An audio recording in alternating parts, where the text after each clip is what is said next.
The Book of Genesis, Chapter 1. In the beginning God created the heaven and the earth. And the earth was without form and void, and darkness was upon the face of the deep. And the Spirit of God moved upon the face of the waters. And God said, Let there be light. And there was light. And God saw the light that it was good. And God divided the light from the darkness. And God called the light day, and the darkness he called night. And the evening and the morning were the first day. And God said, Let there be a firmament in the midst of the waters, and let it divide the waters from the waters. And God made the firmament, and divided the waters which were under the firmament from the waters which were above the firmament. And it was so. And God called the firmament heaven. And the evening and the morning were the second day.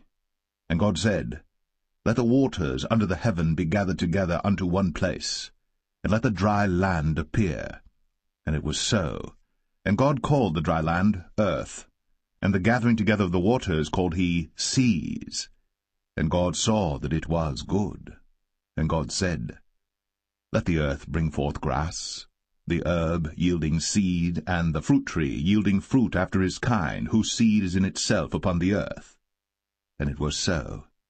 And the earth brought forth grass, an herb yielding seed after his kind, and the tree yielding fruit, whose seed was in itself after his kind. And God saw that it was good. And the evening and the morning were the third day. And God said, Let there be lights in the firmament of the heaven to divide the day from the night. And let them be for signs, and for seasons, and for days and years. And let them be for lights in the firmament of the heaven, to give light upon the earth. And it was so.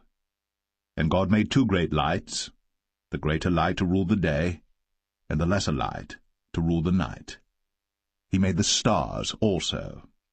And God set them in the firmament of the heaven to give light upon the earth, and to rule over the day and over the night, and to divide the light from the darkness. And God saw that it was good. And the evening and the morning were the fourth day.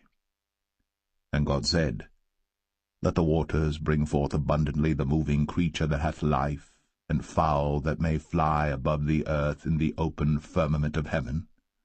And God created great whales, and every living creature that moveth, which the waters brought forth abundantly after their kind, and every winged fowl after his kind.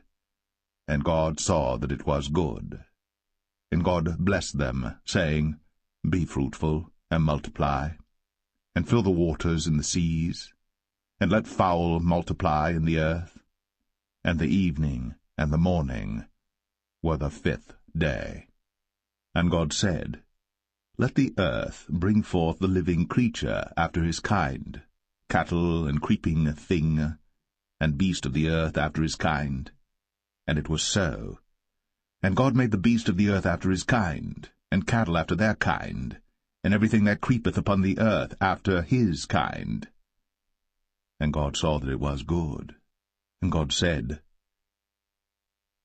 Let us make man in our image, after our likeness, and let them have dominion over the fish of the sea, and over the fowl of the air, and over the cattle, and over all the earth, and over every creeping thing that creepeth upon the earth. So God created man in his own image. In the image of God created he him, male and female created he them. And God blessed them, and God said unto them, Be fruitful, and multiply, and replenish the earth, and subdue it, and have dominion over the fish of the sea, and over the fowl of the air, and over every living thing that moveth upon the earth. And God said, Behold, I have given you every herb-bearing seed which is upon the face of all the earth, and every tree in the which is the fruit of a tree yielding seed. To you it shall be for meat. And to every beast of the earth, and to every fowl of the air, and to everything that creepeth upon the earth, wherein there is life, I have given every green herb for meat. And it was so. And God saw everything that he had made, and behold, it was very good. And the evening and the morning were the 6th day.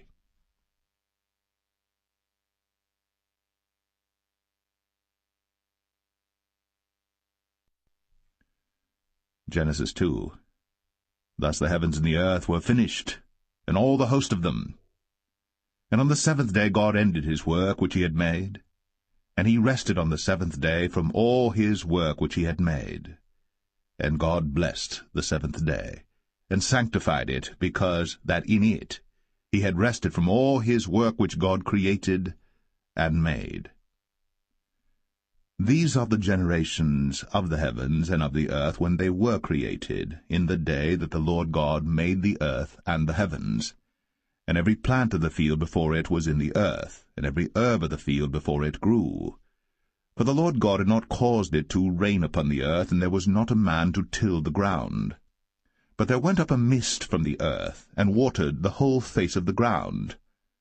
And the Lord God formed man of the dust of the ground, and breathed into his nostrils the breath of life.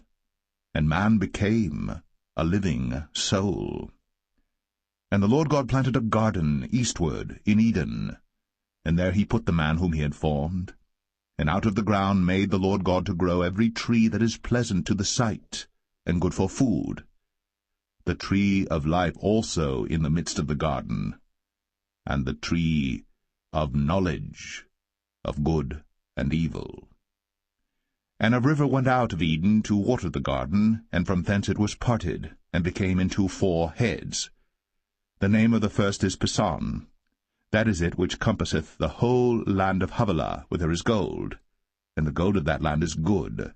There is bdellium, and the onyx stone. And the name of the second river is Gihon. The same is it that compasseth the whole land of Ethiopia. And the name of the third river is Hiddekel. That is it which goeth toward the east of Assyria. And the 4th river is Euphrates. And the Lord God took the man, and put him into the Garden of Eden to dress it, and to keep it. And the Lord God commanded the man, saying, Of every tree of the garden thou mayest freely eat, but of the tree of the knowledge of good and evil thou shalt not eat of it, for in the day that thou eatest thereof thou shalt surely die. And the Lord God said, It is not good that the man should be alone. I will make him an helpmeet for him. And out of the ground the Lord God formed every beast of the field and every fowl of the air, and brought them unto Adam to see what he would call them. And whatsoever Adam called every living creature, that was the name thereof. And Adam gave names to all cattle, and to the fowl of the air, and to every beast of the field. But for Adam there was not found an helpmeet for him. And the Lord God caused a deep sleep to fall upon Adam, and he slept. And he took one of his ribs, and closed up the flesh instead thereof. And the rib which the Lord God had taken from man made he a woman, and brought her unto the man. And Adam said, This is now bone of my bones, and flesh of my flesh. She shall be called woman, because she was taken out of man. Therefore shall a man leave his father and his mother, and shall cleave unto his wife, and they shall be one flesh. And they were both naked, the man and his wife, and were not ashamed.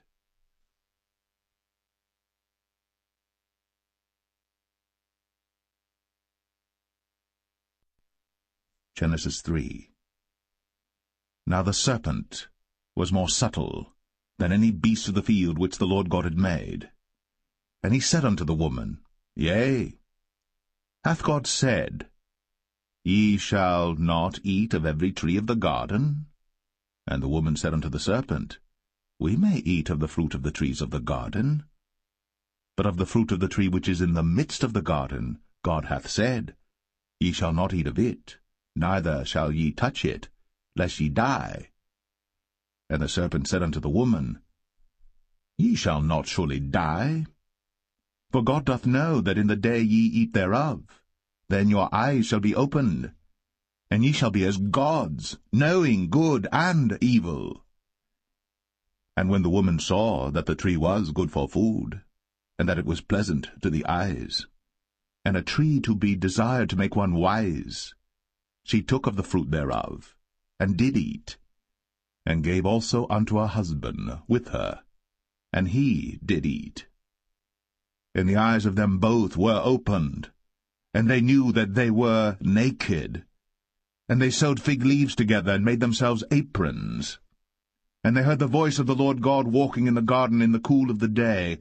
And Adam and his wife hid themselves from the presence of the Lord God amongst the trees of the garden. And the Lord God called unto Adam, and said unto him, Where art thou? And he said, I heard thy voice in the garden, and I was afraid, because I was naked, and I hid myself. And he said, Who told thee that thou wast naked? Hast thou eaten of the tree whereof I commanded thee that thou shouldest not eat? And the man said, The woman, whom thou gavest to be with me, she gave me of the tree, and I did eat. And the Lord God said unto the woman, What is this that thou hast done? And the woman said, The serpent beguiled me, and I did eat. And the Lord God said unto the serpent, Because thou hast done this, thou art cursed above all cattle, and above every beast of the field. Upon thy belly shalt thou go, and dust shalt thou eat all the days of thy life. And I will put enmity between thee and the woman, and between thy seed and her seed. It shall bruise thy head, and thou shalt bruise his heel. Unto the woman he said, I will greatly multiply thy sorrow, and thy conception. In sorrow thou shalt bring forth children, and thy desire shall be to thy husband, and he shall rule over thee.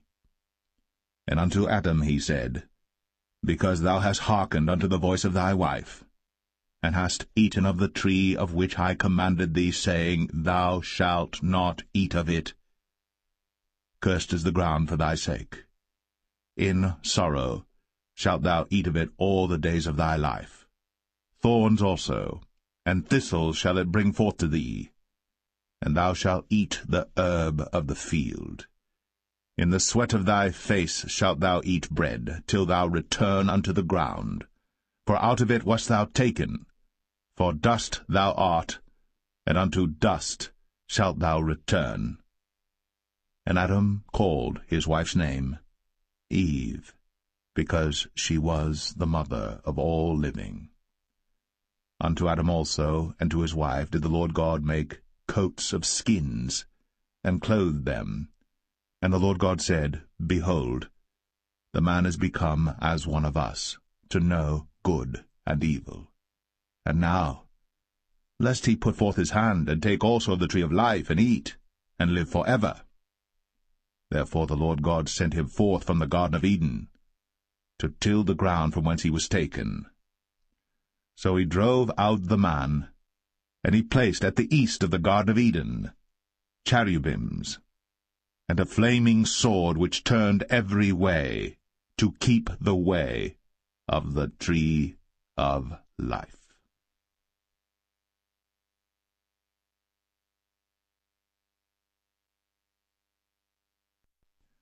Genesis 4. And Adam knew Eve his wife, and she conceived and bare Cain, and said, I have gotten a man from the Lord. And she again bare his brother Abel. And Abel was a keeper of sheep, but Cain was a tiller of the ground. And in process of time it came to pass that Cain brought of the fruit of the ground an offering unto the Lord. And Abel he also brought of the firstlings of his flock, and of the fat thereof.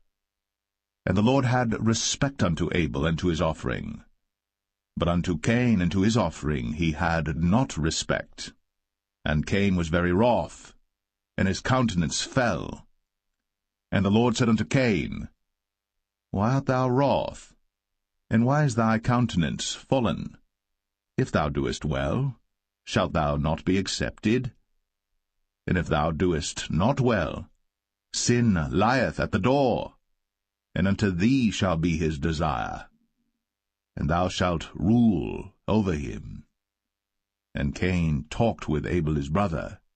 And it came to pass, when they were in the field, that Cain rose up against Abel his brother, and slew him. And the Lord said unto Cain, Where is Abel thy brother? And he said, I know not. Am I my brother's keeper? And he said, What hast thou done? The voice of thy brother's blood crieth unto me from the ground. And now art thou cursed from the earth, which hath opened her mouth to receive thy brother's blood from thy hand. When thou tillest the ground, it shall not henceforth yield unto thee her strength. A fugitive and a vagabond shalt thou be in the earth. And Cain said unto the Lord, My punishment is greater than I can bear. Behold, thou hast driven me out this day from the face of the earth, and from thy face shall I be hid. And I shall be a fugitive and a vagabond in the earth. And it shall come to pass that every one that findeth me shall slay me. And the Lord said unto him, Therefore whosoever slayeth Cain, vengeance shall be taken on him sevenfold. And the Lord set a mark upon Cain, lest any finding him should kill him. And Cain went out from the presence of the Lord, and dwelt in the land of Nod, on the east of Eden. And Cain knew his wife, and she conceived, and bare Enoch. And he builded a city, and called the name of the city after the name of his son, Enoch.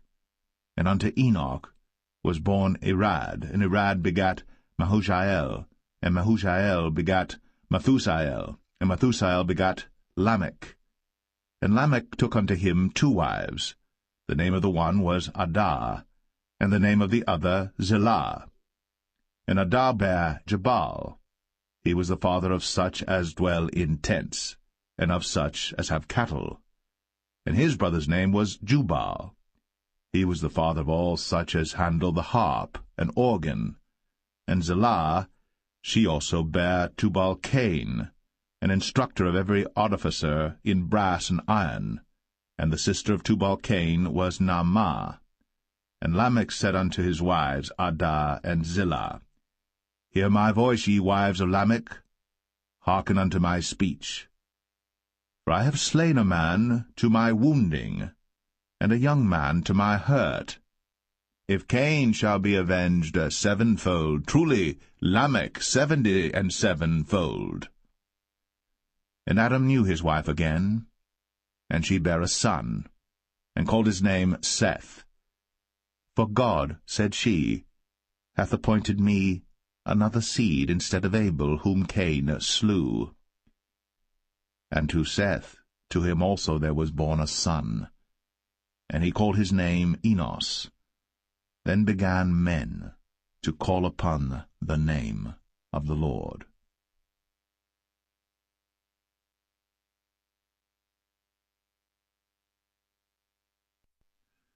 Genesis 5. This is the book of the generations of Adam. In the day that God created man, in the likeness of God made he him. Male and female created he them, and blessed them, and called their name Adam, in the day when they were created. And Adam lived 130 years, and begat a son in his own likeness, after his image, and called his name Seth. And the days of Adam after he had begotten Seth were 800 years, and he begat sons and daughters. And all the days that Adam lived were 930 years, and he died. And Seth lived 105 years, and begat Enos. And Seth lived after he begat Enos 807 years, and begat sons and daughters. And all the days of Seth were 912 years, and he died. And Enos lived 90 years, and begat Canaan. And Enos lived after he begat Canaan 815 years, and begat sons and daughters. And all the days of Enos were 905 years, and he died. And Canaan lived 70 years, and begat Mahalaleel. And Canaan lived after he begat Mahalaleel 840 years, and begat sons and daughters. And all the days of Canaan were 910 years, and he died. And Mahalaleel lived 65 years, and begat Jared. And Mahalaleel lived, after he begat Jared, 830 years, and begat sons and daughters. And all the days of Mahalaleel were 895 years, and he died. And Jared lived 162 years, and he begat Enoch. And Jared lived after he begat Enoch 800 years, and begat sons and daughters. And all the days of Jared were 962 years, and he died. And Enoch lived 65 years, and begat Methuselah. And Enoch walked with God after he begat Methuselah 300 years, and begat sons and daughters. And all the days of Enoch were 365 years. And Enoch walked with God, and he was not, for God took him. And Methuselah lived 187 years, and begat Lamech. And Methuselah lived after he begat Lamech 782 years, and begat sons and daughters. And all the days of Methuselah were 969 years, and he died. And Lamech lived 182 years, and begat a son. And he called his name Noah, saying, This same shall comfort us concerning our work and toil of our hands, because of the ground which the Lord hath cursed. And Lamech lived after he begat Noah 595 years, and begat sons and daughters. And all the days of Lamech were 777 years, and he died. And Noah was 500 years old, and Noah begat Shem, Ham, and Japheth.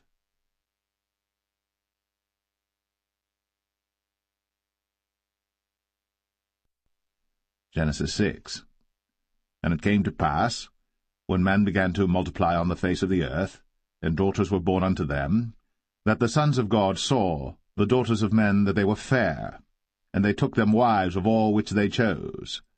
And the Lord said, My spirit shall not always strive with man, for that he also is flesh, yet his days shall be 120 years. There were giants in the earth in those days, and also after that, when the sons of God came in unto the daughters of men, and they bare children to them, the same became mighty men which were of old, men of renown. And God saw that the wickedness of man was great in the earth, and that every imagination of the thoughts of his heart was only evil continually.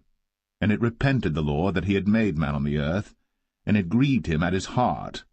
And the Lord said, I will destroy man whom I have created from the face of the earth, both man and beast, and the creeping thing, and the fowls of the air, for it repenteth me that I have made them. But Noah found grace in the eyes of the Lord. These are the generations of Noah. Noah was a just man, and perfect in his generations. And Noah walked with God. And Noah begat 3 sons, Shem, Ham, and Japheth. The earth also was corrupt before God, and the earth was filled with violence. And God looked upon the earth, and behold, it was corrupt, for all flesh had corrupted his way upon the earth. And God said unto Noah, The end of all flesh is come before me, for the earth is filled with violence through them, and behold, I will destroy them with the earth. Make thee an ark of gopher wood. Rooms shalt thou make in the ark, and shalt pitch it within and without with pitch. And this is the fashion which thou shalt make it of. The length of the ark shall be 300 cubits, the breadth of it 50 cubits, and the height of it 30 cubits. A window shalt thou make to the ark, and in a cubit shalt thou finish it above. And the door of the ark shalt thou set in the side thereof, with lower, second, and third stories shalt thou make it. And behold, I, even I, do bring a flood of waters upon the earth to destroy all flesh wherein is the breath of life from under heaven, and everything that is in the earth shall die. But with thee will I establish my covenant, and thou shalt come into the ark, thou, and thy sons, and thy wife, and thy sons' wives with thee. And of every living thing of all flesh, 2 of every sort shalt thou bring into the ark, to keep them alive with thee. They shall be male and female. Of fowls after their kind, and of cattle after their kind, of every creeping thing of the earth after his kind, 2 of every sort shall come unto thee, to keep them alive. And take thou unto thee of all food that is eaten, and thou shalt gather it to thee, and it shall be for food for thee and for them. Thus did Noah. According to all that God commanded him, so did he.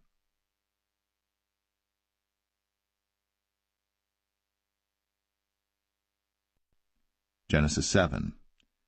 And the Lord said unto Noah, Come thou and all thy house into the ark, for thee have I seen righteous before me in this generation. Of every clean beast thou shalt take to thee by 7s, the male and his female, and of beasts that are not clean by 2, the male and his female. Of fowls also of the air by 7s, the male and the female, to keep seed alive upon the face of all the earth. For yet 7 days, and I will cause it to rain upon the earth 40 days and 14 nights. And every living substance that I have made will I destroy from off the face of the earth. And Noah did according unto all that the Lord commanded him. And Noah was 600 years old when the flood of waters was upon the earth.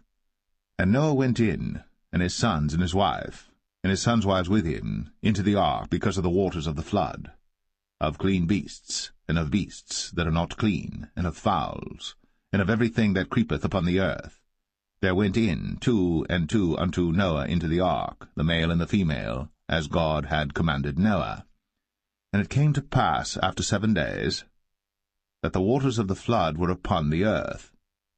In the 600th year of Noah's life, in the 2nd month, the 17th day of the month, the same day, were all the fountains of the great deep broken up, and the windows of heaven were opened, and the rain was upon the earth 40 days and 40 nights.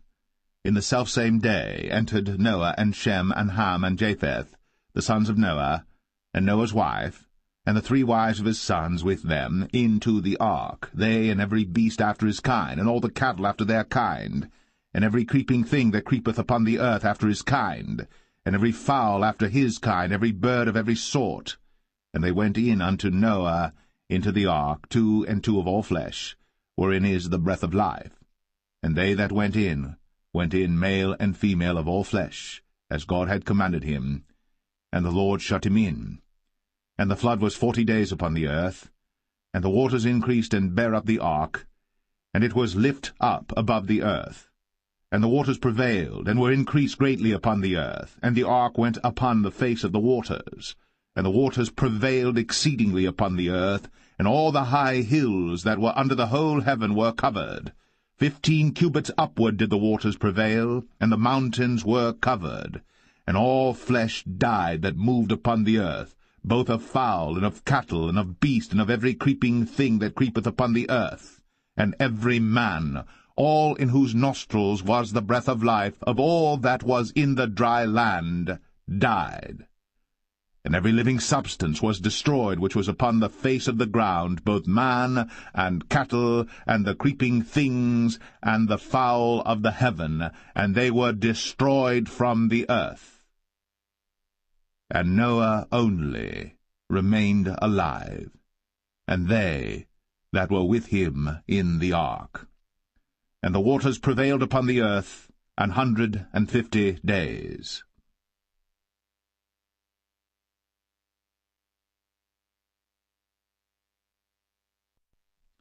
Genesis 8. And God remembered Noah, and every living thing, and all the cattle that was with him in the ark. And God made a wind to pass over the earth, and the waters assuaged. The fountains also of the deep, and the windows of heaven were stopped, and the rain from heaven was restrained. And the waters returned from off the earth continually. And after the end of the 150 days the waters were abated. And the ark rested in the 7th month, on the 17th day of the month, upon the mountains of Ararat. And the waters decreased continually until the 10th month. In the 10th month, on the 1st day of the month, were the tops of the mountains seen. And it came to pass, at the end of 40 days, that Noah opened the window of the ark which he had made. And he sent forth a raven, which went forth to and fro until the waters were dried up from off the earth. Also he sent forth a dove from him, to see if the waters were abated from off the face of the ground. But the dove found no rest for the sole of her foot. And she returned unto him into the ark, for the waters were on the face of the whole earth. Then he put forth his hand, and took her, and pulled her in unto him into the ark. And he stayed yet other 7 days, and again he sent forth the dove out of the ark. And the dove came in to him in the evening, and lo, in her mouth was an olive leaf plucked off. So Noah knew that the waters were abated from off the earth. And he stayed yet other 7 days, and sent forth the dove, which returned not again unto him any more. And it came to pass, in the 601st year, in the 1st month, the 1st day of the month, the waters were dried up from off the earth. And Noah removed the covering of the ark, and looked, and behold, the face of the ground was dry. And in the 2nd month, on the 27th day of the month, was the earth dried. And God spake unto Noah, saying, Go forth of the ark, thou, and thy wife, and thy sons wives with thee. Bring forth with thee every living thing that is with thee of all flesh, both of fowl, and of cattle, and of every creeping thing that creepeth upon the earth, that they may breed abundantly in the earth, and be fruitful and multiply upon the earth. And Noah went forth, and his sons and his wife, and his sons' wives with him, every beast, every creeping thing, and every fowl, and whatsoever creepeth upon the earth, after their kinds, went forth out of the ark. And Noah builded an altar unto the Lord, and took of every clean beast, and of every clean fowl, and offered burnt offerings on the altar. And the Lord smelled a sweet savour. And the Lord said in his heart, I will not again curse the ground any more for man's sake. For the imagination of man's heart is evil from his youth, neither will I again smite any more everything living, as I have done. While the earth remaineth, seed-time and harvest, and cold and heat, and summer and winter, and day and night, shall not cease.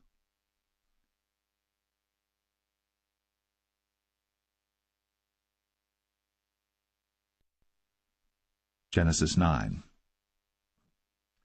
And God blessed Noah and his sons, and said unto them, Be fruitful, and multiply, and replenish the earth. And the fear of you, and the dread of you shall be upon every beast of the earth, and upon every fowl of the air, upon all that moveth upon the earth, and upon all the fishes of the sea. Into your hand are they delivered. Every moving thing that liveth shall be meat for you, even as the green herb have I given you all things.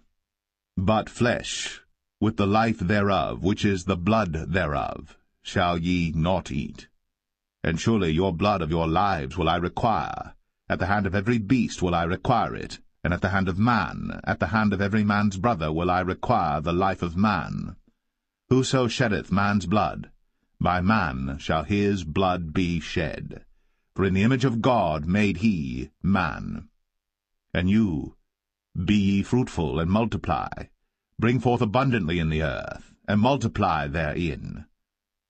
And God spake unto Noah, and to his sons with him, saying, And I, behold, I establish my covenant with you, and with your seed after you, and with every living creature that is with you, of the fowl, of the cattle, and of every beast of the earth with you, from all that go out of the ark to every beast of the earth. And I will establish my covenant with you. Neither shall all flesh be cut off any more by the waters of a flood, neither shall there any more be a flood to destroy the earth. And God said, This is the token of the covenant which I make between me and you, and every living creature that is with you, for perpetual generations. I do set my bow in the cloud, and it shall be for a token of a covenant between me and the earth. And it shall come to pass, when I bring a cloud over the earth, that the bow shall be seen in the cloud. And I will remember my covenant, which is between me and you and every living creature of all flesh. And the waters shall no more become a flood to destroy all flesh. And the bow shall be in the cloud, and I will look upon it, that I may remember the everlasting covenant between God and every living creature of all flesh that is upon the earth. And God said unto Noah, This is the token of the covenant, which I have established between me and all flesh that is upon the earth. And the sons of Noah that went forth of the ark were Shem, and Ham, and Japheth. And Ham is the father of Canaan. These are the 3 sons of Noah, and of them was the whole earth overspread. And Noah began to be an husbandman, and he planted a vineyard. And he drank of the wine, and was drunken, and he was uncovered within his tent. And Ham, the father of Canaan, saw the nakedness of his father, and told his 2 brethren without. And Shem and Japheth took a garment, and laid it upon both their shoulders, and went backward, and covered the nakedness of their father. And their faces were backward, and they saw not their father's nakedness. And Noah awoke from his wine, and knew what his younger son had done unto him. And he said, Cursed be Canaan! A servant of servants shall he be unto his brethren. And he said, Blessed be the Lord God of Shem, and Canaan shall be his servant. God shall enlarge Japheth, and he shall dwell in the tents of Shem, and Canaan shall be his servant. And Noah lived after the flood 350 years. And all the days of Noah were 950 years. And he died.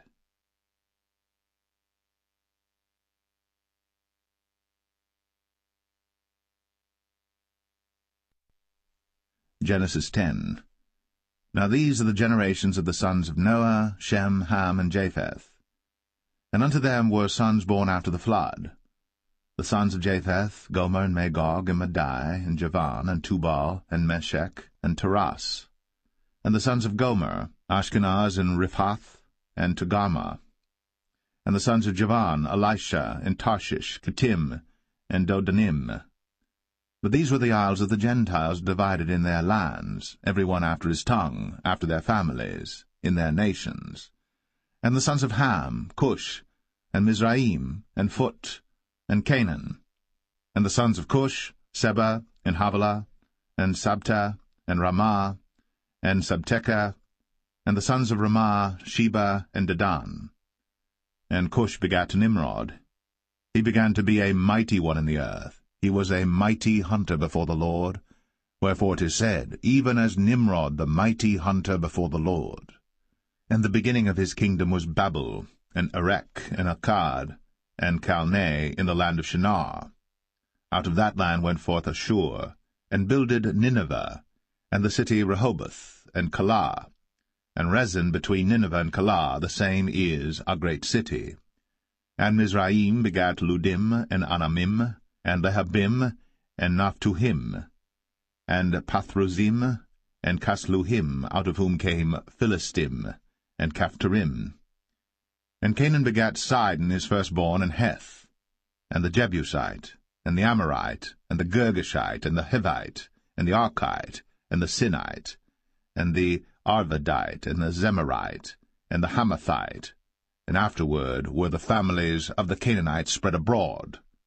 And the border of the Canaanites was from Sidon, as thou comest to Gerar, unto Gaza, as thou goest unto Sodom and Gomorrah, and Admah, and Zeboim, even unto Lasha. These are the sons of Ham, after their families, after their tongues, in their countries, and in their nations. Unto Shem also, the father of all the children of Eber, the brother of Japheth, the elder, even to him were children born, the children of Shem, Elam, and Ashur, and Arphaxad, and Lud, and Aram. And the children of Aram, Uz, and Hul, and Gether, and Mash. And Arphaxad begat Salah, and Salah begat Eber. And unto Eber were born 2 sons. The name of one was Peleg, for in his days was the earth divided, and his brother's name was Joktan. And Joktan begat Almadad, and Sheleph, and Hazarmaveth, and Jerah, and Hadoram, and Uzal, and Diklah, and Obal, and Abimael, and Sheba, and Ophir, and Havilah, and Jobab. All these were the sons of Joktan. And their dwelling was from Mesha, as thou goest unto Sephar, a mount of the east. These are the sons of Shem, after their families, after their tongues, in their lands, after their nations. These are the families of the sons of Noah, after their generations, in their nations, and by these were the nations divided in the earth after the flood.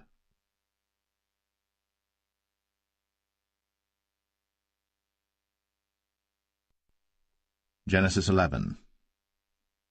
And the whole earth was of one language, and of one speech. And it came to pass, as they journeyed from the east, that they found a plain in the land of Shinar, and they dwelt there. And they said one to another, Go to, let us make brick, and burn them thoroughly. And they had brick for stone, and slime had they for mortar. And they said, Go to, let us build us a city and a tower, whose top may reach unto heaven. And let us make us a name, lest we be scattered abroad upon the face of the whole earth. And the Lord came down to see the city and the tower, which the children of men builded. And the Lord said, Behold, the people is one, and they have all one language, and this they begin to do? And now nothing will be restrained from them, which they have imagined to do. Go to, let us go down, and there confound their language, that they may not understand one another's speech. So the Lord scattered them abroad from thence upon the face of all the earth, and they left off to build the city. Therefore is the name of it called Babel, because the Lord did there confound the language of all the earth, and from thence did the Lord scatter them abroad upon the face of all the earth. These are the generations of Shem. Shem was 100 years old, and begat Arphaxad 2 years after the flood. And Shem lived after he begat Arphaxad 500 years, and begat sons and daughters. And Arphaxad lived 35 years, and begat Salah. And Arphaxad lived after he begat Salah 403 years, and begat sons and daughters. And Salah lived 30 years, and begat Eber. And Salah lived after he begat Eber 403 years, and begat sons and daughters. And Eber lived 34 years, and begat Peleg. And Eber lived after he begat Peleg 430 years, and begat sons and daughters. And Peleg lived 30 years, and begat Reu. And Peleg lived after he begat Reu 209 years, and begat sons and daughters. And Reu lived 32 years, and begat Serug. And Reu lived after he begat Serug 207 years, and begat sons and daughters. And Serug lived 30 years, and begat Nahor. And Serug lived after he begat Nahor 200 years, and begat sons and daughters. And Nahor lived 29 years, and begat Terah. And Nahor lived after he begat Terah 119 years, and begat sons and daughters. And Terah lived 70 years, and begat Abram, Nahor, and Haran. Now these are the generations of Terah. Terah begat Abram, Nahor, and Haran begat Lot. And Haran died before his father Terah in the land of his nativity, in Ur of the Chaldees. And Abram and Nahor took them wives. The name of Abram's wife was Sarai, and the name of Nahor's wife, Milcah, the daughter of Haran, the father of Milcah, and the father of Iscah. But Sarai was barren, she had no child. And Terah took Abram his son, and Lot the son of Haran his son's son, and Sarai his daughter-in-law his son Abram's wife. And they went forth with them from Ur of the Chaldees, to go into the land of Canaan. And they came unto Haran, and dwelt there. And the days of Terah were 205 years, and Terah died in Haran.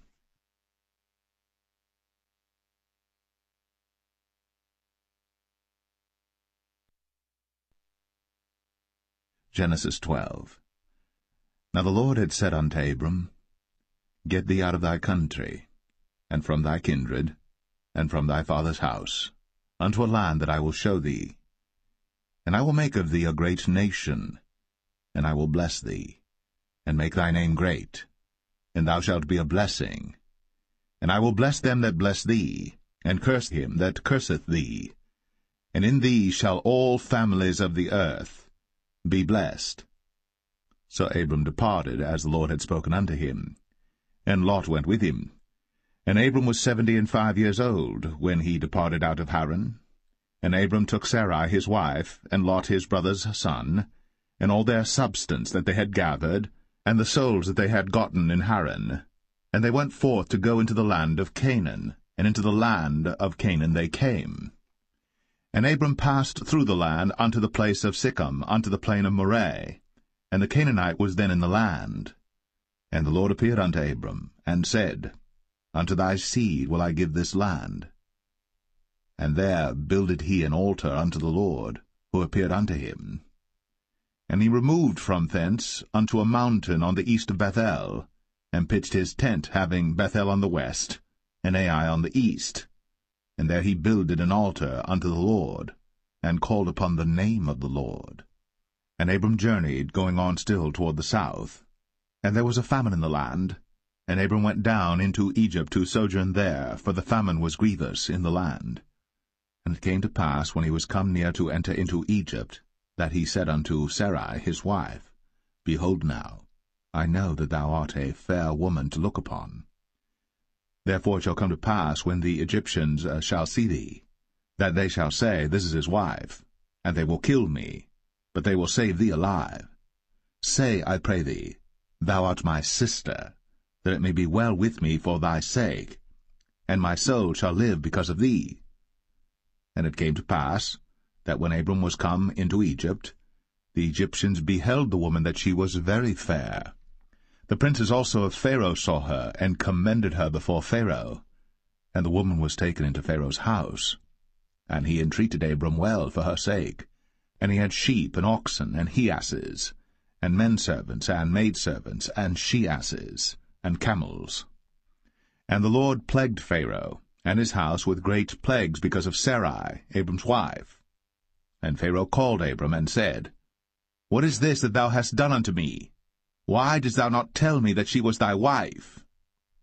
Why saidst thou, She is my sister, so I might have taken her to be my wife? Now therefore behold thy wife, take her, and go thy way. And Pharaoh commanded his men concerning him, and they sent him away, and his wife, and all that he had.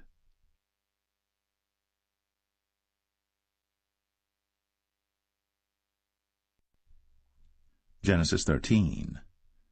And Abram went up out of Egypt, he and his wife, and all that he had, and Lot with him, into the south. And Abram was very rich in cattle, in silver, and in gold. And he went on his journeys from the south even to Bethel, unto the place where his tent had been at the beginning, between Bethel and Ai, unto the place of the altar which he had made there at the first. And there Abram called on the name of the Lord. And Lot also, which went with Abram, had flocks and herds and tents. And the land was not able to bear them, that they might dwell together, for their substance was great, so that they could not dwell together. And there was a strife between the herdmen of Abram's cattle and the herdmen of Lot's cattle. And the Canaanite and the Perizzite dwelled then in the land. And Abram said unto Lot, Let there be no strife, I pray thee, between me and thee, and between my herdmen and thy herdmen, for we be brethren. Is not the whole land before thee? Separate thyself, I pray thee, from me. If thou wilt take the left hand, then I will go to the right. Or if thou depart to the right hand, then I will go to the left.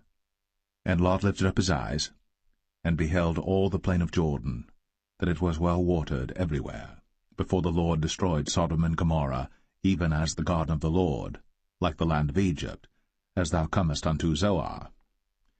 Then Lot chose him all the plain of Jordan, and Lot journeyed east. And they separated themselves the one from the other. Abram dwelled in the land of Canaan, and Lot dwelled in the cities of the plain, and pitched his tent toward Sodom. But the men of Sodom were wicked and sinners before the Lord exceedingly.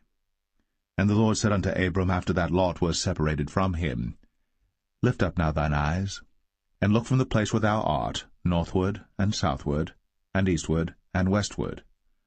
For all the land which thou seest, to thee will I give it, and to thy seed for ever. And I will make thy seed as the dust of the earth, so that if a man can number the dust of the earth, then shall thy seed also be numbered. Arise, walk through the land in the length of it, and in the breadth of it, for I will give it unto thee. Then Abram removed his tent, and came and dwelt in the plain of Mamre, which is in Hebron, and built there an altar unto the Lord.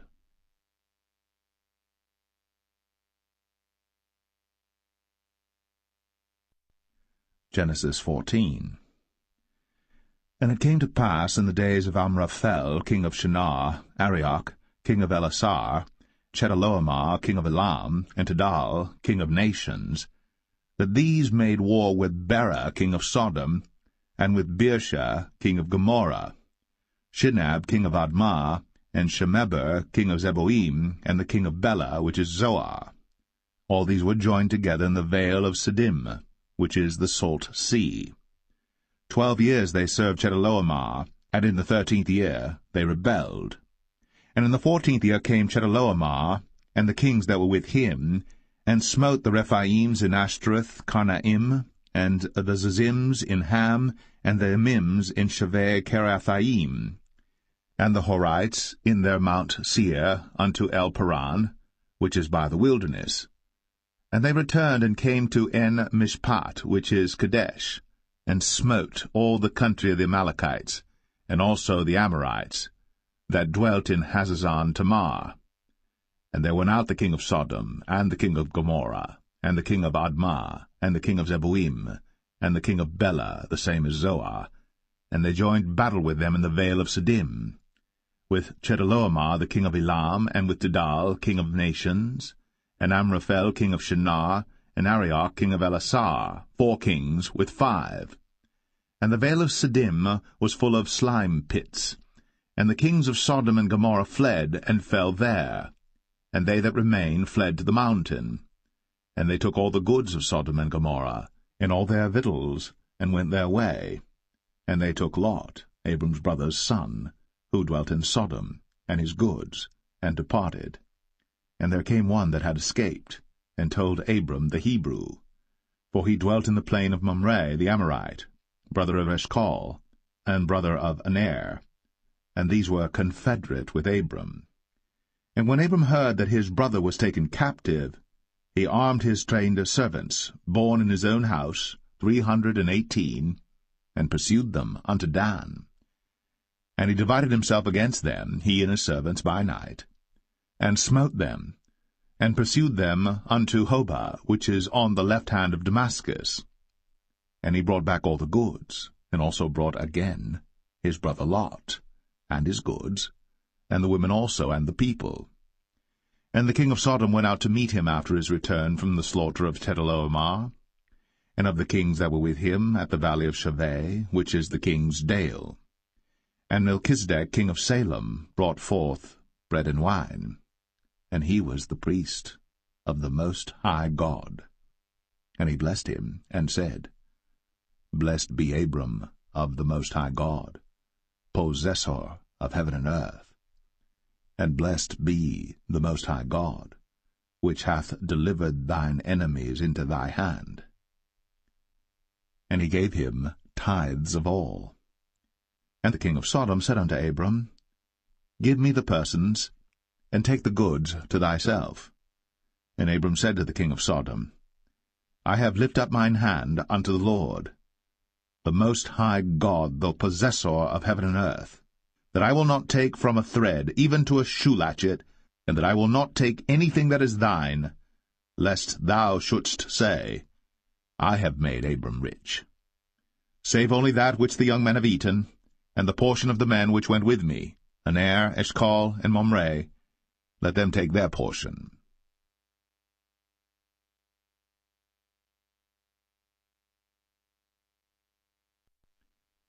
Genesis 15.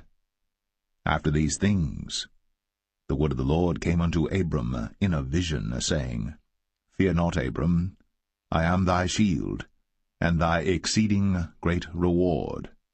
And Abram said, Lord God, what wilt thou give me, seeing I go childless? and the steward of my house is this Eliezer of Damascus. And Abram said, Behold, to me thou hast given no seed, and lo, one born in my house is mine heir. And behold, the word of the Lord came unto him, saying, This shall not be thine heir, but he that shall come forth out of thine own bowels shall be thine heir. And he brought him forth abroad, and said, Look now toward heaven, and tell the stars, if thou be able to number them. And he said unto him, So shall thy seed be. And he believed in the Lord, and he counted it to him for righteousness. And he said unto him, I am the Lord that brought thee out of Ur of the Chaldees, to give thee this land to inherit it. And he said, Lord God, whereby shall I know that I shall inherit it? And he said unto him, Take me an heifer of 3 years old, and a she-goat of 3 years old, and a ram of 3 years old, and a turtle-dove, and a young pigeon. And he took unto him all these, and divided them in the midst, and laid each piece one against another. But the birds divided he not. And when the fowls came down upon the carcasses, Abram drove them away. And when the sun was going down, a deep sleep fell upon Abram, and lo, an horror of great darkness fell upon him. And he said unto Abram, Know of a surety that thy seed shall be a stranger in a land that is not theirs, and shall serve them, and they shall afflict them 400 years. And also that nation whom they shall serve will I judge, and afterward shall they come out with great substance. And thou shalt go to thy fathers in peace. Thou shalt be buried in a good old age. But in the 4th generation they shall come hither again, for the iniquity of the Amorites is not yet full. And it came to pass, that when the sun went down, and it was dark, behold, a smoking furnace, and a burning lamp that passed between those pieces. In the same day the Lord made a covenant with Abram, saying, Unto thy seed have I given this land, from the river of Egypt unto the great river, the river Euphrates, the Kenites, and the Kenizzites, and the Cadmonites, and the Hittites, and the Perizzites, and the Rephaims, and the Amorites, and the Canaanites, and the Girgashites, and the Jebusites.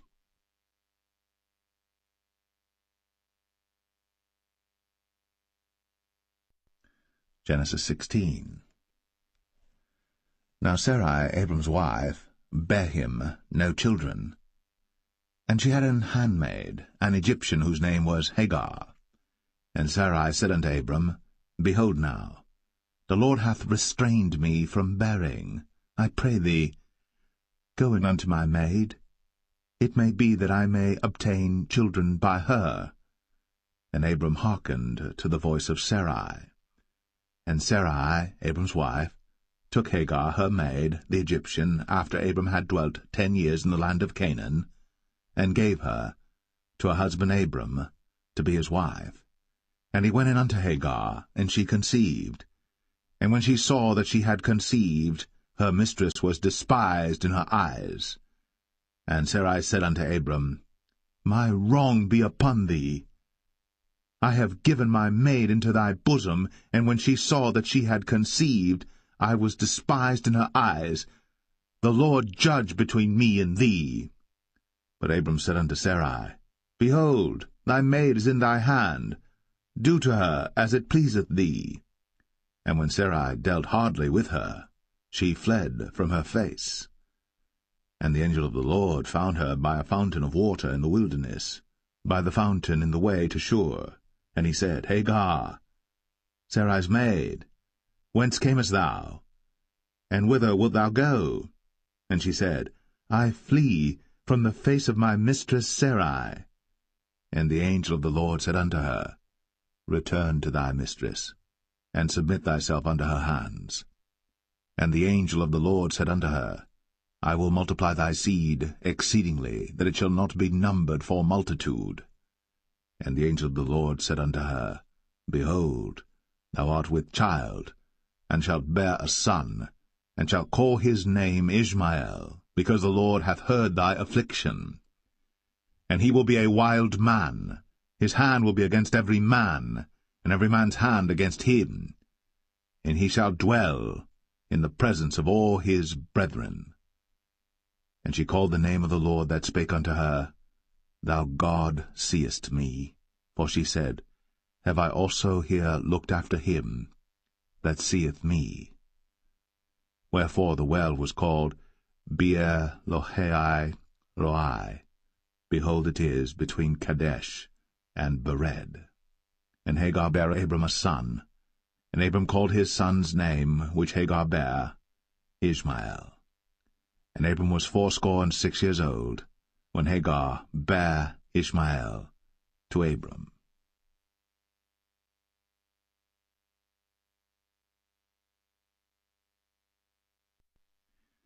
Genesis 17. And when Abram was 90 years old and 9, the Lord appeared to Abram and said unto him, I am the Almighty God. Walk before me, and be thou perfect.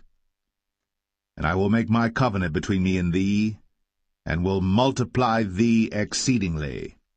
And Abram fell on his face. And God talked with him, saying, As for me, behold, my covenant is with thee, and thou shalt be a father of many nations. Neither shall thy name any more be called Abram, but thy name shall be Abraham. For a father of many nations have I made thee. And I will make thee exceeding fruitful, and I will make nations of thee, and kings shall come out of thee. And I will establish my covenant between me and thee and thy seed after thee in their generations for an everlasting covenant, to be a God unto thee, and to thy seed after thee. And I will give unto thee, and to thy seed after thee, the land wherein thou art a stranger, all the land of Canaan, for an everlasting possession, and I will be their God. And God said unto Abraham, Thou shalt keep my covenant therefore, thou and thy seed after thee in their generations. This is my covenant, which ye shall keep, between me and you and thy seed after thee. Every man-child among you shall be circumcised, and ye shall circumcise the flesh of your foreskin, and it shall be a token of the covenant betwixt me and you. And he that is 8 days old shall be circumcised among you, every man-child in your generations, he that is born in the house, or bought with money of any stranger, which is not of thy seed. He that is born in thy house, and he that is bought with thy money, must needs be circumcised. And my covenant shall be in your flesh, for an everlasting covenant. And the uncircumcised man-child, whose flesh of his foreskin is not circumcised, that soul shall be cut off from his people. He hath broken my covenant. And God said unto Abraham, As for Sarai thy wife, thou shalt not call her name Sarai, but Sarah shall her name be. And I will bless her, and give thee a son also of her. Yea, I will bless her, and she shall be a mother of nations. Kings of people shall be of her. Then Abram fell upon his face, and laughed, and said in his heart, Shall a child be born unto him that is 100 years old? And shall Sarah, that is 90 years old, bear?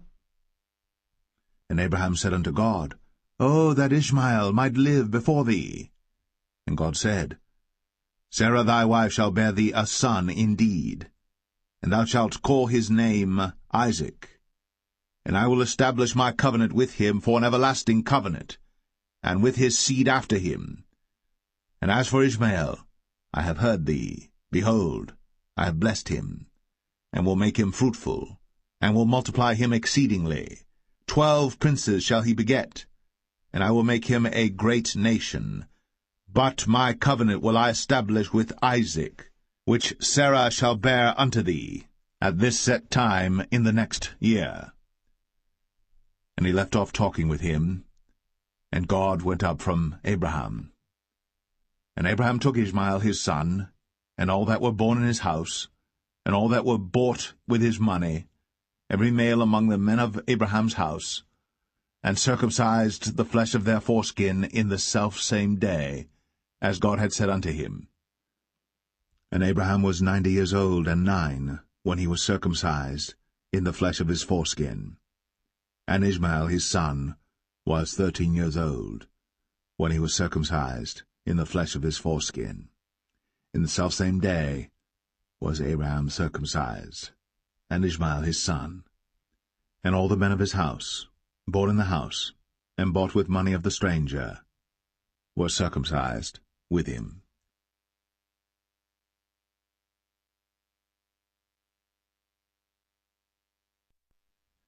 Genesis 18.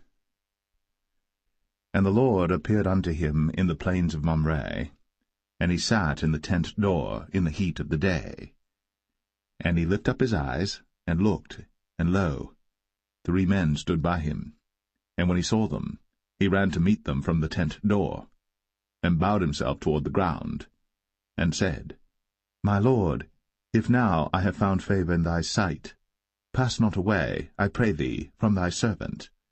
Let a little water, I pray you, be fetched, and wash your feet, and rest yourselves under the tree. And I will fetch a morsel of bread, and comfort ye your hearts. After that ye shall pass on, for therefore are ye come to your servant. And they said, So do, as thou hast said. And Abraham hastened into the tent unto Sarah, and said, Make ready quickly 3 measures of fine meal, knead it, and make cakes upon the hearth. And Abraham ran unto the herd, and fetched a calf tender and good, and gave it unto a young man, and he hasted to dress it. And he took butter and milk, and the calf which he had dressed, and set it before them. And he stood by them under the tree, and they did eat. And they said unto him, Where is Sarah thy wife? And he said, Behold, in the tent. And he said, I will certainly return unto thee according to the time of life, and lo, Sarah thy wife shall have a son. And Sarah heard it in the tent door, which was behind him. Now Abraham and Sarah were old, and well stricken in age, and it ceased to be with Sarah, after the manner of women. Therefore Sarah laughed within herself, saying, After I am waxed old shall I have pleasure, my Lord being old also? And the Lord said unto Abraham, Wherefore did Sarah laugh, saying, Shall I of a surety bear a child, which am old? Is anything too hard for the Lord? At the time appointed I will return unto thee according to the time of life, and Sarah shall have a son. Then Sarah denied, saying, I laughed not, for she was afraid. And he said, Nay, but thou didst laugh. And the men rose up from thence, and looked toward Sodom. And Abraham went with them to bring them on the way. And the Lord said, Shall I hide from Abraham that thing which I do? Seeing that Abraham shall surely become a great and mighty nation, and all the nations of the earth shall be blessed in him. For I know him, that he will command his children and his household after him, and they shall keep the way of the Lord to do justice and judgment, that the Lord may bring upon Abraham that which he hath spoken of him. And the Lord said, Because the cry of Sodom and Gomorrah is great, and because their sin is very grievous, I will go down now, and see whether they have done altogether according to the cry of it, which is come unto me. And if not, I will know. And the men turned their faces from thence, and went toward Sodom. But Abraham stood yet before the Lord. And Abraham drew near, and said, Wilt thou also destroy the righteous with the wicked? Peradventure there be 50 righteous within the city. Wilt thou also destroy, and not spare the place, for the 50 righteous that are therein? That be far from thee to do after this manner, to slay the righteous with the wicked, and that the righteous should be as the wicked, that be far from thee. Shall not the judge of all the earth do right? And the Lord said, If I find in Sodom 50 righteous within the city, then I will spare all the place for their sakes. And Abraham answered and said, Behold now, I have taken upon me to speak unto the Lord, which am but dust and ashes. Peradventure, there shall lack 5 of the 50 righteous. Wilt thou destroy all the city for lack of 5? And he said, If I find there 40 and 5, I will not destroy it. And he spake unto him yet again, and said, Peradventure, there shall be 40 found there. And he said, I will not do it for 40's sake. And he said unto him, O, let not the Lord be angry, and I will speak. Peradventure, there shall 30 be found there. And he said, I will not do it, if I find 30 there. And he said, Behold now, I have taken upon me to speak unto the Lord. Peradventure there shall be 20 found there. And he said, I will not destroy it for 20's sake. And he said, O, let not the Lord be angry, and I will speak yet but this once. Peradventure 10 shall be found there. And he said, I will not destroy it for 10's sake. And the Lord went his way, as soon as he had left communing with Abraham. And Abraham returned unto his place.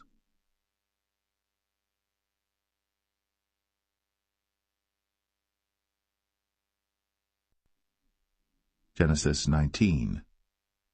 And there came 2 angels to Sodom at even, and Lot sat in the gate of Sodom.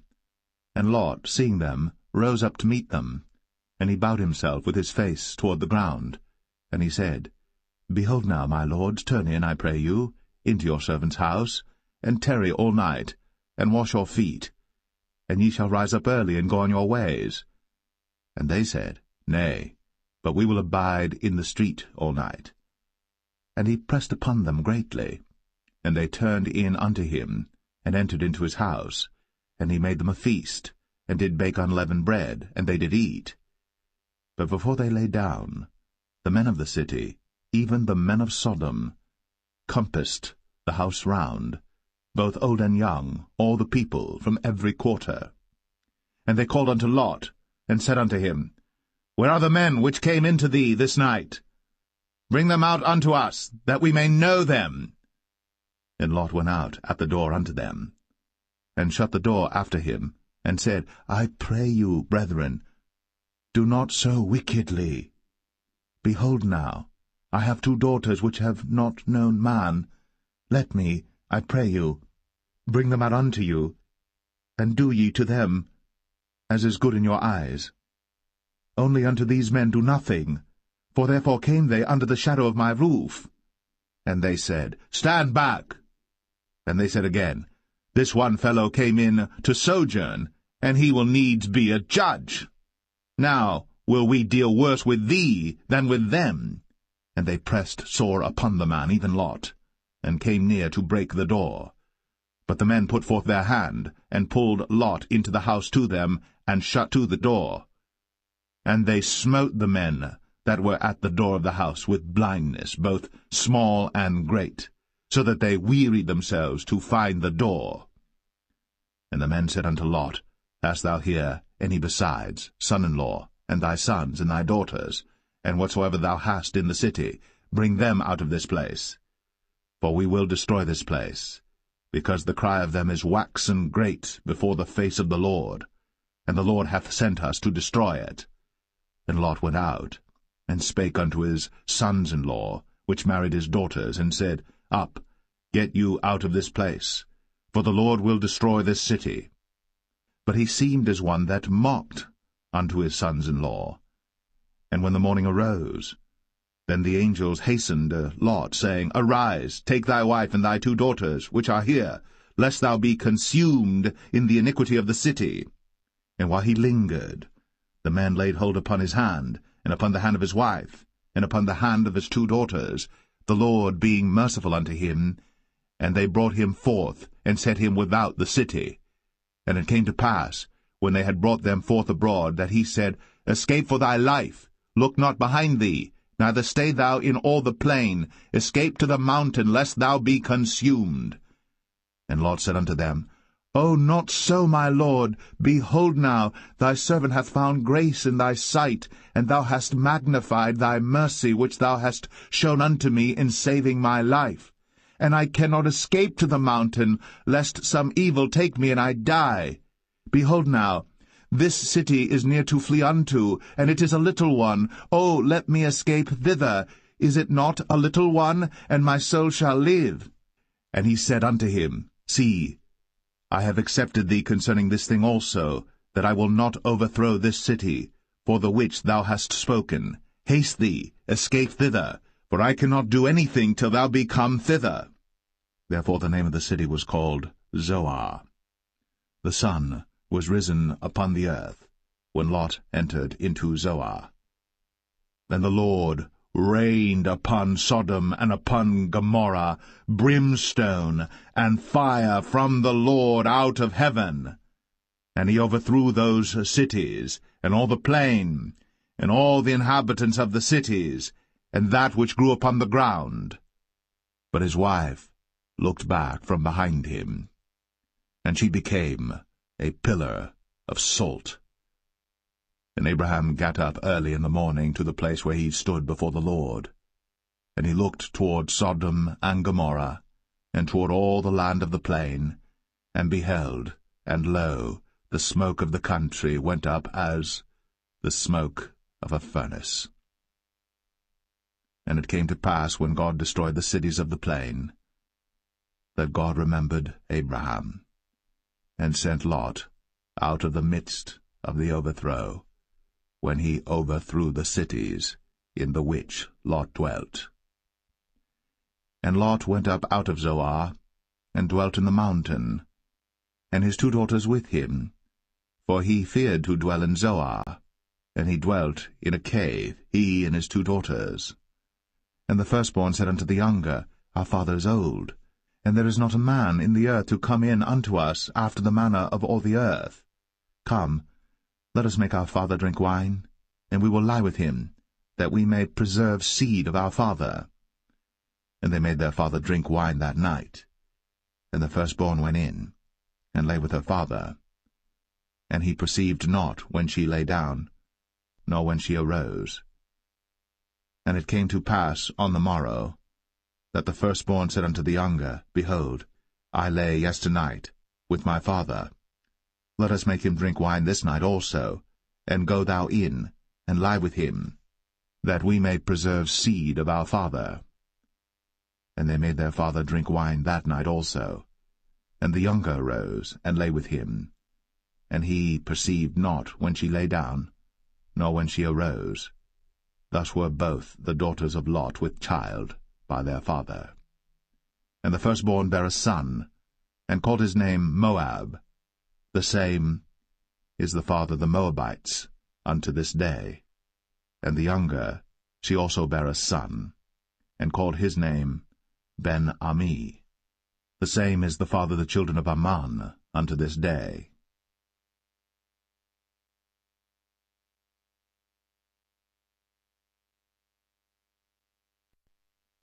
Genesis 20. And Abraham journeyed from thence toward the south country, and dwelled between Kadesh and Shur, and sojourned in Gerar. And Abraham said of Sarah his wife, She is my sister. And Abimelech king of Gerar sent and took Sarah.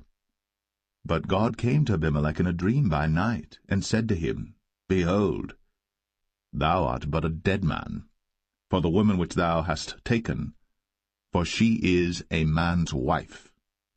But Abimelech had not come near her, and he said, Lord, wilt thou slay also a righteous nation? Said he not unto me, She is my sister? And she, even she herself, said, He is my brother? In the integrity of my heart, and innocency of my hands, have I done this. And God said unto him in a dream, Yea, I know that thou didst this in the integrity of thy heart. For I also withheld thee from sinning against me. Therefore suffered I thee not to touch her. Now therefore restore the man his wife, for he is a prophet, and he shall pray for thee, and thou shalt live. And if thou restore her not, know thou that thou shalt surely die, thou and all that are thine. Therefore Abimelech rose early in the morning, and called all his servants, and told all these things in their ears. And the men were sore afraid. Then Abimelech called Abraham, and said unto him, What hast thou done unto us? And what have I offended thee, that thou hast brought on me and on my kingdom a great sin? Thou hast done deeds unto me that ought not to be done. And Abimelech said unto Abraham, What sawest thou, that thou hast done this thing? And Abraham said, Because I thought, surely the fear of God is not in this place, and they will slay me for my wife's sake. And yet indeed she is my sister. She is the daughter of my father, but not the daughter of my mother, and she became my wife. And it came to pass, when God caused me to wander from my father's house, that I said unto her, This is thy kindness which thou shalt show unto me. At every place whither we shall come, say of me, He is my brother. And Abimelech took sheep and oxen, and men servants, and women servants, and gave them unto Abraham, and restored him Sarah his wife. And Abimelech said, Behold, my land is before thee. Dwell where it pleaseth thee. And unto Sarah he said, Behold, I have given thy brother 1,000 pieces of silver. Behold, he is to thee a covering of the eyes, unto all that are with thee, and with all other. Thus she was reproved. So Abraham prayed unto God, and God healed Abimelech and his wife and his maidservants, and they bare children. For the Lord had fast closed up all the wombs of the house of Abimelech, because of Sarah, Abraham's wife.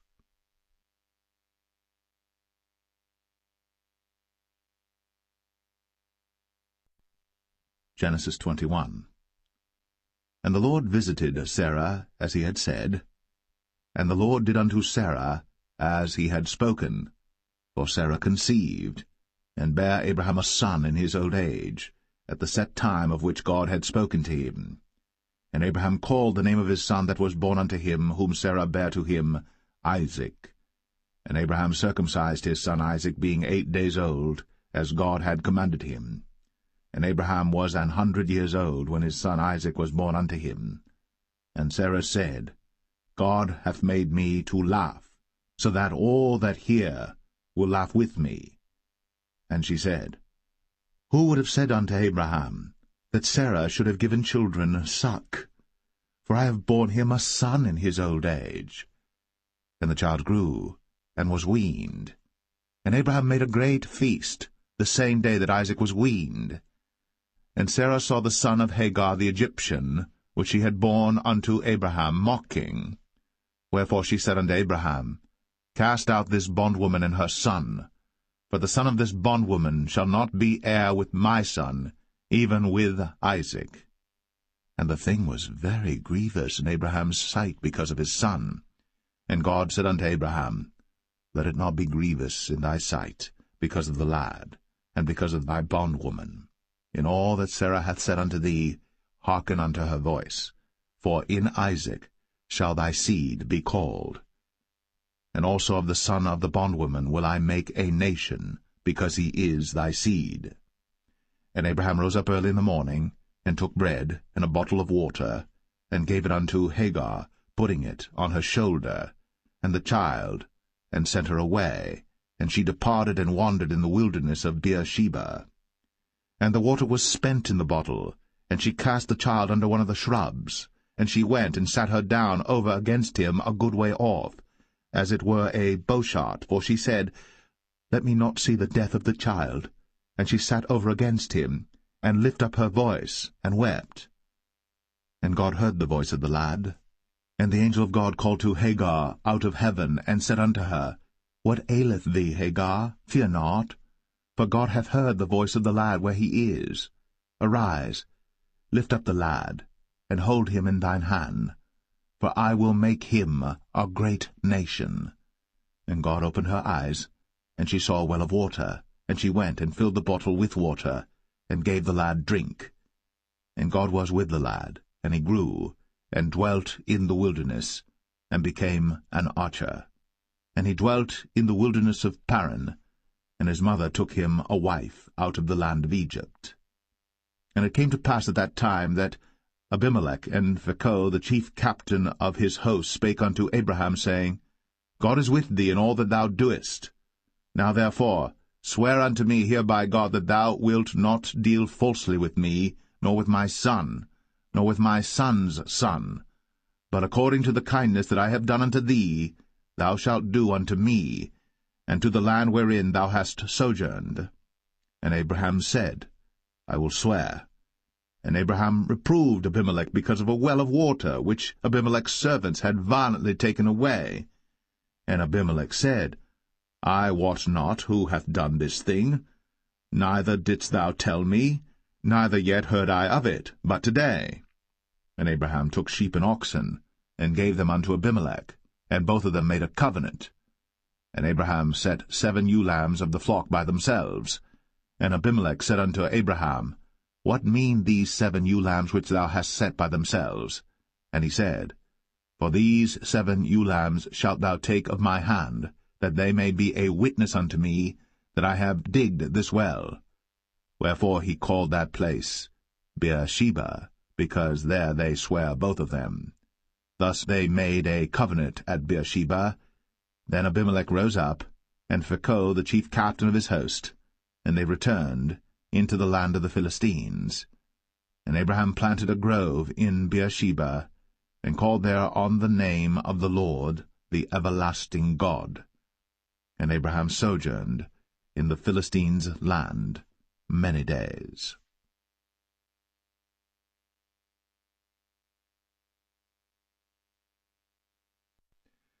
Genesis 22. And it came to pass, after these things, that God did tempt Abraham, and said unto him, Abraham. And he said, Behold, here I am. And he said, Take now thy son, thine only son Isaac, whom thou lovest, and get thee into the land of Moriah, and offer him there for a burnt offering upon one of the mountains which I will tell thee of. And Abraham rose up early in the morning, and saddled his ass, and took 2 of his young men with him, and Isaac his son, and clave the wood for the burnt offering, and rose up, and went unto the place of which God had told him. Then on the 3rd day Abraham lifted up his eyes, and saw the place afar off. And Abraham said unto his young men, Abide ye here with the ass, and I and the lad will go yonder, and worship, and come again to you. And Abraham took the wood of the burnt offering, and laid it upon Isaac his son. And he took the fire in his hand, and a knife, and they went both of them together. And Isaac spake unto Abraham his father, and said, My father? And he said, Here am I, my son. And he said, Behold, the fire and the wood. But where is the lamb for a burnt offering? And Abraham said, My son, God will provide himself a lamb for a burnt offering. So they went both of them together. And they came to the place which God had told him of. And Abraham built an altar there, and laid the wood in order, and bound Isaac his son, and laid him on the altar upon the wood. And Abraham stretched forth his hand, and took the knife to slay his son. And the angel of the Lord called unto him out of heaven, and said, Abraham, Abraham! And he said, Here am I. And he said, Lay not thine hand upon the lad, neither do thou anything unto him. For now I know that thou fearest God, seeing thou hast not withheld thy son, thine only son, from me. And Abraham lifted up his eyes, and looked, and behold, behind him a ram caught in a thicket by his horns. And Abraham went, and took the ram, and offered him up for a burnt offering in the stead of his son. And Abraham called the name of that place Jehovah-Jireh, as it is said to this day, In the mount of the Lord it shall be seen. And the angel of the Lord called unto Abraham out of heaven the 2nd time, and said, By myself have I sworn, saith the Lord, for because thou hast done this thing, and hast not withheld thy son, thine only son, that in blessing I will bless thee, and in multiplying I will multiply thy seed as the stars of the heaven, and as the sand which is upon the seashore, and thy seed shall possess the gate of his enemies. And in thy seed shall all the nations of the earth be blessed, because thou hast obeyed my voice. So Abraham returned unto his young men, and they rose up, and went together to Beersheba.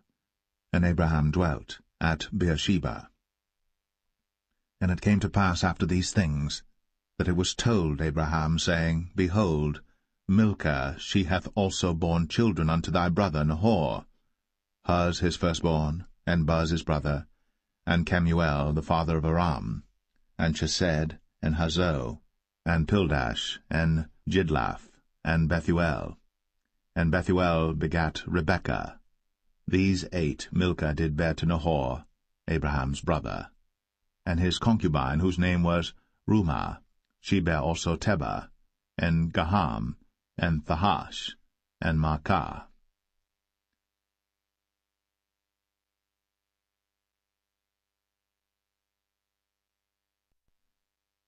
Genesis 23. And Sarah was 127 years old. These were the years of the life of Sarah. And Sarah died in Kirjath-Arba, the same as Hebron in the land of Canaan. And Abraham came to mourn for Sarah, and to weep for her. And Abraham stood up from before his dead, and spake unto the sons of Heth, saying, I am a stranger, and a sojourner with you. Give me a possession of a burying place with you, that I may bury my dead out of my sight. And the children of Heth answered Abraham, saying unto him, Hear us, my lord. Thou art a mighty prince among us. In the choice of our sepulchres bury thy dead.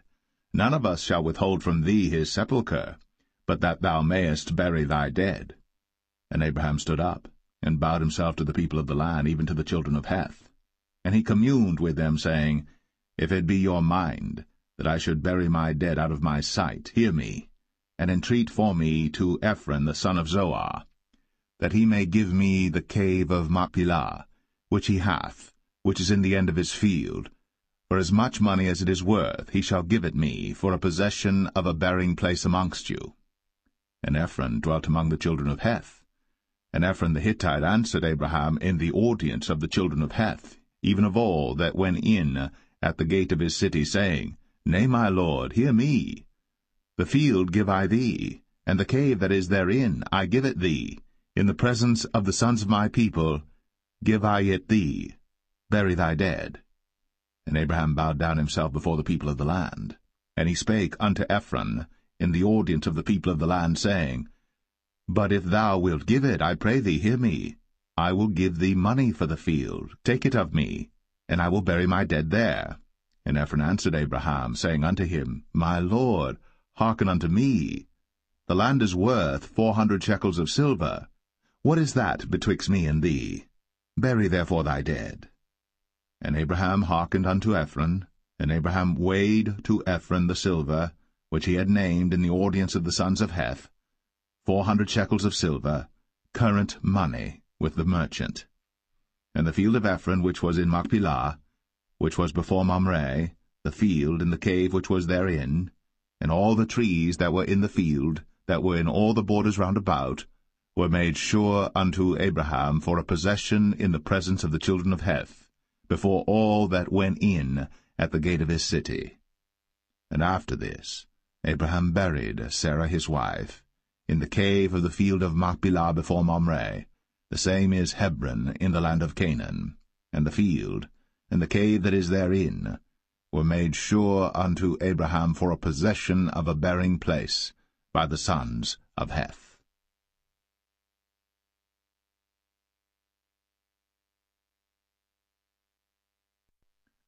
Genesis 24. And Abraham was old, and well stricken in age.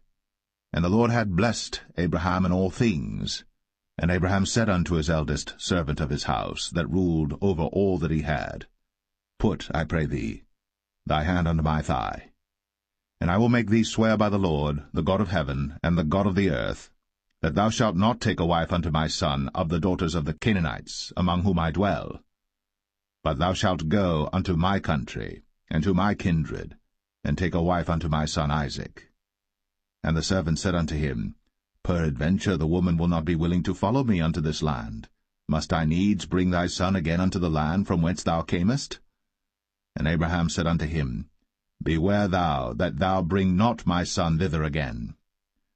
The Lord God of heaven, which took me from my father's house, and from the land of my kindred, and which spake unto me, and that sware unto me, saying, Unto thy seed will I give this land, he shall send his angel before thee, and thou shalt take a wife unto my son from thence. And if the woman will not be willing to follow thee, then thou shalt be clear from this my oath. Only bring not my son thither again.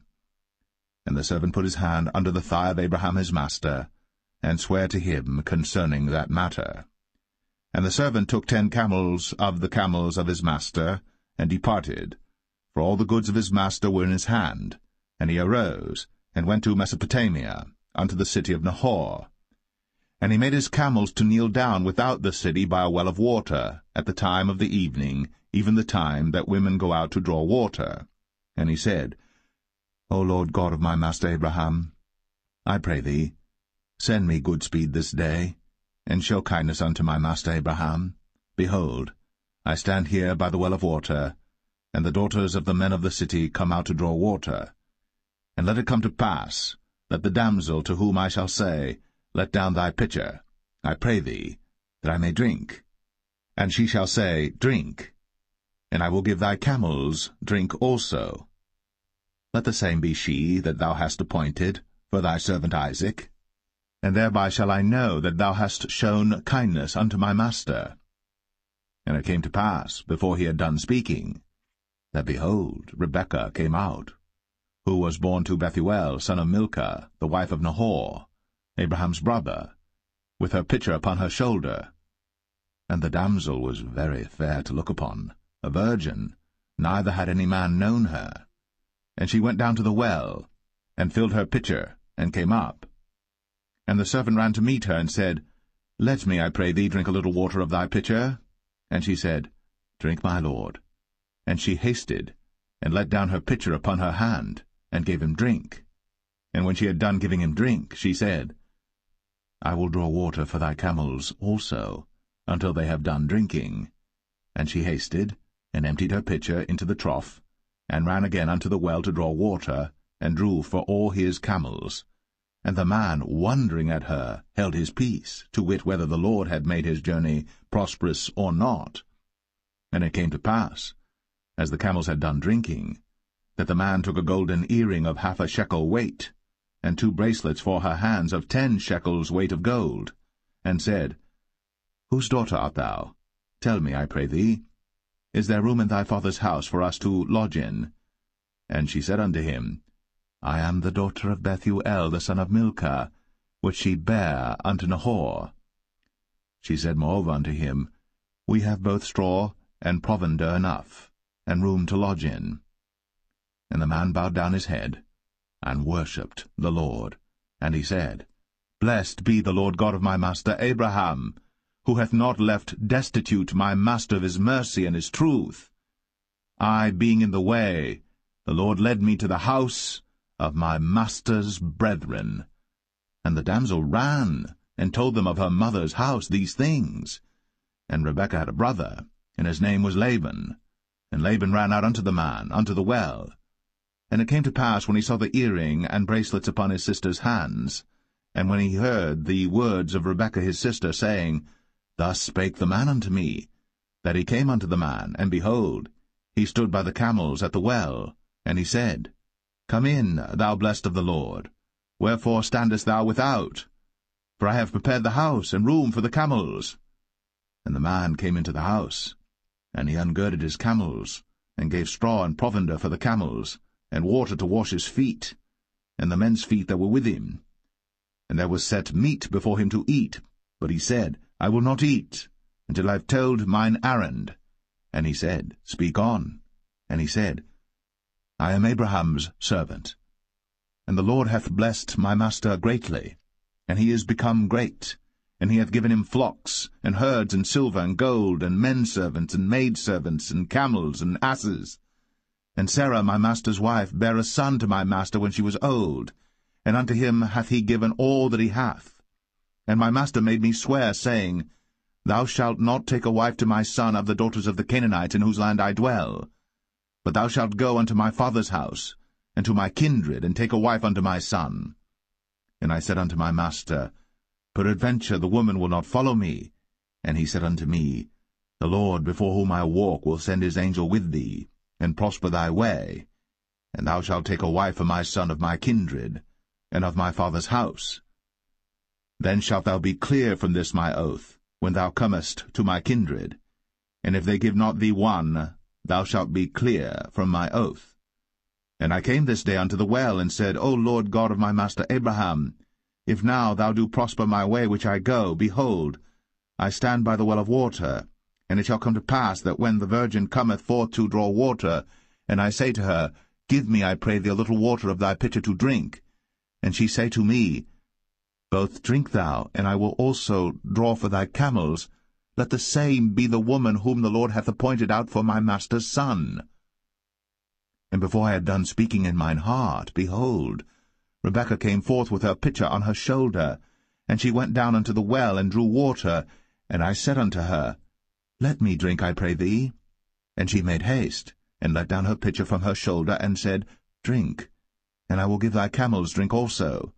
So I drank, and she made the camels drink also. And I asked her, and said, Whose daughter art thou? And she said, The daughter of Bethuel, Nahor's son, whom Milcah bare unto him. And I put the earring upon her face, and the bracelets upon her hands. And I bowed down my head, and worshipped the Lord, and blessed the Lord God of my master Abraham, which had led me in the right way to take my master's brother's daughter unto his son. And now, if ye will deal kindly and truly with my master, tell me, and if not, tell me, that I may turn to the right hand or to the left. Then Laban and Bethuel answered and said, The thing proceedeth from the Lord. We cannot speak unto thee bad or good. Behold, Rebekah is before thee. Take her, and go, and let her be thy master's son's wife, as the Lord hath spoken. And it came to pass that when Abraham's servant heard their words, he worshipped the Lord, bowing himself to the earth. And the servant brought forth jewels of silver, and jewels of gold, and raiment, and gave them to Rebekah. He gave also to her brother and to her mother precious things. And they did eat and drink, he and the men that were with him, and tarried all night. And they rose up in the morning, and he said, Send me away unto my master. And her brother and her mother said, Let the damsel abide with us a few days, at the least 10. After that she shall go. And he said unto them, Hinder me not, seeing the Lord hath prospered my way. Send me away, that I may go to my master. And they said, We will call the damsel, and inquire at her mouth. And they called Rebekah, and said unto her, Wilt thou go with this man? And she said, I will go. And they sent away Rebekah, their sister, and her nurse, and Abraham's servant, and his men. And they blessed Rebekah, and said unto her, Thou art our sister.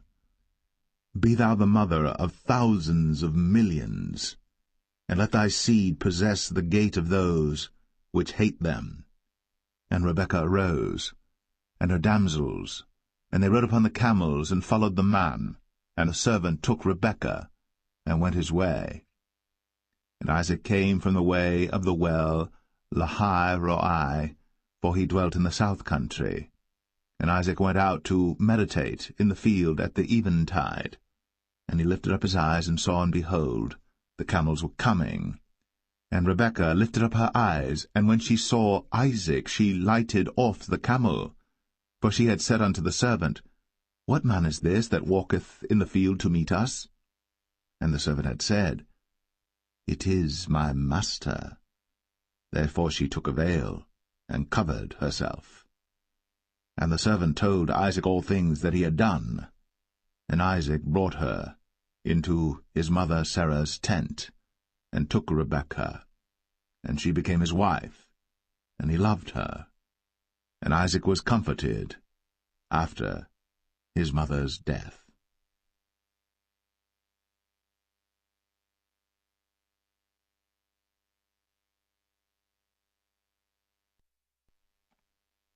Genesis 25. Then again Abraham took a wife, and her name was Keturah. And she bare him Zimran, and Jokshan, and Medan, and Midian, and Ishbak, and Shua. And Jokshan begat Sheba and Dedan. And the sons of Dedan were Ashrim, and Letashim, and Leumim. And the sons of Midian, Ephah and Epher, and Hanok, and Abidah, and Eldaah. All these were the children of Keturah. And Abraham gave all that he had unto Isaac. But unto the sons of the concubines which Abraham had, Abraham gave gifts, and sent them away from Isaac his son while he yet lived eastward unto the east country. And these are the days of the years of Abraham's life which he lived, 160 years. Then Abraham gave up the ghost, and died in a good old age, an old man, and full of years, and was gathered to his people. And his sons Isaac and Ishmael buried him in the cave of Machpelah in the field of Ephron the son of Zoar the Hittite, which is before Mamre, the field which Abraham purchased of the sons of Heth. There was Abraham buried, and Sarah his wife. And it came to pass after the death of Abraham that God blessed his son Isaac, and Isaac dwelt by the well, Lahai Roi. Now these are the generations of Ishmael, Abraham's son, whom Hagar the Egyptian, Sarah's handmaid, bare unto Abraham. And these are the names of the sons of Ishmael, by their names according to their generations: the firstborn of Ishmael, Nebajoth, and Kedar, and Abiel, and Mibsam, and Mishma, and Dumah, and Massa, Hadar, and Tema, Jetur, Naphish, and Kedemah. These are the sons of Ishmael, and these are their names by their towns and by their castles, 12 princes according to their nations. And these are the years of the life of Ishmael, 137 years. And he gave up the ghost, and died, and was gathered unto his people. And they dwelt from Havilah unto Shur, that is before Egypt, as thou goest toward Assyria. And he died in the presence of all his brethren. And these are the generations of Isaac, Abraham's son. Abraham begat Isaac. And Isaac was 40 years old when he took Rebekah to wife, the daughter of Bethuel the Syrian of Padan Aram, the sister to Laban the Syrian. And Isaac entreated the Lord for his wife, because she was barren. And the Lord was entreated of him, and Rebekah his wife conceived. And the children struggled together within her. And she said, If it be so, why am I thus? And she went to inquire of the Lord. And the Lord said unto her, 2 nations are in thy womb, and 2 manner of people shall be separated from thy bowels. And the one people shall be stronger than the other people, and the elder shall serve the younger. And when her days to be delivered were fulfilled, behold, there were twins in her womb.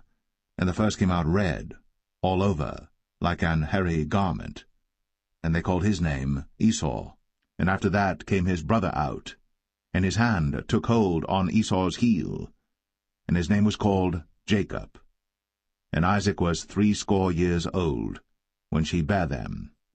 And the boys grew, and Esau was a cunning hunter, a man of the field, and Jacob was a plain man, dwelling in tents. And Isaac loved Esau because he did eat of his venison, but Rebekah loved Jacob. And Jacob sod pottage, and Esau came from the field, and he was faint. And Esau said to Jacob, Feed me, I pray thee, with that same red pottage, for I am faint. Therefore was his name called Edom. And Jacob said, Sell me this day thy birthright.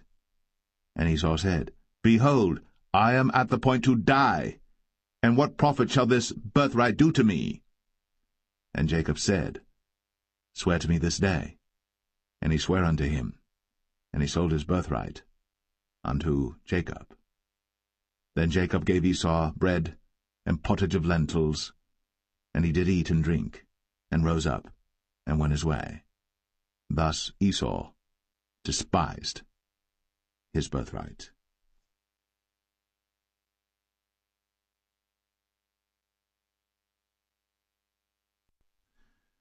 Genesis 26. And there was a famine in the land beside the first famine that was in the days of Abraham. And Isaac went unto Abimelech king of the Philistines unto Gerar. And the Lord appeared unto him, and said, Go not down into Egypt. Dwell in the land which I shall tell thee of. Sojourn in this land, and I will be with thee, and will bless thee. For unto thee and unto thy seed I will give all these countries, and I will perform the oath which I sware unto Abraham thy father. And I will make thy seed to multiply as the stars of heaven, and will give unto thy seed all these countries, and in thy seed shall all the nations of the earth be blessed, because that Abraham obeyed my voice, and kept my charge, my commandments, my statutes, and my laws. And Isaac dwelt in Gerar. And the men of the place asked him of his wife, and he said, She is my sister. For he feared to say, She is my wife, lest, said he, the men of the place should kill me for Rebekah, because she was fair to look upon. And it came to pass, when he had been there a long time, that Abimelech king of the Philistines looked out at a window, and saw, and behold, Isaac was sporting with Rebekah his wife. And Abimelech called Isaac, and said, Behold, of a surety she is thy wife. And how saidst thou, She is my sister? And Isaac said unto him, Because I said, Lest I die for her. And Abimelech said, What is this thou hast done unto us? One of the people might lightly have lain with thy wife, and thou shouldest have brought guiltiness upon us. And Abimelech charged all his people, saying, He that toucheth this man or his wife shall surely be put to death. Then Isaac sowed in that land, and received in the same year 100-fold, and the Lord blessed him. And the man waxed great, and went forward, and grew until he became very great. For he had possession of flocks, and possession of herds, and great store of servants. And the Philistines envied him. For all the wells which his father's servants had digged in the days of Abraham his father, the Philistines had stopped them, and filled them with earth. And Abimelech said unto Isaac, Go from us, for thou art much mightier than we. And Isaac departed thence, and pitched his tent in the valley of Gerar, and dwelt there. And Isaac digged again the wells of water, which they had digged in the days of Abraham his father, for the Philistines had stopped them after the death of Abraham, and he called their names after the names by which his father had called them. And Isaac's servants digged in the valley, and found there a well of springing water. And the herdmen of Gerar did strive with Isaac's herdmen, saying, The water is ours. And he called the name of the well Esek, because they strove with him. And they digged another well, and strove for that also. And he called the name of it Sitnah. And he removed from thence, and digged another well, and for that they strove not. And he called the name of it Rehoboth. And he said, For now the Lord hath made room for us, and we shall be fruitful in the land. And he went up from thence to Beersheba. And the Lord appeared unto him the same night, and said, I am the God of Abraham thy father. Fear not, for I am with thee, and will bless thee, and multiply thy seed for my servant Abraham's sake. And he builded an altar there, and called upon the name of the Lord, and pitched his tent there. And there Isaac's servants digged a well. Then Abimelech went to him from Gerar, and Ahuzzath one of his friends, and Phicol the chief captain of his army. And Isaac said unto them, Wherefore come ye to me, seeing ye hate me, and have sent me away from you? And they said, We saw certainly that the Lord was with thee. And we said, Let there be now an oath betwixt us, even betwixt us and thee, and let us make a covenant with thee, that thou wilt do us no hurt, as we have not touched thee, and as we have done unto thee nothing but good, and have sent thee away in peace. Thou art now the blessed of the Lord. And he made them a feast, and they did eat and drink. And they rose up betimes in the morning, and sware one to another. And Isaac sent them away, and they departed from him in peace. And it came to pass, the same day, that Isaac's servants came, and told him concerning the well which they had digged, and said unto him, We have found water. And he called it Sheba. Therefore the name of the city is Beersheba unto this day. And Esau was 40 years old when he took to wife Judith the daughter of Beri the Hittite, and Bashemath the daughter of Elon the Hittite, which were a grief of mind unto Isaac and to Rebekah.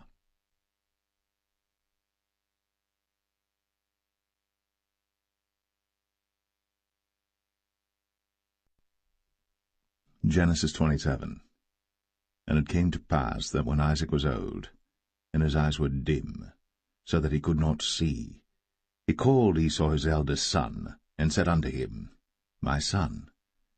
And he said unto him, Behold, here am I. And he said, Behold now, I am old, I know not the day of my death.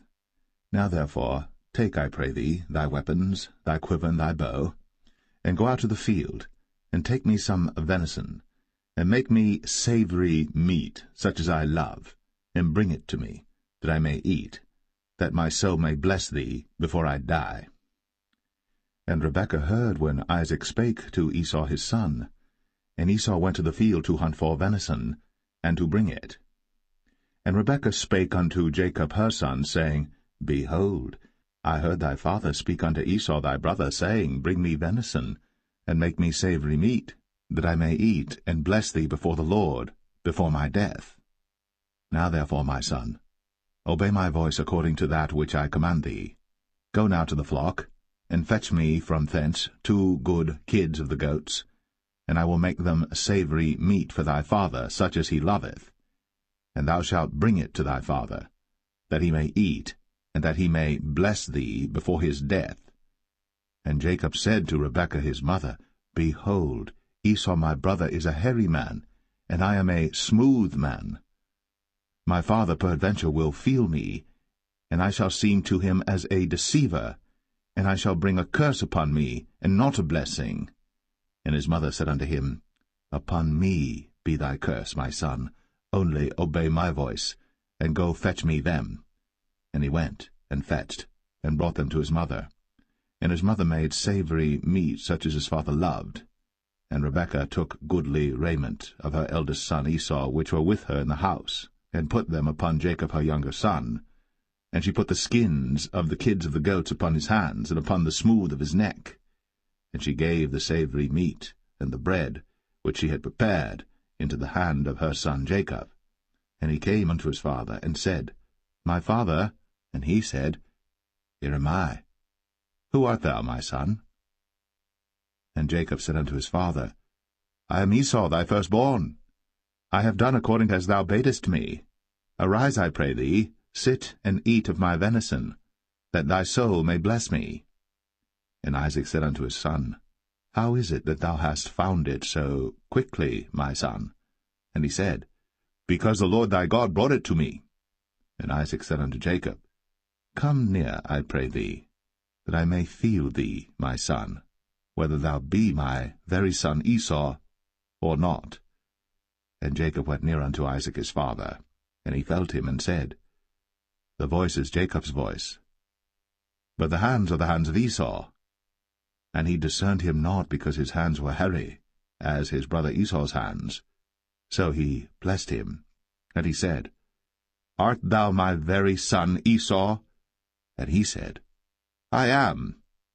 And he said, Bring it near to me, and I will eat of my son's venison, that my soul may bless thee.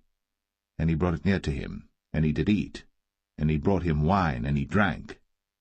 And his father Isaac said unto him, Come near now, and kiss me, my son. And he came near, and kissed him. And he smelled the smell of his raiment, and blessed him, and said, See, the smell of my son is as the smell of a field which the Lord hath blessed.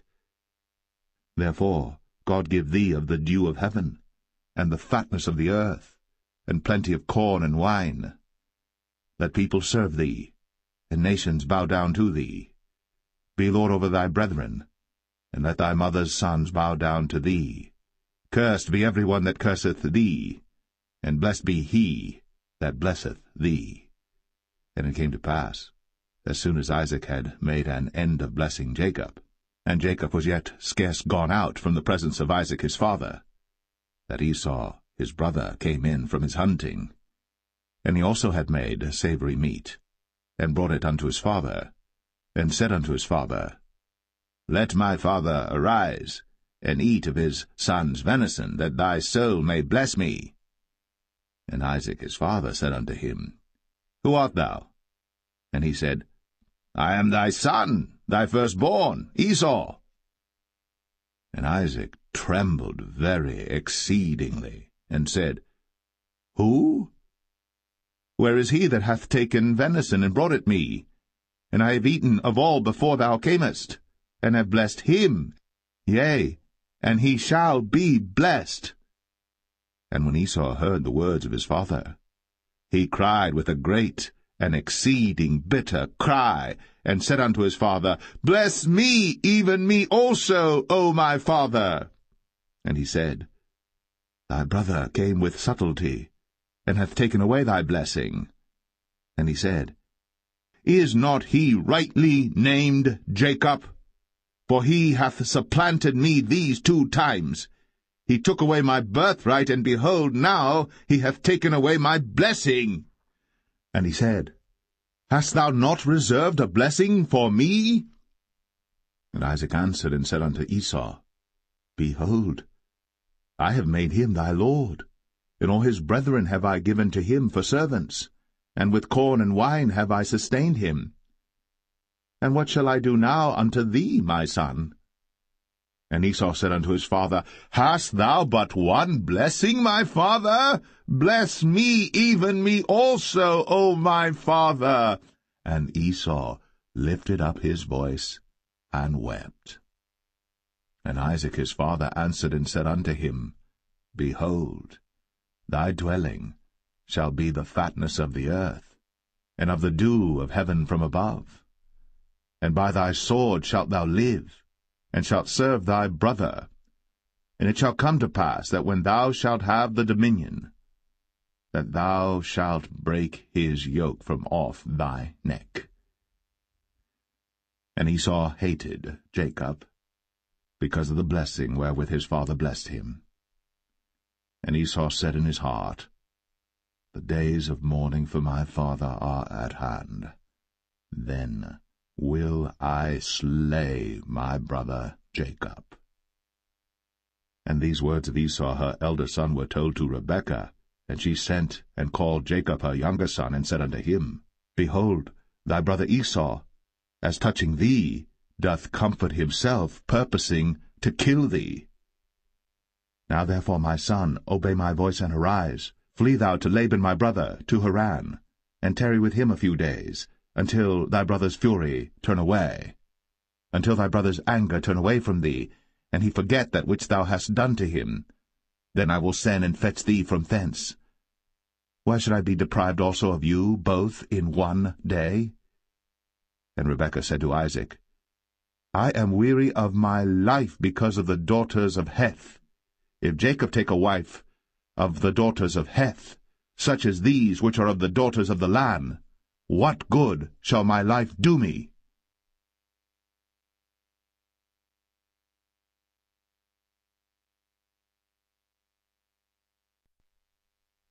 Genesis 28. And Isaac called Jacob, and blessed him, and charged him, and said unto him, Thou shalt not take a wife of the daughters of Canaan. Arise, go to Padan Aram, to the house of Bethuel thy mother's father, and take thee a wife from thence of the daughters of Laban thy mother's brother.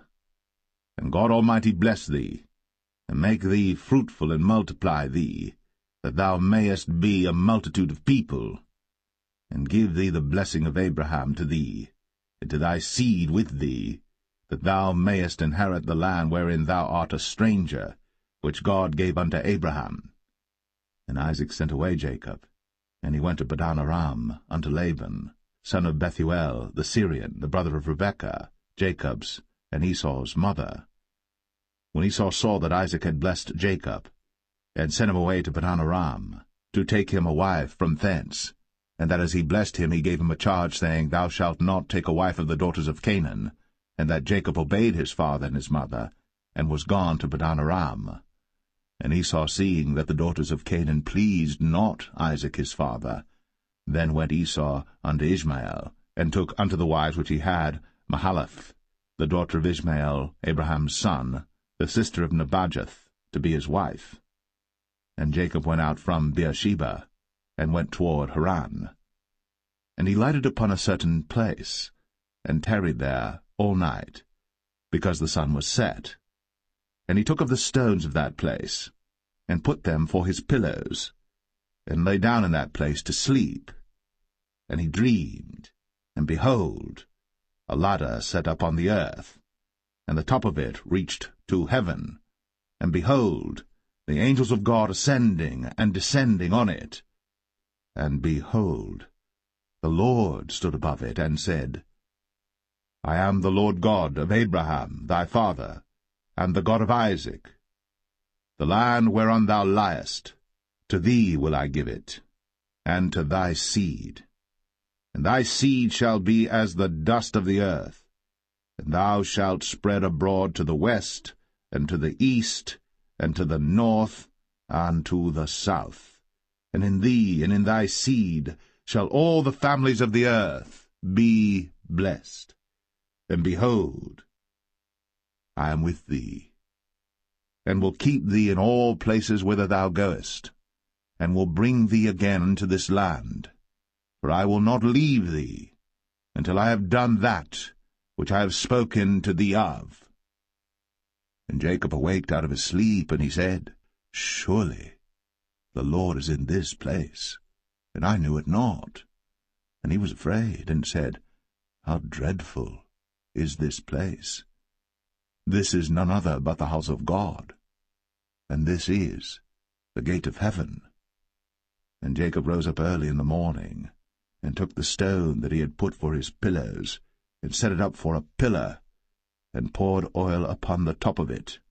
And he called the name of that place Bethel, but the name of that city was called Luz at the first.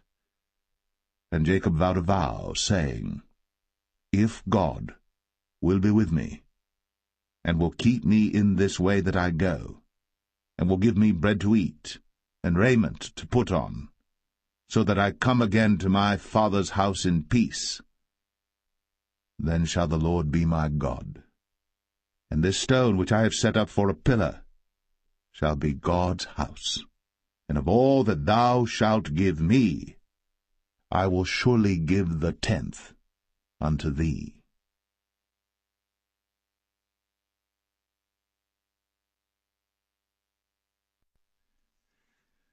Genesis 29. Then Jacob went on his journey, and came into the land of the people of the east. And he looked, and behold, a well in the field, and lo, there were 3 flocks of sheep lying by it. For out of that well they watered the flocks. And a great stone was upon the well's mouth, and thither were all the flocks gathered. And they rolled the stone from the well's mouth, and watered the sheep, and put the stone again upon the well's mouth in his place. And Jacob said unto them, My brethren, whence be ye? And they said, Of Haran are we. And he said unto them, Know ye Laban the son of Nahor? And they said, We know him. And he said unto them, Is he well? And they said, He is well. And behold, Rachel his daughter cometh with the sheep. And he said, Lo, it is yet high day, neither is it time that the cattle should be gathered together. Water ye the sheep, and go and feed them. And they said, We cannot until all the flocks be gathered together, until they roll the stone from the well's mouth. Then we water the sheep. And while he yet spake with them, Rachel came with her father's sheep, for she kept them. And it came to pass, when Jacob saw Rachel the daughter of Laban his mother's brother, and the sheep of Laban his mother's brother, that Jacob went near, and rolled the stone from the well's mouth, and watered the flock of Laban his mother's brother. And Jacob kissed Rachel, and lifted up his voice and wept. And Jacob told Rachel that he was her father's brother, and that he was Rebekah's son. And she ran and told her father. And it came to pass, when Laban heard the tidings of Jacob his sister's son, that he ran to meet him, and embraced him, and kissed him, and brought him to his house. And he told Laban all these things. And Laban said to him, Surely thou art my bone and my flesh. And he abode with him the space of a month. And Laban said unto Jacob, Because thou art my brother, shouldest thou therefore serve me for naught? Tell me, what shall thy wages be? And Laban had 2 daughters. The name of the elder was Leah, and the name of the younger was Rachel. Leah was tender-eyed, but Rachel was beautiful and well-favored. And Jacob loved Rachel, and said, I will serve thee 7 years for Rachel thy younger daughter. And Laban said, It is better that I give her to thee, than that I should give her to another man. Abide with me. And Jacob served 7 years for Rachel. And they seemed unto him but a few days, for the love he had to her. And Jacob said unto Laban, Give me my wife, for my days are fulfilled, that I may go in unto her. And Laban gathered together all the men of the place, and made a feast. And it came to pass in the evening that he took Leah his daughter, and brought her to him, and he went in unto her. And Laban gave unto his daughter Leah Zilpah his maid for an handmaid. And it came to pass that in the morning, behold, it was Leah. And he said to Laban, What is this thou hast done unto me? Did not I serve with thee for Rachel? Wherefore then hast thou beguiled me? And Laban said, It must not be so done in our country to give the younger before the firstborn. Fulfill her week, and we will give thee this also for the service which thou shalt serve with me yet 7 other years. And Jacob did so, and fulfilled her week, and he gave him Rachel his daughter to wife also. And Laban gave to Rachel his daughter Bilhah his handmaid to be her maid. And he went in also unto Rachel. And he loved also Rachel more than Leah, and served with him yet 7 other years. And when the Lord saw that Leah was hated, he opened her womb. But Rachel was barren, and Leah conceived, and bare a son. And she called his name Reuben, for she said, Surely the Lord hath looked upon my affliction, now therefore my husband will love me. And she conceived again, and bare a son, and said, Because the Lord hath heard that I was hated, he hath therefore given me this son also. And she called his name Simeon. And she conceived again, and bare a son, and said, Now this time will my husband be joined unto me, because I have borne him 3 sons. Therefore was his name called Levi. And she conceived again, and bare a son, and she said, Now will I praise the Lord. Therefore she called his name Judah, and left bearing.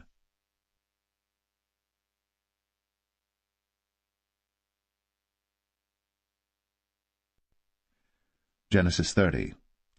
And when Rachel saw that she bare Jacob no children, Rachel envied her sister, and said unto Jacob, Give me children, or else I die.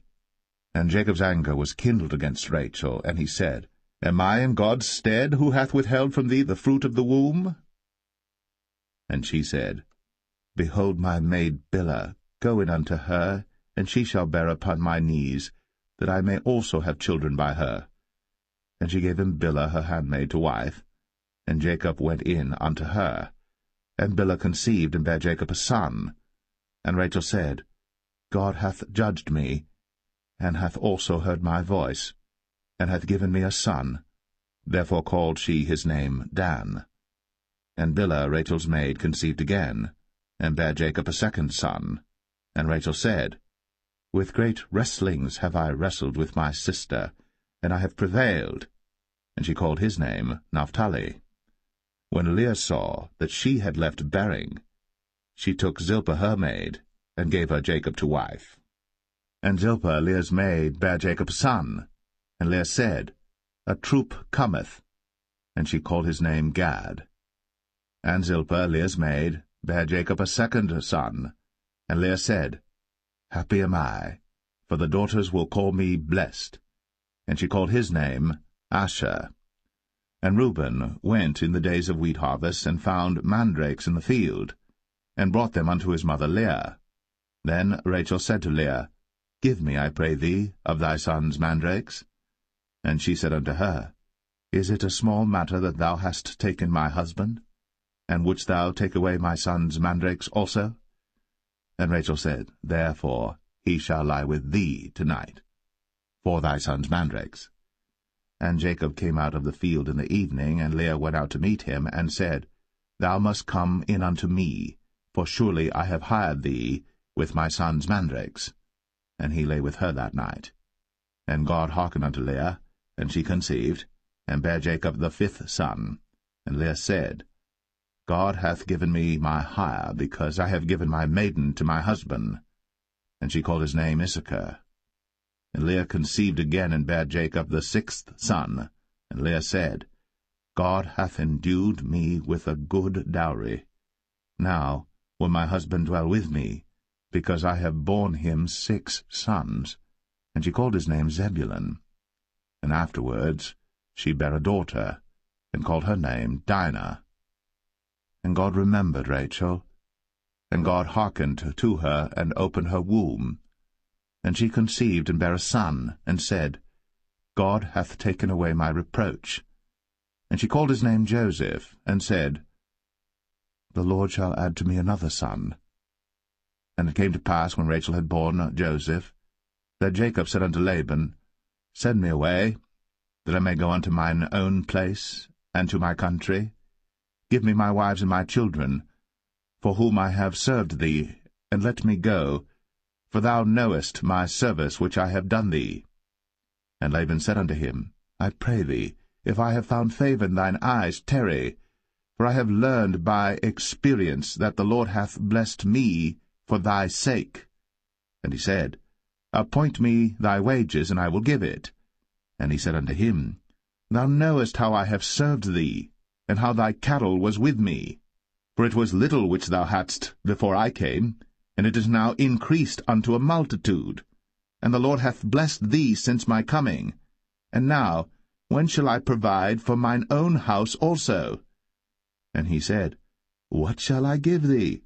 And Jacob said, Thou shalt not give me anything. If thou wilt do this thing for me, I will again feed and keep thy flock. I will pass through all thy flock today, removing from thence all the speckled and spotted cattle, and all the brown cattle among the sheep, and the spotted and speckled among the goats, and of such shall be my hire. So shall my righteousness answer for me in time to come, when it shall come for my hire before thy face, every one that is not speckled and spotted among the goats, and brown among the sheep, that shall be counted stolen with me. And Laban said, Behold, I would it might be according to thy word. And he removed that day the he-goats that were ring-straked and spotted, and all the she-goats that were speckled and spotted, and every one that had some white in it, and all the brown among the sheep, and gave them into the hand of his sons. And he set 3 days' journey betwixt himself and Jacob fed the rest of Laban's flocks. And Jacob took him rods of green poplar, and of the hazel and chestnut tree, and pilled white strakes in them, and made the white appear which was in the rods. And he set the rods which he had pilled before the flocks in the gutters, in the watering troughs, when the flocks came to drink, that they should conceive when they came to drink. And the flocks conceived before the rods, and brought forth cattle, ring-straked, speckled, and spotted. And Jacob did separate the lambs, and set the faces of the flocks toward the ring-straked, and all the brown in the flock of Laban. And he put his own flocks by themselves, and put them not unto Laban's cattle. And it came to pass, whensoever the stronger cattle did conceive, that Jacob laid the rods before the eyes of the cattle in the gutters, that they might conceive among the rods. But when the cattle were feeble, he put them not in. So the feebler were Laban's, and the stronger Jacob's. And the man increased exceedingly, and had much cattle, and maidservants, and menservants, and camels, and asses.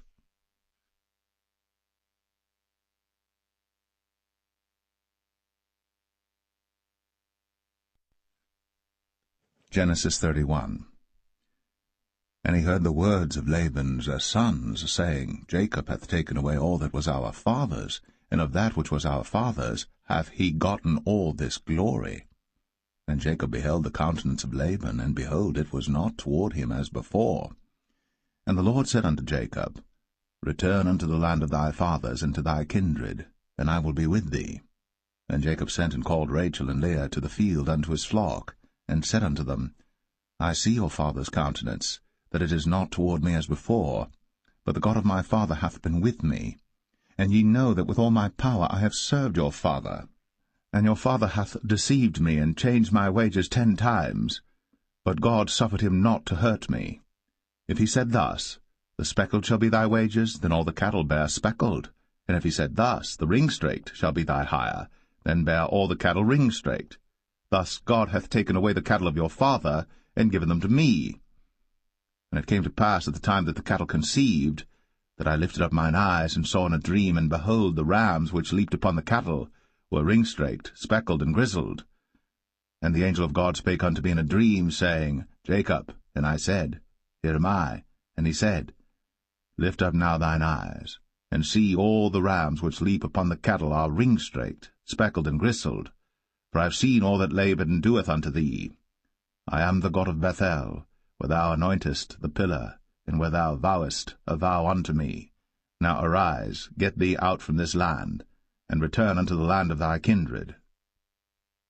And Rachel and Leah answered and said unto him, Is there yet any portion or inheritance for us in our father's house?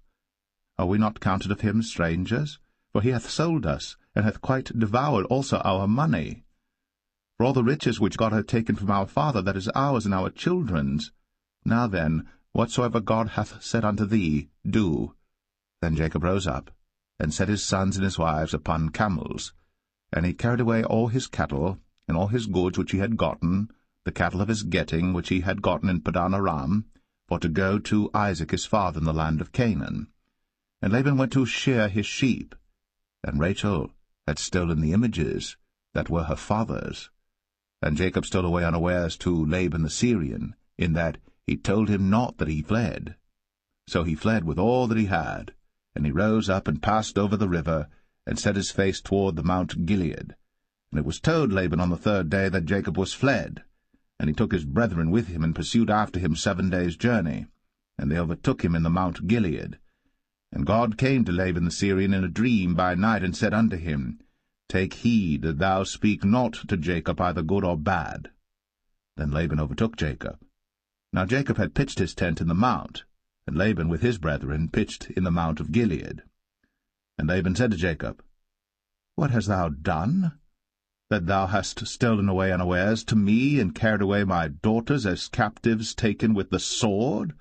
Wherefore didst thou flee away secretly, and steal away from me, and didst not tell me, that I might have sent thee away with mirth, and with songs, with tabret, and with harp, and hast not suffered me to kiss my sons and my daughters? Thou hast now done foolishly in so doing. It is in the power of my hand to do you hurt. But the God of your father spake unto me yesternight, saying, Take thou heed that thou speak not to Jacob either good or bad. And now, though thou wouldst needs be gone, because thou sore longest after thy father's house, yet wherefore hast thou stolen my gods? And Jacob answered and said to Laban, Because I was afraid, for I said, Peradventure thou wouldst take by force thy daughters from me. With whomsoever thou findest thy gods, let him not live. Before our brethren discern thou what is thine with me, and take it to thee. For Jacob knew not that Rachel had stolen them. And Laban went into Jacob's tent, and into Leah's tent, and into the 2 maidservants' tents, but he found them not. Then went he out of Leah's tent, and entered into Rachel's tent. Now Rachel had taken the images, and put them in the camel's furniture, and sat upon them. And Laban searched all the tent, but found them not. And she said to her father, Let it not displease my lord that I cannot rise up before thee, for the custom of women is upon me. And he searched, but found not the images. And Jacob was wroth and chode with Laban. And Jacob answered and said to Laban, What is my trespass? What is my sin, that thou hast so hotly pursued after me? Whereas thou hast searched all my stuff, what hast thou found of all thy household stuff? Set it here before my brethren and thy brethren, that they may judge betwixt us both. This 20 years have I been with thee. Thy ewes and thy she-goats have not cast their young, and the rams of thy flock have I not eaten. That which was torn of beasts I brought not unto thee. I bear the loss of it. Of my hand didst thou require it, whether stolen by day or stolen by night.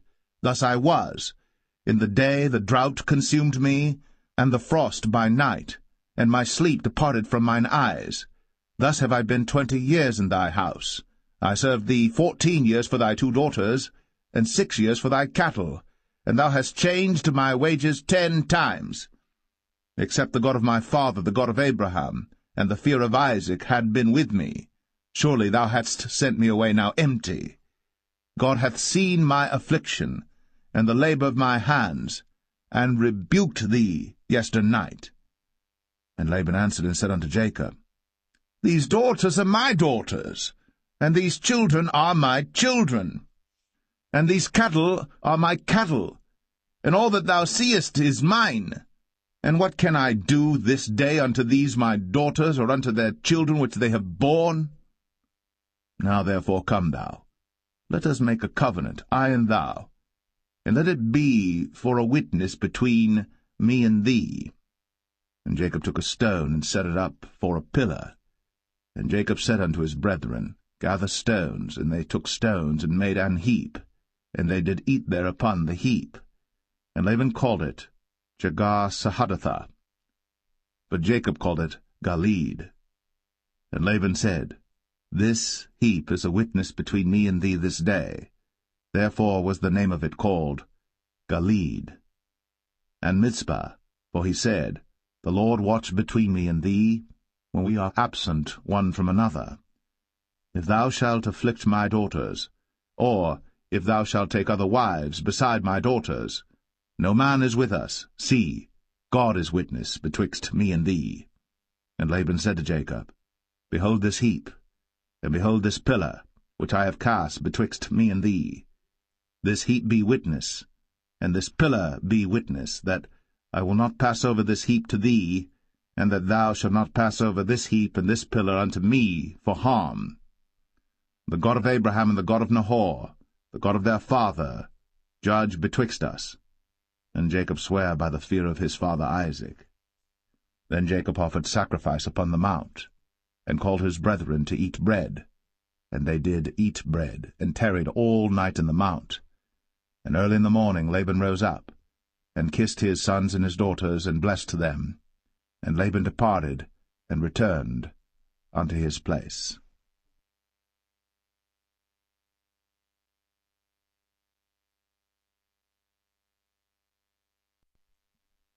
Genesis 32.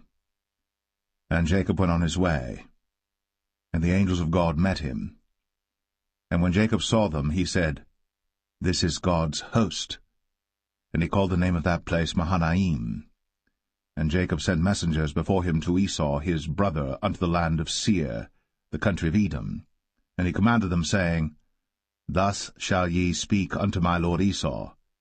Thy servant Jacob saith thus, I have sojourned with Laban, and stayed there until now. And I have oxen and asses, flocks and menservants and women servants. And I have sent to tell my lord that I may find grace in thy sight. And the messengers returned to Jacob, saying, We came to thy brother Esau, and also he cometh to meet thee, and 400 men with him. Then Jacob was greatly afraid and distressed. And he divided the people that was with him, and the flocks and herds, and the camels, into 2 bands, and said, If Esau come to the one company and smite it, then the other company which is left shall escape. And Jacob said, O God of my father Abraham, and God of my father Isaac, the Lord which saidest unto me, Return unto thy country, and to thy kindred, and I will deal well with thee. I am not worthy of the least of all the mercies, and of all the truth which thou hast shown unto thy servant. For with my staff I passed over this Jordan, now I am become 2 bands. Deliver me, I pray thee, from the hand of my brother, from the hand of Esau, for I fear him, lest he will come and smite me, and the mother with the children. And thou saidest, I will surely do thee good, and make thy seed as the sand of the sea, which cannot be numbered for multitude. And he lodged there that same night, and took of that which came to his hand a present for Esau his brother, 200 she-goats, and 20 he-goats, 200 ewes, and 20 rams, 30 milch camels with their coats, 40 kine, and 10 bulls, 20 she-asses, and 10 foals. And he delivered them into the hand of his servants, every drove by themselves, and said unto his servants, Pass over before me, and put a space betwixt drove and drove. And he commanded the foremost, saying, When Esau my brother meeteth thee, and asketh thee, saying, Whose art thou? And whither goest thou? And whose are these before thee? Then thou shalt say, They be thy servant Jacob's. It is a present sent unto my lord Esau, and behold, also he is behind us. And so commanded he the second and the third, and all that followed the drove, saying, On this manner shall ye speak unto Esau, when ye find him. And say ye moreover, Behold, thy servant Jacob is behind us.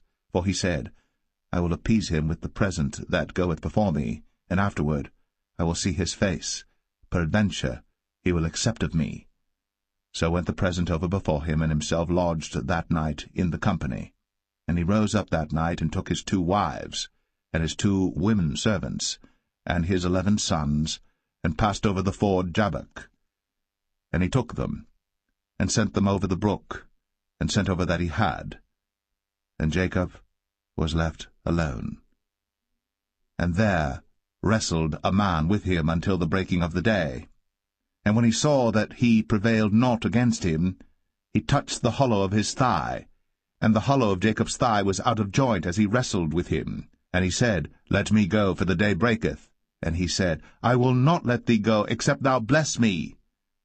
And he said unto him, What is thy name? And he said, Jacob. And he said, Thy name shall be called no more Jacob, but Israel. For as a prince hast thou power with God and with men, and hast prevailed. And Jacob asked him, and said, Tell me, I pray thee, thy name. And he said, Wherefore is it that thou dost ask after my name? And he blessed him there. And Jacob called the name of the place Peniel, for I have seen God face to face, and my life is preserved. And as he passed over Penuel, the sun rose upon him, and he halted upon his thigh. Therefore the children of Israel eat not of the sinew which shrank, which is upon the hollow of the thigh, unto this day, because he touched the hollow of Jacob's thigh in the sinew that shrank.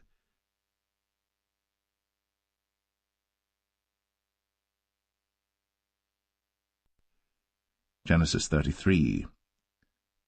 And Jacob lifted up his eyes, and looked, and behold, Esau came, and with him 400 men. And he divided the children unto Leah, and unto Rachel, and unto the 2 handmaids. And he put the handmaids and their children foremost, and Leah and her children after, and Rachel and Joseph hindermost. And he passed over before them, and bowed himself to the ground 7 times, until he came near to his brother. And Esau ran to meet him, and embraced him, and fell on his neck, and kissed him, and they wept.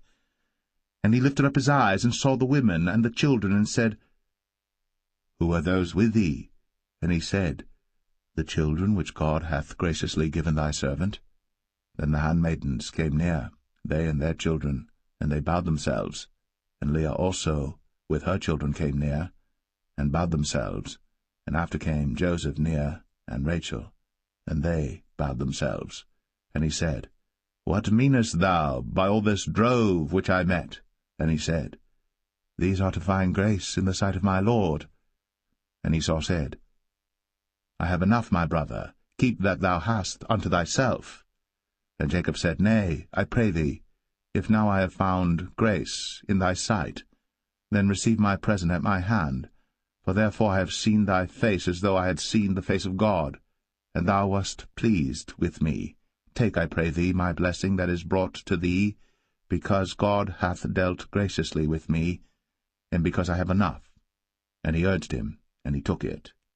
And he said, Let us take our journey, and let us go, and I will go before thee. And he said unto him, My Lord knoweth that the children are tender, and the flocks and herds with young are with me. And if men should overdrive them one day, all the flock will die. Let my Lord, I pray thee, pass over before his servant, and I will lead on softly according as the cattle that goeth before me, and the children be able to endure, until I come unto my Lord unto Seir. And Esau said, Let me now leave with thee some of the folk that are with me. And he said, What needeth it? Let me find grace in the sight of my Lord. So Esau returned that day on his way unto Seir. And Jacob journeyed to Succoth, and built him an house, and made booths for his cattle. Therefore the name of the place is called Succoth. And Jacob came to Shalem, a city of Shechem, which is in the land of Canaan, when he came from Padan Aram, and pitched his tent before the city. And he bought a parcel of a field, where he had spread his tent, at the hand of the children of Hamor, Shechem's father, for 100 pieces of money. And he erected there an altar, and called it El Elohe Israel.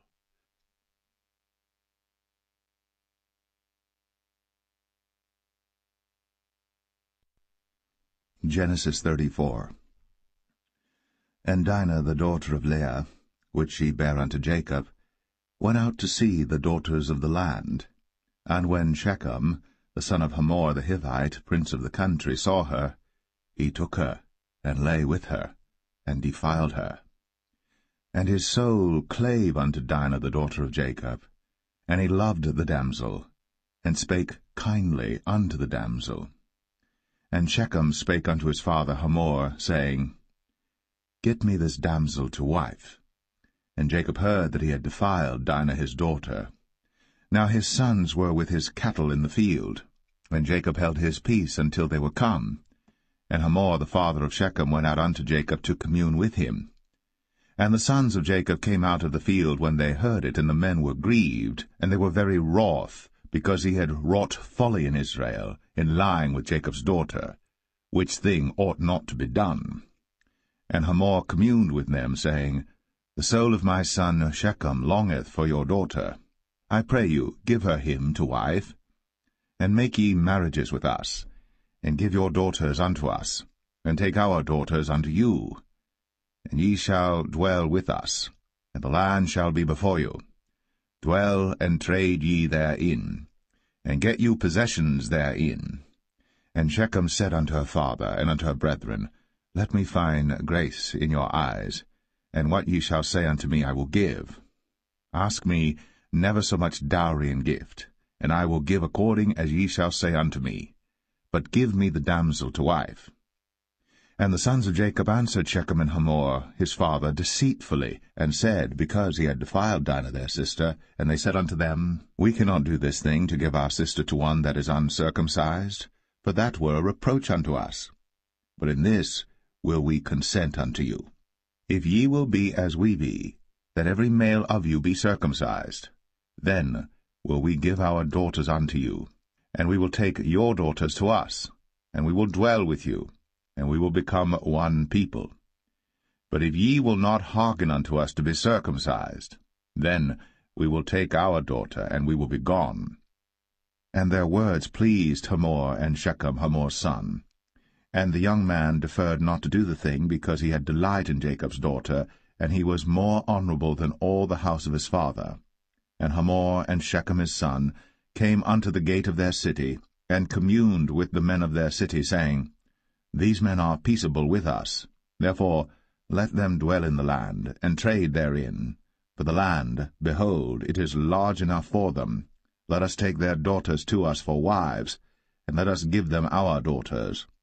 Only herein will the men consent unto us, for to dwell with us, to be one people, if every male among us be circumcised, as they are circumcised. Shall not their cattle and their substance and every beast of theirs be ours? Only let us consent unto them, and they will dwell with us.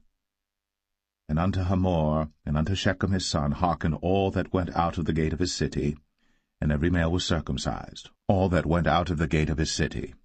And it came to pass on the 3rd day, when they were sore, that 2 of the sons of Jacob, Simeon and Levi, Dinah's brethren, took each man his sword, and came upon the city boldly, and slew all the males.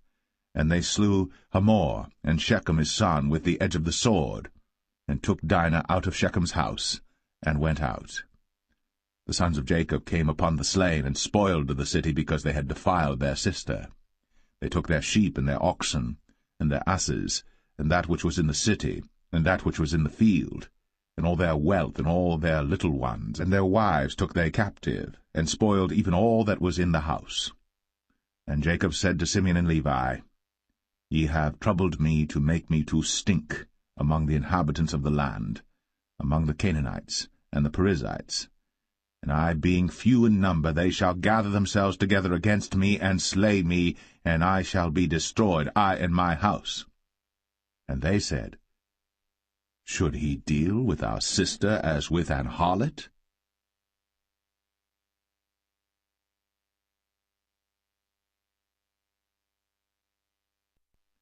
Genesis 35. And God said unto Jacob, Arise, go up to Bethel, and dwell there, and make there an altar unto God, that appeared unto thee when thou fleddest from the face of Esau thy brother. Then Jacob said unto his household and to all that were with him, Put away the strange gods that are among you, and be clean, and change your garments, and let us arise, and go up to Bethel. And I will make there an altar unto God, who answered me in the day of my distress, and was with me in the way which I went. And they gave unto Jacob all the strange gods which were in their hand, and all their earrings which were in their ears. And Jacob hid them under the oak which was by Shechem. And they journeyed, and the terror of God was upon the cities that were round about them, and they did not pursue after the sons of Jacob. So Jacob came to Luz, which is in the land of Canaan, that is Bethel, he and all the people that were with him. And he built there an altar, and called the place El-Bethel, because there God appeared unto him, when he fled from the face of his brother. But Deborah, Rebekah's nurse, died, and she was buried beneath Bethel, under an oak. And the name of it was called Allon-Bachuth. And God appeared unto Jacob again when he came out of Padan Aram, and blessed him. And God said unto him, Thy name is Jacob. Thy name shall not be called any more Jacob, but Israel shall be thy name. And he called his name Israel. And God said unto him, I am God Almighty. Be fruitful and multiply. A nation and a company of nations shall be of thee, and kings shall come out of thy loins. And the land which I gave Abraham and Isaac, to thee I will give it, and to thy seed after thee will I give the land. And God went up from him in the place where he talked with him. And Jacob set up a pillar in the place where he talked with him, even a pillar of stone. And he poured a drink offering thereon, and he poured oil thereon. And Jacob called the name of the place where God spake with him, Bethel. And they journeyed from Bethel. And there was but a little way to come to Ephrath. And Rachel travailed, and she had hard labor. And it came to pass, when she was in hard labor, that the midwife said unto her, Fear not, thou shalt have this son also. And it came to pass, as her soul was in departing, for she died, that she called his name Ben-Oni, but his father called him Benjamin. And Rachel died, and was buried, in the way to Ephrath, which is Bethlehem. And Jacob set a pillar upon her grave, that is, the pillar of Rachel's grave, unto this day. And Israel journeyed, and spread his tent beyond the tower of Adar. And it came to pass, when Israel dwelt in that land, that Reuben went and lay with Bilhah his father's concubine, and Israel heard it. Now the sons of Jacob were 12, the sons of Leah, Reuben, Jacob's firstborn, and Simeon, and Levi, and Judah, and Issachar, and Zebulun. The sons of Rachel, Joseph and Benjamin. And the sons of Bilhah, Rachel's handmaid, Dan and Naphtali. And the sons of Zilpah, Leah's handmaid, Gad and Asher. These are the sons of Jacob, which were born to him in Padan Aram. And Jacob came unto Isaac his father unto Mamre, unto the city of Arba, which is Hebron, where Abraham and Isaac sojourned. And the days of Isaac were 180 years. And Isaac gave up the ghost, and died, and was gathered unto his people, being old and full of days. And his sons Esau and Jacob buried him.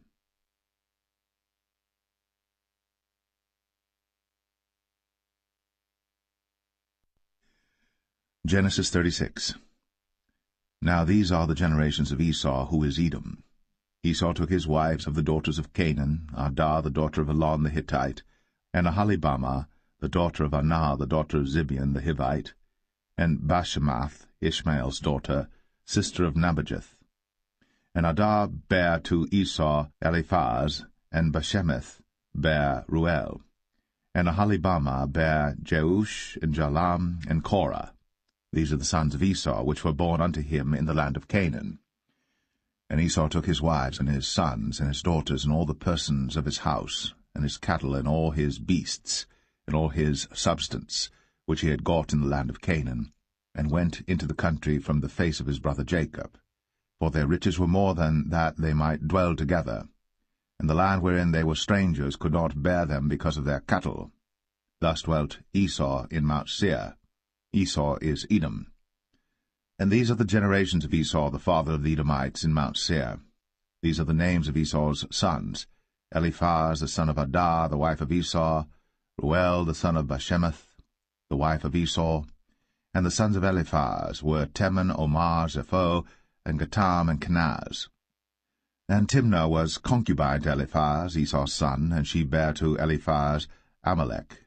These were the sons of Adah, Esau's wife. And these are the sons of Reuel, Nahath, and Zerah, Shammah, and Mizah. These were the sons of Bashemath, Esau's wife. And these were the sons of Aholibamah, the daughter of Anah, the daughter of Zibeon, Esau's wife. And she bare to Esau Jeush, and Jalam, and Korah. These were dukes of the sons of Esau. The sons of Eliphaz, the firstborn son of Esau, Duke Teman, Duke Omar, Duke Zepho, Duke Kenaz, Duke Korah, Duke Gatam, and Duke Amalek. These are the dukes that came of Eliphaz in the land of Edom. These were the sons of Adah. And these are the sons of Reuel, Esau's son, Duke Nahath, Duke Zerah, Duke Shammah, Duke Mizah. These are the dukes that came of Reuel in the land of Edom. These are the sons of Bashemath, Esau's wife. And these are the sons of Aholibamah, Esau's wife, Duke Jeush, Duke Jalam, Duke Korah. These were the dukes that came of Aholibamah, the daughter of Anah, Esau's wife. These are the sons of Esau, who is Edom, and these are their dukes. These are the sons of Seir the Horite, who inhabited the land, Lotan, and Shobal, and Zibeon, and Anah, and Dishon, and Ezer, and Dishan. These are the dukes of the Horites, the children of Seir in the land of Edom. And the children of Lotan were Horai and Hemam, and Lotan's sister was Timnah. And the children of Shobal were these: Alvan, and Manahath, and Ebal, Shepho, and Onam. And these are the children of Zibeon, both Ajah and Anah. This was that Anah that found the mules in the wilderness, as he fed the asses of Zibeon his father. And the children of Anah were these: Dishon, and Aholibamah the daughter of Anah. And these are the children of Dishon: Hemdan, and Eshban, and Ithran, and Cheran. The children of Ezer are these: Bilhan, and Zavan, and Akan. The children of Dishan are these: Uz and Aran. These are the dukes that came of the Horites: Duke Lotan, Duke Shobal, Duke Zibeon, Duke Anah, Duke Dishon, Duke Ezer, Duke Dishan. These are the dukes that came of Horai among their dukes in the land of Seir. And these are the kings that reigned in the land of Edom, before there reigned any king over the children of Israel. And Bela the son of Beor reigned in Edom, and the name of his city was Dinhabah.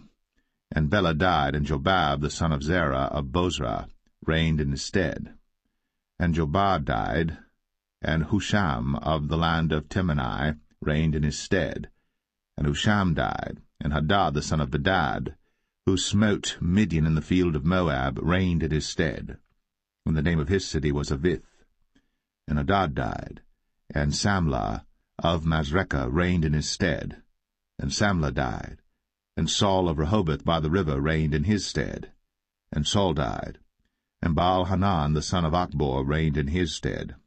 And Baal-Hanan the son of Achbor died, and Hadar reigned in his stead. And the name of his city was Pau, and his wife's name was Mehetabel, and the daughter of Matred, the daughter of Mezahab.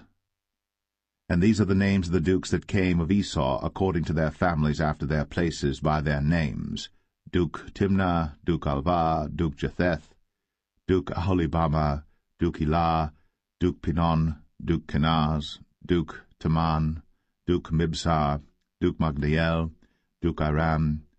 These be the dukes of Edom, according to their habitations in the land of their possession.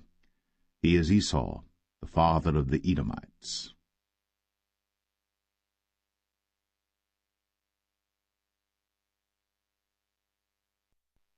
Genesis 37. And Jacob dwelt in the land wherein his father was a stranger, in the land of Canaan. These are the generations of Jacob. Joseph, being 17 years old, was feeding the flock with his brethren, and the lad was with the sons of Bilhah, and with the sons of Zilpah, his father's wives.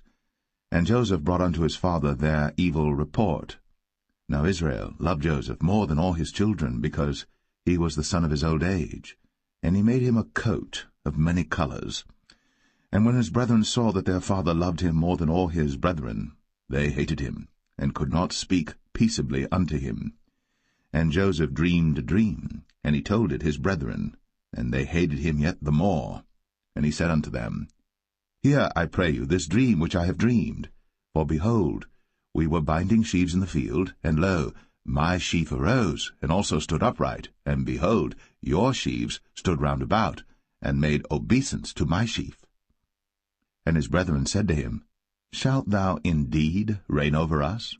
Or shalt thou indeed have dominion over us? And they hated him yet the more for his dreams, and for his words. And he dreamed yet another dream, and told it his brethren, and said, Behold, I have dreamed a dream more, and behold, the sun, and the moon, and the 11 stars made obeisance to me. And he told it to his father, and to his brethren, and his father rebuked him, and said unto him, What is this dream that thou hast dreamed? Shall I and thy mother, and thy brethren indeed come to bow down ourselves to thee to the earth? And his brethren envied him. But his father observed the saying. And his brethren went to feed their father's flock in Shechem. And Israel said unto Joseph, Do not thy brethren feed the flock in Shechem? Come, and I will send thee unto them. And he said to him, Here am I. And he said to him, Go, I pray thee, see whether it be well with thy brethren, and well with the flocks, and bring me word again. So he sent him out of the vale of Hebron, and he came to Shechem. And a certain man found him, and behold, he was wandering in the field. And the man asked him, saying, What seekest thou? And he said, I seek my brethren. Tell me, I pray thee, where they feed their flocks. And the man said, They are departed hence, for I heard them say, Let us go to Dothan. And Joseph went after his brethren, and found them in Dothan. And when they saw him afar off, even before he came near unto them, they conspired against him to slay him. And they said one to another, Behold, this dreamer cometh. Come now, therefore, and let us slay him, and cast him into some pit. And we will say, Some evil beast hath devoured him, and we shall see what will become of his dreams. And Reuben heard it, and he delivered him out of their hands, and said, Let us not kill him. And Reuben said unto them, Shed no blood, but cast him into this pit that is in the wilderness, and lay no hand upon him, that he might rid him out of their hands, to deliver him to his father again. And it came to pass, when Joseph was come unto his brethren, that they stripped Joseph out of his coat of many colors that was on him, And they took him, and cast him into a pit, and the pit was empty, there was no water in it.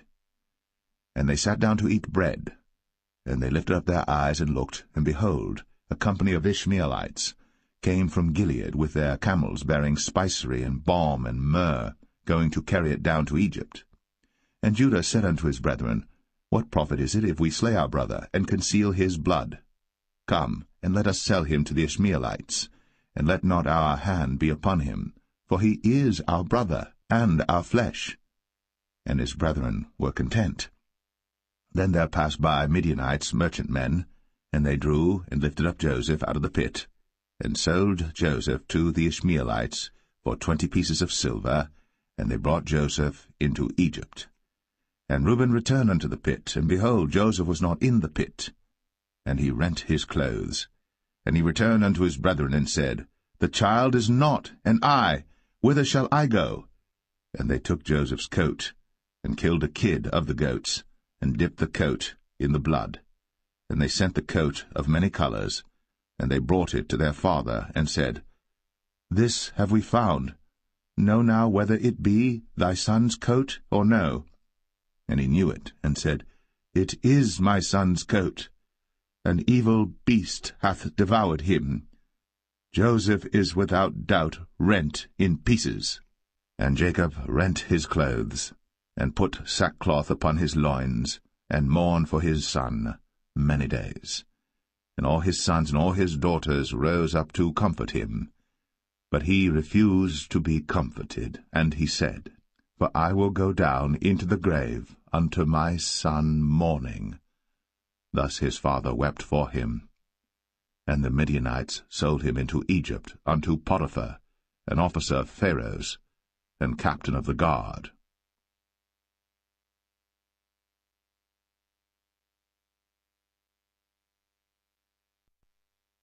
Genesis 38.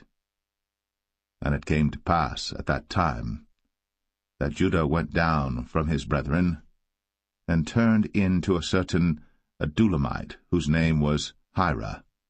And Judah saw there a daughter of a certain Canaanite, whose name was Shua. And he took her, and went in unto her. And she conceived, and bare a son. And he called his name Er. And she conceived again, and bare a son. And she called his name Onan. And she yet again conceived, and bare a son. And called his name Shelah. And he was at Chezib, when she bare him. And Judah took a wife for Er his firstborn, whose name was Tamar. And Er, Judah's firstborn, was wicked in the sight of the Lord, and the Lord slew him. And Judah said unto Onan, Go in unto thy brother's wife, and marry her, and raise up seed to thy brother. And Onan knew that the seed should not be his. And it came to pass, when he went in unto his brother's wife, that he spilled it on the ground, lest that he should give seed to his brother. And the thing which he did displeased the Lord, wherefore he slew him also. Then said Judah to Tamar his daughter-in-law, Remain a widow at thy father's house, till Shelah my son be grown. For he said, Lest peradventure he die also, as his brethren did. And Tamar went and dwelt in her father's house. And in process of time the daughter of Shua, Judah's wife, died. And Judah was comforted, and went up unto his sheep-shearers to Timnath, he and his friend Hira, the Adullamite. And it was told Tamar, saying, Behold, thy father-in-law goeth up to Timnath to shear his sheep. And she put her widow's garments off from her, and covered her with a veil, and wrapped herself, and sat in an open place, which is by the way to Timnath. For she saw that Shelah was grown, and she was not given unto him to wife. When Judah saw her, he thought her to be an harlot, because she had covered her face. And he turned unto her by the way, and said, Go to, I pray thee, let me come in unto thee. For he knew not that she was his daughter-in-law. And she said, What wilt thou give me, that thou mayest come in unto me? And he said, I will send thee a kid from the flock. And she said, Wilt thou give me a pledge, till thou send it? And he said, What pledge shall I give thee? And she said, Thy signet, and thy bracelets, and thy staff that is in thine hand. And he gave it her, and came in unto her.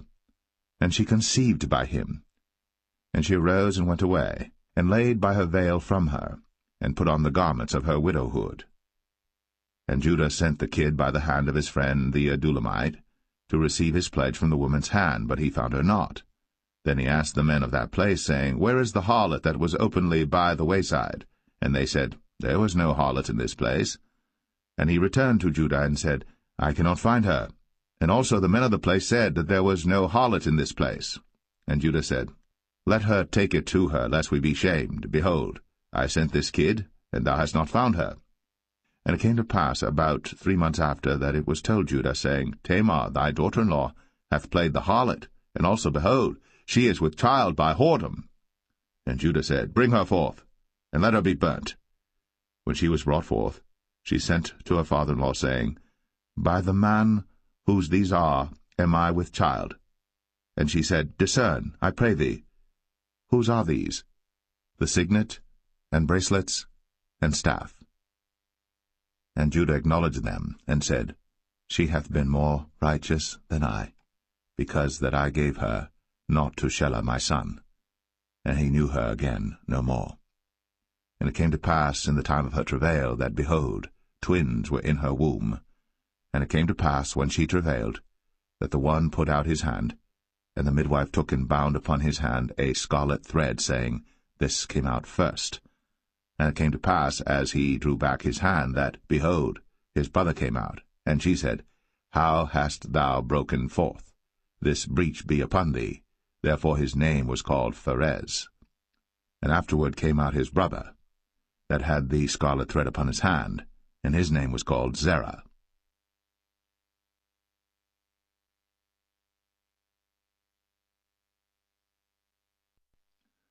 Genesis 39.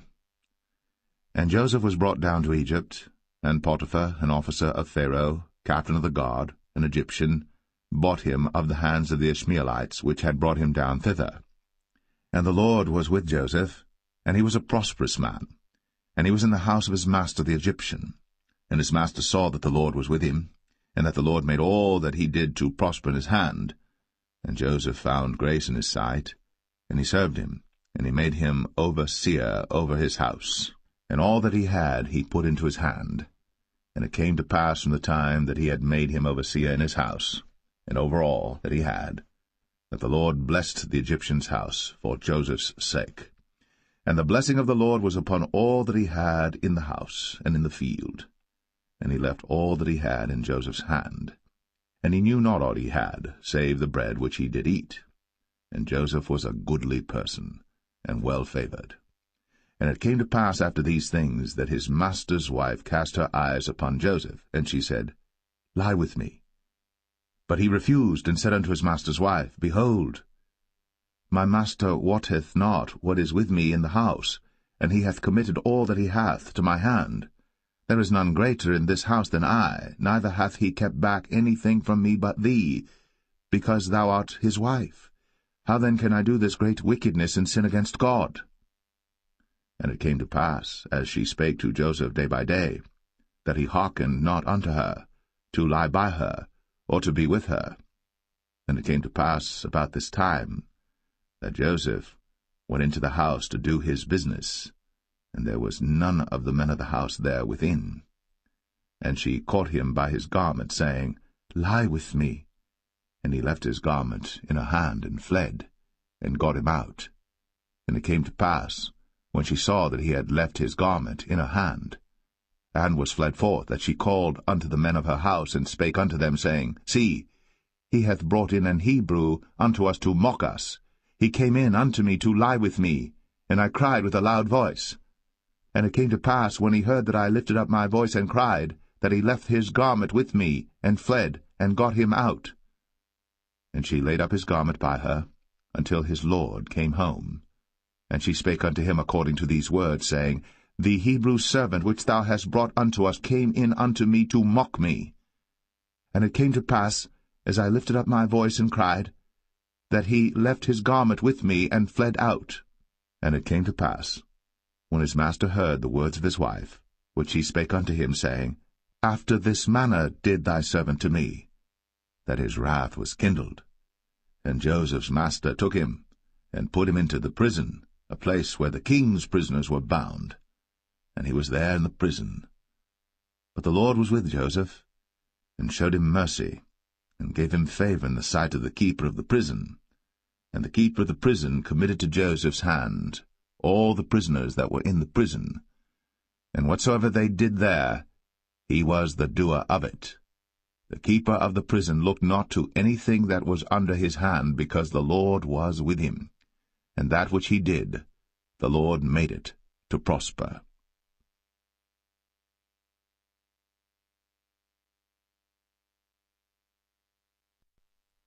Genesis 40. And it came to pass, after these things, that the butler of the king of Egypt and his baker had offended their lord the king of Egypt.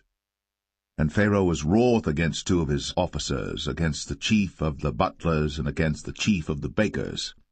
And he put them in ward in the house of the captain of the guard into the prison, the place where Joseph was bound. And the captain of the guard charged Joseph with them, and he served them. And they continued a season in ward. And they dreamed a dream, both of them, each man his dream in one night, each man according to the interpretation of his dream, the butler and the baker of the king of Egypt, which were bound in the prison. And Joseph came in unto them in the morning, and looked upon them, and behold, they were sad. And he asked Pharaoh's officers that were with him in the ward of his lord's house, saying, Wherefore look ye so sadly today? And they said unto him, We have dreamed a dream, and there is no interpreter of it. And Joseph said unto them, Do not interpretations belong to God? Tell me them, I pray you. And the chief butler told his dream to Joseph, and said to him, In my dream, behold, a vine was before me. And in the vine were 3 branches, and it was as though it budded, and her blossoms shot forth, and the clusters thereof brought forth ripe grapes. And Pharaoh's cup was in my hand, and I took the grapes, and pressed them into Pharaoh's cup, and I gave the cup into Pharaoh's hand. And Joseph said unto him, This is the interpretation of it. The 3 branches are 3 days. Yet within 3 days shall Pharaoh lift up thine head, and restore thee unto thy place, and thou shalt deliver Pharaoh's cup into his hand, after the former manner when thou wast his butler. But think on me when it shall be well with thee, and show kindness, I pray thee, unto me, and make mention of me unto Pharaoh, and bring me out of this house. For indeed I was stolen away out of the land of the Hebrews, and here also have I done nothing that they should put me into the dungeon. When the chief baker saw that the interpretation was good, he said unto Joseph, I also was in my dream, and behold, I had 3 white baskets on my head, and in the uppermost basket there was of all manner of bake meats for Pharaoh, and the birds did eat them out of the basket upon my head. And Joseph answered and said, This is the interpretation thereof. The 3 baskets are 3 days. Yet within 3 days shall Pharaoh lift up thy head from off thee, and shall hang thee on a tree, and the birds shall eat thy flesh from off thee. And it came to pass, the 3rd day, which was Pharaoh's birthday, that he made a feast unto all his servants, and he lifted up the head of the chief butler and of the chief baker among his servants. And he restored the chief butler unto his butlership again, and he gave the cup into Pharaoh's hand. But he hanged the chief baker, as Joseph had interpreted to them. Yet did not the chief butler remember Joseph, but forgat him.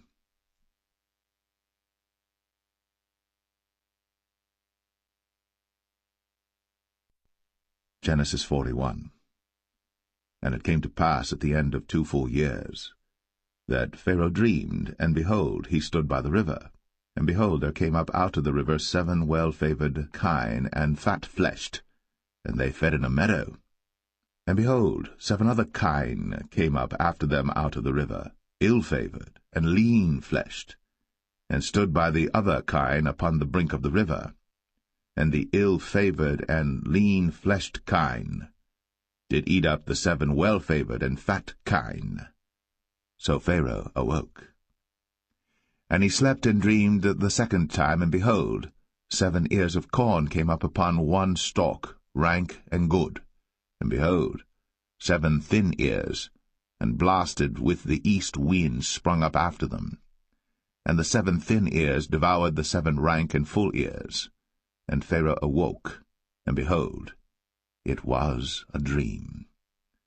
And it came to pass in the morning that his spirit was troubled, and he sent and called for all the magicians of Egypt, and all the wise men thereof.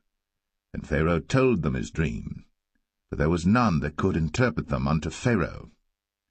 Then spake the chief butler unto Pharaoh, saying, I do remember my faults this day. Pharaoh was wroth with his servants, and put me in ward of the captain of the guard's house, both me and the chief baker. And we dreamed a dream in one night, I and he. We dreamed each man according to the interpretation of his dream. And there was there with us a young man, an Hebrew, servant to the captain of the guard. And we told him, and he interpreted to us our dreams. To each man according to his dream he did interpret. And it came to pass, as he interpreted to us, so it was. Me he restored unto mine office, and him he hanged. Then Pharaoh sent and called Joseph, and they brought him hastily out of the dungeon. And he shaved himself, and changed his raiment, and came in unto Pharaoh. And Pharaoh said unto Joseph, I have dreamed a dream, and there is none that can interpret it. And I have heard say of thee, that thou canst understand a dream to interpret it. And Joseph answered Pharaoh, saying, It is not in me. God shall give Pharaoh an answer of peace. And Pharaoh said unto Joseph, In my dream, behold, I stood upon the bank of the river, and behold, there came up out of the river 7 kine, fat-fleshed, and well-favoured, and they fed in a meadow, and behold, 7 other kine came up after them, poor, and very ill-favoured, and lean-fleshed, such as I never saw in all the land of Egypt for badness. And the lean and the ill-favoured kine did eat up the first 7 fat kine. And when they had eaten them up, it could not be known that they had eaten them, but they were still ill-favoured, as at the beginning. So I awoke. And I saw in my dream, and behold, 7 ears came up in one stalk, full and good. And behold, 7 ears withered, thin, and blasted with the east wind, sprung up after them. And the thin ears devoured the 7 good ears. And I told this unto the magicians, but there was none that could declare it to me. And Joseph said unto Pharaoh, The dream of Pharaoh is one. God hath shown Pharaoh what he is about to do. The 7 good kine are 7 years, and the 7 good ears are 7 years. The dream is one. And the 7 thin and ill-favoured kine that came up after them are 7 years, and the 7 empty ears blasted with the east wind shall be 7 years of famine. This is the thing which I have spoken unto Pharaoh. What God is about to do, he showeth unto Pharaoh. Behold, there come 7 years of great plenty throughout all the land of Egypt, and there shall arise after them 7 years of famine, and all the plenty shall be forgotten in the land of Egypt, and the famine shall consume the land, and the plenty shall not be known in the land by reason of that famine following, for it shall be very grievous. And for that the dream was doubled unto Pharaoh twice. It is because the thing is established by God, and God will shortly bring it to pass. Now therefore let Pharaoh look out a man discreet and wise, and set him over the land of Egypt. Let Pharaoh do this, and let him appoint officers over the land, and take up the 5th part of the land of Egypt in the 7 plenteous years, and let them gather all the food of those good years that come, and lay up corn under the hand of Pharaoh, and let them keep food in the cities. And that food shall be for store to the land against the 7 years of famine, which shall be in the land of Egypt, that the land perish not through the famine. And the thing was good in the eyes of Pharaoh, and in the eyes of all his servants. And Pharaoh said unto his servants, Can we find such a one as this is, a man in whom the Spirit of God is? And Pharaoh said unto Joseph, Forasmuch as God hath shown thee all this, there is none so discreet and wise as thou art. Thou shalt be over my house, and according unto thy word shall all my people be ruled. Only in the throne will I be greater than thou. And Pharaoh said unto Joseph, See, I have set thee over all the land of Egypt. And Pharaoh took off his ring from his hand, and put it upon Joseph's hand, and arrayed him in vestures of fine linen, and put a gold chain about his neck. And he made him to ride in the second chariot which he had. And they cried before him, Bow the knee. And he made him ruler over all the land of Egypt. And Pharaoh said unto Joseph, I am Pharaoh, and without thee shall no man lift up his hand or foot in all the land of Egypt. And Pharaoh called Joseph's name Zaphnath-Paneah, and he gave him to wife Asenath, the daughter of Potipherah, priest of On. And Joseph went out over all the land of Egypt. And Joseph was 30 years old when he stood before Pharaoh king of Egypt. And Joseph went out from the presence of Pharaoh, and went throughout all the land of Egypt. And in the 7 plenteous years the earth brought forth by handfuls. And he gathered up all the food of the 7 years which were in the land of Egypt, and laid up the food in the cities, the food of the field, which was round about every city, laid he up in the same. And Joseph gathered corn, as the sand of the sea, very much, until he left numbering, for it was without number. And unto Joseph were born 2 sons before the years of famine came, which Asenath, the daughter of Potipherah, priest of On, bare unto him. And Joseph called the name of the firstborn Manasseh, for God, said he, hath made me forget all my toil, and all my father's house. And the name of the second called he Ephraim, for God hath caused me to be fruitful in the land of my affliction. And the 7 years of plenteousness that was in the land of Egypt were ended, and the 7 years of dearth began to come, according as Joseph had said. And the dearth was in all lands, but in all the land of Egypt there was bread. And when all the land of Egypt was famished, the people cried to Pharaoh for bread. And Pharaoh said unto all the Egyptians, Go unto Joseph. What he saith to you, do. And the famine was over all the face of the earth.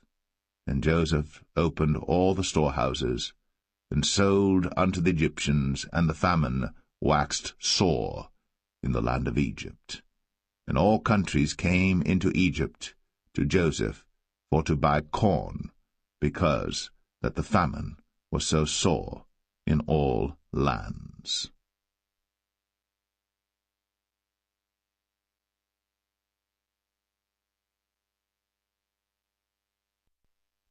Genesis 42. Now when Jacob saw that there was corn in Egypt, Jacob said unto his sons, Why do you look one upon another? And he said, Behold, I have heard that there is corn in Egypt. Get you down thither, and buy for us from thence, that we may live and not die. And Joseph's 10 brethren went down to buy corn in Egypt. But Benjamin, Joseph's brother, Jacob sent not with his brethren, for he said, Lest peradventure mischief befall him. And the sons of Israel came to buy corn among those that came, for the famine was in the land of Canaan. And Joseph was the governor over the land, and he it was that sold to all the people of the land. And Joseph's brethren came, and bowed down themselves before him with their faces to the earth. And Joseph saw his brethren, and he knew them, but made himself strange unto them, and spake roughly unto them. And he said unto them, Whence come ye? And they said, From the land of Canaan, to buy food. And Joseph knew his brethren, but they knew not him. And Joseph remembered the dreams which he dreamed of them, and said unto them, Ye are spies. To see the nakedness of the land ye are come. And they said unto him, Nay, my lord, but to buy food are thy servants come. We are all one man's sons, we are true men, thy servants are no spies. And he said unto them, Nay, but to see the nakedness of the land ye are come. And they said, Thy servants are 12 brethren, the sons of one man in the land of Canaan. And behold, The youngest is this day with our father, and one is not. And Joseph said unto them, That is it that I spake unto you, saying, Ye are spies. Hereby ye shall be proved. By the life of Pharaoh ye shall not go forth hence, except your youngest brother come hither. Send one of you, and let him fetch your brother, and ye shall be kept in prison, that your words may be proved, whether there be any truth in you, or else by the life of Pharaoh surely ye are spies. And he put them all together into ward 3 days. And Joseph said unto them the 3rd day, This do and live, for I fear God. If ye be true men, let one of your brethren be bound in the house of your prison. Go ye, carry corn for the famine of your houses. But bring your youngest brother unto me. So shall your words be verified, and ye shall not die. And they did so. And they said one to another, We are verily guilty concerning our brother, in that we saw the anguish of his soul when he besought us, and we would not hear. Therefore is this distress come upon us. And Reuben answered them, saying, Spake I not unto you, saying, Do not sin against the child? And ye would not hear. Therefore, behold, also his blood is required. And they knew not that Joseph understood them, for he spake unto them by an interpreter. And he turned himself about from them, and wept, and returned to them again, and communed with them, and took from them Simeon, and bound him before their eyes. Then Joseph commanded to fill their sacks with corn, and to restore every man's money into his sack, and to give them provision for the way. And thus did he unto them. And they laded their asses with the corn, and departed thence. And as one of them opened his sack, to give his ass provender in the inn, he espied his money, for behold, it was in his sack's mouth. And he said unto his brethren, My money is restored, and lo, it is even in my sack. And their heart failed them, and they were afraid, saying one to another, What is this that God hath done unto us? And they came unto Jacob their father unto the land of Canaan, and told him all that befell unto them, saying, The man, who is the Lord of the land, spake roughly to us, and took us for spies of the country. And we said unto him, We are true men, we are no spies. We be 12 brethren, sons of our father, one is not, and the youngest is this day with our father in the land of Canaan. And the man, the Lord of the country, said unto us, Hereby shall I know that ye are true men. Leave one of your brethren here with me, and take food for the famine of your households, and be gone. And bring your youngest brother unto me. Then shall I know that ye are no spies, but that ye are true men. So will I deliver you your brother, and ye shall traffic in the land. And it came to pass, as they emptied their sacks, that, behold, every man's bundle of money was in his sack. And when both they and their father saw the bundles of money, they were afraid. And Jacob their father said unto them, Me have ye bereaved my children. Joseph is not, and Simeon is not, and ye will take Benjamin away? All these things are against me. And Reuben spake unto his father, saying, Slay my 2 sons, if I bring him not to thee. Deliver him into my hand, and I will bring him to thee again. And he said, My son shall not go down with you, for his brother is dead, and he is left alone. If mischief befall him by the way, in the which ye go, then shall ye bring down my gray hairs with sorrow to the grave.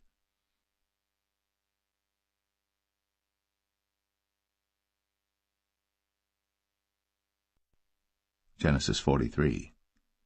And the famine was sore in the land. And it came to pass, when they had eaten up the corn which they had brought out of Egypt, their father said unto them, Go again, buy us a little food. And Judah spake unto him, saying, The man did solemnly protest unto us, saying, Ye shall not see my face, except your brother be with you. If thou wilt send our brother with us, we will go down and buy thee food. But if thou wilt not send him, we will not go down. For the man said unto us, Ye shall not see my face, except your brother be with you. And Israel said, Wherefore dealt ye so ill with me, as to tell the man whether ye had yet a brother? And they said, The man asked us straitly of our state, and of our kindred, saying, Is your father yet alive? Have ye another brother? And we told him according to the tenor of these words. Could we certainly know that he would say, Bring your brother down? And Judah said unto Israel his father, Send the lad with me, and we will arise and go, that we may live and not die, both we and thou, and also our little ones. I will be surety for him. Of my hand shalt thou require him. If I bring him not unto thee, and set him before thee, then let me bear the blame for ever. For except we had lingered, surely now we had returned this second time. And their father Israel said unto them, If it must be so now, do this. Take of the best fruits in the land in your vessels, and carry down the man a present, a little balm, and a little honey, spices, and myrrh, nuts, and almonds. And take double money in your hand, and the money that was brought again in the mouth of your sacks, carry it again in your hand. Peradventure it was an oversight. Take also your brother, and arise, go again unto the man. And God Almighty give you mercy before the man, that he may send away your other brother and Benjamin. If I be bereaved of my children, I am bereaved. And the men took that present, and they took double money in their hand, and Benjamin, and rose up, and went down to Egypt, and stood before Joseph. And when Joseph saw Benjamin with them, he said to the ruler of his house, Bring these men home, and slay, and make ready, for these men shall dine with me at noon. And the man did as Joseph bade, and the man brought the men into Joseph's house. And the men were afraid, because they were brought into Joseph's house, and they said, Because of the money that was returned in our sacks at the first time are we brought in, that he may seek occasion against us, and fall upon us, and take us for bondmen and our asses. And they came near to the steward of Joseph's house, and they communed with him at the door of the house, and said, O sir, we came indeed down at the first time to buy food, and it came to pass, when we came to the inn, that we opened our sacks, and behold, every man's money was in the mouth of his sack, our money in full weight, and we have brought it again in our hand. And other money have we brought down in our hands to buy food. We cannot tell who put our money in our sacks. And he said, Peace be to you, fear not. Your God, and the God of your father, hath given you treasure in your sacks. I had your money. And he brought Simeon out unto them. And the man brought the men into Joseph's house, and gave them water, and they washed their feet, and he gave their asses provender. And they made ready the present against Joseph came at noon, for they heard that they should eat bread there. And when Joseph came home, they brought him the present which was in their hand into the house, and bowed themselves to him to the earth. And he asked them of their welfare, and said, Is your father well? The old man of whom ye spake, is he yet alive? And they answered, Thy servant our father is in good health, he is yet alive. And they bowed down their heads, and made obeisance. And he lifted up his eyes, and saw his brother Benjamin, his mother's son, and said, Is this your younger brother, of whom ye spake unto me? And he said, God be gracious unto thee, my son. And Joseph made haste, for his bowels did yearn upon his brother, and he sought where to weep, and he entered into his chamber, and wept there. And he washed his face, and went out, and refrained himself, and said, Set on bread. And they set on for him by himself, and for them by themselves, and for the Egyptians which did eat with him by themselves, because the Egyptians might not eat bread with the Hebrews, for that is an abomination unto the Egyptians. And they sat before him, the firstborn according to his birthright, and the youngest according to his youth. And the men marveled one at another. And he took and sent messes unto them from before him. But Benjamin's mess was 5 times so much as any of theirs. And they drank, and were merry with him.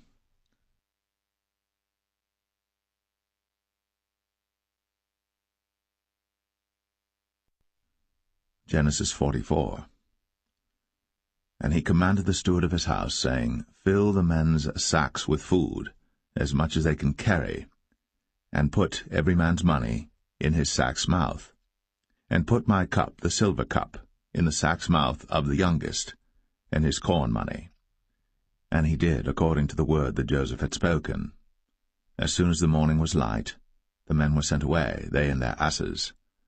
And when they were gone out of the city, and not yet far off, Joseph said unto his steward, Up, follow after the men, and when thou dost overtake them, say unto them, Wherefore have ye rewarded evil for good?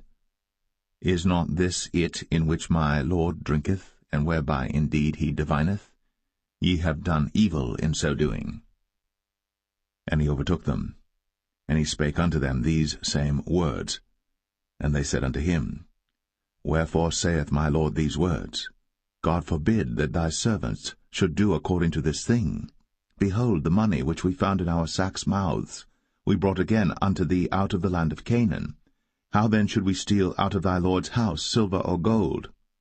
With whomsoever of thy servants it be found, both let him die, and we also will be my Lord's bondmen. And he said, Now also let it be according unto your words. He with whom it is found shall be my servant, and ye shall be blameless.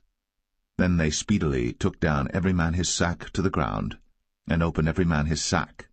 And he searched, and began at the eldest, and left at the youngest, and the cup was found in Benjamin's sack. Then they rent their clothes, and laded every man his ass, and returned to the city. And Judah and his brethren came to Joseph's house, for he was yet there, and they fell before him on the ground. And Joseph said unto them, What deed is this that ye have done? Wot ye not that such a man as I can certainly divine? And Judah said, What shall we say unto my lord? What shall we speak? Or how shall we clear ourselves? God hath found out the iniquity of thy servants. Behold, we are my Lord's servants, both we, and he also with whom the cup is found. And he said, God forbid that I should do so. But the man in whose hand the cup is found, he shall be my servant. And as for you, get you up in peace unto your father. Then Judah came near unto him, and said, O my lord, let thy servant, I pray thee, speak a word in my lord's ears, and let not thine anger burn against thy servant, for thou art even as Pharaoh. My lord asked his servants, saying, Have ye a father or a brother? And we said unto my lord, We have a father, an old man, and a child of his old age, a little one. And his brother is dead, and he alone is left of his mother, and his father loveth him. And thou saidst unto thy servants, Bring him down unto me, that I may set mine eyes upon him.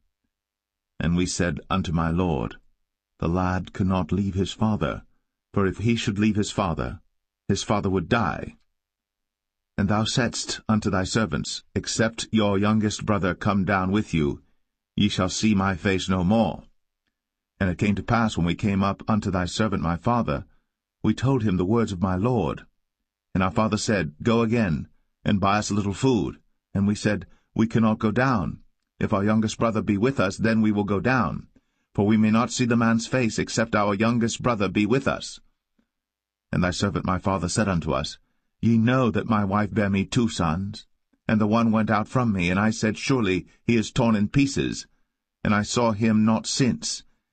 And if ye take this also from me, and mischief before him, ye shall bring down my gray hairs with sorrow to the grave. Now therefore, when I come to thy servant my father, and the lad be not with us, seeing that his life is bound up in the lad's life, it shall come to pass, when he seeth that the lad is not with us, that he will die. And thy servants shall bring down the gray hairs of thy servant our father with sorrow to the grave. For thy servant became surety for the lad unto my father, saying, If I bring him not unto thee, then I shall bear the blame to my father for ever. Now therefore, I pray thee, let thy servant abide instead of the lad, a bondman to my lord, and let the lad go up with his brethren. For how shall I go up to my father, and the lad be not with me, lest peradventure I see the evil that shall come on my father?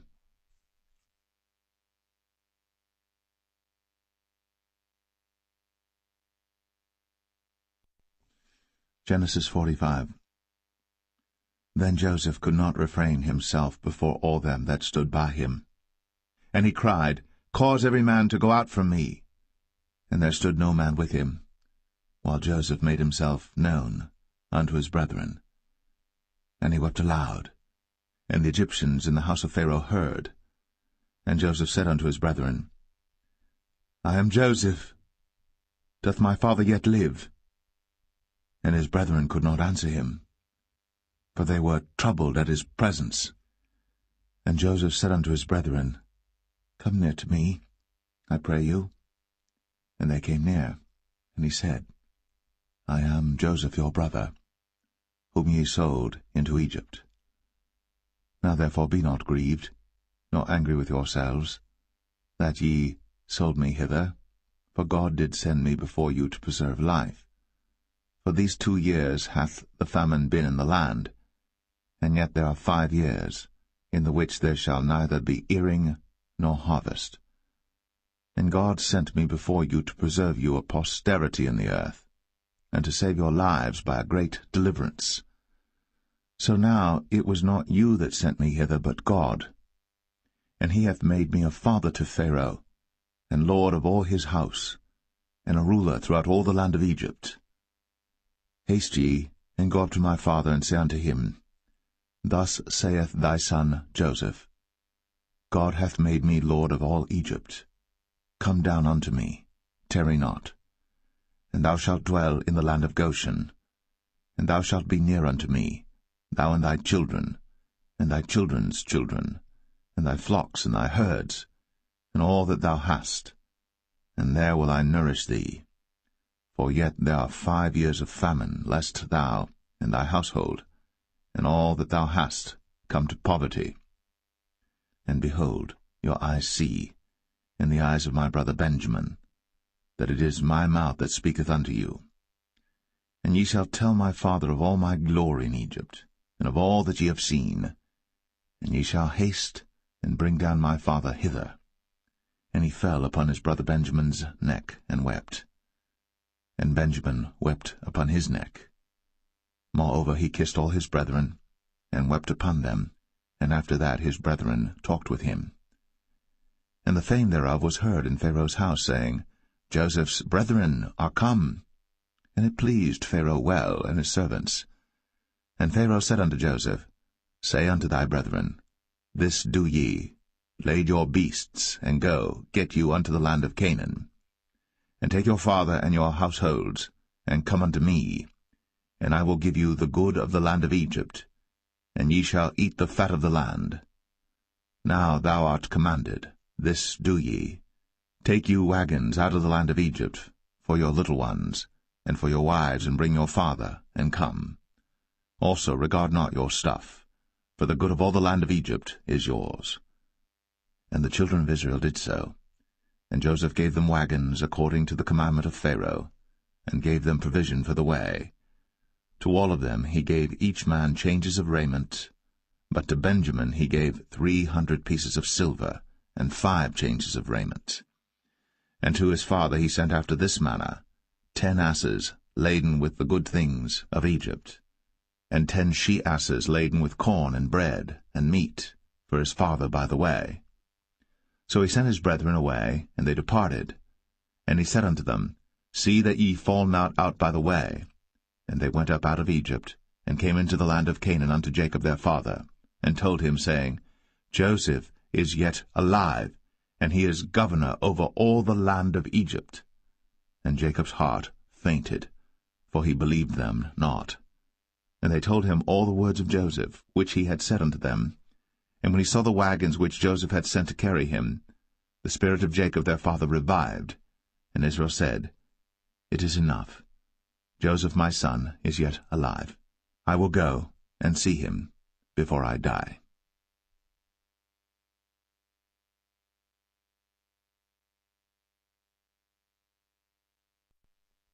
Genesis 46. And Israel took his journey with all that he had, and came to Beersheba, and offered sacrifices unto the God of his father Isaac. And God spake unto Israel in the visions of the night, and said, Jacob, Jacob. And he said, Here am I. And he said, I am God, the God of thy father. Fear not to go down into Egypt, for I will there make of thee a great nation. I will go down with thee into Egypt, and I will also surely bring thee up again, and Joseph shall put his hand upon thine eyes. And Jacob rose up from Beersheba, and the sons of Israel carried Jacob their father, and their little ones, and their wives, in the wagons which Pharaoh had sent to carry him. And they took their cattle and their goods which they had gotten in the land of Canaan, and came into Egypt, Jacob and all his seed with him, his sons, and his sons' sons with him, his daughters, and his sons' daughters, and all his seed brought he with him into Egypt. And these are the names of the children of Israel, which came into Egypt, Jacob and his sons, Reuben, Jacob's firstborn, and the sons of Reuben, Hanok and Phalu, and Hezron and Carmi, and the sons of Simeon, Jemuel, and Jamin, and Ohad, and Jachin, and Zohar, and Shaul the son of a Canaanitish woman, and the sons of Levi, Gershon, Kohath, and Merari, and the sons of Judah, Er, and Onan, and Shelah, and Pharez, and Zerah. But Er and Onan died in the land of Canaan. And the sons of Pharez were Hezron and Hamul.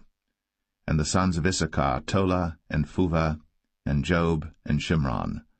And the sons of Zebulun, Sered, and Elon, and Jaleel.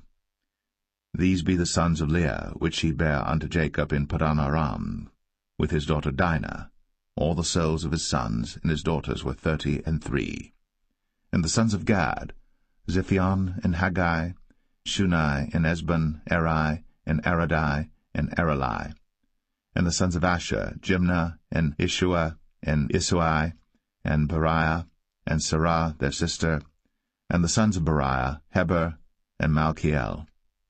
These are the sons of Zilpah, whom Laban gave to Leah his daughter, and these she bare unto Jacob, even 16 souls.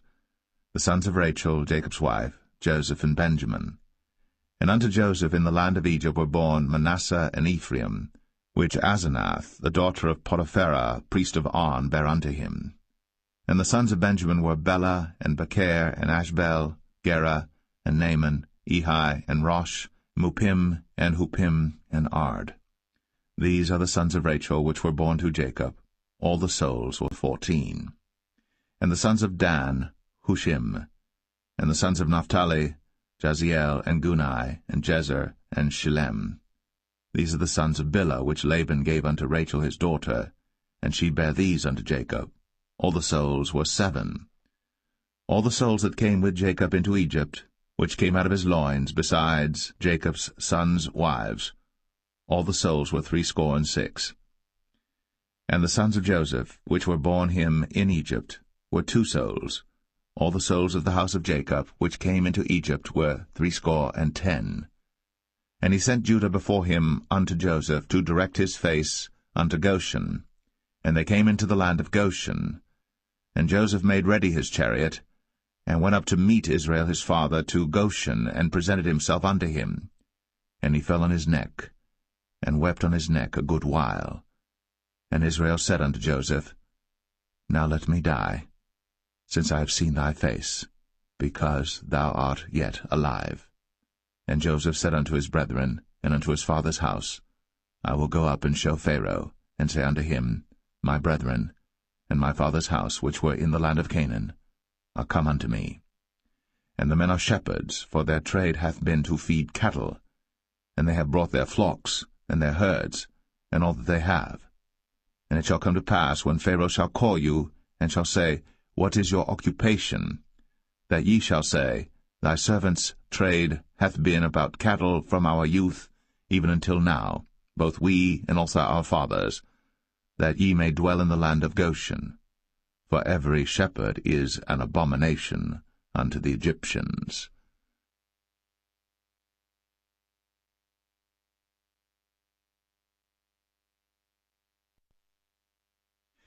Genesis 47. Then Joseph came and told Pharaoh, and said, My father and my brethren, and their flocks, and their herds, and all that they have, are come out of the land of Canaan, and behold, they are in the land of Goshen. And he took some of his brethren, even 5 men, and presented them unto Pharaoh. And Pharaoh said unto his brethren, What is your occupation? And they said unto Pharaoh, Thy servants are shepherds, both we and also our fathers. They said moreover unto Pharaoh, For to sojourn in the land are we come, for thy servants have no pasture for their flocks, for the famine is sore in the land of Canaan. Now therefore, we pray thee, let thy servants dwell in the land of Goshen. And Pharaoh spake unto Joseph, saying, Thy father and thy brethren are come unto thee. The land of Egypt is before thee. In the best of the land make thy father and brethren to dwell. In the land of Goshen let them dwell. And if thou knowest any men of activity among them, then make them rulers over my cattle. And Joseph brought in Jacob his father, and set him before Pharaoh. And Jacob blessed Pharaoh. And Pharaoh said unto Jacob, How old art thou? And Jacob said unto Pharaoh, The days of the years of my pilgrimage are 130 years. Few and evil have the days of the years of my life been, and have not attained unto the days of the years of the life of my fathers in the days of their pilgrimage. And Jacob blessed Pharaoh, and went out from before Pharaoh. And Joseph placed his father and his brethren, and gave them a possession in the land of Egypt, in the best of the land, in the land of Ramses, as Pharaoh had commanded. And Joseph nourished his father and his brethren, and all his father's household, with bread according to their families. And there was no bread in all the land, for the famine was very sore, so that the land of Egypt and all the land of Canaan fainted by reason of the famine. And Joseph gathered up all the money that was found in the land of Egypt and in the land of Canaan, for the corn which they bought. And Joseph brought the money into Pharaoh's house. And when money failed in the land of Egypt and in the land of Canaan, all the Egyptians came unto Joseph, and said, Give us bread, for why should we die in thy presence? For the money faileth. And Joseph said, Give your cattle, and I will give you for your cattle, if money fail. And they brought their cattle unto Joseph, and Joseph gave them bread in exchange for horses, and for the flocks, and for the cattle of the herds, and for the asses, and he fed them with bread for all their cattle for that year. When that year was ended, they came unto him the 2nd year, and said unto him, We will not hide it from my lord, how that our money is spent. My lord also hath our herds of cattle.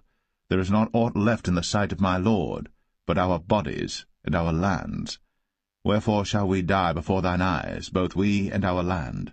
Buy us and our land for bread, and we and our land will be servants unto Pharaoh, and give us seed, that we may live and not die, that the land be not desolate.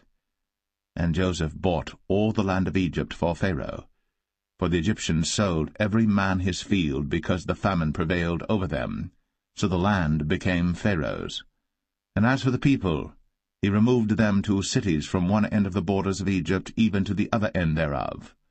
Only the land of the priests bought he not, for the priests had a portion assigned them of Pharaoh, and did eat their portion which Pharaoh gave them, wherefore they sold not their lands. Then Joseph said unto the people, Behold, I have bought you this day and your land for Pharaoh. Lo, here is seed for you, and ye shall sow the land. And it shall come to pass in the increase, that ye shall give the 5th part unto Pharaoh, and 4 parts shall be your own, for seed of the field, and for your food, and for them of your households, and for food for your little ones. And they said, Thou hast saved our lives. Let us find grace in the sight of my lord, and we will be Pharaoh's servants. And Joseph made it a law over the land of Egypt unto this day, that Pharaoh should have the 5th part, except the land of the priests only, which became not Pharaoh's. And Israel dwelt in the land of Egypt, in the country of Goshen. And they had possessions therein, and grew and multiplied exceedingly. And Jacob lived in the land of Egypt 17 years. So the whole age of Jacob was 147 years. And the time drew nigh that Israel must die. And he called his son Joseph, and said unto him, If now I have found grace in thy sight, put, I pray thee, thy hand under my thigh, and deal kindly and truly with me. Bury me not, I pray thee, in Egypt, but I will lie with my fathers, and thou shalt carry me out of Egypt, and bury me in their burying place. And he said, I will do as thou hast said. And he said, Swear unto me.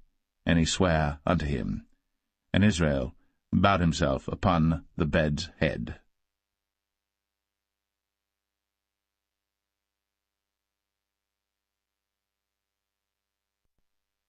Genesis 48. And it came to pass after these things, that one told Joseph, Behold, thy father is sick. And he took with him his 2 sons, Manasseh and Ephraim. And one told Jacob, and said, Behold, thy son Joseph cometh unto thee. And Israel strengthened himself, and sat upon the bed.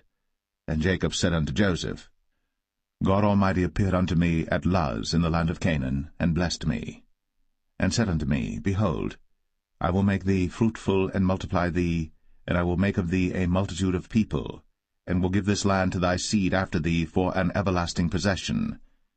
And now thy 2 sons, Ephraim and Manasseh, which were born unto thee in the land of Egypt, before I came unto thee into Egypt, are mine. As Reuben and Simeon they shall be mine. And thy issue which thou begettest after them shall be thine, and shall be called after the name of their brethren in their inheritance. And as for me, when I came from Padan, Rachel died by me in the land of Canaan in the way, when yet there was but a little way to come unto Ephrath. And I buried her there in the way of Ephrath, the same as Bethlehem. And Israel beheld Joseph's sons, and said, Who are these? And Joseph said unto his father, They are my sons, whom God hath given me in this place. And he said, Bring them, I pray thee, unto me, and I will bless them. Now the eyes of Israel were dim for age, so that he could not see.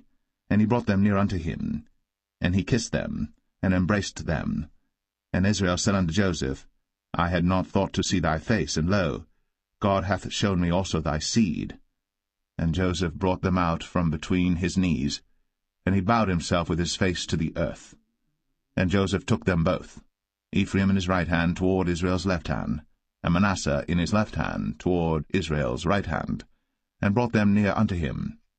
And Israel stretched out his right hand, and laid it upon Ephraim's head, who was the younger, and his left hand upon Manasseh's head, guiding his hands wittingly, for Manasseh was the firstborn. And he blessed Joseph, and said, God, before whom my fathers Abraham and Isaac did walk, the God which fed me all my life long unto this day, the angel which redeemed me from all evil, bless the lads, and let my name be named on them, and the name of my fathers Abraham and Isaac, and let them grow into a multitude in the midst of the earth. And when Joseph saw that his father laid his right hand upon the head of Ephraim, it displeased him, and he held up his father's hand to remove it from Ephraim's head unto Manasseh's head. And Joseph said unto his father, Not so, my father, for this is the firstborn. Put thy right hand upon his head. And his father refused, and said, I know it, my son, I know it. He also shall become a people, and he also shall be great. But truly his younger brother shall be greater than he, and his seed shall become a multitude of nations. And he blessed them that day, saying, In thee shall Israel bless, saying, God make thee as Ephraim and as Manasseh.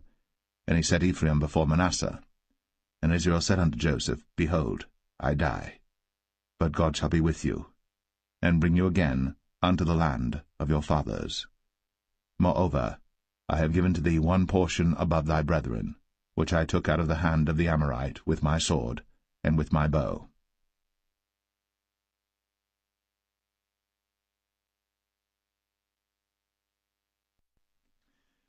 Genesis 49. And Jacob called unto his sons, and said, Gather yourselves together, that I may tell you that which shall befall you in the last days. Gather yourselves together, and hear, ye sons of Jacob, and hearken unto Israel your father. Reuben, thou art my firstborn, my might, and the beginning of my strength, the excellency of dignity, and the excellency of power. Unstable as water, thou shalt not excel, because thou wentest up to thy father's bed, then devilest thou it. He went up to my couch. Simeon and Levi are brethren. Instruments of cruelty are in their habitations. O my soul, come not thou into their secret, unto their assembly, mine honour, be not thou united. For in their anger they slew a man, and in their self-will they digged down a wall. Cursed be their anger, for it was fierce, and their wrath, for it was cruel. I will divide them in Jacob, and scatter them in Israel. Judah, thou art he whom thy brethren shall praise. Thy hand shall be in the neck of thine enemies. Thy father's children shall bow down before thee. Judah is a lion's whelp. From the prey, my son, thou art gone up. He stooped down. He couched as a lion, and as an old lion, who shall rouse him up? The scepter shall not depart from Judah, nor a lawgiver from between his feet, until Shiloh come, and unto him shall the gathering of the people be. Binding his foal unto the vine, and his ass's colt unto the choice vine, he washed his garments in wine, and his clothes in the blood of grapes. His eyes shall be red with wine, and his teeth white with milk. Zebulun shall dwell at the haven of the sea, and he shall be for an haven of ships, and his border shall be unto Zidon. Issachar is a strong ass couching down between two burdens, and he saw that rest was good, and the land that it was pleasant, and bowed his shoulder to bear, and became a servant unto tribute. Dan shall judge his people, as one of the tribes of Israel. Dan shall be a serpent by the way, an adder in the path, that biteth the horse heels, so that his rider shall fall backward. I have waited for thy salvation, O Lord. Gad, a troop shall overcome him, but he shall overcome at the last. Out of Asher his bread shall be fat, and he shall yield royal dainties. Naphtali is a hind let loose, he giveth goodly words. Joseph is a fruitful bough, even a fruitful bough by a well, whose branches run over the wall. The archers have sorely grieved him, and shot at him, and hated him. But his bow abode in strength, and the arms of his hands were made strong by the hands of the mighty God of Jacob. From thence is the shepherd, the stone of Israel. Even by the God of thy father, who shall help thee, and by the Almighty, who shall bless thee with blessings of heaven above, blessings of the deep that lieth under, blessings of the breasts, and of the womb. The blessings of thy father have prevailed above the blessings of my progenitors, unto the utmost bound of the everlasting hills. They shall be on the head of Joseph, and on the crown of the head of him that was separate from his brethren. Benjamin shall raven as a wolf. In the morning he shall devour the prey, and at night he shall divide the spoil. All these are the 12 tribes of Israel. And this is it that their father spake unto them, and blessed them, every one, according to his blessing, he blessed them. And he charged them, and said unto them, I am to be gathered unto my people. Bury me with my fathers in the cave that is in the field of Ephron the Hittite, in the cave that is in the field of Machpelah, which is before Mamre, in the land of Canaan, which Abraham bought with the field of Ephron the Hittite, for a possession of a burying place. There they buried Abraham and Sarah his wife. There they buried Isaac and Rebekah his wife, and there I buried Leah. The purchase of the field and of the cave that is therein was from the children of Heth. And when Jacob had made an end of commanding his sons, he gathered up his feet into the bed, and yielded up the ghost, and was gathered unto his people.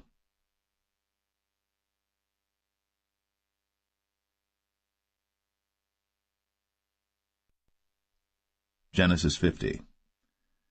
And Joseph fell upon his father's face, and wept upon him, and kissed him.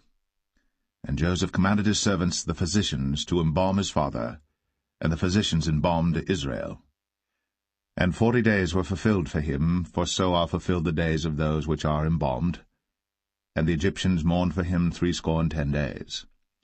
And when the days of his mourning were past, Joseph spake unto the house of Pharaoh, saying, If now I have found grace in your eyes, speak, I pray you, in the ears of Pharaoh, saying, My father made me swear, saying, Lo, I die, in my grave which I have digged for me in the land of Canaan. There shalt thou bury me. Now therefore let me go up, I pray thee, and bury my father, and I will come again. And Pharaoh said, Go up, and bury thy father, according as he made thee swear. And Joseph went up to bury his father, and with him went up all the servants of Pharaoh, the elders of his house, and all the elders of the land of Egypt, and all the house of Joseph, and his brethren, and his father's house, only their little ones, and their flocks, and their herds. they left in the land of Goshen. And there went up with him both chariots and horsemen, and it was a very great company. And they came to the threshing floor of Atad, which is beyond Jordan, and there they mourned with a great and very sore lamentation. And he made a mourning for his father 7 days. And when the inhabitants of the land, the Canaanites, saw the mourning in the floor of Atad, they said, This is a grievous mourning to the Egyptians. Wherefore the name of it was called Abel-Mizraim, which is beyond Jordan. And his sons did unto him according as he commanded them. For his sons carried him into the land of Canaan, and buried him in the cave of the field of Machpelah, which Abraham bought with the field for possession of a burying place of Ephron the Hittite before Mamre. And Joseph returned into Egypt, he and his brethren, and all that went up with him to bury his father, after he had buried his father. And when Joseph's brethren saw that their father was dead, they said, Will peradventure hate us, and will certainly requite us all the evil which we did unto him. And they sent a messenger unto Joseph, saying, Thy father did command before he died, saying, So shall ye say unto Joseph, Forgive, I pray thee now, the trespass of thy brethren, and their sin. For they did unto thee evil, and now, we pray thee, forgive the trespass of the servants of the God of thy father.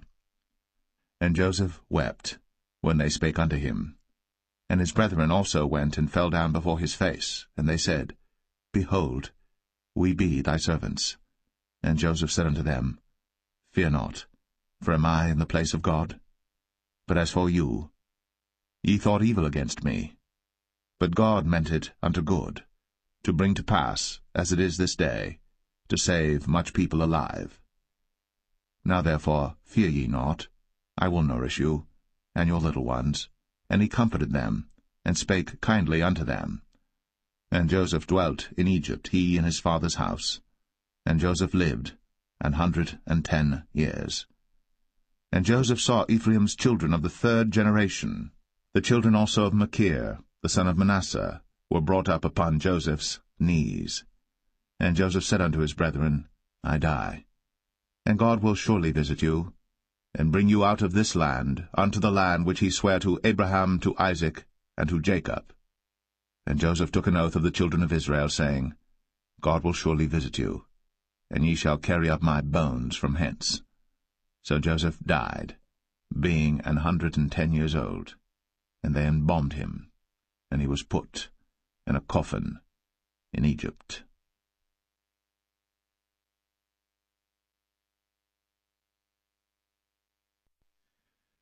The Book of Exodus, Chapter 1. Now these are the names of the children of Israel, which came into Egypt. Every man in his household came with Jacob: Reuben, Simeon, Levi, and Judah, Issachar, Zebulun, and Benjamin, Dan and Naphtali, Gad and Asher. And all the souls that came out of the loins of Jacob were 70 souls, for Joseph was in Egypt already. And Joseph died, and all his brethren, and all that generation. And the children of Israel were fruitful, and increased abundantly, and multiplied, and waxed exceeding mighty, and the land was filled with them. Now there arose up a new king over Egypt, which knew not Joseph. And he said unto his people, Behold, the people of the children of Israel are more and mightier than we. Come on, let us deal wisely with them, lest they multiply. And it come to pass, that when there falleth out any war, they join also unto our enemies, and fight against us, and so get them up out of the land. Therefore they did set over them taskmasters, to afflict them with their burdens, and they built for Pharaoh treasure cities, Pithom and Ramses. But the more they afflicted them, the more they multiplied and grew, and they were grieved because of the children of Israel. And the Egyptians made the children of Israel to serve with rigor, and they made their lives bitter with hard bondage, in mortar, and in brick, and in all manner of service in the field. All their service wherein they made them serve was with rigor. And the king of Egypt spake to the Hebrew midwives, of which the name of the one was Shiphrah, and the name of the other Puah. And he said, When ye do the office of a midwife to the Hebrew women, and see them upon the stools, if it be a son, then ye shall kill him, but if it be a daughter, then she shall live. But the midwives feared God, and did not as the king of Egypt commanded them, but saved the men-children alive. And the king of Egypt called for the midwives, and said unto them, Why have ye done this thing, and have saved the men-children alive?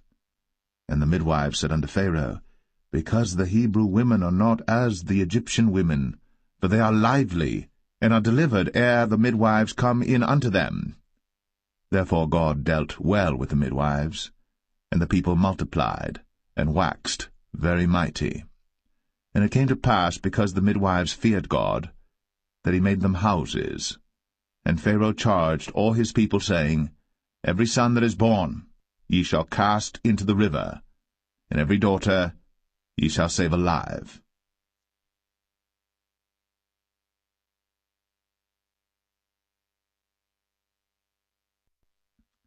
Exodus 2. And there went a man of the house of Levi, and took to wife a daughter of Levi. And the woman conceived, and bare a son. And when she saw him that he was a goodly child, she hid him 3 months. And when she could not longer hide him, she took for him an ark of bulrushes, and daubed it with slime, and with pitch, and put the child therein, and she laid it in the flags by the river's brink. And his sister stood afar off to wit what would be done to him. And the daughter of Pharaoh came down to wash herself at the river, and her maidens walked along by the river's side. And when she saw the ark among the flags, she sent her maid to fetch it.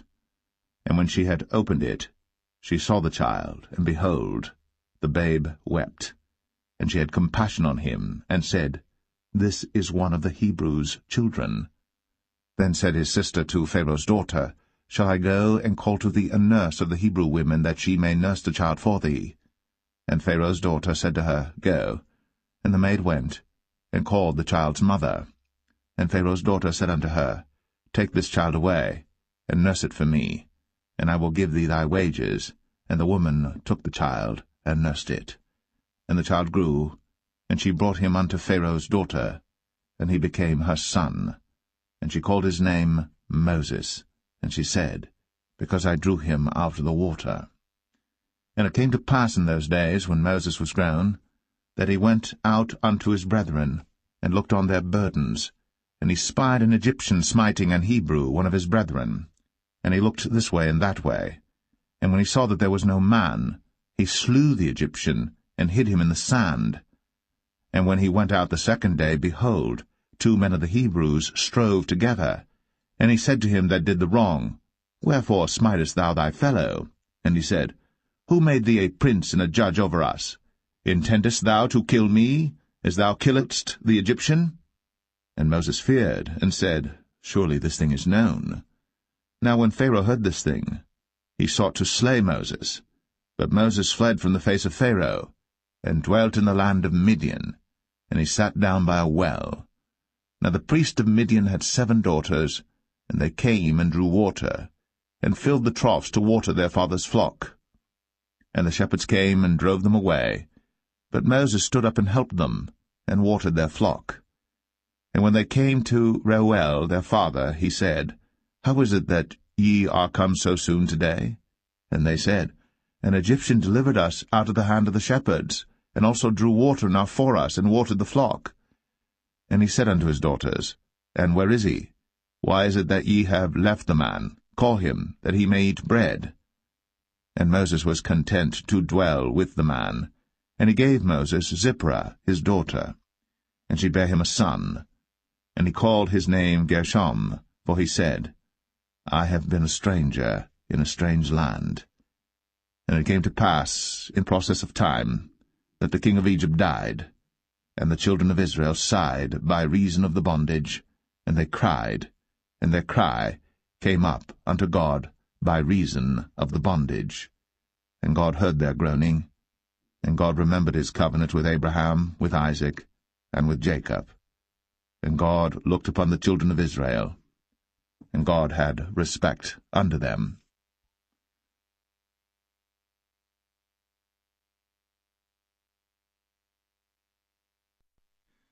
Exodus 3. Now Moses kept the flock of Jethro his father-in-law, the priest of Midian. And he led the flock to the backside of the desert, and came to the mountain of God, even to Horeb. And the angel of the Lord appeared unto him in a flame of fire out of the midst of a bush. And he looked, and behold, the bush burned with fire, and the bush was not consumed. And Moses said, I will now turn aside and see this great sight, why the bush is not burnt. And when the Lord saw that he turned aside to see, God called unto him out of the midst of the bush, and said, Moses, Moses. And he said, Here am I. And he said, Draw not nigh hither. Put off thy shoes from off thy feet, for the place whereon thou standest is holy ground. Moreover, he said, I am the God of thy father, the God of Abraham, the God of Isaac, and the God of Jacob. And Moses hid his face, for he was afraid to look upon God.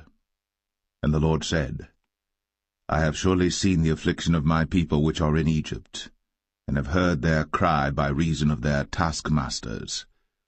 For I know their sorrows, and I am come down to deliver them out of the hand of the Egyptians, and to bring them up out of that land unto a good land, and a large, unto a land flowing with milk and honey, unto the place of the Canaanites, and the Hittites, and the Amorites, and the Perizzites, and the Hivites, and the Jebusites.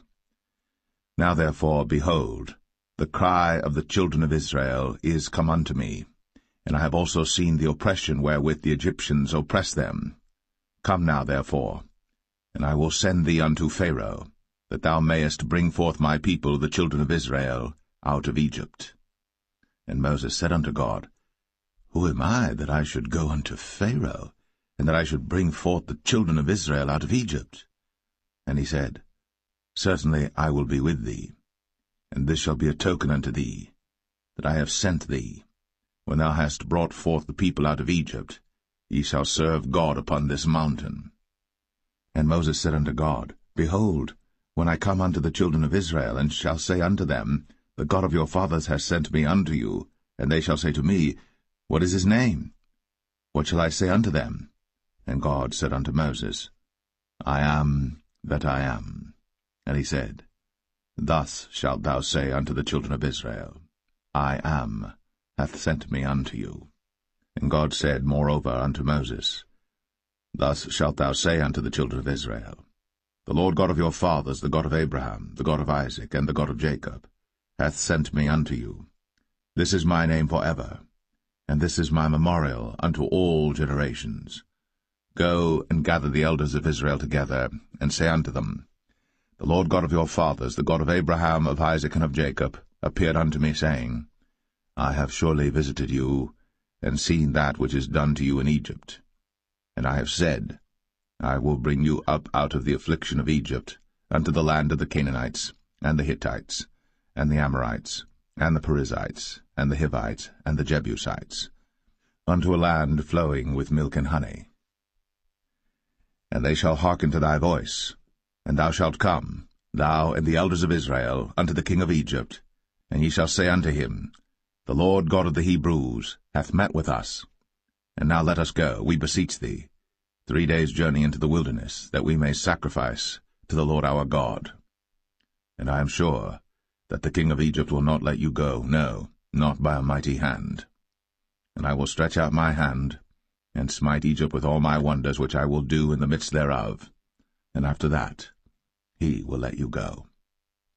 And I will give this people favor in the sight of the Egyptians, and it shall come to pass that, when ye go, ye shall not go empty. But every woman shall borrow of her neighbor, and of her that sojourneth in her house, jewels of silver, and jewels of gold, and raiment, and ye shall put them upon your sons, and upon your daughters, and ye shall spoil the Egyptians.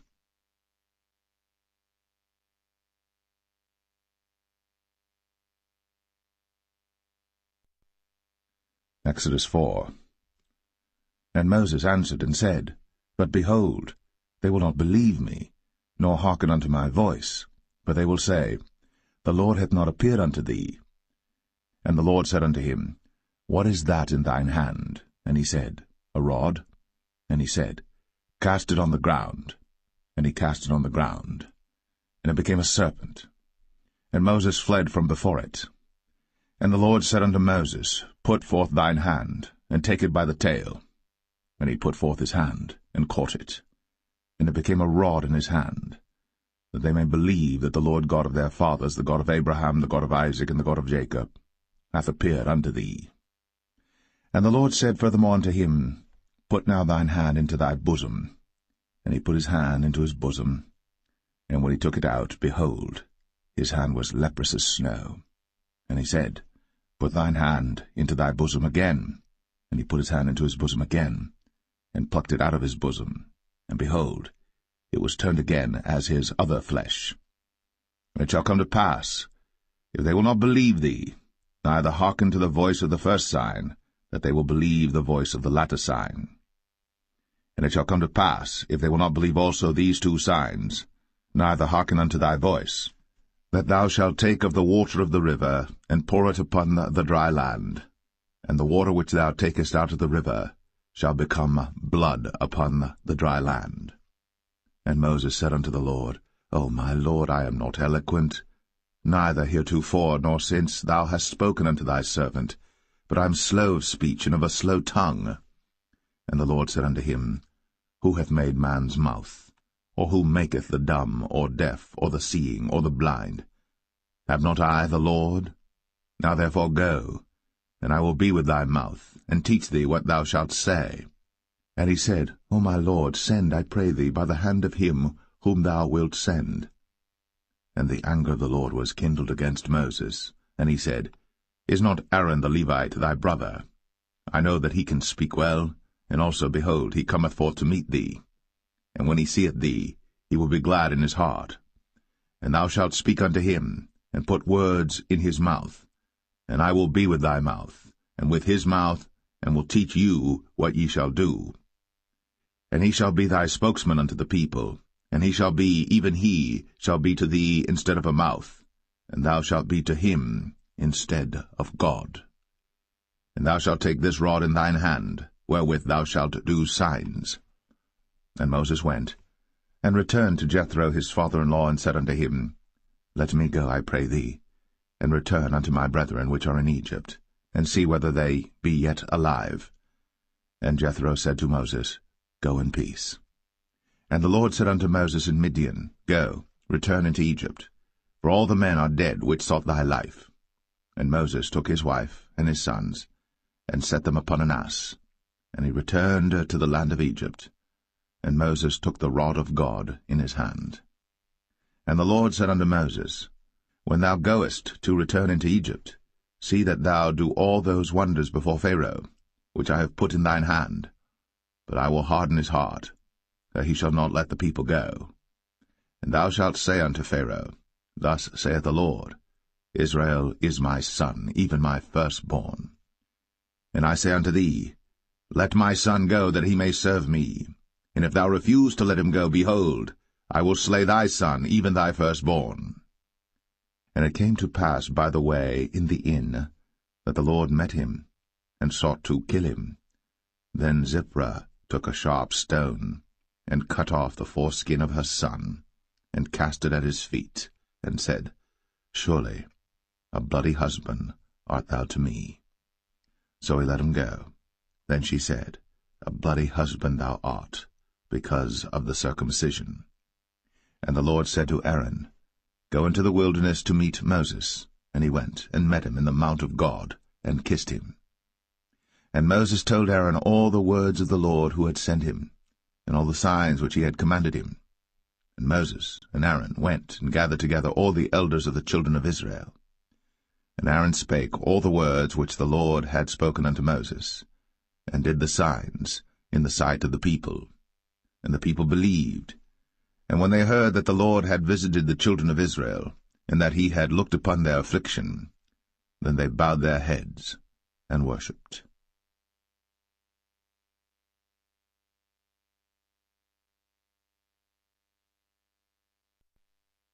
Exodus 5.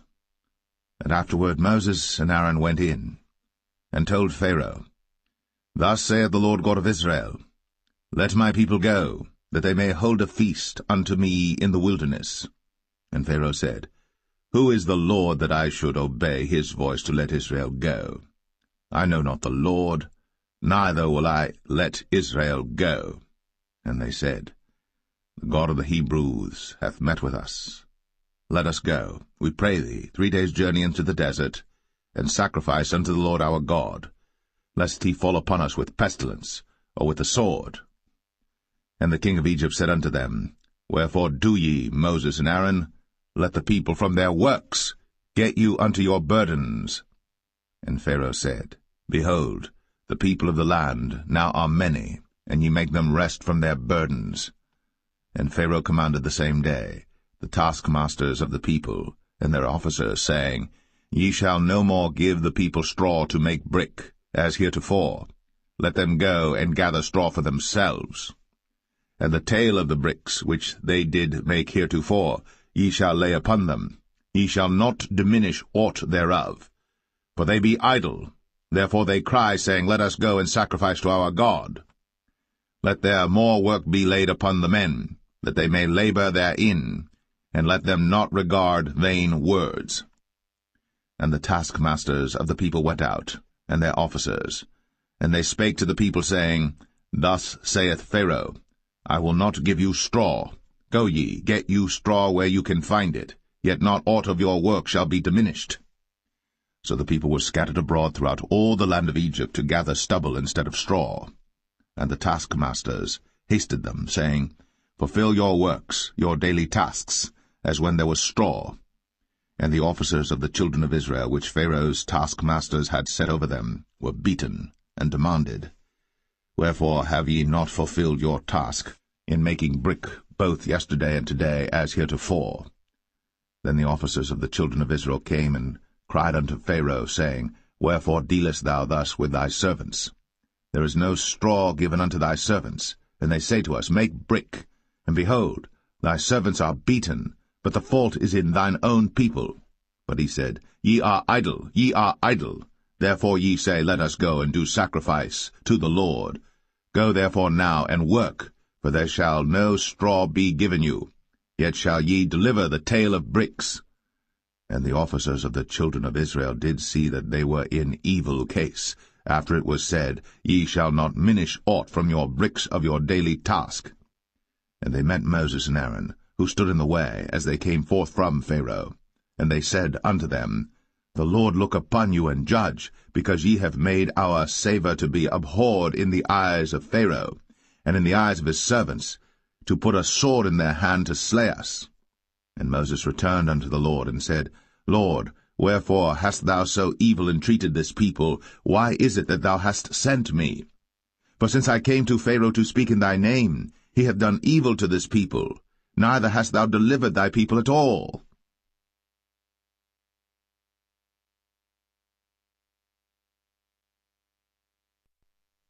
Exodus 6.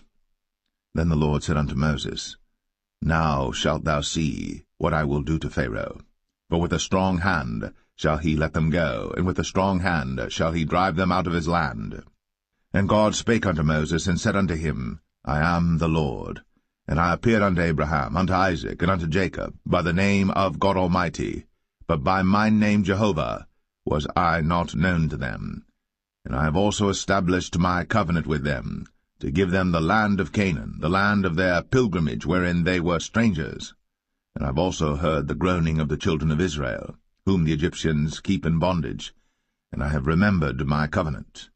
Wherefore say unto the children of Israel, I am the Lord, and I will bring you out from under the burdens of the Egyptians, and I will rid you out of their bondage, and I will redeem you with a stretched out arm and with great judgments.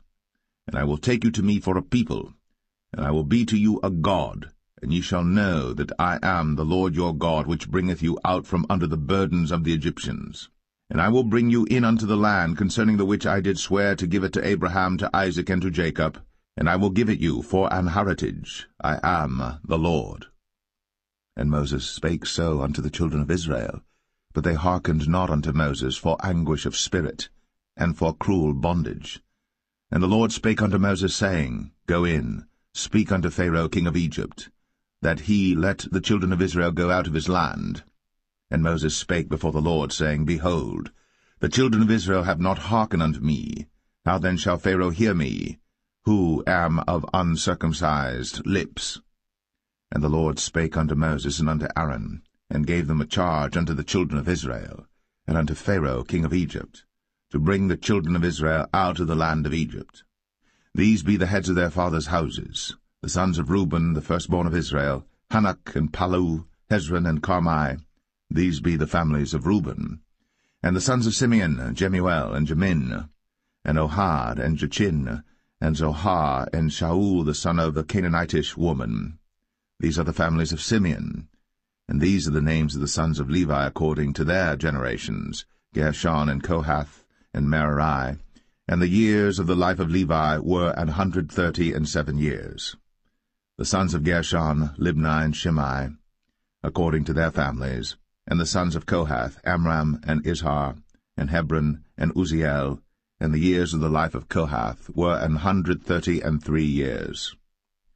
And the sons of Merari, Mahalai and Mushai. These are the families of Levi according to their generations. And Amram took him Jochebed, his father's sister, to wife, and she bare him, Aaron and Moses. And the years of the life of Amram were 137 years. And the sons of Izhar, Korah and Nepheg and Zichri. And the sons of Uzziel, Mishael and Elzaphan and Zithri.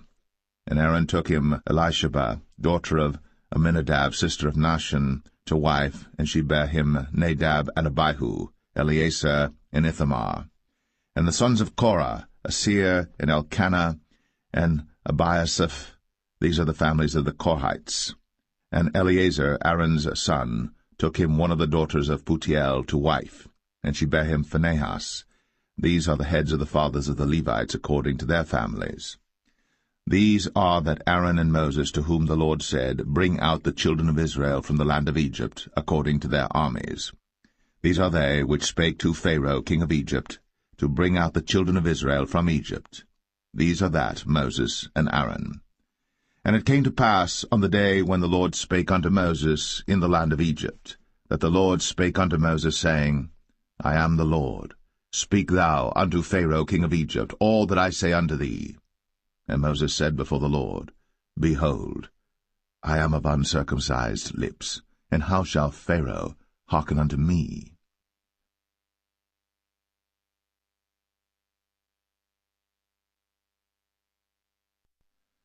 Exodus 7. And the Lord said unto Moses, See, I have made thee a god to Pharaoh, and Aaron thy brother shall be thy prophet. Thou shalt speak all that I command thee, and Aaron thy brother shall speak unto Pharaoh, that he send the children of Israel out of his land. And I will harden Pharaoh's heart, and multiply my signs and my wonders in the land of Egypt. But Pharaoh shall not hearken unto you, that I may lay my hand upon Egypt, and bring forth mine armies and my people the children of Israel out of the land of Egypt by great judgments. And the Egyptians shall know that I am the Lord, when I stretch forth mine hand upon Egypt, and bring out the children of Israel from among them. And Moses and Aaron did as the Lord commanded them, so did they. And Moses was 80 years old, and Aaron 83 years old, when they spake unto Pharaoh. And the Lord spake unto Moses and unto Aaron, saying, When Pharaoh shall speak unto you, saying, Show a miracle for you, then thou shalt say unto Aaron, Take thy rod, and cast it before Pharaoh, and it shall become a serpent. And Moses and Aaron went in unto Pharaoh, and they did so as the Lord had commanded. And Aaron cast down his rod before Pharaoh, and before his servants, and it became a serpent. Then Pharaoh also called the wise men and the sorcerers. Now the magicians of Egypt they also did in like manner with their enchantments. For they cast down every man his rod, and they became serpents. But Aaron's rod swallowed up their rods. And he hardened Pharaoh's heart, that he hearkened not unto them, as the Lord had said.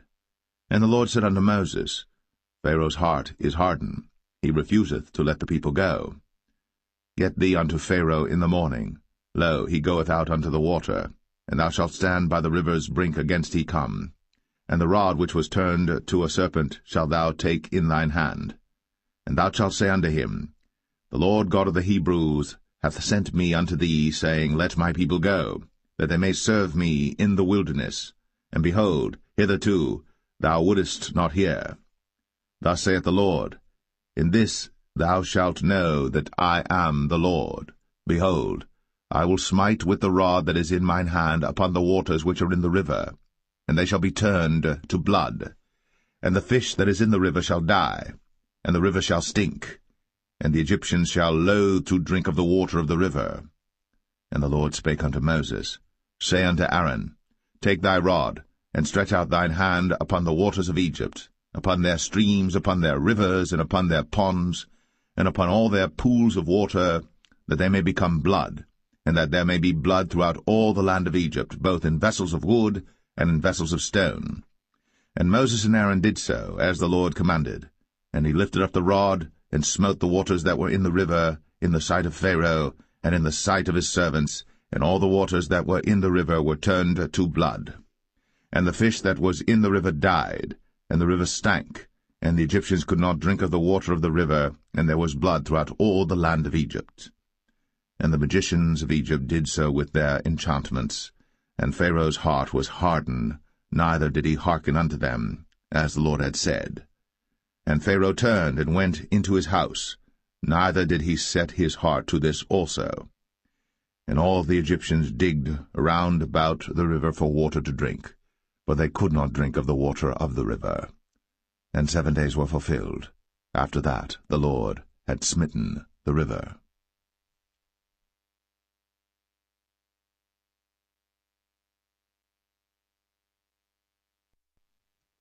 Exodus 8. And the Lord spake unto Moses, Go unto Pharaoh, and say unto him, Thus saith the Lord, Let my people go, that they may serve me. And if thou refuse to let them go, behold, I will smite all thy borders with frogs, and the river shall bring forth frogs abundantly, which shall go up and come into thine house, and into thy bedchamber, and upon thy bed, and into the house of thy servants, and upon thy people, and into thine ovens, and into thy kneading troughs. And the frogs shall come up both on thee, and upon thy people, and upon all thy servants.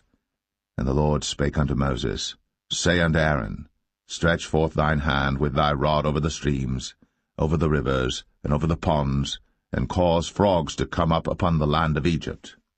And Aaron stretched out his hand over the waters of Egypt, and the frogs came up, and covered the land of Egypt. And the magicians did so with their enchantments, and brought up frogs upon the land of Egypt. Then Pharaoh called for Moses and Aaron, and said, Entreat the Lord, that he may take away the frogs from me, and from my people, and I will let the people go, that they may do sacrifice unto the Lord. And Moses said unto Pharaoh, Glory over me. When shall I entreat for thee, and for thy servants, and for thy people, to destroy the frogs from thee, and thy houses, that they may remain in the river only? And he said, Tomorrow. And he said, Be it according to thy word, that thou mayest know that there is none like unto the Lord our God. And the frogs shall depart from thee, and from thy houses, and from thy servants, and from thy people, they shall remain in the river only. And Moses and Aaron went out from Pharaoh, and Moses cried unto the Lord because of the frogs, which he had brought against Pharaoh. And the Lord did according to the word of Moses, and the frogs died out of the houses, out of the villages, and out of the fields. And they gathered them together upon heaps, and the land stank. But when Pharaoh saw that there was respite, he hardened his heart, and hearkened not unto them, as the Lord had said. And the Lord said unto Moses, Say unto Aaron, Stretch out thy rod, and smite the dust of the land, that it may become lice throughout all the land of Egypt. And they did so. For Aaron stretched out his hand with his rod, and smote the dust of the earth, and it became lice in man and in beast. All the dust of the land became lice throughout all the land of Egypt. And the magicians did so with their enchantments to bring forth lice, but they could not, so there were lice upon man and upon beast. Then the magicians said unto Pharaoh, This is the finger of God. And Pharaoh's heart was hardened, and he hearkened not unto them, as the Lord had said. And the Lord said unto Moses, Rise up early in the morning, and stand before Pharaoh. Lo, he cometh forth to the water. And say unto him, Thus saith the Lord, let my people go, that they may serve me. Else, if thou wilt not let my people go, behold, I will send swarms of flies upon thee, and upon thy servants, and upon thy people, and into thy houses, and the houses of the Egyptians shall be full of swarms of flies, and also the ground whereon they are. And I will sever in that day the land of Goshen, in which my people dwell, that no swarms of flies shall be there, to the end thou mayest know that I am the Lord in the midst of the earth. And I will put a division between my people and thy people. Tomorrow shall this sign be. And the Lord did so. And there came a grievous swarm of flies into the house of Pharaoh, and into his servants' houses, and into all the land of Egypt. The land was corrupted by reason of the swarm of flies. And Pharaoh called for Moses and for Aaron, and said, Go ye, sacrifice to your God in the land. And Moses said, It is not meet so to do, for we shall sacrifice the abomination of the Egyptians to the Lord our God. Lo, shall we sacrifice the abomination of the Egyptians before their eyes? And will they not stone us? We will go 3 days' journey into the wilderness, and sacrifice to the Lord our God, as he shall command us. And Pharaoh said, I will let you go, that ye may sacrifice to the Lord your God in the wilderness. Only ye shall not go very far away. Entreat for me. And Moses said, Behold, I go out from thee, and I will entreat the Lord that the swarms of flies may depart from Pharaoh, from his servants, and from his people tomorrow. But let not Pharaoh deal deceitfully any more, not letting the people go to sacrifice to the Lord. And Moses went out from Pharaoh, and entreated the Lord. And the Lord did according to the word of Moses, and he removed the swarms of flies from Pharaoh, from his servants, and from his people. There remained not one. And Pharaoh hardened his heart at this time also, neither would he let the people go.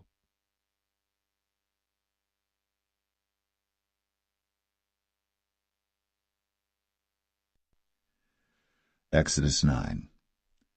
Then the Lord said unto Moses, Go in unto Pharaoh, and tell him, Thus saith the Lord God of the Hebrews, Let my people go, that they may serve me. For if thou refuse to let them go, and wilt hold them still, behold, the hand of the Lord is upon thy cattle which is in the field, upon the horses, upon the asses, upon the camels, upon the oxen, and upon the sheep. There shall be a very grievous murrain. And the Lord shall sever between the cattle of Israel and the cattle of Egypt, and there shall nothing die of all that is the children's of Israel. And the Lord appointed a set time, saying, Tomorrow the Lord shall do this thing in the land. And the Lord did that thing on the morrow, and all the cattle of Egypt died, but of the cattle of the children of Israel died not one. And Pharaoh sent, and behold, there was not one of the cattle of the Israelites dead, and the heart of Pharaoh was hardened, and he did not let the people go. And the Lord said unto Moses and unto Aaron, Take to you handfuls of ashes of the furnace, and let Moses sprinkle it toward the heaven in the sight of Pharaoh. And it shall become small dust in all the land of Egypt, and shall be a boil breaking forth with blains upon man and upon beast throughout all the land of Egypt. Then they took ashes of the furnace, and stood before Pharaoh. Then Moses sprinkled it up toward heaven, and it became a boil, breaking forth with blains upon man and upon beast. And the magicians could not stand before Moses because of the boils, for the boil was upon the magicians and upon all the Egyptians. And the Lord hardened the heart of Pharaoh, and he hearkened not unto them, as the Lord had spoken unto Moses. And the Lord said unto Moses, Rise up early in the morning, and stand before Pharaoh, and say unto him, Thus saith the Lord God of the Hebrews, Let my people go, that they may serve me. For I will at this time send all my plagues upon thine heart, and upon thy servants, and upon thy people, that thou mayest know that there is none like me in all the earth. For now I will stretch out my hand, that I may smite thee and thy people with pestilence, and thou shalt be cut off from the earth. And in very deed for this cause have I raised thee up, for to show in thee my power, and that my name may be declared throughout all the earth. As yet exaltest thou thyself against my people, that thou wilt not let them go. Behold, tomorrow about this time I will cause it to rain a very grievous hail, such as hath not been in Egypt since the foundation thereof even until now. Send therefore now, and gather thy cattle, and all that thou hast in the field. For upon every man and beast which shall be found in the field, and shall not be brought home, the hail shall come down upon them, and they shall die. He that feared the word of the Lord among the servants of Pharaoh made his servants and his cattle flee into the houses. And he that regarded not the word of the Lord left his servants and his cattle in the field. And the Lord said unto Moses, Stretch forth thine hand toward heaven, that there may be hail in all the land of Egypt, upon man, and upon beast, and upon every herb of the field, throughout the land of Egypt. And Moses stretched forth his rod toward heaven, and the Lord sent thunder and hail, and the fire ran along upon the ground, and the Lord rained hail upon the land of Egypt. So there was hail, and fire mingled with the hail, very grievous, such as there was none like it in all the land of Egypt since it became a nation. And the hail smote throughout all the land of Egypt all that was in the field, both man and beast. And the hail smote every herb of the field, and brake every tree of the field. Only in the land of Goshen, where the children of Israel were, was there no hail. And Pharaoh sent and called for Moses and Aaron, and said unto them, I have sinned this time. The Lord is righteous, and I and my people are wicked. Entreat the Lord, for it is enough that there be no more mighty thunderings and hail, and I will let you go, and ye shall stay no longer. And Moses said unto him, As soon as I am gone out of the city, I will spread abroad my hands unto the Lord, and the thunder shall cease, neither shall there be any more hail, that thou mayest know how that the earth is the Lord's. But as for thee and thy servants, I know that ye will not yet fear the Lord God. And the flax and the barley was smitten, for the barley was in the ear, and the flax was bold. But the wheat and the rye were not smitten, for they were not grown up. And Moses went out of the city from Pharaoh, and spread abroad his hands unto the Lord, and the thunders and hail ceased, and the rain was not poured upon the earth. And when Pharaoh saw that the rain and the hail and the thunders were ceased, he sinned yet more, and hardened his heart, he and his servants.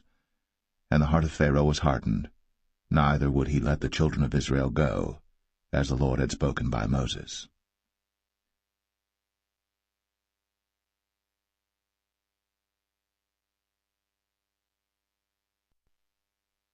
Exodus 10.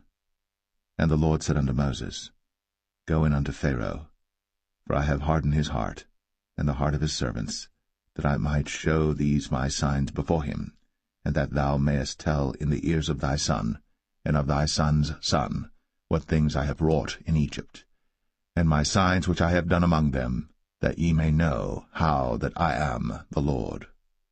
And Moses and Aaron came in unto Pharaoh, and said unto him, Thus saith the Lord God of the Hebrews, How long wilt thou refuse to humble thyself before me? Let my people go, that they may serve me. Else, if thou refuse to let my people go, behold, tomorrow will I bring the locusts into thy coast. And they shall cover the face of the earth, that one cannot be able to see the earth. And they shall eat the residue of that which is escaped, which remaineth unto you from the hail, and shall eat every tree which groweth for you out of the field. And they shall fill thy houses, and the houses of all thy servants, and the houses of all the Egyptians, which neither thy fathers nor thy fathers' fathers have seen, since the day that they were upon the earth unto this day. And he turned himself, and went out from Pharaoh. And Pharaoh's servants said unto him, How long shall this man be a snare unto us? Let the men go, that they may serve the Lord their God. Knowest thou not yet that Egypt is destroyed? And Moses and Aaron were brought again unto Pharaoh, and he said unto them, Go, serve the Lord your God. But who are they that shall go? And Moses said, We will go with our young and with our old, with our sons and with our daughters, with our flocks and with our herds will we go, for we must hold a feast unto the Lord. And he said unto them, Let the Lord be so with you, as I will let you go, and your little ones. Look to it, for evil is before you. Not so. Go now, ye that are men, and serve the Lord, for that ye did desire. And they were driven out from Pharaoh's presence. And the Lord said unto Moses, Stretch out thine hand over the land of Egypt for the locusts, that they may come up upon the land of Egypt, and eat every herb of the land, even all that the hail hath left. And Moses stretched forth his rod over the land of Egypt. And the Lord brought an east wind upon the land all that day, and all that night. And when it was morning, the east wind brought the locusts. And the locusts went up over all the land of Egypt, and rested in all the coasts of Egypt. Very grievous were they. Before them there were no such locusts as they, neither after them shall be such. For they covered the face of the whole earth, so that the land was darkened. And they did eat every herb of the land, and all the fruit of the trees which the hail had left. And there remained not any green thing in the trees, or in the herbs of the field, through all the land of Egypt. Then Pharaoh called for Moses and Aaron in haste, and he said, I have sinned against the Lord your God and against you. Now therefore forgive, I pray thee, my sin only this once, and entreat the Lord your God, that he may take away from me this death only. And he went out from Pharaoh, and entreated the Lord. And the Lord turned a mighty strong west wind, which took away the locusts, and cast them into the Red Sea. There remained not one locust in all the coasts of Egypt. But the Lord hardened Pharaoh's heart, so that he would not let the children of Israel go. And the Lord said unto Moses, Stretch out thine hand toward heaven, that there may be darkness over the land of Egypt, even darkness which may be felt. And Moses stretched forth his hand toward heaven, and there was a thick darkness in all the land of Egypt 3 days. They saw not one another, neither rose any from his place for 3 days. But all the children of Israel had light in their dwellings. And Pharaoh called unto Moses, and said, Go ye, serve the Lord. Only let your flocks and your herds be stayed. Let your little ones also go with you.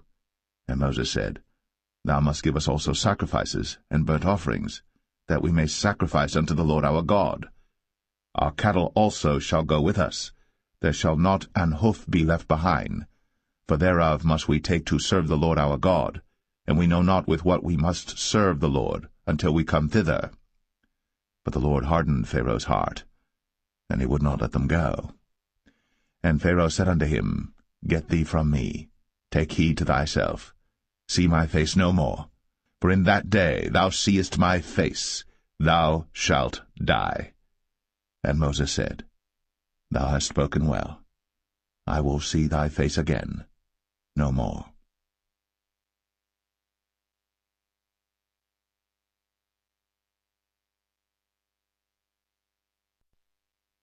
Exodus 11. And the Lord said unto Moses, Yet will I bring one plague more upon Pharaoh and upon Egypt. Afterwards he will let you go hence. When he shall let you go, he shall surely thrust you out hence altogether. Speak now in the ears of the people, and let every man borrow of his neighbor, and every woman of her neighbor, jewels of silver and jewels of gold. And the Lord gave the people favor in the sight of the Egyptians. Moreover, the man Moses was very great in the land of Egypt, in the sight of Pharaoh's servants, and in the sight of the people. And Moses said, Thus saith the Lord, About midnight will I go out into the midst of Egypt, and all the firstborn in the land of Egypt shall die, from the firstborn of Pharaoh that sitteth upon his throne, even unto the firstborn of the maidservant that is behind the mill, and all the firstborn of beasts. And there shall be a great cry throughout all the land of Egypt, such as there was none like it, nor shall be like it any more.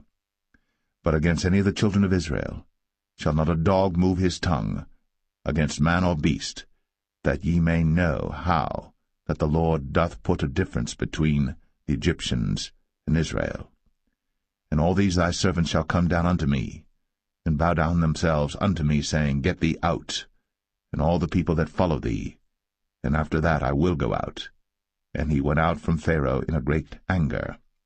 And the Lord said unto Moses, Pharaoh shall not hearken unto you, that my wonders may be multiplied in the land of Egypt. And Moses and Aaron did all these wonders before Pharaoh. And the Lord hardened Pharaoh's heart, so that he would not let the children of Israel go out of his land.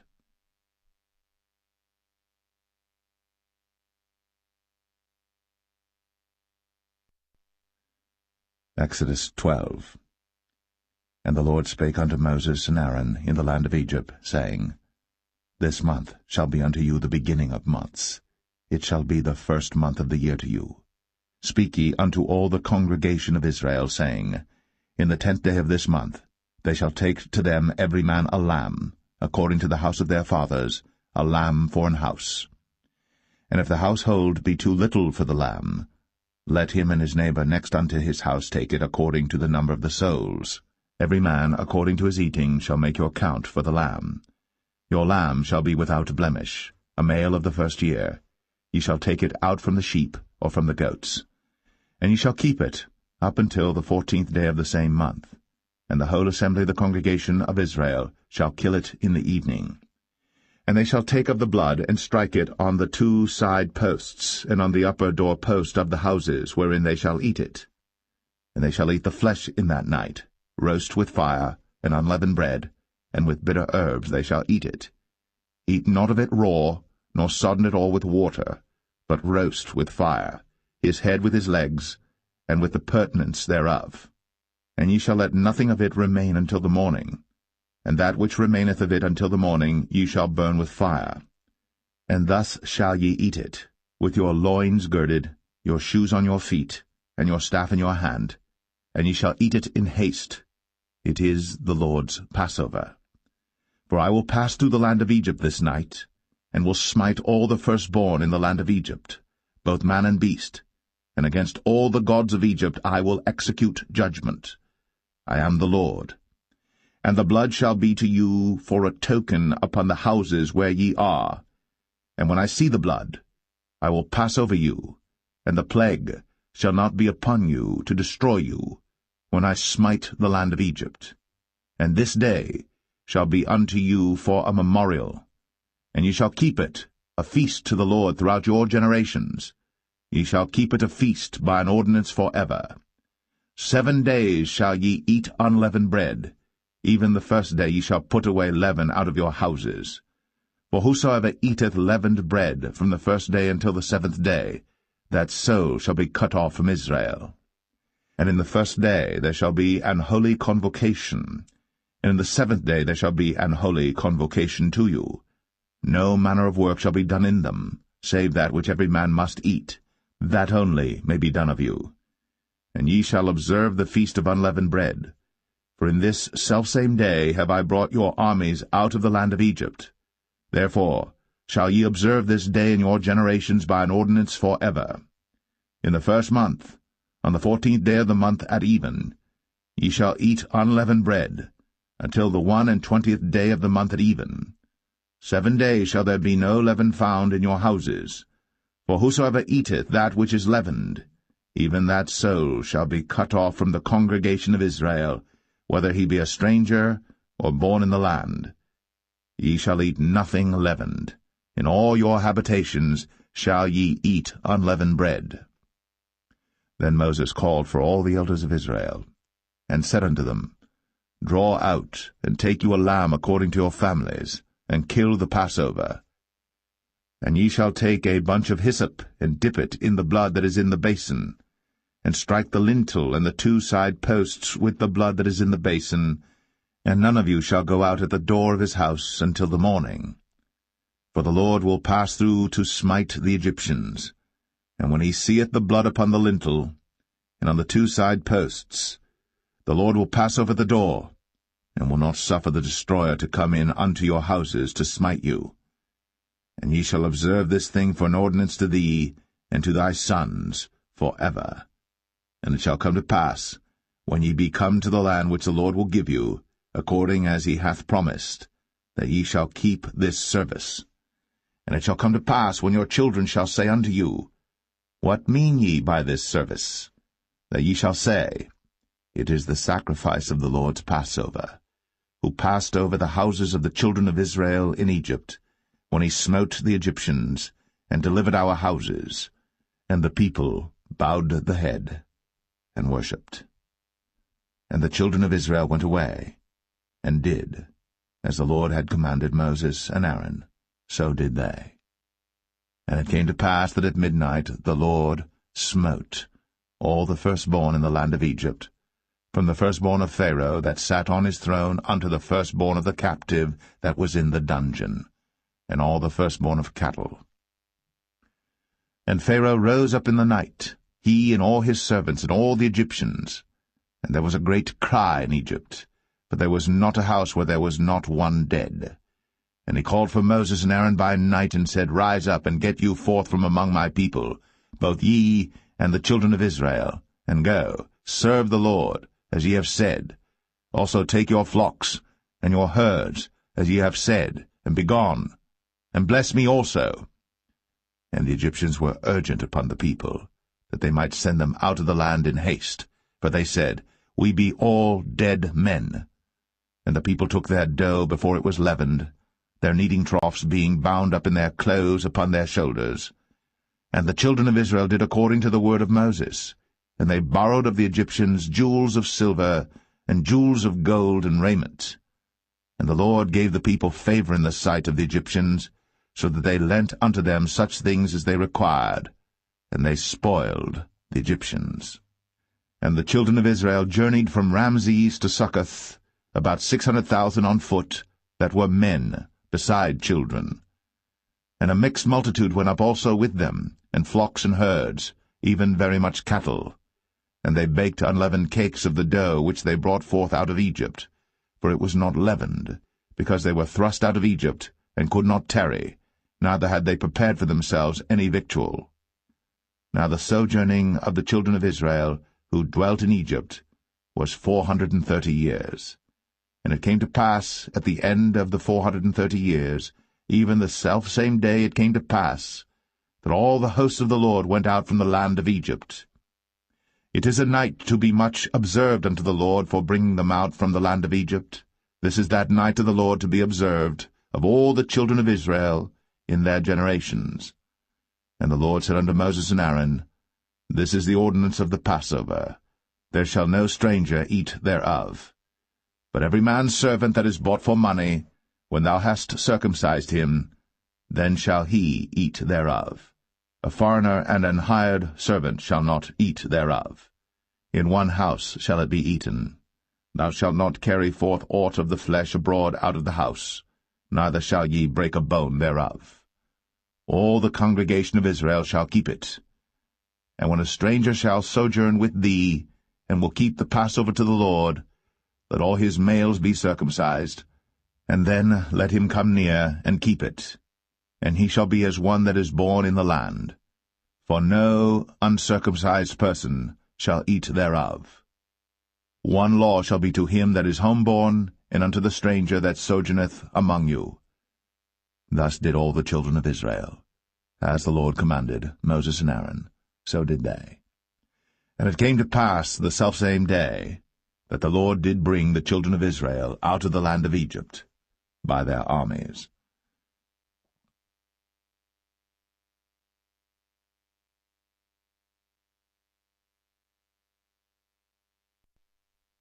Exodus 13. And the Lord spake unto Moses, saying, Sanctify unto me all the firstborn, whatsoever openeth the womb among the children of Israel, both of man and of beast, it is mine.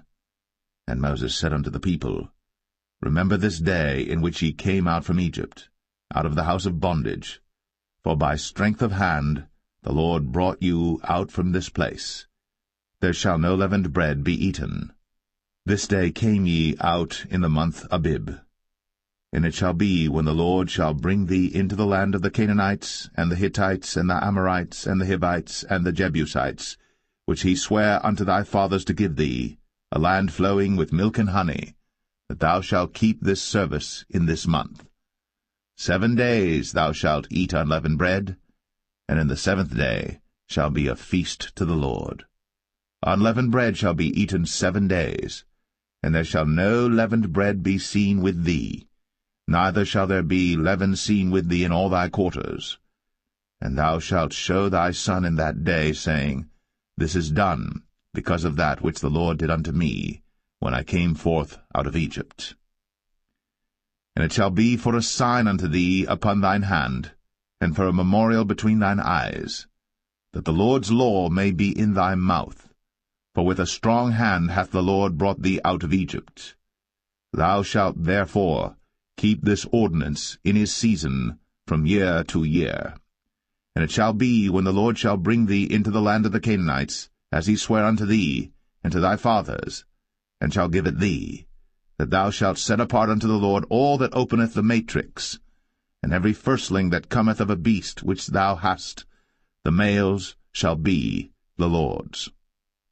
And every firstling of an ass thou shalt redeem with a lamb, and if thou wilt not redeem it, then thou shalt break his neck.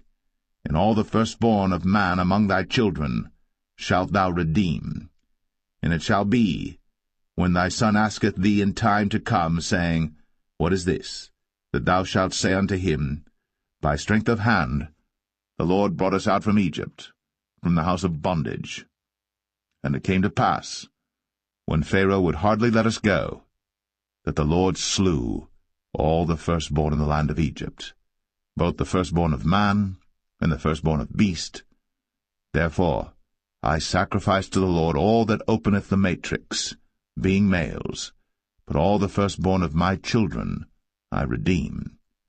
And it shall be for a token upon thine hand, and for frontlets between thine eyes, for by strength of hand the Lord brought us forth out of Egypt.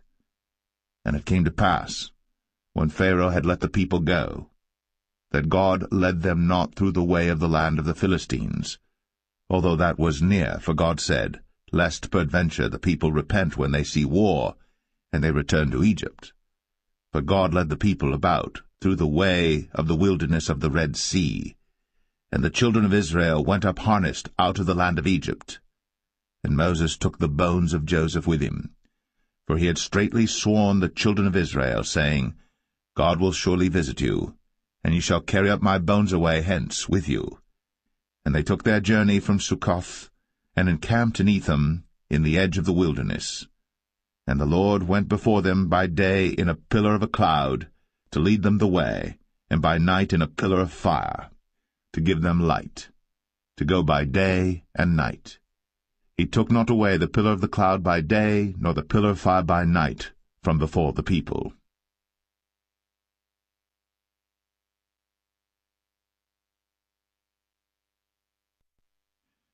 Exodus 14. And the Lord spake unto Moses, saying, Speak unto the children of Israel, that they turn and encamp before Pi-hahiroth, between Migdol and the sea, over against Baal-zephon. Before it shall ye encamp by the sea. For Pharaoh will say of the children of Israel, They are entangled in the land, the wilderness hath shut them in, and I will harden Pharaoh's heart, that he shall follow after them, and I will be honored upon Pharaoh, and upon all his host, that the Egyptians may know that I am the Lord. And they did so. And it was told the king of Egypt that the people fled, and the heart of Pharaoh and of his servants was turned against the people, and they said, Why have we done this, that we have let Israel go from serving us? And he made ready his chariot, and took his people with him. And he took 600 chosen chariots, and all the chariots of Egypt, and captains over every one of them. And the Lord hardened the heart of Pharaoh king of Egypt, and he pursued after the children of Israel. And the children of Israel went out with an high hand. But the Egyptians pursued after them all the horses and chariots of Pharaoh, and his horsemen and his army, and overtook them encamping by the sea, beside Pi-hahiroth, before Baal-zephon. And when Pharaoh drew nigh, the children of Israel lifted up their eyes, and behold, the Egyptians marched after them, and they were sore afraid. And the children of Israel cried out unto the Lord, and they said unto Moses, Because there were no graves in Egypt, hast thou taken us away to die in the wilderness? Wherefore hast thou dealt thus with us, to carry us forth out of Egypt? Is not this the word that we did tell thee in Egypt, saying, Let us alone, that we may serve the Egyptians? For it had been better for us to serve the Egyptians, than that we should die in the wilderness. And Moses said unto the people, Fear ye not, stand still, and see the salvation of the Lord, which he will show to you today. For the Egyptians whom ye have seen today, ye shall see them again no more forever. The Lord shall fight for you, and ye shall hold your peace. And the Lord said unto Moses, Wherefore criest thou unto me? Speak unto the children of Israel, that they go forward. But lift thou up thy rod, and stretch out thine hand over the sea, and divide it. And the children of Israel shall go on dry ground through the midst of the sea. And I, behold, I will harden the hearts of the Egyptians, and they shall follow them. And I will get me honor upon Pharaoh, and upon all his host, upon his chariots, and upon his horsemen. And the Egyptians shall know that I am the Lord, when I have gotten me honor upon Pharaoh, upon his chariots, and upon his horsemen. And the angel of God, which went before the camp of Israel, removed, and went behind them. And the pillar of the cloud went from before their face, and stood behind them. And it came between the camp of the Egyptians and the camp of Israel. And it was a cloud and darkness to them, but it gave light by night to these, so that the one came not near the other all the night. And Moses stretched out his hand over the sea, and the Lord caused the sea to go back by a strong east wind all that night, and made the sea dry land, and the waters were divided. And the children of Israel went into the midst of the sea upon the dry ground, and the waters were a wall unto them on their right hand and on their left. And the Egyptians pursued, and went in after them to the midst of the sea, even all Pharaoh's horses, his chariots, and his horsemen. And it came to pass that in the morning watch the Lord looked unto the host of the Egyptians through the pillar of fire and of the cloud, and troubled the host of the Egyptians, and took off their chariot wheels, that they drave them heavily, so that the Egyptians said, Let us flee from the face of Israel, for the Lord fighteth for them against the Egyptians. And the Lord said unto Moses, Stretch out thine hand over the sea, that the waters may come again upon the Egyptians, upon their chariots, and upon their horsemen. And Moses stretched forth his hand over the sea, and the sea returned to his strength when the morning appeared, and the Egyptians fled against it. And the Lord overthrew the Egyptians in the midst of the sea. And the waters returned and covered the chariots, and the horsemen, and all the host of Pharaoh that came into the sea after them. There remained not so much as one of them. But the children of Israel walked upon dry land in the midst of the sea, and the waters were a wall unto them on their right hand and on their left. Thus the Lord saved Israel that day out of the hand of the Egyptians, and Israel saw the Egyptians dead upon the seashore. And Israel saw that great work which the Lord did upon the Egyptians, and the people feared the Lord, and believed the Lord and his servant Moses.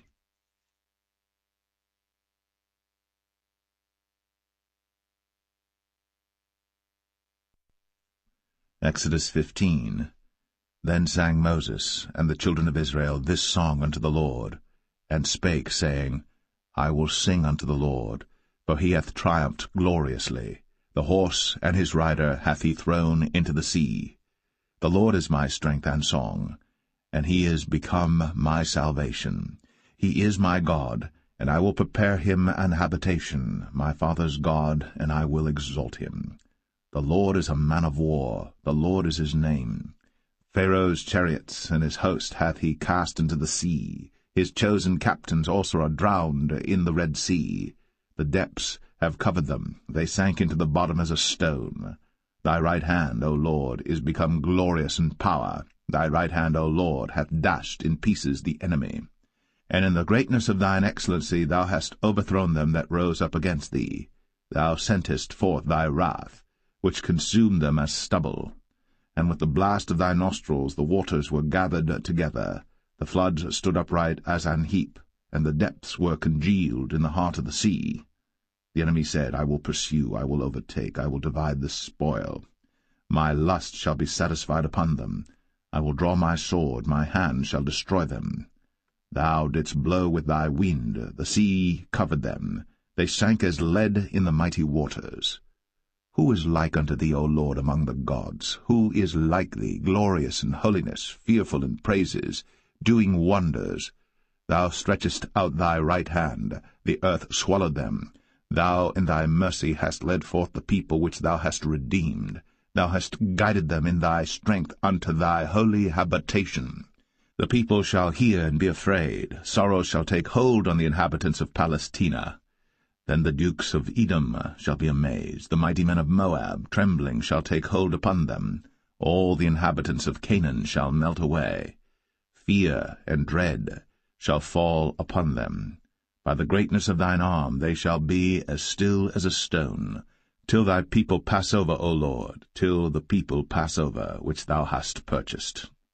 Thou shalt bring them in, and plant them in the mountain of thine inheritance, in the place, O Lord, which thou hast made for thee to dwell in the sanctuary, O Lord, which thy hands have established. The Lord shall reign for ever and ever. For the horse of Pharaoh went in with his chariots and with his horsemen into the sea, and the Lord brought again the waters of the sea upon them. But the children of Israel went on dry land in the midst of the sea.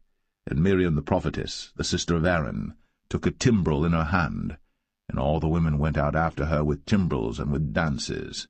And Miriam answered them, Sing ye to the Lord, for he hath triumphed gloriously. The horse and his rider hath he thrown into the sea. So Moses brought Israel from the Red Sea, and they went out into the wilderness of Shur. And they went 3 days in the wilderness, and found no water. And when they came to Marah, they could not drink of the waters of Marah, for they were bitter. Therefore the name of it was called Marah. And the people murmured against Moses, saying, What shall we drink? And he cried unto the Lord, and the Lord showed him a tree, which when he had cast into the waters were made sweet. There he made for them a statute and an ordinance, and there he proved them, and said, If thou wilt diligently hearken to the voice of the Lord thy God, and wilt do that which is right in his sight, and wilt give ear to his commandments, and keep all his statutes, I will put none of these diseases upon thee, which I have brought upon the Egyptians, for I am the Lord that healeth thee. And they came to Elim, where were 12 wells of water, and 60 palm trees, and they encamped there by the waters.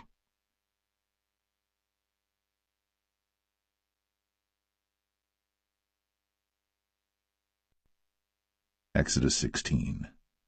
And they took their journey from Elim, and all the congregation of the children of Israel came unto the wilderness of Sin, which is between Elim and Sinai, on the 15th day of the 2nd month, after their departing out of the land of Egypt.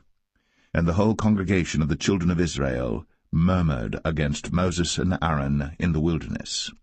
And the children of Israel said unto them, Would to God we had died by the hand of the Lord in the land of Egypt, when we sat by the flesh pots, and when we did eat bread to the full. For ye have brought us forth into this wilderness to kill this whole assembly with hunger. Then said the Lord unto Moses, Behold, I will rain bread from heaven for you, and the people shall go out and gather a certain rate every day, that I may prove them, whether they will walk in my law or no. And it shall come to pass that on the 6th day they shall prepare that which they bring in, and it shall be twice as much as they gather daily. And Moses and Aaron said unto all the children of Israel, At even then ye shall know that the Lord hath brought you out from the land of Egypt. And in the morning then ye shall see the glory of the Lord, for that he heareth your murmurings against the Lord. And what are we, that ye murmur against us? And Moses said, This shall be when the Lord shall give you in the evening flesh to eat, and in the morning bread to the full, for that the Lord heareth your murmurings, which ye murmur against him. And what are we? Your murmurings are not against us, but against the Lord. And Moses spake unto Aaron, Say unto all the congregation of the children of Israel, Come near before the Lord, for he hath heard your murmurings. And it came to pass, as Aaron spake unto the whole congregation of the children of Israel, that they looked toward the wilderness, and behold, the glory of the Lord appeared in the cloud. And the Lord spake unto Moses, saying, I have heard the murmurings of the children of Israel. Speak unto them, saying, At even ye shall eat flesh, and in the morning ye shall be filled with bread, and ye shall know that I am the Lord your God.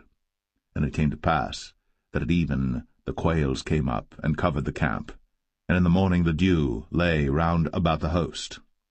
And when the dew that lay was gone up, behold, upon the face of the wilderness there lay a small round thing, as small as the hoarfrost on the ground. And when the children of Israel saw it, they said one to another, It is manna, for they wist not what it was. And Moses said unto them, This is the bread which the Lord hath given you to eat. This is the thing which the Lord hath commanded.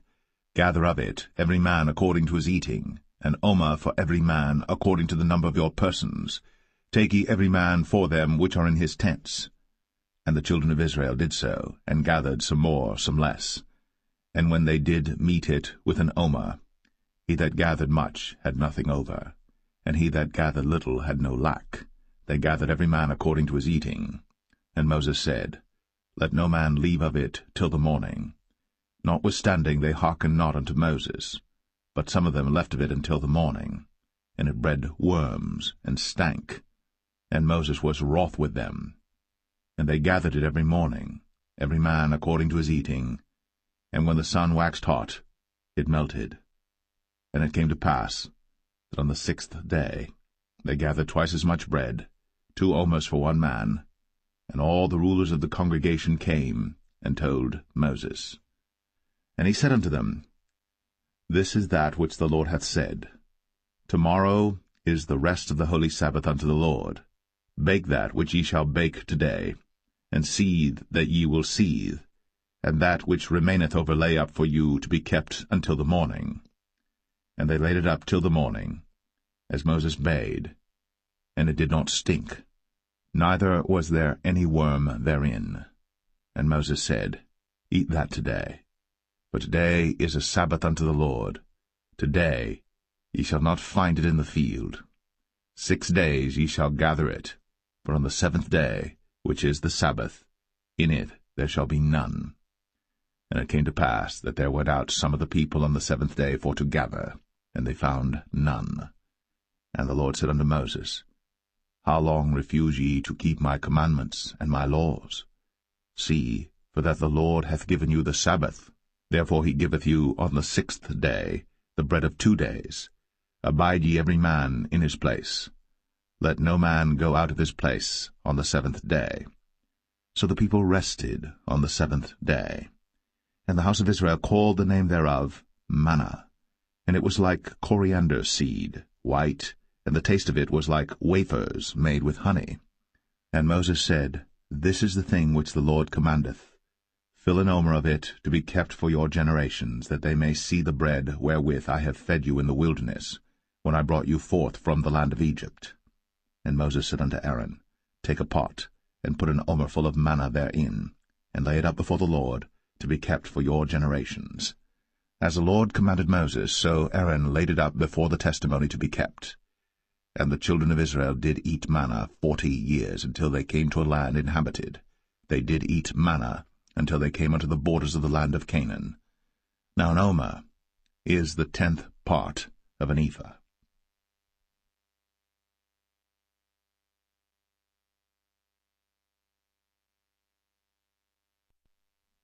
Exodus 17.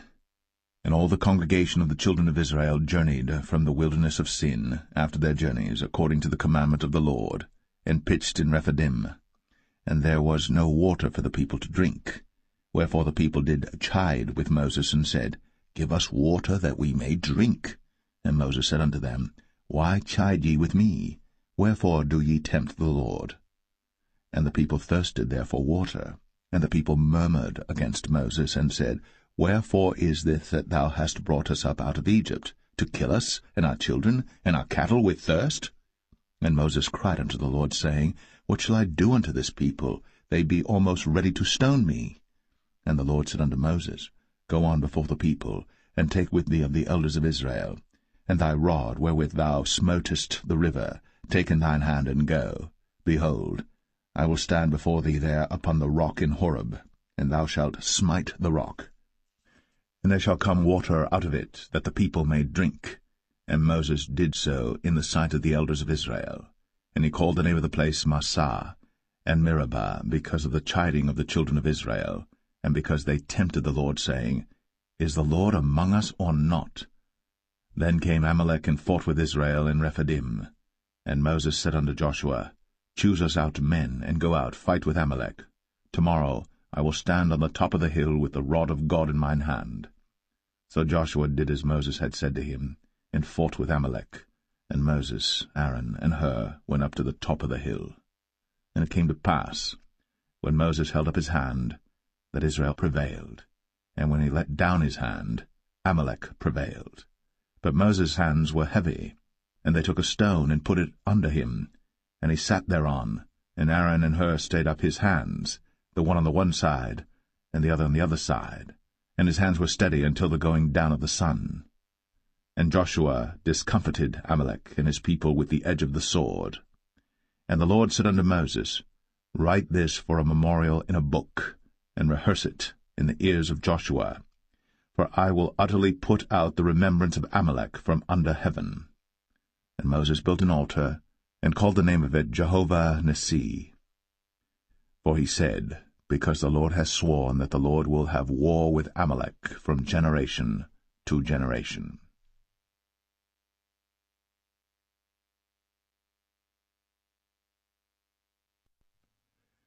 Exodus 18. When Jethro, the priest of Midian, Moses' father-in-law, heard of all that God had done for Moses, and for Israel his people, and that the Lord had brought Israel out of Egypt, then Jethro, Moses' father-in-law, took Zipporah, Moses' wife, after he had sent her back, and her 2 sons, of which the name of the one was Gershom, for he said, I have been an alien in a strange land. And the name of the other was Eleazar, for the God of my father, said he, was mine help, and delivered me from the sword of Pharaoh. And Jethro, Moses' father-in-law, came with his sons and his wife unto Moses into the wilderness, where he encamped at the mount of God. And he said unto Moses, I thy father-in-law Jethro am come unto thee, and thy wife and her 2 sons with her. And Moses went out to meet his father-in-law, and did obeisance, and kissed him. And they asked each other of their welfare, and they came into the tent. And Moses told his father-in-law all that the Lord had done unto Pharaoh and to the Egyptians for Israel's sake, and all the travail that had come upon them by the way, and how the Lord delivered them. And Jethro rejoiced for all the goodness which the Lord had done to Israel, whom he had delivered out of the hand of the Egyptians. And Jethro said, Blessed be the Lord, who hath delivered you out of the hand of the Egyptians, and out of the hand of Pharaoh, who hath delivered the people from under the hand of the Egyptians. Now I know that the Lord is greater than all gods, for in the thing wherein they dealt proudly he was above them. And Jethro, Moses' father-in-law, took a burnt offering and sacrifices for God. And Aaron came, and all the elders of Israel, to eat bread with Moses' father-in-law before God. And it came to pass on the morrow that Moses sat to judge the people, and the people stood by Moses from the morning unto the evening. And when Moses' father-in-law saw all that he did to the people, he said, What is this thing that thou doest to the people? Why sittest thou thyself alone, and all the people stand by thee from morning unto even? And Moses said unto his father-in-law, Because the people come unto me to inquire of God. When they have a matter they come unto me, and I judge between one and another, and I do make them know the statutes of God and his laws. And Moses' father-in-law said unto him, The thing that thou doest is not good. Thou wilt surely wear away both thou and this people that is with thee. For this thing is too heavy for thee. Thou art not able to perform it thyself alone. Hearken now unto my voice. I will give thee counsel, and God shall be with thee. Be thou for the people to Godward, that thou mayest bring the causes unto God. And thou shalt teach them ordinances and laws, and shalt show them the way wherein they must walk, and the work that they must do. Moreover, thou shalt provide out of all the people able men, such as fear God, men of truth, hating covetousness, and place such over them to be rulers of thousands, and rulers of hundreds, rulers of 50s, and rulers of 10s. And let them judge the people at all seasons. And it shall be, that every great matter they shall bring unto thee, but every small matter they shall judge. So shall it be easier for thyself, and they shall bear the burden with thee. If thou shalt do this thing, and God command thee so, then thou shalt be able to endure, and all this people shall also go to their place in peace. So Moses hearkened to the voice of his father-in-law, and did all that he had said. And Moses chose able men out of all Israel, and made them heads over the people, rulers of thousands, rulers of hundreds, rulers of 50s, and rulers of 10s. And they judged the people at all seasons. The hard causes they brought unto Moses, but every small matter they judged themselves. And Moses let his father-in-law depart, and he went his way. into his own land.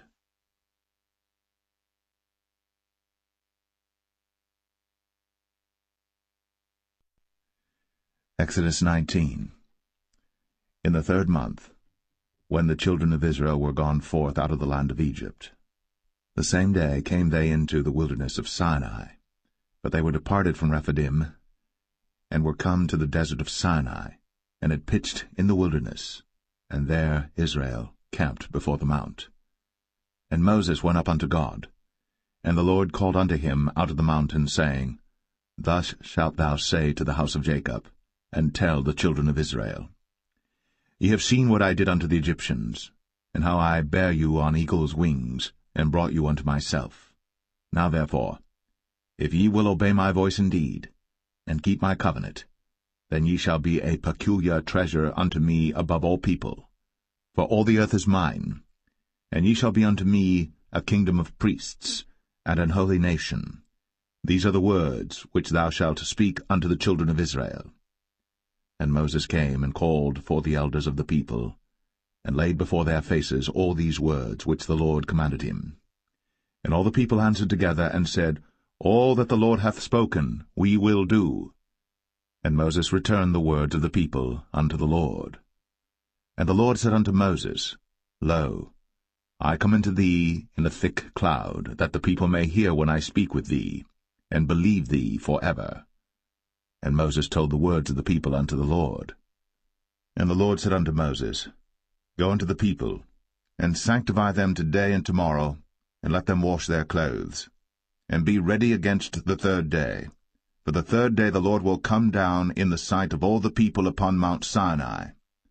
And thou shalt set bounds unto the people round about, saying, Take heed to yourselves, that ye go not up into the mount, or touch the border of it. Whosoever toucheth the mount shall be surely put to death. There shall not an hand touch it, but he shall surely be stoned, or shot through, whether it be beast or man. It shall not live. When the trumpet soundeth long, they shall come up to the mount.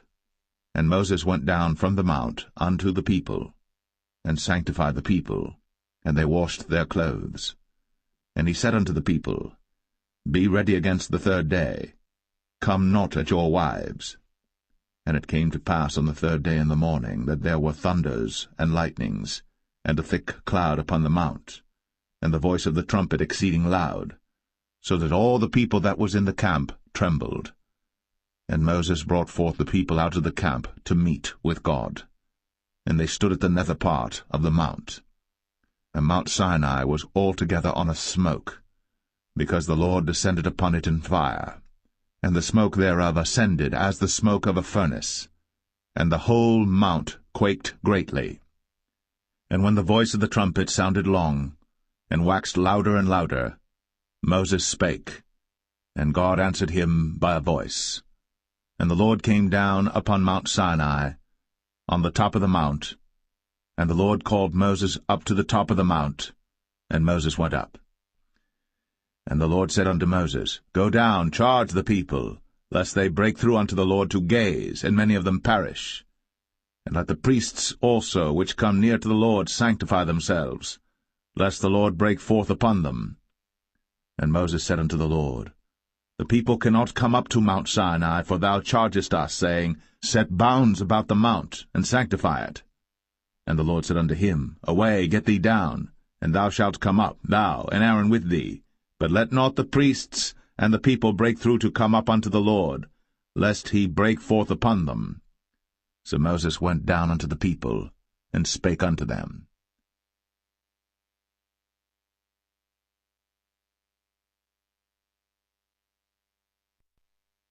Exodus 20.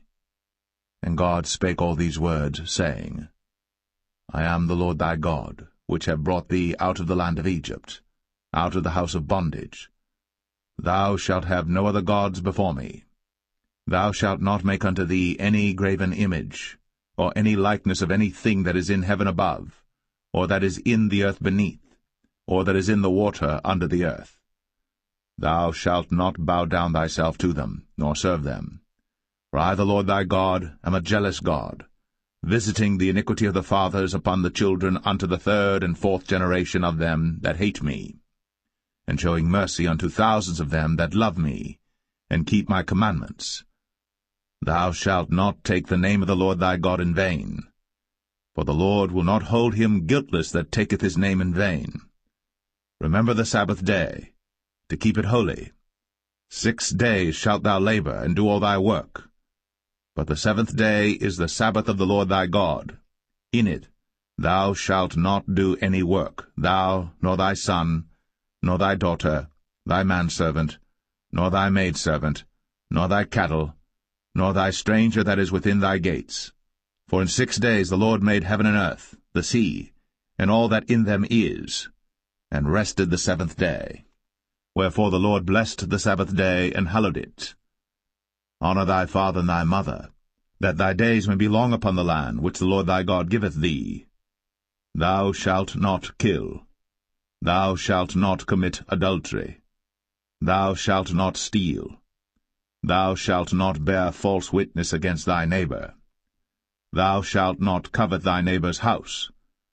Thou shalt not covet thy neighbor's wife, nor his manservant, nor his maidservant, nor his ox, nor his ass, nor anything that is thy neighbor's. And all the people saw the thunderings, and the lightnings, and the noise of the trumpet, and the mountain smoking. And when the people saw it, they removed, and stood afar off. And they said unto Moses, Speak thou with us, and we will hear. But let not God speak with us, lest we die.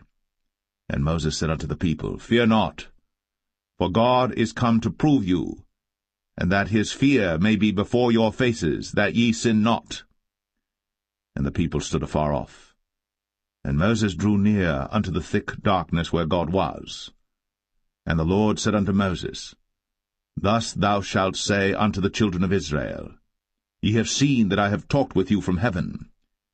Ye shall not make with me gods of silver, neither shall ye make unto you gods of gold. An altar of earth thou shalt make unto me, and shalt sacrifice thereon thy burnt offerings, and thy peace offerings, thy sheep and thine oxen. In all places where I record my name I will come unto thee, and I will bless thee. And if thou wilt make me an altar of stone, thou shalt not build it of hewn stone, for if thou lift up thy tool upon it, thou hast polluted it. Neither shalt thou go up by steps unto mine altar, that thy nakedness be not discovered thereon.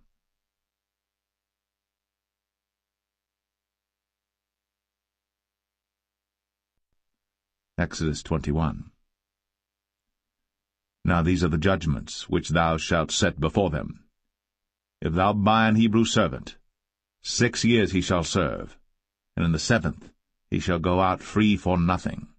If he came in by himself, he shall go out by himself. If he were married, then his wife shall go out with him.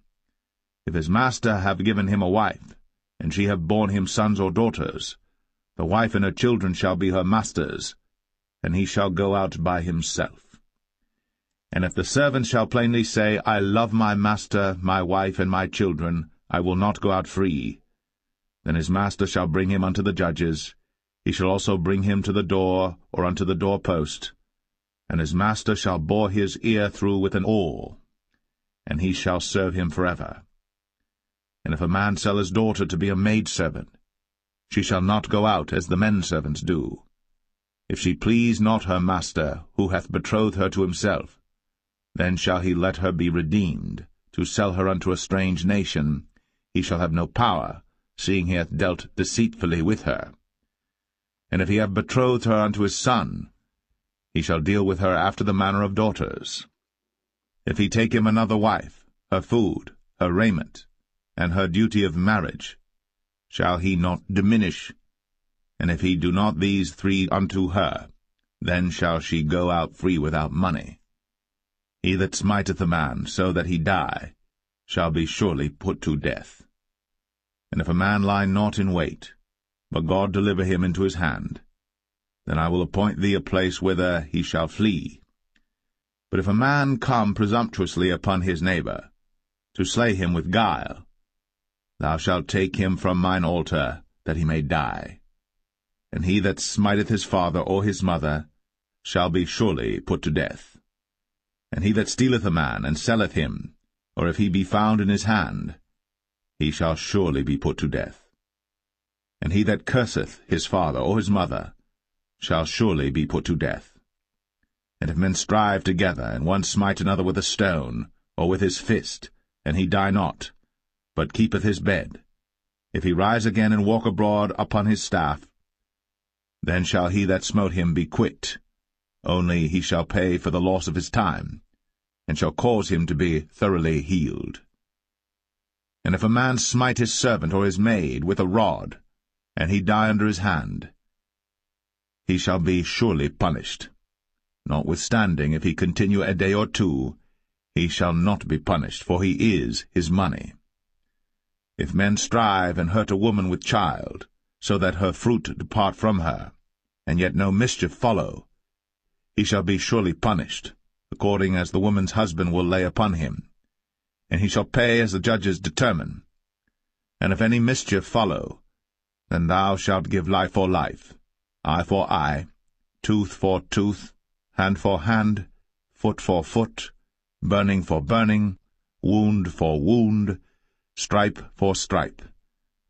And if a man smite the eye of his servant, or the eye of his maid, that it perish, he shall let him go free for his eye's sake. And if he smite out his manservant's tooth, or his maidservant's tooth, he shall let him go free for his tooth's sake. If an ox gore a man or a woman, that they die, then the ox shall be surely stoned, and his flesh shall not be eaten, but the owner of the ox shall be quit. But if the ox were wont to push with his horn in time past, and hath been testified to his owner, and he hath not kept him in, but that he hath killed a man or a woman, the ox shall be stoned, and his owner also shall be put to death. If there be laid on him a sum of money, then he shall give for the ransom of his life whatsoever is laid upon him. Whether he have gored a son, or have gored a daughter, according to this judgment shall it be done unto him. If the ox shall push a manservant or a maidservant, he shall give unto their master 30 shekels of silver, and the ox shall be stoned. And if a man shall open a pit, or if a man shall dig a pit, and not cover it, and an ox or an ass fall therein, the owner of the pit shall make it good, and give money unto the owner of them, and the dead beast shall be his.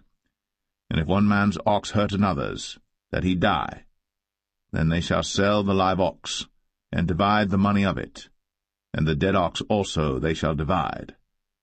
For if it be known that the ox hath used to push in time past, and his owner hath not kept him in, he shall surely pay ox for ox, and the dead shall be his own.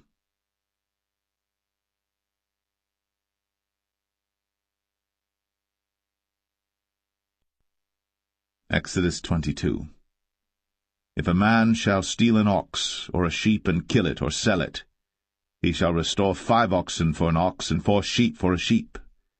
If a thief be found breaking up, and be smitten that he die, there shall no blood be shed for him. If the sun be risen upon him, there shall be blood shed for him, for he should make full restitution. If he have nothing, then he shall be sold for his theft. If the theft be certainly found in his hand alive, whether it be ox or ass or sheep, he shall restore double. If a man shall cause a field or vineyard to be eaten, and shall put in his beast, and shall feed in another man's field, of the best of his own field and of the best of his own vineyard, shall he make restitution. If fire break out and catch in thorns, so that stacks of corn or the standing corn of the field be consumed therewith, he that kindled the fire shall surely make restitution. If a man shall deliver unto his neighbor money or stuff to keep, and it be stolen out of the man's house, if the thief be found, let him pay double. If the thief be not found, then the master of the house shall be brought unto the judges to see whether he have put his hand unto his neighbor's goods.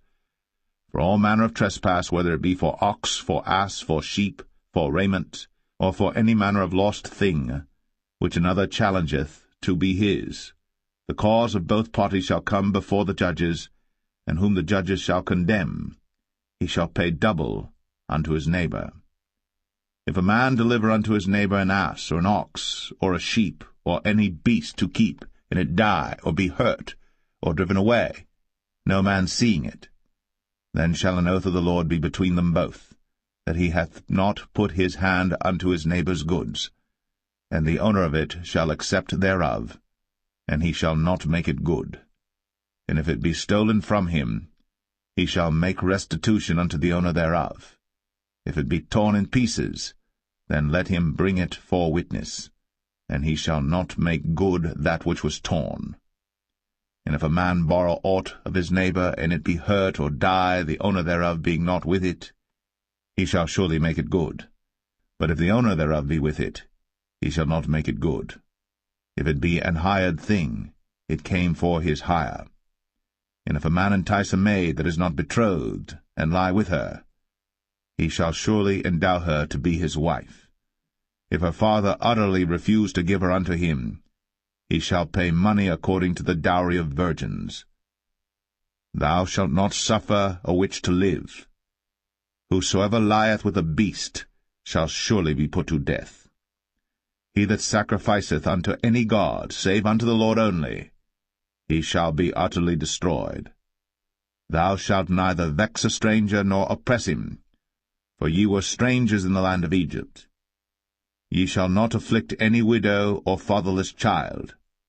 If thou afflict them in any wise, and they cry at all unto me, I will surely hear their cry, and my wrath shall wax hot, and I will kill you with the sword, and your wives shall be widows, and your children fatherless.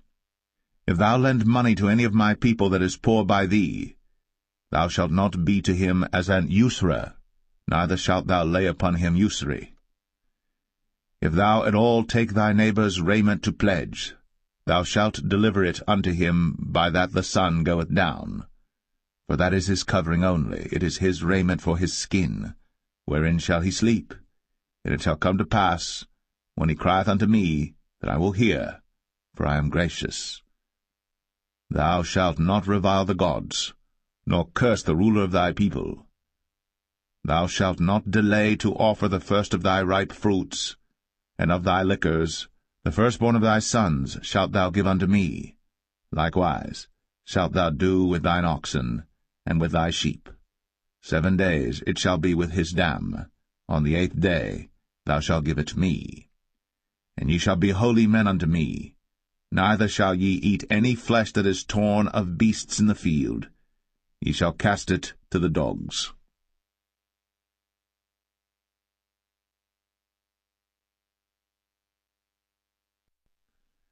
Exodus 23. Thou shalt not raise a false report. Put not thine hand with the wicked to be an unrighteous witness. Thou shalt not follow a multitude to do evil. Neither shalt thou speak in a cause to decline after many to wrest judgment. Neither shalt thou countenance a poor man in his cause. If thou meet thine enemy's ox or his ass going astray, thou shalt surely bring it back to him again. If thou see the ass of him that hateth thee lying under his burden, and wouldest forbear to help him, thou shalt surely help with him. Thou shalt not wrest the judgment of thy poor in his cause. Keep thee far from a false matter, and the innocent and righteous slay thou not, for I will not justify the wicked. And thou shalt take no gift, for the gift blindeth the wise, and perverteth the words of the righteous. Also, thou shalt not oppress a stranger. For ye know the heart of a stranger, seeing ye were strangers in the land of Egypt. And 6 years thou shalt sow thy land, and shalt gather in the fruits thereof. But the 7th year thou shalt let it rest and lie still, that the poor of thy people may eat, and what they leave the beasts of the field shall eat. In like manner thou shalt deal with thy vineyard, and with thy oliveyard. 6 days thou shalt do thy work, and on the 7th day thou shalt rest, that thine ox and thine ass may rest, and the son of thy handmaid, and the stranger may be refreshed. In all things that I have said unto you be circumspect, and make no mention of the name of other gods, neither let it be heard out of thy mouth. 3 times thou shalt keep a feast unto me in the year. Thou shalt keep the feast of unleavened bread. Thou shalt eat unleavened bread 7 days, as I commanded thee, in the time appointed of the month Abib. For in it thou camest out from Egypt, and none shall appear before me empty. And the feast of harvest, the firstfruits of thy labours, which thou hast sown in the field, and the feast of ingathering, which is in the end of the year, when thou hast gathered in thy labours out of the field. 3 times in the year all thy males shall appear before the Lord God. Thou shalt not offer the blood of my sacrifice with leavened bread, neither shall the fat of my sacrifice remain until the morning. The first of the firstfruits of thy land thou shalt bring into the house of the Lord thy God. Thou shalt not see the kid in his mother's milk. Behold, I send an angel before thee, to keep thee in the way, and to bring thee into the place which I have prepared. Beware of him, and obey his voice. Provoke him not, for he will not pardon your transgressions, for my name is in him. But if thou shalt indeed obey his voice, and do all that I speak, then I will be an enemy unto thine enemies, and an adversary unto thine adversaries. For mine angel shall go before thee, and bring thee in unto the Amorites, and the Hittites, and the Perizzites, and the Canaanites, the Hivites, and the Jebusites, and I will cut them off. Thou shalt not bow down to their gods, nor serve them, nor do after their works, but thou shalt utterly overthrow them, and quite break down their images. And ye shall serve the Lord your God, and he shall bless thy bread and thy water, and I will take sickness away from the midst of thee. There shall nothing cast their young, nor be barren in thy land. The number of thy days I will fulfill. I will send my fear before thee, and will destroy all the people to whom thou shalt come, and I will make all thine enemies turn their backs unto thee. And I will send hornets before thee, which shall drive out the Hivite, the Canaanite, and the Hittite from before thee.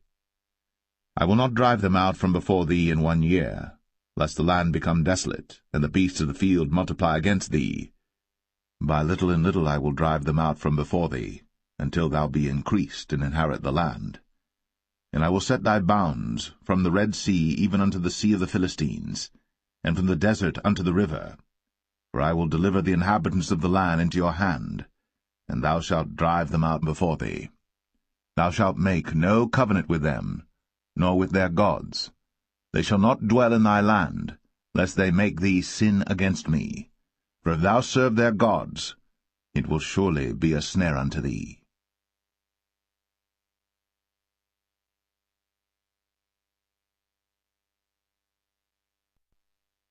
Exodus 24. And he said unto Moses, Come up unto the Lord, thou, and Aaron, Nadab, and Abihu, and 70 of the elders of Israel, and worship ye afar off. And Moses alone shall come near the Lord, but they shall not come nigh, neither shall the people go up with him. And Moses came, and told the people all the words of the Lord, and all the judgments, and all the people answered with one voice, and said, All the words which the Lord hath said will we do. And Moses wrote all the words of the Lord, and rose up early in the morning, and builded an altar under the hill, and 12 pillars according to the 12 tribes of Israel. And he sent young men of the children of Israel, which offered burnt offerings, and sacrificed peace offerings of oxen unto the Lord. And Moses took half of the blood, and put it in basins, and half of the blood he sprinkled on the altar. And he took the book of the covenant, and read in the audience of the people, and they said, All that the Lord hath said will we do, and be obedient.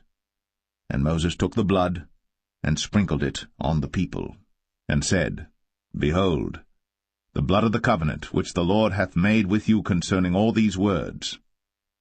Then went up Moses, and Aaron, Nadab, and Abihu, and 70 of the elders of Israel. And they saw the God of Israel. And there was under his feet, as it were, a paved work of a sapphire stone, and as it were the body of heaven in his clearness. And upon the nobles of the children of Israel he laid not his hand. Also they saw God, and did eat and drink. And the Lord said unto Moses, Come up to me into the mount, and be there. And I will give thee tables of stone, and a law and commandments which I have written, that thou mayest teach them. And Moses rose up, and his minister Joshua, and Moses went up into the mount of God. And he said unto the elders, Tarry ye here for us, until we come again unto you. And behold, Aaron and Hur are with you. If any man have any matters to do, let him come unto them. And Moses went up into the mount, and a cloud covered the mount. And the glory of the Lord abode upon Mount Sinai, and the cloud covered it 6 days. And the 7th day he called unto Moses out of the midst of the cloud.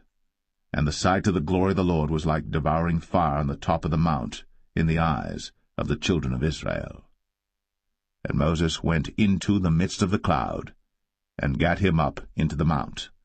And Moses was in the mount 40 days and 40 nights.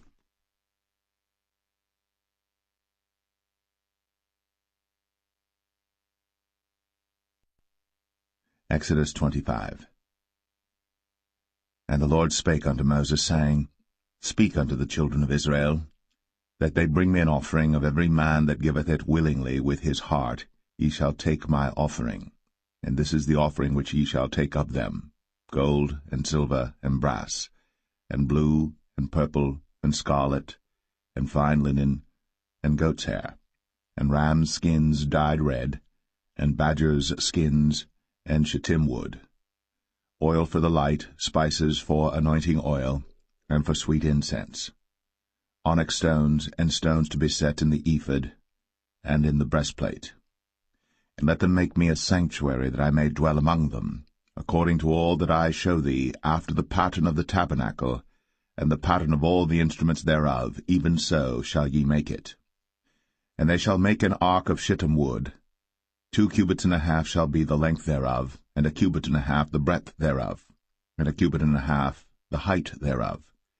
And thou shalt overlay it with pure gold, within and without shalt thou overlay it, and shalt make upon it a crown of gold round about. And thou shalt cast 4 rings of gold for it, and put them in the 4 corners thereof, and 2 rings shall be in the one side of it, and 2 rings in the other side of it. And thou shalt make staves of shittim wood, and overlay them with gold. And thou shalt put the staves into the rings by the sides of the ark, that the ark may be borne with them. The staves shall be in the rings of the ark, they shall not be taken from it. And thou shalt put into the ark the testimony which I shall give thee. And thou shalt make a mercy seat of pure gold. 2 cubits and a half shall be the length thereof, and a cubit and a half the breadth thereof. And thou shalt make 2 cherubims of gold. Of beaten work shalt thou make them, in the 2 ends of the mercy seat. And make 1 cherub on the one end, and the other cherub on the other end. Even of the mercy seat shall ye make the cherubims on the 2 ends thereof. And the cherubims shall stretch forth their wings on high, covering the mercy seat with their wings, and their faces shall look one to another. Toward the mercy seat shall the faces of the cherubims be. And thou shalt put the mercy seat above upon the ark, and in the ark thou shalt put the testimony that I shall give thee.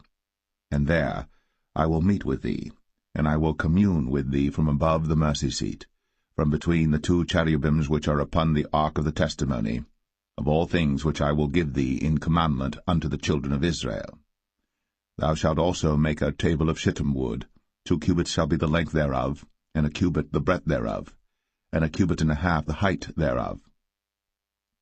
And thou shalt overlay it with pure gold, and make thereto a crown of gold round about. And thou shalt make unto it a border of an handbreadth round about, and thou shalt make a golden crown to the border thereof round about. And thou shalt make for it 4 rings of gold, and put the rings in the 4 corners that are on the 4 feet thereof. Over against the border shall the rings be for places of the staves to bear the table. And thou shalt make the staves of shittim wood, and overlay them with gold, that the table may be borne with them. And thou shalt make the dishes thereof, and spoons thereof, and covers thereof, and bowls thereof, to cover withal, of pure gold shalt thou make them. And thou shalt set upon the table showbread before me always. And thou shalt make a candlestick of pure gold. Of beaten work shall the candlestick be made. His shaft, and his branches, his bowls, his knobs and his flowers shall be of the same. And 6 branches shall come out of the sides of it, 3 branches of the candlestick out of the one side, and 3 branches of the candlestick out of the other side. 3 bowls made like unto almonds, with a knob and a flower in one branch, and 3 bowls made like almonds in the other branch, with a knob and a flower.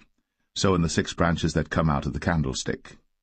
And in the candlestick shall be 4 bowls made like unto almonds, with their knobs and their flowers. And there shall be a knob under 2 branches of the same, and a knob under 2 branches of the same, and a knob under 2 branches of the same, according to the 6 branches that proceed out of the candlestick. Their knobs and their branches shall be of the same. All it shall be one beaten work of pure gold. And thou shalt make the 7 lamps thereof, and they shall light the lamps thereof, that they may give light over against it. And the tongs thereof, and the snuff dishes thereof, shall be of pure gold. Of a talent of pure gold shall he make it with all these vessels. And look that thou make them after their pattern, which was shown thee in the mount.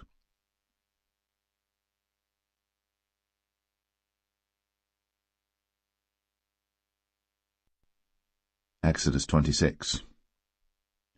Moreover, thou shalt make the tabernacle with 10 curtains of fine twined linen, and blue, and purple, and scarlet. With cherubims of cunning work shalt thou make them. The length of one curtain shall be 28 cubits, and the breadth of one curtain 4 cubits, and every one of the curtains shall have one measure. The 5 curtains shall be coupled together one to another, and other 5 curtains shall be coupled one to another. And thou shalt make loops of blue upon the edge of the one curtain, from the selvage in the coupling. And likewise shalt thou make in the uttermost edge of another curtain, in the coupling of the second. 50 loops shalt thou make in the one curtain, and 50 loops shalt thou make in the edge of the curtain that is in the coupling of the second, that the loops may take hold one of another. And thou shalt make 50 taches of gold, and couple the curtains together with the taches, and it shall be one tabernacle. And thou shalt make curtains of goat's hair to be a covering upon the tabernacle. 11 curtains shalt thou make. The length of one curtain shall be 30 cubits, and the breadth of one curtain 4 cubits, and the 11 curtains shall be all of one measure. And thou shalt couple 5 curtains by themselves, and 6 curtains by themselves, and shalt double the 6 curtains in the forefront of the tabernacle. And thou shalt make 50 loops on the edge of the one curtain that is outmost in the coupling, and 50 loops in the edge of the curtain which coupleth the second. And thou shalt make 50 taches of brass, and put the taches into the loops, and couple the tent together, that it may be one. And the remnant that remaineth of the curtains of the tent, the half curtain that remaineth, shall hang over the backside of the tabernacle, and a cubit on the one side, and a cubit on the other side of that which remaineth in the length of the curtains of the tent. It shall hang over the sides of the tabernacle on this side, and on that side to cover it. And thou shalt make a covering for the tent of ram's skins dyed red, and a covering above of badger's skins. And thou shalt make boards for the tabernacle of shittim wood standing up. 10 cubits shall be the length of a board, and a cubit and a half shall be the breadth of one board. 2 tenons shall there be in one board, set in order, one against another. Thus shalt thou make for all the boards of the tabernacle. And thou shalt make the boards for the tabernacle 20 boards on the south side southward. And thou shalt make 40 sockets of silver under the 20 boards, 2 sockets under one board for his 2 tenons, and 2 sockets under another board for his 2 tenons. And for the second side of the tabernacle on the north side there shall be 20 boards, and there 40 sockets of silver, 2 sockets under one board, and 2 sockets under another board. And for the sides of the tabernacle westward thou shalt make 6 boards. And 2 boards shalt thou make for the corners of the tabernacle in the 2 sides. And they shall be coupled together beneath, and they shall be coupled together above the head of it unto one ring. Thus shall it be for them both. They shall be for the 2 corners.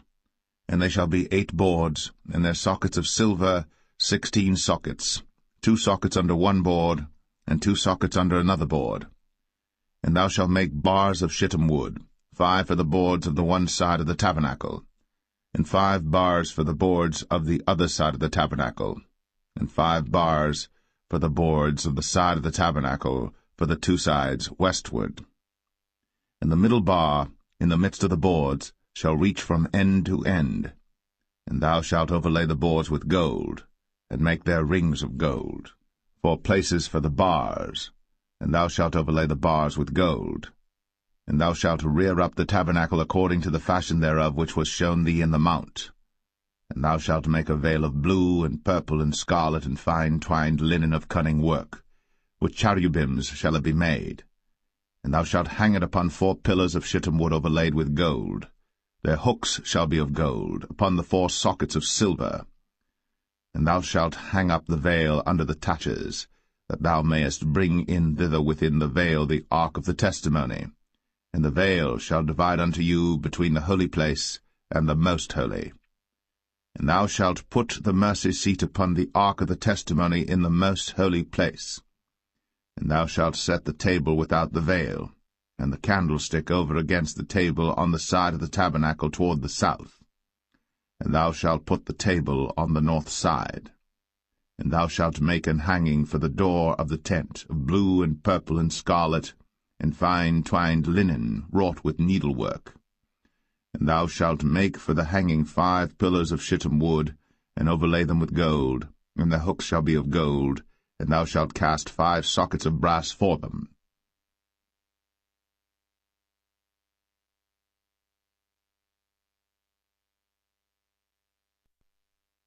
Exodus 27. And thou shalt make an altar of shittim wood, 5 cubits long and 5 cubits broad. The altar shall be 4 square, and the height thereof shall be 3 cubits. And thou shalt make the horns of it upon the 4 corners thereof. His horns shall be of the same, and thou shalt overlay it with brass. And thou shalt make his pans to receive his ashes, and his shovels, and his basins, and his flesh hooks, and his fire pans. All the vessels thereof thou shalt make of brass. And thou shalt make for it a grate of network of brass, and upon the net shalt thou make 4 brazen rings in the 4 corners thereof. And thou shalt put it under the compass of the altar beneath, that the net may be even to the midst of the altar. And thou shalt make staves for the altar, staves of shittim wood, and overlay them with brass. And the staves shall be put into the rings, and the staves shall be upon the 2 sides of the altar to bear it. Hollow with boards shalt thou make it, as it was shown thee in the mount, so shall they make it. And thou shalt make the court of the tabernacle for the south side. Southward there shall be hangings for the court of fine twined linen, of 100 cubits long for one side. And the 20 pillars thereof, and their 20 sockets shall be of brass. The hooks of the pillars, and their fillets, shall be of silver. And likewise for the north side in length there shall be hangings of 100 cubits long, and his 20 pillars, and their 20 sockets of brass, the hooks of the pillars, and their fillets of silver. And for the breadth of the court on the west side shall be hangings of 50 cubits, their pillars 10, and their sockets 10. And the breadth of the court on the east side eastward shall be 50 cubits. The hangings of one side of the gate shall be 15 cubits, their pillars 3, and their sockets 3. And on the other side shall be hangings 15 cubits, their pillars 3, and their sockets 3. And for the gate of the court shall be an hanging of 20 cubits of blue, and purple, and scarlet, and fine twined linen, wrought with needlework, and their pillars shall be 4, and their sockets 4. All the pillars round about the court shall be filleted with silver. Their hooks shall be of silver, and their sockets of brass.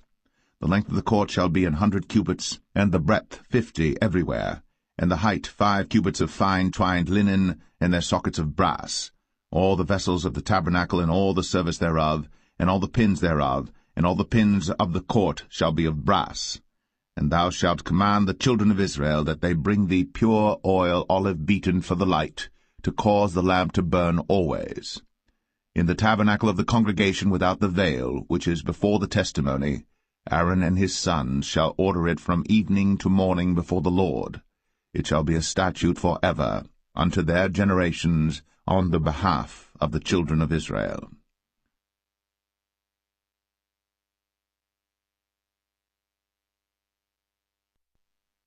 Exodus 28.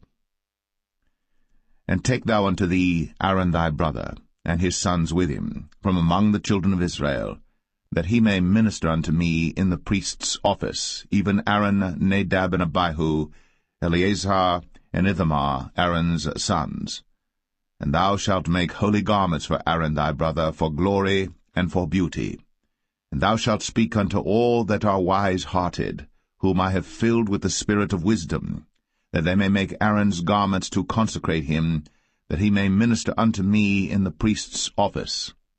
And these are the garments which they shall make, a breastplate, and an ephod, and a robe, and a broidered coat, a mitre, and a girdle. And they shall make holy garments for Aaron thy brother, and his sons, that he may minister unto me in the priest's office. And they shall take gold, and blue, and purple, and scarlet, and fine linen. And they shall make the ephod of gold, of blue, and of purple, of scarlet, and fine twined linen with cunning work. It shall have the 2 shoulder pieces thereof joined at the 2 edges thereof, and so it shall be joined together. And the curious girdle of the ephod which is upon it shall be of the same, according to the work thereof, even of gold, of blue, and purple, and scarlet, and fine twined linen. And thou shalt take 2 onyx stones, and grave on them the names of the children of Israel, 6 of their names on one stone, and the other 6 names of the rest on the other stone, according to their birth. With the work of an engraver in stone, like the engravings of a signet, shalt thou engrave the 2 stones with the names of the children of Israel. Thou shalt make them to be set in ouches of gold. And thou shalt put the 2 stones upon the shoulders of the ephod for stones of memorial unto the children of Israel. And Aaron shall bear their names before the Lord upon his 2 shoulders for a memorial. And thou shalt make ouches of gold, and 2 chains of pure gold at the ends. Of wreathen work shalt thou make them, and fasten the wreathen chains to the ouches. And thou shalt make the breastplate of judgment with cunning work. After the work of the ephod thou shalt make it, of gold, of blue, and of purple, and of scarlet, and of fine twined linen shalt thou make it. 4 square it shall be, being doubled. A span shall be the length thereof, and a span shall be the breadth thereof. And thou shalt set in it settings of stones, even 4 rows of stones. The first row shall be a sardius, a topaz, and a carbuncle. This shall be the first row. And the second row shall be an emerald, a sapphire, and a diamond. And the third row a ligure, an agate, and an amethyst. And the 4th row a beryl, and an onyx, and a jasper. They shall be set in gold in their enclosings. And the stone shall be with the names of the children of Israel, 12 according to their names, like the engravings of a signet. Every one with his name shall they be according to the 12 tribes. And thou shalt make upon the breastplate chains at the ends of wreathen work of pure gold. And thou shalt make upon the breastplate 2 rings of gold, and shalt put the 2 rings on the 2 ends of the breastplate.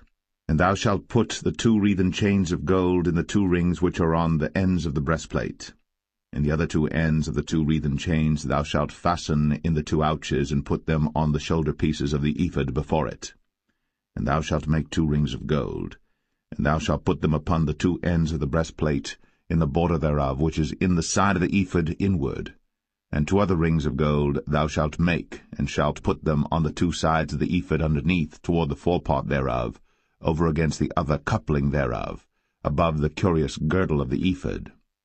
And they shall bind the breastplate by the rings thereof unto the rings of the ephod with a lace of blue, that it may be above the curious girdle of the ephod, and that the breastplate be not loosed from the ephod. And Aaron shall bear the names of the children of Israel in the breastplate of judgment upon his heart, when he goeth in unto the holy place for a memorial before the Lord continually. And thou shalt put in the breastplate of judgment the Urim and the Thummim, and they shall be upon Aaron's heart, when he goeth in before the Lord. And Aaron shall bear the judgment of the children of Israel upon his heart before the Lord continually. And thou shalt make the robe of the ephod all of blue. And there shall be an hole in the top of it, in the midst thereof. It shall have a binding of woven work round about the whole of it, as it were the whole of an habergeon, that it be not rent.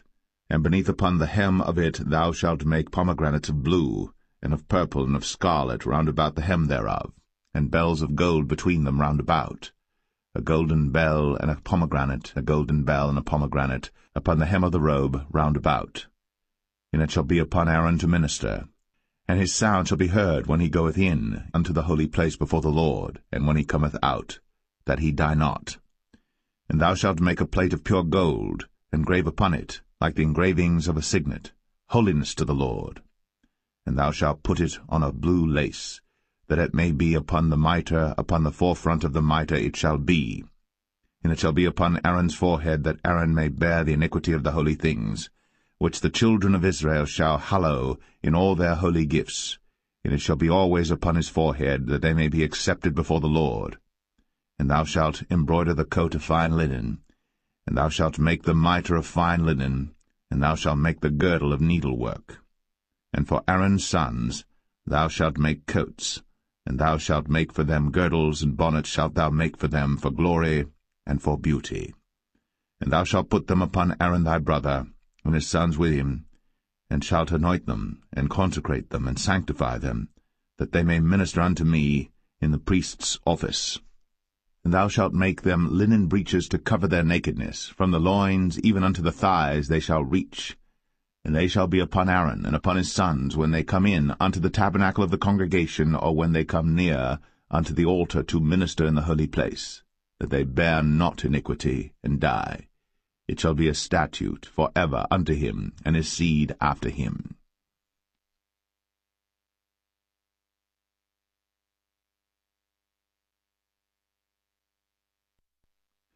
Exodus 29. And this is the thing that thou shalt do unto them to hallow them, to minister unto me in the priest's office. Take 1 young bullock, and 2 rams without blemish, and unleavened bread and cakes unleavened tempered with oil, and wafers unleavened anointed with oil, of wheaten flour shalt thou make them. And thou shalt put them into 1 basket, and bring them in the basket, with the bullock and the 2 rams. And Aaron and his sons thou shalt bring unto the door of the tabernacle of the congregation, and shalt wash them with water. And thou shalt take the garments, and put upon Aaron the coat, and the robe of the ephod, and the ephod, and the breastplate, and gird him with the curious girdle of the ephod. And thou shalt put the mitre upon his head, and put the holy crown upon the mitre. Then shalt thou take the anointing oil, and pour it upon his head, and anoint him. And thou shalt bring his sons, and put coats upon them. And thou shalt gird them with girdles, Aaron and his sons, and put the bonnets on them, and the priest's office shall be theirs for a perpetual statute. And thou shalt consecrate Aaron and his sons. And thou shalt cause a bullock to be brought before the tabernacle of the congregation, and Aaron and his sons shall put their hands upon the head of the bullock. And thou shalt kill the bullock before the Lord, by the door of the tabernacle of the congregation. And thou shalt take of the blood of the bullock, and put it upon the horns of the altar with thy finger, and pour all the blood beside the bottom of the altar. And thou shalt take all the fat that covereth the inwards, and the caul that is above the liver, and the 2 kidneys, and the fat that is upon them, and burn them upon the altar. But the flesh of the bullock, and his skin, and his dung, shalt thou burn with fire without the camp. It is a sin offering. Thou shalt also take 1 ram, and Aaron and his sons shall put their hands upon the head of the ram. And thou shalt slay the ram, and thou shalt take his blood, and sprinkle it round about upon the altar. And thou shalt cut the ram in pieces, and wash the inwards of him and his legs, and put them unto his pieces and unto his head. And thou shalt burn the whole ram upon the altar. It is a burnt offering unto the Lord. It is a sweet savour, an offering made by fire unto the Lord. And thou shalt take the other ram, and Aaron and his sons shall put their hands upon the head of the ram. Then shalt thou kill the ram, and take of his blood, and put it upon the tip of the right ear of Aaron, and upon the tip of the right ear of his sons, and upon the thumb of their right hand, and upon the great toe of their right foot, and sprinkle the blood upon the altar round about.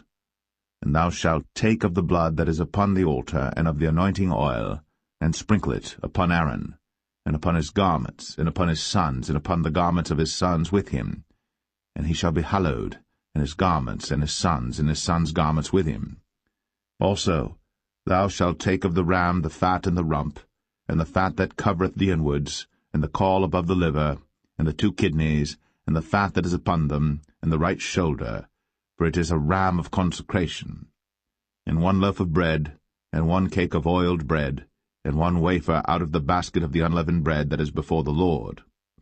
And thou shalt put all in the hands of Aaron, and in the hands of his sons, and shalt wave them for a wave offering before the Lord. And thou shalt receive them of their hands, and burn them upon the altar for a burnt offering, for a sweet savour before the Lord. It is an offering made by fire unto the Lord. And thou shalt take the breast of the ram of Aaron's consecration, and wave it for a wave offering before the Lord, and it shall be thy part. And thou shalt sanctify the breast of the wave offering, and the shoulder of the heave offering, which is waved, and which is heaved up, of the ram of the consecration, even of that which is for Aaron, and of that which is for his sons. And it shall be Aaron's and his sons by a statute for ever from the children of Israel. For it is an heave offering, and it shall be an heave offering from the children of Israel of the sacrifice of their peace offerings, even their heave offering unto the Lord. And the holy garments of Aaron shall be his sons after him, to be anointed therein, and to be consecrated in them. And that son that is priest in his stead shall put them on 7 days, when he cometh into the tabernacle of the congregation to minister in the holy place. And thou shalt take the ram of the consecration, and seethe his flesh in the holy place. And Aaron and his sons shall eat the flesh of the ram, and the bread that is in the basket by the door of the tabernacle of the congregation. And they shall eat those things wherewith the atonement was made, to consecrate and to sanctify them. But a stranger shall not eat thereof, because they are holy. And if aught of the flesh of the consecrations, or of the bread, remain unto the morning, then thou shalt burn the remainder with fire. It shall not be eaten, because it is holy. And thus shalt thou do unto Aaron and to his sons, according to all things which I have commanded thee. 7 days shalt thou consecrate them.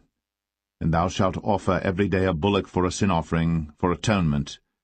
And thou shalt cleanse the altar, when thou hast made an atonement for it. And thou shalt anoint it, to sanctify it. 7 days thou shalt make an atonement for the altar, and sanctify it. And it shall be an altar most holy. Whatsoever toucheth the altar shall be holy. Now this is that which thou shalt offer upon the altar: 2 lambs of the first year, day by day, continually. The 1 lamb thou shalt offer in the morning, and the other lamb thou shalt offer at even. And with the 1 lamb 1/10 deal of flour mingled with the 4th part of an hin of beaten oil, and the 4th part of an hin of wine for a drink offering. And the other lamb thou shalt offer at even, and shalt do thereto according to the meat offering of the morning, and according to the drink offering thereof, for a sweet savour, an offering made by fire unto the Lord. This shall be a continual burnt offering throughout your generations at the door of the tabernacle of the congregation before the Lord, where I will meet you, to speak there unto thee. And there I will meet with the children of Israel, and the tabernacle shall be sanctified by my glory. And I will sanctify the tabernacle of the congregation and the altar. I will sanctify also both Aaron and his sons to minister to me in the priest's office. And I will dwell among the children of Israel, and will be their God. And they shall know that I am the Lord their God, that brought them forth out of the land of Egypt, that I may dwell among them. I am the Lord their God.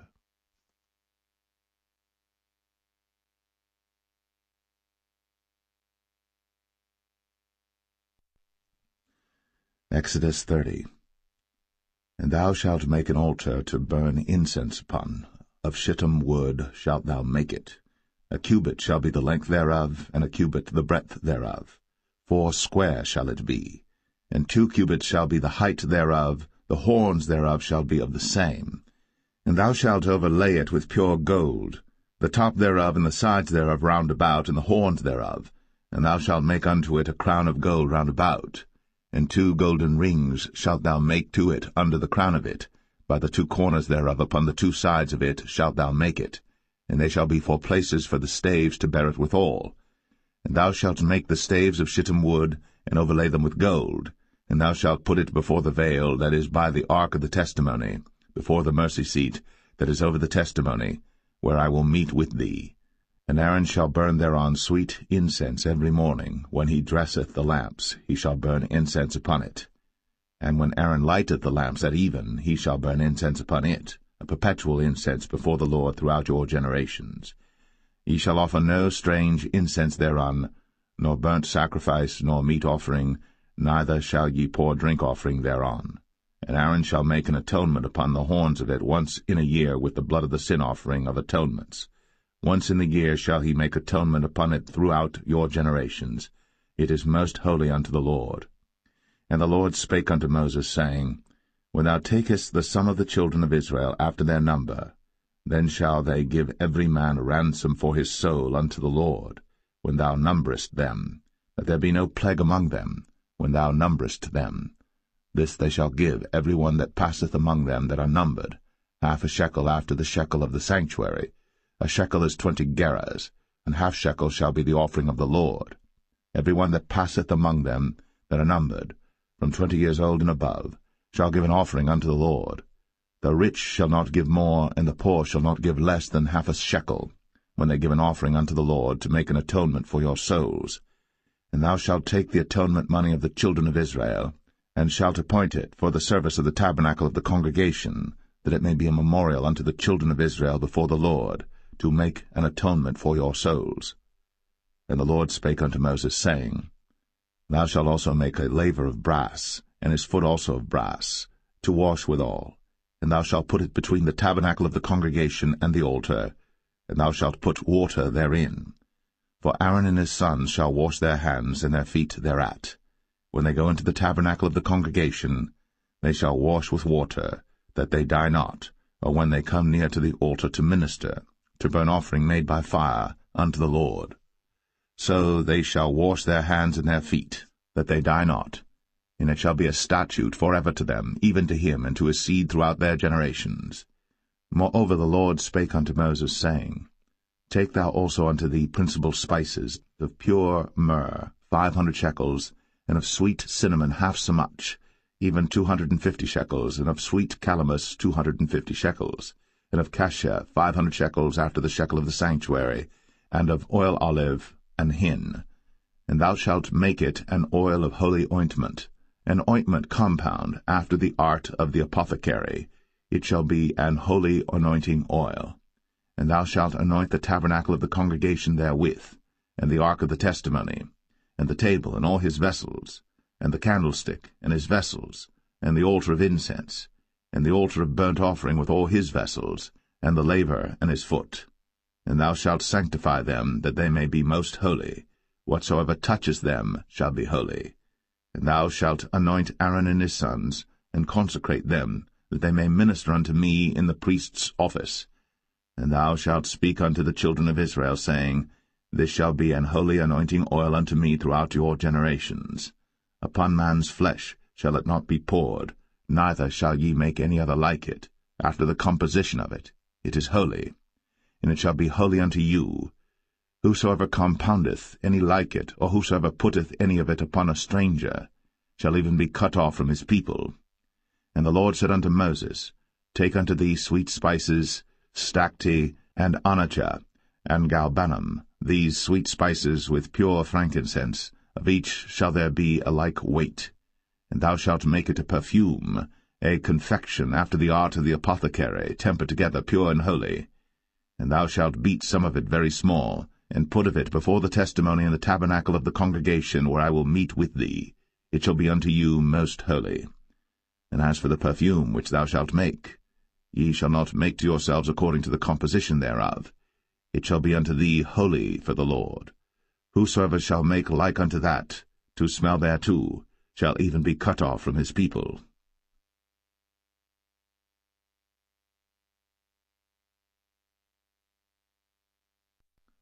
Exodus 31. And the Lord spake unto Moses, saying, See, I have called by name Bezalel the son of Uri, the son of Hur, of the tribe of Judah, and I have filled him with the Spirit of God, in wisdom, and in understanding, and in knowledge, and in all manner of workmanship, to devise cunning works, to work in gold, and in silver, and in brass, and in cutting of stones, to set them, and in carving of timber, to work in all manner of workmanship.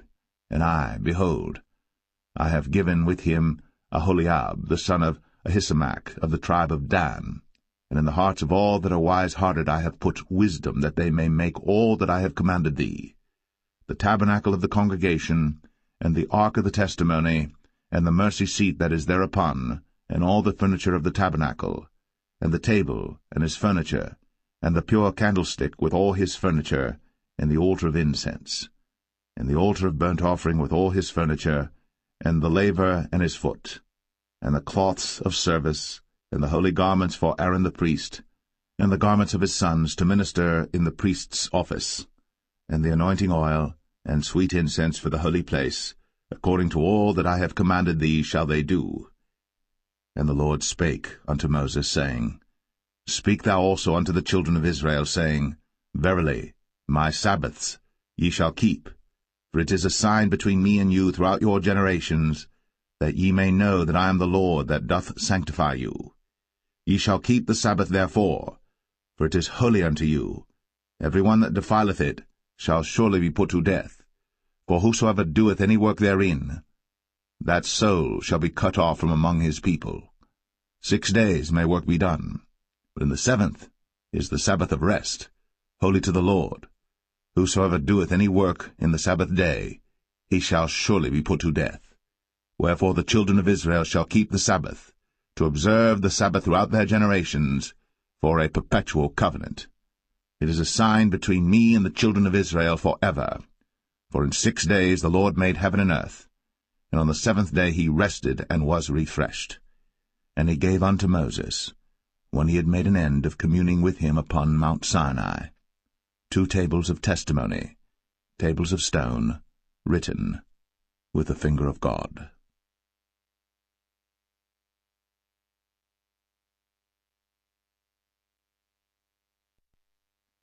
Exodus 32. And when the people saw that Moses delayed to come down out of the mount, the people gathered themselves together unto Aaron, and said unto him, Up, make us gods, which shall go before us. For as for this Moses, the man that brought us up out of the land of Egypt, we wot not what is become of him. And Aaron said unto them, Break off the golden earrings which are in the ears of your wives, of your sons, and of your daughters, and bring them unto me. And all the people brake off the golden earrings which were in their ears, and brought them unto Aaron. And he received them at their hand, and fashioned it with a graving tool, after he had made it a molten calf. And they said, These be thy gods, O Israel, which brought thee up out of the land of Egypt. And when Aaron saw it, he built an altar before it. And Aaron made proclamation and said, Tomorrow is a feast to the Lord. And they rose up early on the morrow, and offered burnt offerings, and brought peace offerings. And the people sat down to eat and to drink, and rose up to play. And the Lord said unto Moses, Go, get thee down, for thy people, which thou broughtest out of the land of Egypt, have corrupted themselves. They have turned aside quickly out of the way which I commanded them. They have made them a molten calf, and have worshipped it, and have sacrificed thereunto, and said, These be thy gods, O Israel, which have brought thee up out of the land of Egypt. And the Lord said unto Moses, I have seen this people, and behold, it is a stiff-necked people. Now therefore let me alone, that my wrath may wax hot against them, and that I may consume them, and I will make of thee a great nation. And Moses besought the Lord his God, and said, Lord, why doth thy wrath wax hot against thy people, which thou hast brought forth out of the land of Egypt with great power, and with a mighty hand? Wherefore should the Egyptians speak and say, For mischief did he bring them out, to slay them in the mountains, and to consume them from the face of the earth? Turn from thy fierce wrath, and repent of this evil against thy people. Remember Abraham, Isaac, and Israel, thy servants, to whom thou swarest by thine own self, and saidst unto them, I will multiply your seed as the stars of heaven, and all this land that I have spoken of will I give unto your seed, and they shall inherit it forever. And the Lord repented of the evil which he thought to do unto his people. And Moses turned, and went down from the mount, and the 2 tables of the testimony were in his hand. The tables were written on both their sides. On the one side and on the other were they written. And the tables were the work of God, and the writing was the writing of God, graven upon the tables.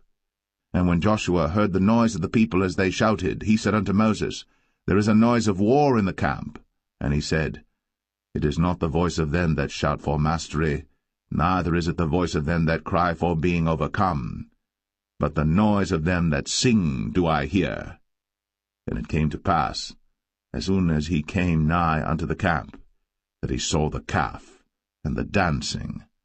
And Moses' anger waxed hot, and he cast the tables out of his hands, and brake them beneath the mount. And he took the calf which they had made, and burnt it in the fire, and ground it to powder, and strawed it upon the water, and made the children of Israel drink of it. And Moses said unto Aaron, What did this people unto thee, that thou hast brought so great a sin upon them? And Aaron said, Let not the anger of my Lord wax hot. Thou knowest the people, that they are set on mischief. For they said unto me, Make us gods, which shall go before us. For as for this Moses, the man that brought us up out of the land of Egypt, we wot not what is become of him. And I said unto them, Whosoever hath any gold, let them break it off. So they gave it to me. Then I cast it into the fire, and there came out this calf. And when Moses saw that the people were naked, for Aaron had made them naked unto their shame among their enemies, then Moses stood in the gate of the camp, and said, Who is on the Lord's side? Let him come unto me. And all the sons of Levi gathered themselves together unto him. And he said unto them, Thus saith the Lord God of Israel, Put every man his sword by his side, and go in and out from gate to gate throughout the camp, and slay every man his brother, and every man his companion, and every man his neighbor. And the children of Levi did according to the word of Moses. And there fell of the people that day about 3,000 men. For Moses had said, Consecrate yourselves today to the Lord, even every man upon his son, and upon his brother, that he may bestow upon you a blessing this day. And it came to pass on the morrow, that Moses said unto the people, Ye have sinned a great sin, and now I will go up unto the Lord. Peradventure I shall make an atonement for your sin. And Moses returned unto the Lord, and said, O this people have sinned a great sin, and have made them gods of gold. Yet now, if thou wilt forgive their sin, and if not, blot me, I pray thee, out of thy book, which thou hast written. And the Lord said unto Moses, Whosoever hath sinned against me, him will I blot out of my book. Therefore now go, lead the people unto the place of which I have spoken unto thee. Behold, mine angel shall go before thee. Nevertheless, in the day when I visit, I will visit their sin upon them. And the Lord plagued the people, because they made the calf which Aaron made.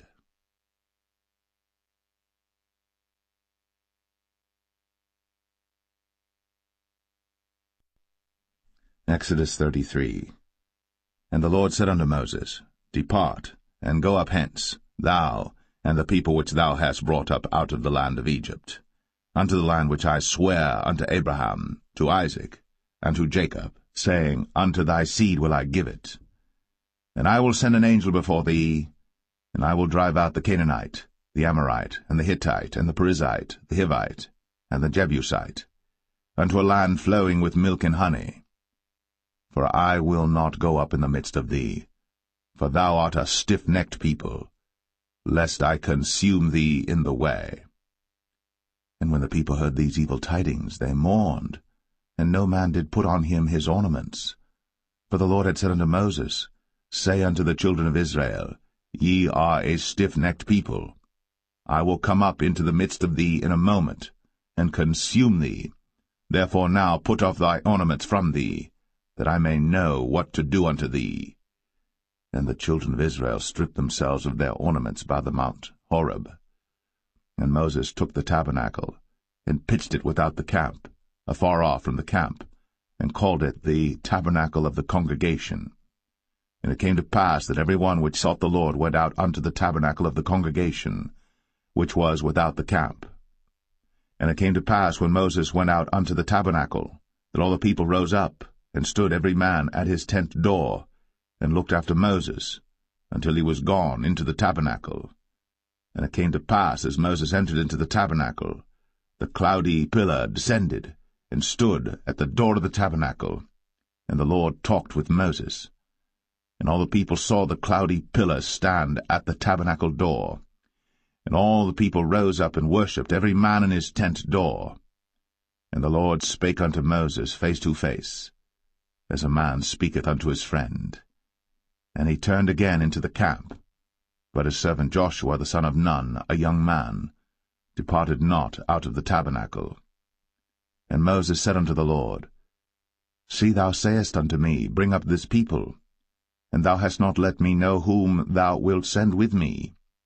Yet thou hast said, I know thee by name, and thou hast also found grace in my sight.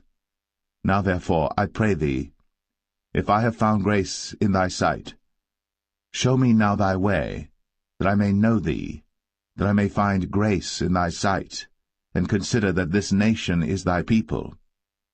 And he said, My presence shall go with thee, and I will give thee rest. And he said unto him, If thy presence go not with me, carry us not up hence. For wherein shall it be known here that I and thy people have found grace in thy sight? Is it not in that thou goest with us? So shall we be separated, I and thy people, from all the people that are upon the face of the earth. And the Lord said unto Moses, I will do this thing also that thou hast spoken, for thou hast found grace in my sight, and I know thee by name. And he said, I beseech thee, show me thy glory.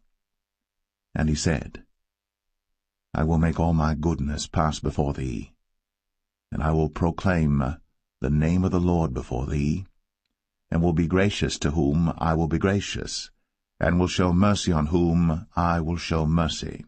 And he said, Thou canst not see my face, for there shall no man see me and live. And the Lord said, Behold, there is a place by me, and thou shalt stand upon a rock.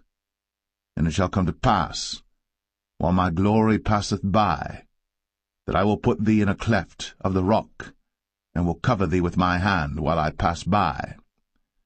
And I will take away mine hand, and thou shalt see my back parts, but my face shall not be seen.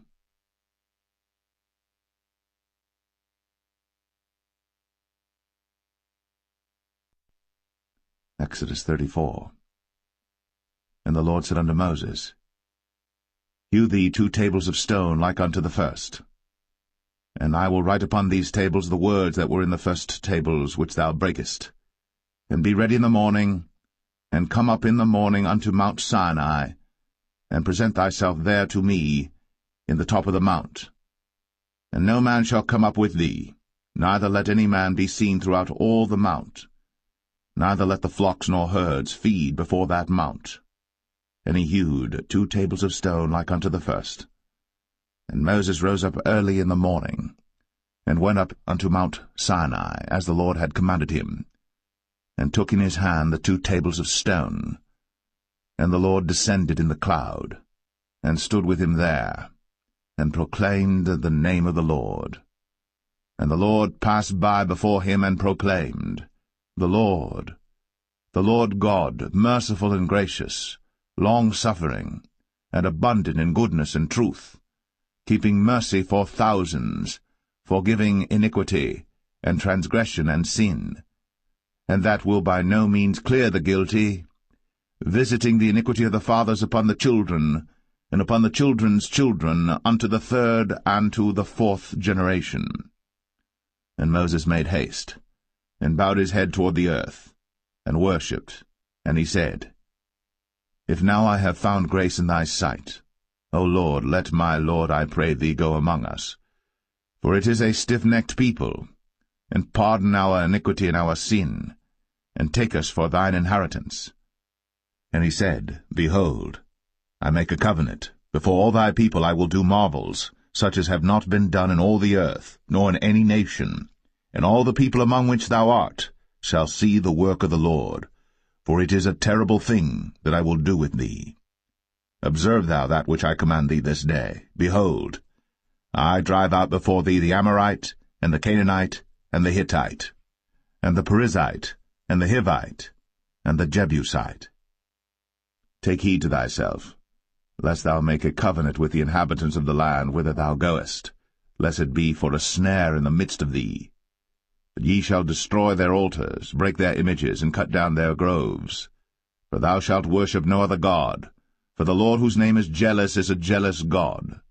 Lest thou make a covenant with the inhabitants of the land, and they go a-whoring after their gods, and do sacrifice unto their gods, and one call thee, and thou eat of his sacrifice, and thou take of their daughters unto thy sons, and their daughters go a-whoring after their gods, and make thy sons go a-whoring after their gods. Thou shalt make thee no molten gods. The feast of unleavened bread shalt thou keep. 7 days thou shalt eat unleavened bread, as I commanded thee, in the time of the month Abib. For in the month Abib thou camest out from Egypt. All that openeth the matrix is mine, and every firstling among thy cattle, whether ox or sheep that is male. But the firstling of an ass thou shalt redeem with a lamb, and if thou redeem him not, then shalt thou break his neck. All the firstborn of thy sons thou shalt redeem, and none shall appear before me empty. 6 days thou shalt work, but on the 7th day thou shalt rest. In earing time and in harvest thou shalt rest. And thou shalt observe the feast of weeks, of the firstfruits of wheat harvest, and the feast of ingathering at the year's end. Thrice in the year shall all your men-children appear before the Lord God, the God of Israel. For I will cast out the nations before thee, and enlarge thy borders. Neither shall any man desire thy land, when thou shalt go up to appear before the Lord thy God thrice in the year.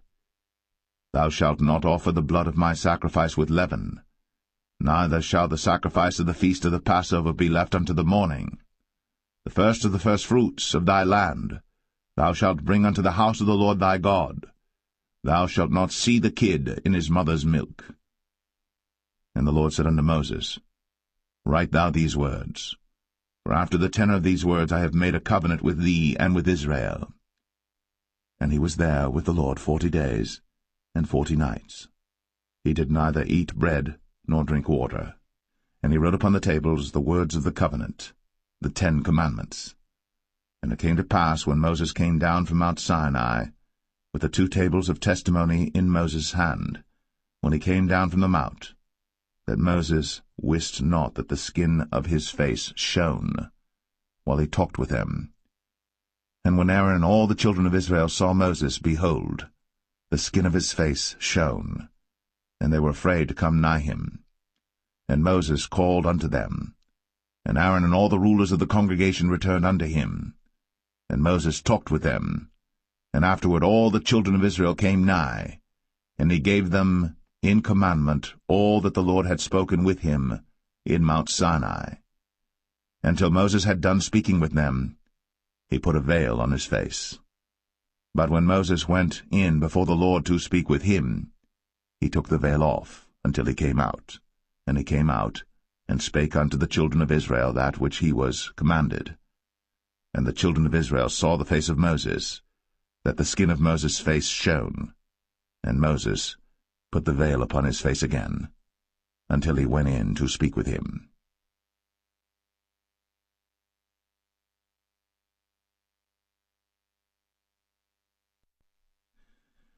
Exodus 35. And Moses gathered all the congregation of the children of Israel together, and said unto them, These are the words which the Lord hath commanded, that ye should do them. 6 days shall work be done, but on the 7th day there shall be to you an holy day, a Sabbath of rest to the Lord. Whosoever doeth work therein shall be put to death. Ye shall kindle no fire throughout your habitations upon the Sabbath day. And Moses spake unto all the congregation of the children of Israel, saying, This is the thing which the Lord commanded, saying, Take ye from among you an offering unto the Lord. Whosoever is of a willing heart, let him bring it, an offering of the Lord, gold and silver and brass, and blue and purple and scarlet and fine linen and goat's hair, and rams' skins dyed red, and badgers' skins, and shittim wood, and oil for the light, and spices for anointing oil, and for the sweet incense, and onyx stones, and stones to be set for the ephod and for the breastplate. And every wise-hearted among you shall come, and make all that the Lord hath commanded, the tabernacle, his tent, and his covering, his taches, and his boards, his bars, his pillars, and his sockets, the ark and the staves thereof, with the mercy seat and the veil of the covering, the table and his staves, and all his vessels, and the showbread, the candlestick also for the light, and his furniture, and his lamps, with the oil for the light, and the incense altar, and his staves, and the anointing oil, and the sweet incense, and the hanging for the door at the entering in of the tabernacle, the altar of burnt offering, with his brazen grate, his staves, and all his vessels, the laver and his foot, the hangings of the court, his pillars, and their sockets, and the hanging for the door of the court, the pins of the tabernacle, and the pins of the court, and their cords, the cloths of service, to do service in the holy place, the holy garments for Aaron the priest, and the garments of his sons to minister in the priest's office. And all the congregation of the children of Israel departed from the presence of Moses. And they came, every one whose heart stirred him up, and every one whom his spirit made willing. And they brought the Lord's offering to the work of the tabernacle of the congregation, and for all his service, and for the holy garments. And they came, both men and women, as many as were willing-hearted, and brought bracelets and earrings and rings and tablets, all jewels of gold, and every man that offered an offering of gold unto the Lord. And every man with whom was found blue and purple and scarlet and fine linen and goat's hair, and red skins of rams and badgers' skins brought them. Every one that did offer an offering of silver and brass brought the Lord's offering, and every man with whom was found shittim wood for any work of the service brought it. And all the women that were wise-hearted did spin, and brought that which they had spun, both of blue and of purple and of scarlet and of fine linen. And all the women whose heart stirred them up in wisdom spun goat's hair. And the rulers brought onyx stones, and stones to be set for the ephod and for the breastplate, and spice, and oil for the light, and for the anointing oil, and for the sweet incense. The children of Israel brought a willing offering unto the Lord, every man and woman whose heart made them willing to bring for all manner of work, which the Lord had commanded to be made by the hand of Moses. And Moses said unto the children of Israel, See, the Lord hath called by name Bezalel the son of Uri, the son of Hur, of the tribe of Judah. And he hath filled him with the Spirit of God in wisdom, in understanding, and in knowledge, and in all manner of workmanship, and to devise curious works, to work in gold, and in silver, and in brass, and in the cutting of stones, to set them, and in carving of wood, to make any manner of cunning work. And he hath put in his heart that he may teach, both he and Aholiab, the son of Ahisamach, of the tribe of Dan. Them hath he filled with wisdom of heart, to work all manner of work, of the engraver, and of the cunning workman, and of the embroiderer, in blue, and in purple, and scarlet, and in fine linen, and of the weaver, even of them that do any work, and of those that devise cunning work.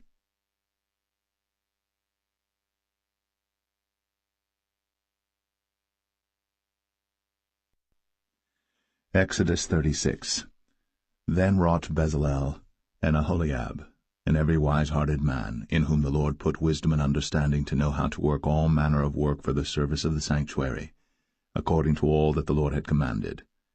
And Moses called Bezalel and Aholiab, and every wise-hearted man, in whose heart the Lord had put wisdom, even every one whose heart stirred him up to come unto the work to do it. And they received of Moses all the offering, which the children of Israel had brought for the work of the service of the sanctuary, to make it withal. And they brought yet unto him free offerings every morning. And all the wise men that wrought all the work of the sanctuary came every man from his work which they made. And they spake unto Moses, saying, The people bring much more than enough for the service of the work, which the Lord commanded to make. And Moses gave commandment, and they caused it to be proclaimed throughout the camp, saying, Let neither man nor woman make any more work for the offering of the sanctuary. So the people were restrained from bringing. For the stuff they had was sufficient for all the work to make it, and too much. And every wise-hearted man among them that wrought the work of the tabernacle made 10 curtains of fine twined linen and blue and purple and scarlet. With cherubims of cunning work made he them. The length of one curtain was 28 cubits, and the breadth of one curtain 4 cubits. The curtains were all of one size. And he coupled the 5 curtains one unto another, and the other 5 curtains he coupled one unto another. And he made loops of blue on the edge of one curtain from the selvage in the coupling. Likewise he made in the uttermost side of another curtain in the coupling of the second. 50 loops made he in one curtain, and 50 loops made he in the edge of the curtain which was in the coupling of the second. The loops held one curtain to another. And he made 50 taches of gold, and coupled the curtains one unto another with the taches. So it became one tabernacle. And he made curtains of goat's hair for the tent over the tabernacle. 11 curtains he made them. The length of one curtain was 30 cubits, and 4 cubits was the breadth of one curtain. The 11 curtains were of one size. And he coupled 5 curtains by themselves, and 6 curtains by themselves. And he made 50 loops upon the uttermost edge of the curtain in the coupling, and 50 loops made he upon the edge of the curtain which coupleth the second. And he made 50 taches of brass to couple the tent together, that it might be one. And he made a covering for the tent of rams' skins dyed red, and a covering of badgers' skins above that. And he made boards for the tabernacle of shittim wood standing up. The length of a board was 10 cubits, and the breadth of a board 1 cubit and a half. One board had 2 tenons, equally distant one from another. Thus did he make for all the boards of the tabernacle. And he made boards for the tabernacle, 20 boards for the south side southward. And 40 sockets of silver he made under the 20 boards, 2 sockets under one board for his 2 tenons, and 2 sockets under another board for his 2 tenons. And for the other side of the tabernacle, which is toward the north corner, he made 20 boards, and there 40 sockets of silver, 2 sockets under one board, and 2 sockets under another board. And for the sides of the tabernacle westward he made 6 boards, and 2 boards made he for the corners of the tabernacle in the 2 sides, and they were coupled beneath, and coupled together at the head thereof to one ring. Thus he did to both of them in both the corners.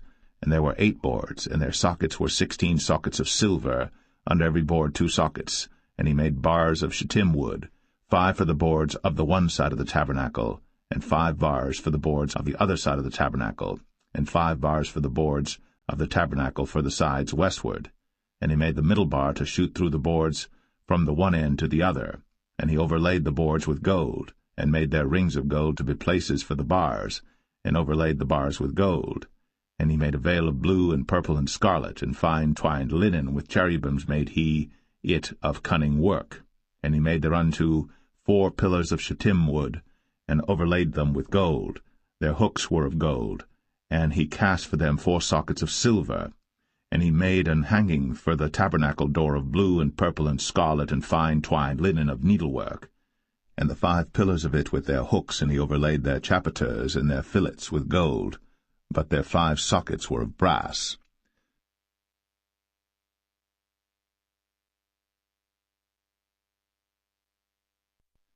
Exodus 37. And Bezalel made the ark of shittim wood. 2 cubits and a half was the length of it, and 1 cubit and a half the breadth of it, and 1 cubit and a half the height of it. And he overlaid it with pure gold within and without, and made a crown of gold to it round about. And he cast for it 4 rings of gold, to be set by the 4 corners of it, even 2 rings upon the one side of it, and 2 rings upon the other side of it. And he made staves of shittim wood, and overlaid them with gold. And he put the staves into the rings by the sides of the ark to bear the ark. And he made the mercy seat of pure gold. 2 cubits and a half was the length thereof, and 1 cubit and a half the breadth thereof. And he made 2 cherubims of gold, beaten out of one piece made he them, on the 2 ends of the mercy seat, 1 cherub on the end on this side, and another cherub on the other end on that side. Out of the mercy seat made he the cherubims on the 2 ends thereof. And the cherubims spread out their wings on high, and covered with their wings over the mercy seat, with their faces one to another. Even to the mercy seatward were the faces of the cherubims. And he made the table of shittim wood. 2 cubits was the length thereof, and 1 cubit the breadth thereof, and 1 cubit and a half the height thereof. And he overlaid it with pure gold, and made thereunto a crown of gold round about. Also he made thereunto a border of an handbreadth round about, and made a crown of gold for the border thereof round about. And he cast for it 4 rings of gold. and put the rings upon the 4 corners that were in the 4 feet thereof. Over against the border were the rings, the places for the staves to bear the table. And he made the staves of shittim wood, and overlaid them with gold to bear the table. And he made the vessels which were upon the table, his dishes, and his spoons, and his bowls, and his covers, to cover withal of pure gold. And he made the candlestick of pure gold. Of beaten work made he the candlestick. His shaft and his branch, his bowls, his knobs, and his flowers were of the same. And 6 branches going out of the sides thereof, 3 branches of the candlestick out of the one side thereof, and 3 branches of the candlestick out of the other side thereof. 3 bowls made after the fashion of almonds in one branch, a knob and a flower, and 3 bowls made like almonds in another branch, a knob and a flower. So throughout the 6 branches, going out of the candlestick. And in the candlestick were 4 bowls made like almonds, his knobs and his flowers, and a knob under 2 branches of the same, and a knob under 2 branches of the same, and a knob under 2 branches of the same, according to the 6 branches going out of it. Their knobs and their branches were of the same. All of it was one beaten work of pure gold. And he made his 7 lamps, and his snuffers, and his snuff dishes of pure gold. Of a talent of pure gold made he it, and all the vessels thereof. And he made the incense altar of shittim wood. The length of it was a cubit, the breadth of it a cubit. It was 4 square, and 2 cubits was the height of it. The horns thereof were of the same. And he overlaid it with pure gold, both the top of it and the sides thereof round about. And the horns of it also he made unto it a crown of gold round about. And he made 2 rings of gold for it under the crown thereof, by the 2 corners of it upon the 2 sides thereof, to be places for the staves to bear it withal. And he made the staves of shittim wood, and overlaid them with gold. And he made the holy anointing oil, and the pure incense of sweet spices, according to the work of the apothecary.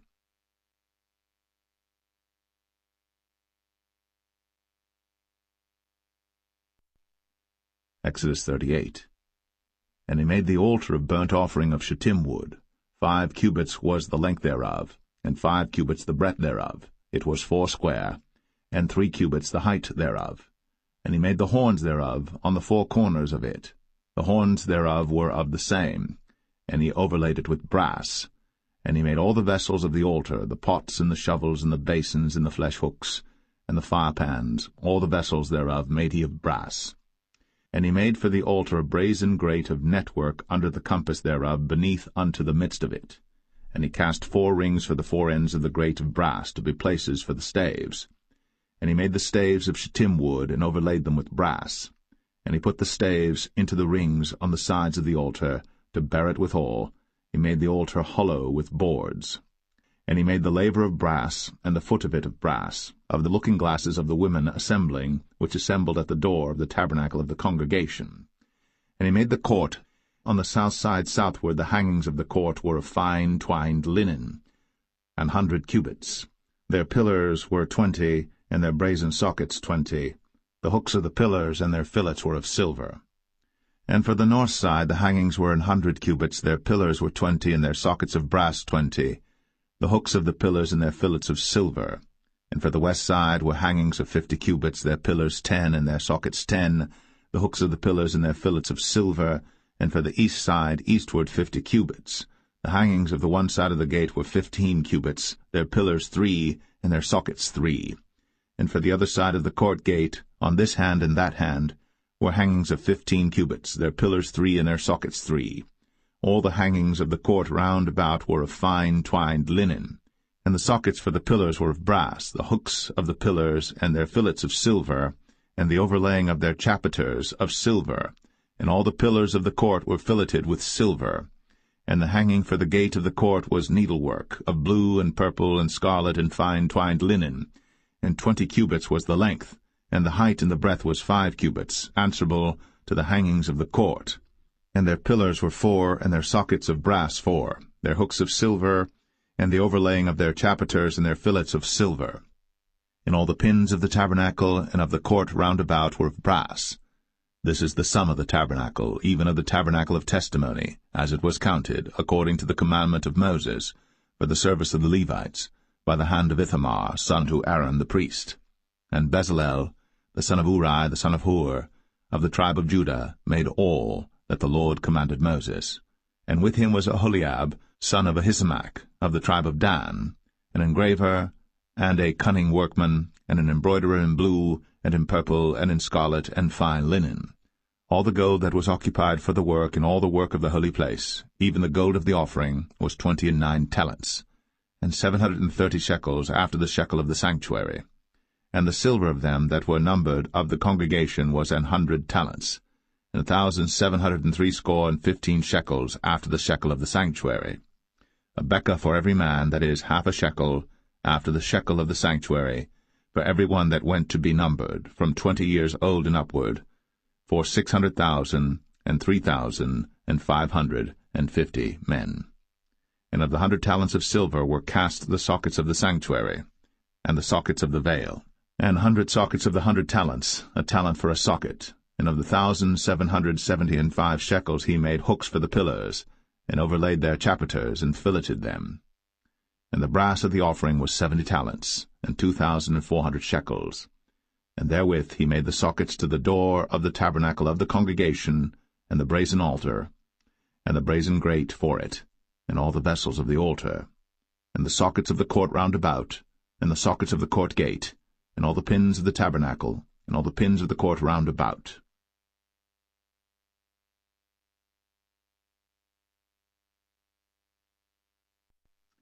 Exodus 39. And of the blue, and purple, and scarlet they made cloths of service, to do service in the holy place, and made the holy garments for Aaron, as the Lord commanded Moses.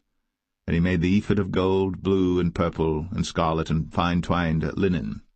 And they did beat the gold into thin plates, and cut it into wires, to work it in the blue, and in the purple, and in the scarlet, and in the fine linen, with cunning work. They made shoulder pieces for it, to couple it together. By the two edges was it coupled together. And the curious girdle of his ephod that was upon it was of the same, according to the work thereof, of gold, blue, and purple, and scarlet, and fine twined linen, as the Lord commanded Moses. And they wrought onyx stones enclosed in ouches of gold, graven as signets are graven, with the names of the children of Israel. And he put them on the shoulders of the ephod, that they should be stones for a memorial to the children of Israel, as the Lord commanded Moses. And he made the breastplate of cunning work, like the work of the ephod, of gold, blue, and purple, and scarlet, and fine twined linen. It was 4 They made the breastplate double. A span was the length thereof, and a span the breadth thereof, being doubled. And they set in it 4 rows of stones. The first row was a sardius, a topaz, and a carbuncle. This was the first row. And the second row an emerald, a sapphire, and a diamond. And the third row a ligure, an agate, and an amethyst. And the fourth row a beryl, an onyx, and a jasper. They were enclosed in ouches of gold in their enclosings. And the stones were according to the names of the children of Israel, 12 according to their names, like the engravings of a signet, every one with his name, according to the 12 tribes. And they made upon the breastplate chains at the ends of wreathen work of pure gold. And they made 2 ouches of gold and 2 gold rings, and put the 2 rings in the 2 ends of the breastplate. And they put the 2 wreathen chains of gold in the 2 rings on the ends of the breastplate. And the 2 ends of the 2 wreathen chains they fastened in the 2 ouches, and put them on the shoulder pieces of the ephod before it. And they made 2 rings of gold, and put them on the 2 ends of the breastplate, upon the border of it, which was on the side of the ephod inward. And they made 2 other golden rings, and put them on the 2 sides of the ephod underneath, toward the forepart of it, over against the other coupling thereof, above the curious girdle of the ephod.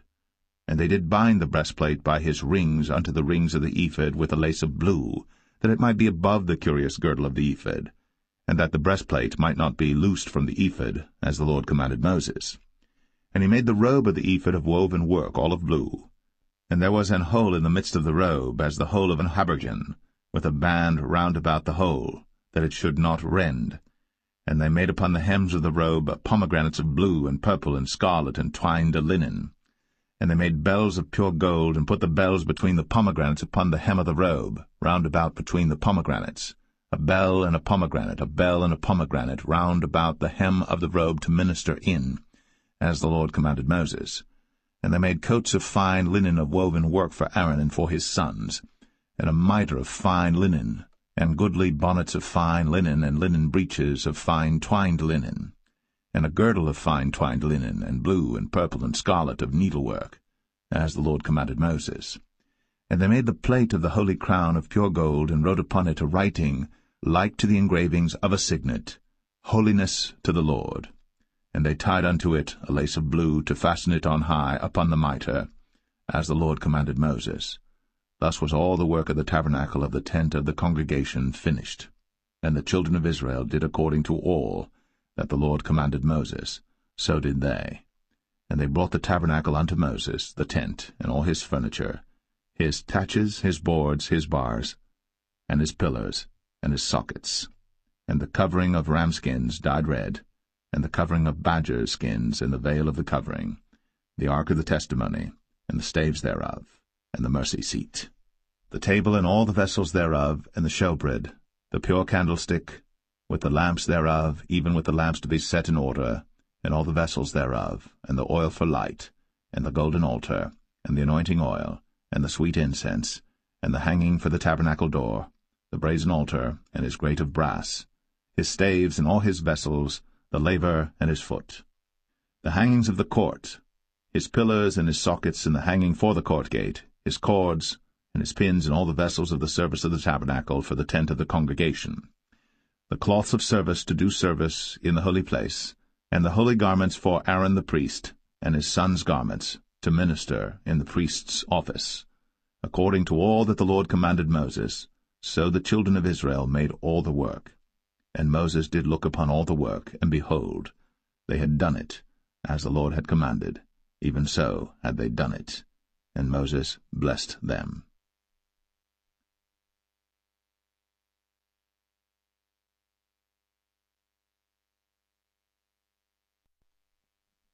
Exodus 40.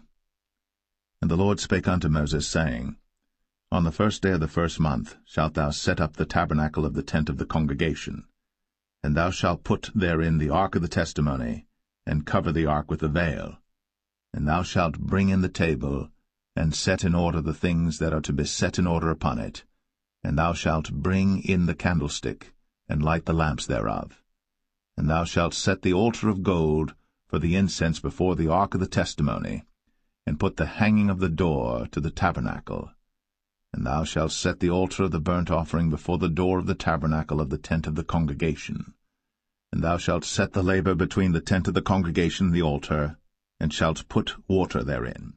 And thou shalt set up the court round about, and hang up the hanging at the court gate.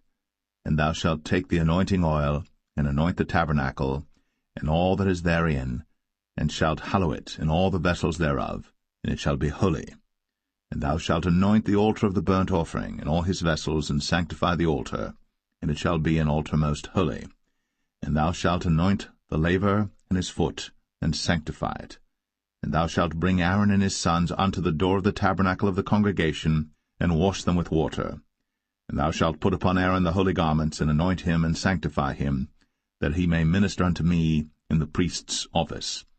And thou shalt bring his sons, and clothe them with coats. And thou shalt anoint them, as thou didst anoint their father, that they may minister unto me in the priest's office, for their anointing shall surely be an everlasting priesthood throughout their generations. Thus did Moses.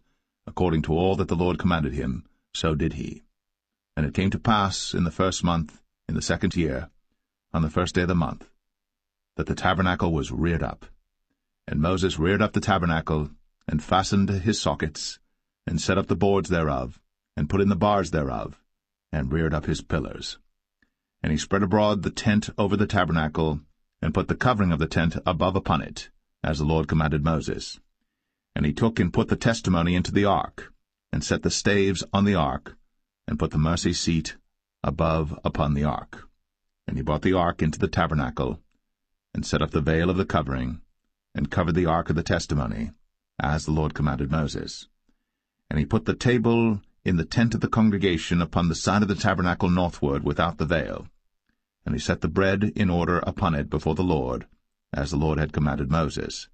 And he put the candlestick in the tent of the congregation over against the table on the side of the tabernacle southward.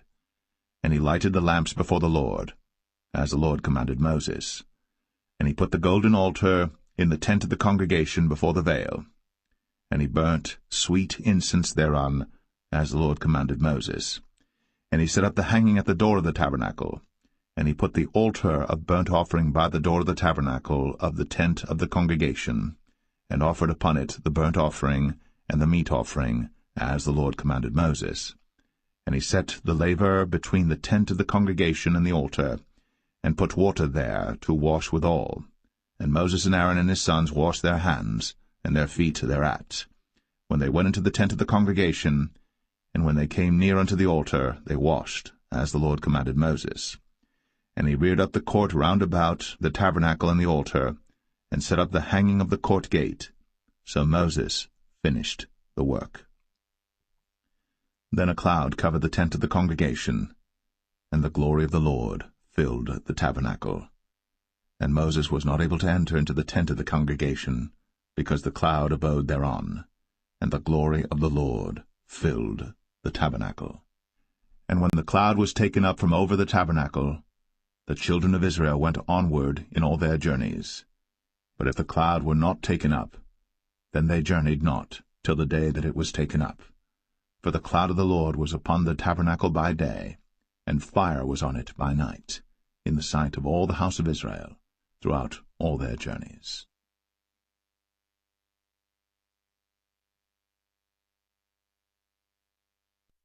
The Book of Leviticus, chapter 1.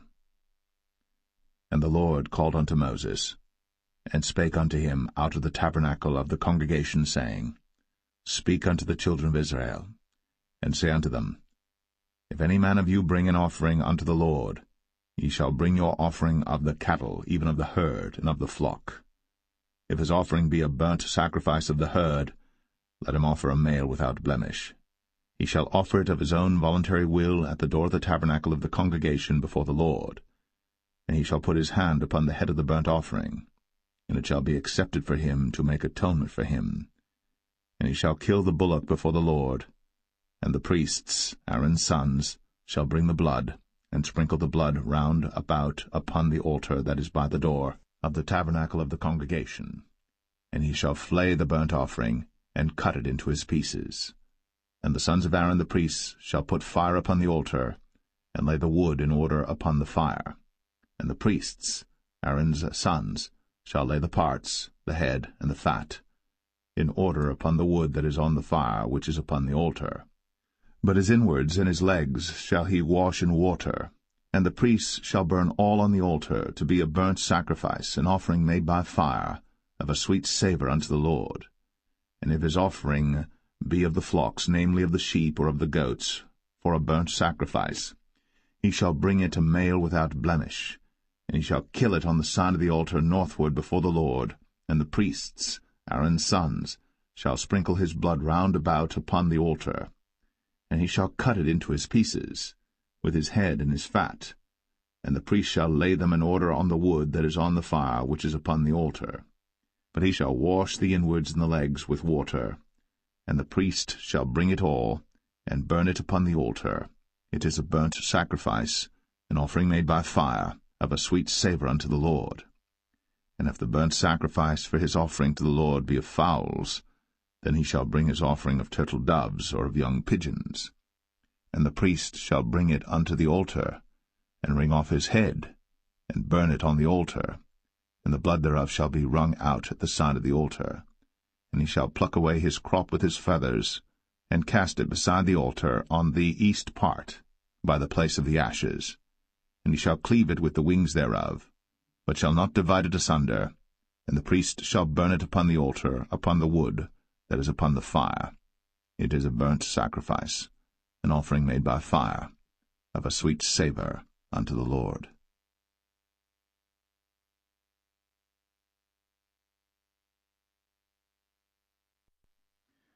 Leviticus 2.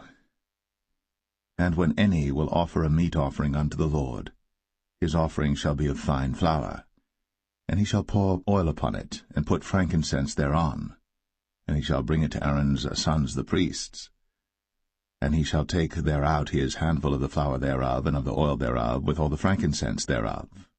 And the priests shall burn the memorial of it upon the altar, to be an offering made by fire, of a sweet savour unto the Lord. And the remnant of the meat offering shall be Aaron's and his sons. It is a thing most holy of the offerings of the Lord made by fire. And if thou bring an oblation of a meat offering baked in the oven, it shall be unleavened cakes of fine flour mingled with oil, or unleavened wafers anointed with oil. And if thy oblation be a meat offering baked in a pan, it shall be of fine flour, unleavened, mingled with oil. Thou shalt part it in pieces, and pour oil thereon. It is a meat offering. And if thy oblation be a meat offering baked in the frying pan, it shall be made of fine flour with oil. And thou shalt bring the meat offering that is made of these things unto the Lord, and when it is presented unto the priest, he shall bring it unto the altar. And the priest shall take from the meat offering a memorial thereof, and shall burn it upon the altar. It is an offering made by fire, of a sweet savour unto the Lord. And that which is left of the meat offering shall be Aaron's and his sons. It is a thing most holy of the offerings of the Lord made by fire. No meat offering which ye shall bring unto the Lord shall be made with leaven, for ye shall burn no leaven, nor any honey, in any offering of the Lord made by fire.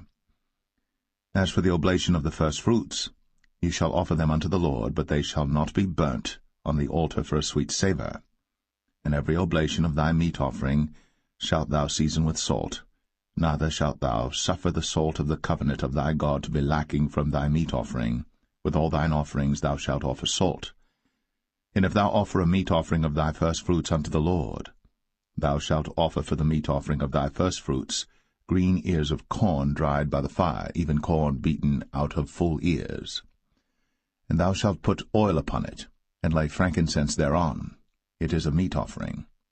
And the priest shall burn the memorial of it, part of the beaten corn thereof, and part of the oil thereof, with all the frankincense thereof. It is an offering made by fire unto the Lord.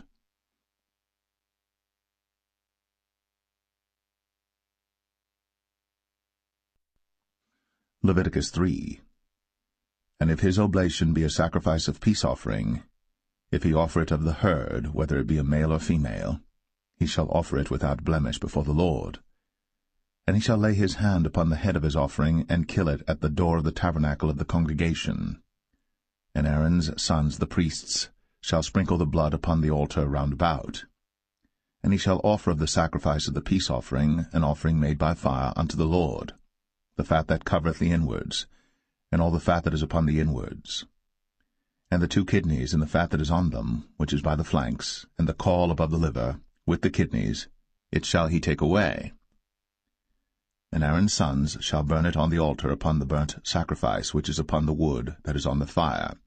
It is an offering made by fire, of a sweet savour unto the Lord. And if his offering for a sacrifice of peace offering unto the Lord be of the flock, male or female, he shall offer it without blemish. If he offer a lamb for his offering, then shall he offer it before the Lord. And he shall lay his hand upon the head of his offering, and kill it before the tabernacle of the congregation. And Aaron's sons shall sprinkle the blood thereof round about upon the altar.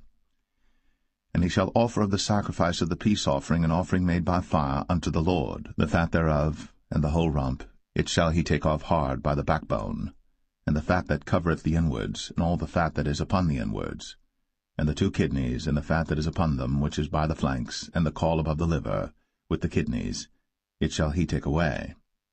And the priest shall burn it upon the altar. It is the food of the offering made by fire unto the Lord. And if his offering be a goat, then he shall offer it before the Lord. And he shall lay his hand upon the head of it, and kill it before the tabernacle of the congregation. And the sons of Aaron shall sprinkle the blood thereof upon the altar round about. And he shall offer thereof his offering, even an offering made by fire unto the Lord, the fat that covereth the inwards, and all the fat that is upon the inwards, and the 2 kidneys, and the fat that is upon them, which is by the flanks, and the caul above the liver, with the kidneys, it shall he take away. And the priest shall burn them upon the altar. It is the food of the offering made by fire for a sweet savour. All the fat is the Lord's. It shall be a perpetual statute for your generations throughout all your dwellings, that ye eat neither fat nor blood.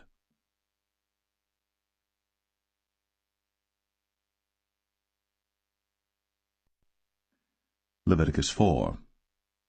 And the Lord spake unto Moses, saying, Speak unto the children of Israel, saying, If a soul shall sin through ignorance against any of the commandments of the Lord, concerning things which ought not to be done, and shall do against any of them, if the priest that is anointed do sin according to the sin of the people, then let him bring for his sin which he hath sinned a young bullock without blemish unto the Lord for a sin offering.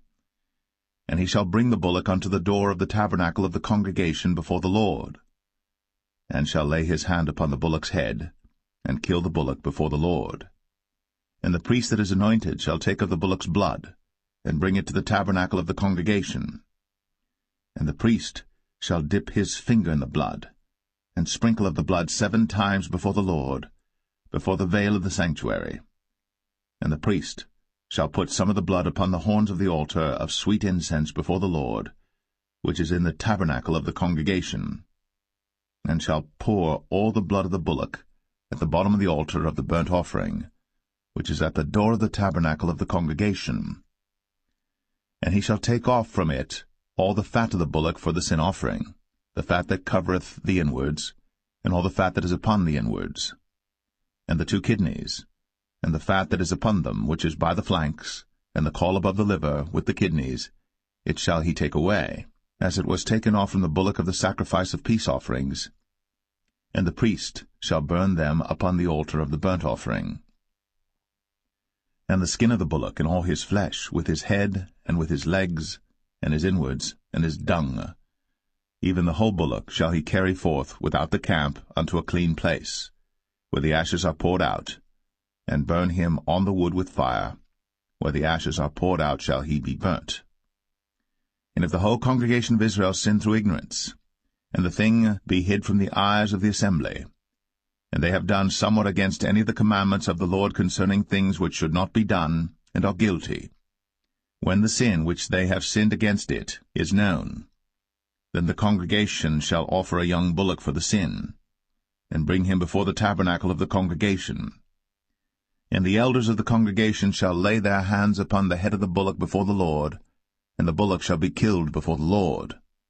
And the priest that is anointed shall bring of the bullock's blood to the tabernacle of the congregation. And the priest shall dip his finger in some of the blood, and sprinkle it 7 times before the Lord, even before the veil. And he shall put some of the blood upon the horns of the altar which is before the Lord, that is, in the tabernacle of the congregation, and shall pour out all the blood at the bottom of the altar of the burnt offering, which is at the door of the tabernacle of the congregation. And he shall take all his fat from him, and burn it upon the altar. And he shall do with the bullock as he did with the bullock for a sin offering. So shall he do with this, and the priest shall make an atonement for them, and it shall be forgiven them. And he shall carry forth the bullock without the camp, and burn him as he burned the first bullock. It is a sin offering for the congregation. When a ruler hath sinned, and done somewhat through ignorance against any of the commandments of the Lord his God, concerning things which should not be done, and is guilty, or if his sin, wherein he hath sinned, come to his knowledge, he shall bring his offering, a kid of the goats, a male without blemish. And he shall lay his hand upon the head of the goat, and kill it in the place where they killed the burnt offering before the Lord. It is a sin offering.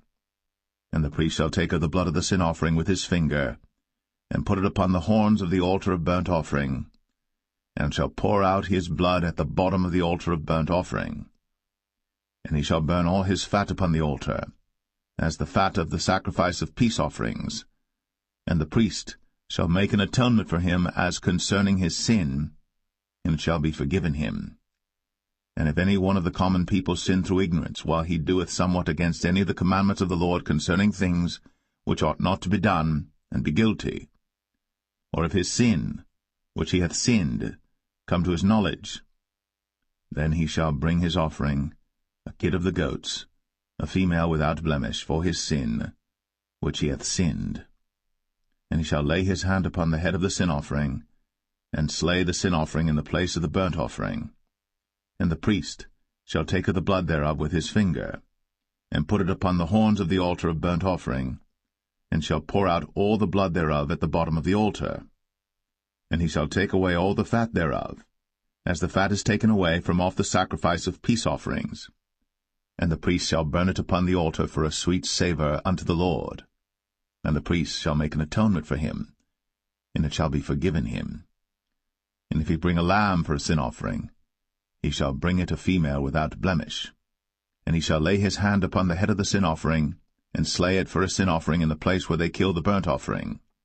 And the priest shall take of the blood of the sin offering with his finger, and put it upon the horns of the altar of burnt offering, and shall pour out all the blood thereof at the bottom of the altar.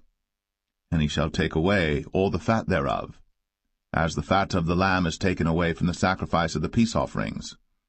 And the priest shall burn them upon the altar according to the offerings made by fire unto the Lord.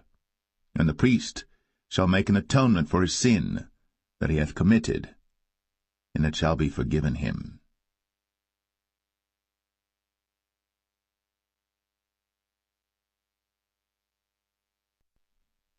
Leviticus 5. And if a soul sin, and hear the voice of swearing, and is a witness, whether he hath seen or known of it, if he do not utter it, then he shall bear his iniquity. Or if a soul touch any unclean thing, whether it be a carcass of an unclean beast, or a carcass of unclean cattle, or the carcass of unclean creeping things, and if it be hidden from him, he also shall be unclean and guilty. Or if he touch the uncleanness of man, whatsoever uncleanness it be that a man shall be defiled withal, and it be hid from him, when he knoweth of it, then he shall be guilty. Or if a soul swear, pronouncing with his lips to do evil, or to do good, whatsoever it be that a man shall pronounce with an oath, and it be hid from him, when he knoweth of it, then he shall be guilty in one of these. And it shall be, when he shall be guilty in one of these things, that he shall confess that he hath sinned in that thing.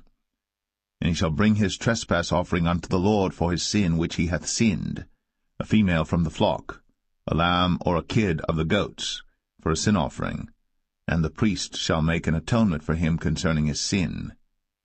And if he be not able to bring a lamb, then he shall bring for his trespass which he hath committed 2 turtle doves, or 2 young pigeons unto the Lord, one for a sin offering, and the other for a burnt offering. And he shall bring them unto the priest, who shall offer that which is for the sin offering first, and wring off his head from his neck, but shall not divide it asunder. And he shall sprinkle of the blood of the sin offering upon the side of the altar, and the rest of the blood shall be wrung out at the bottom of the altar. It is a sin offering.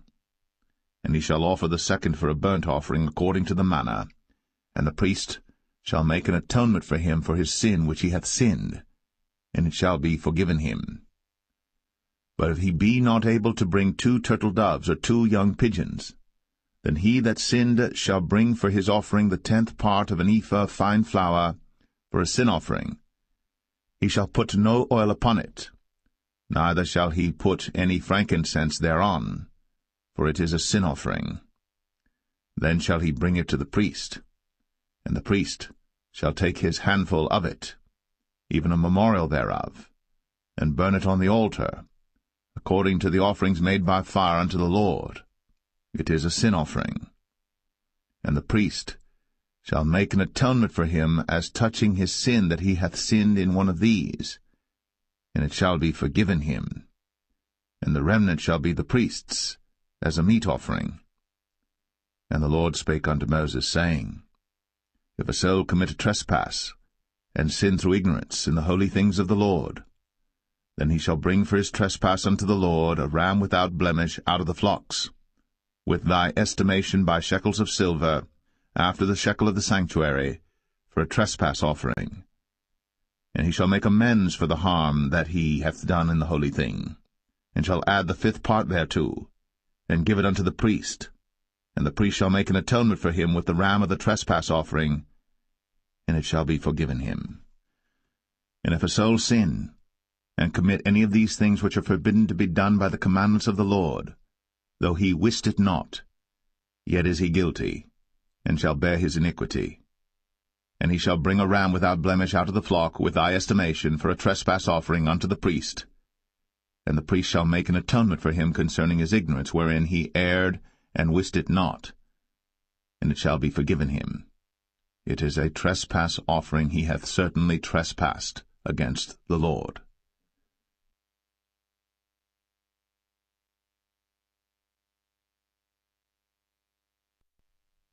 Leviticus 6.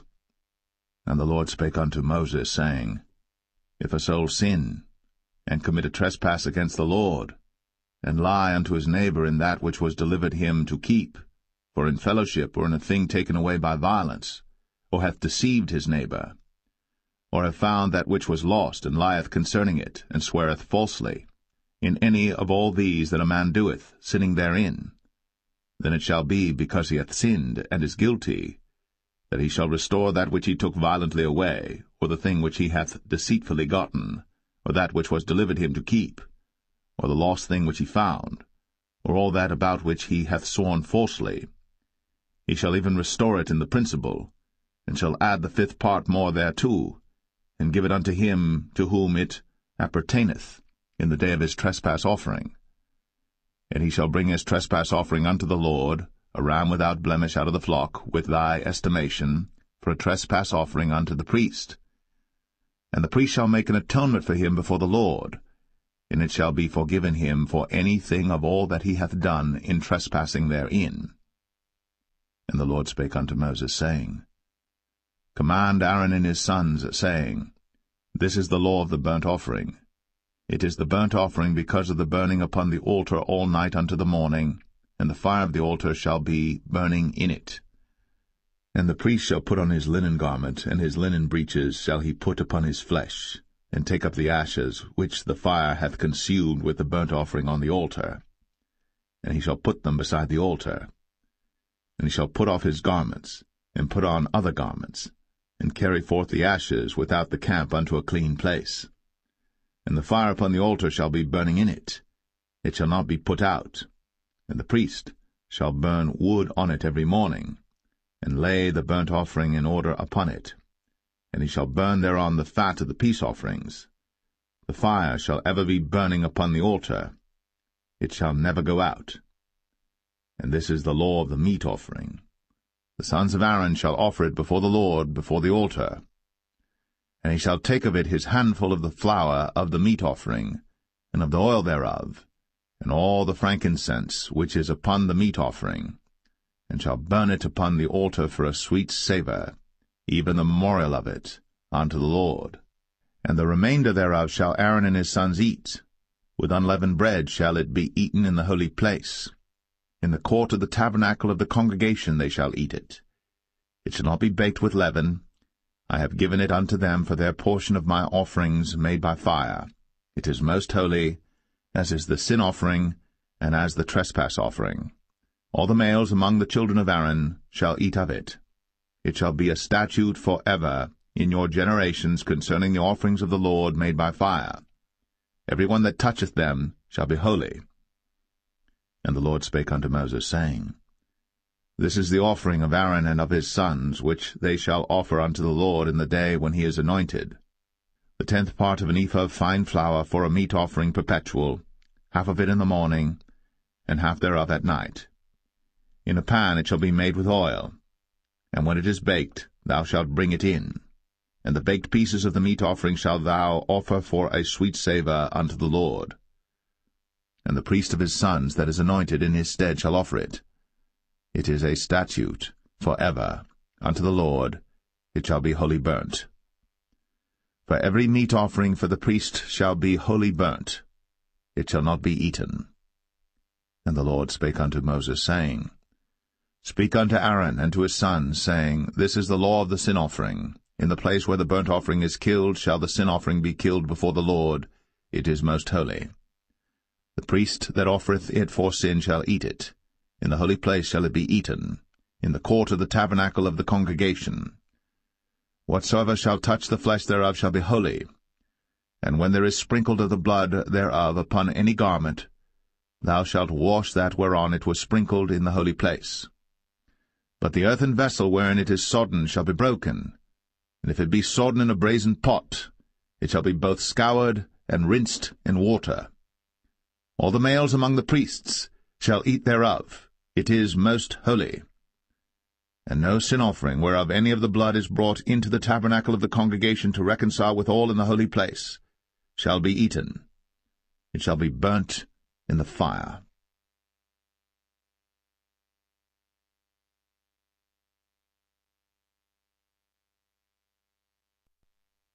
Leviticus 7.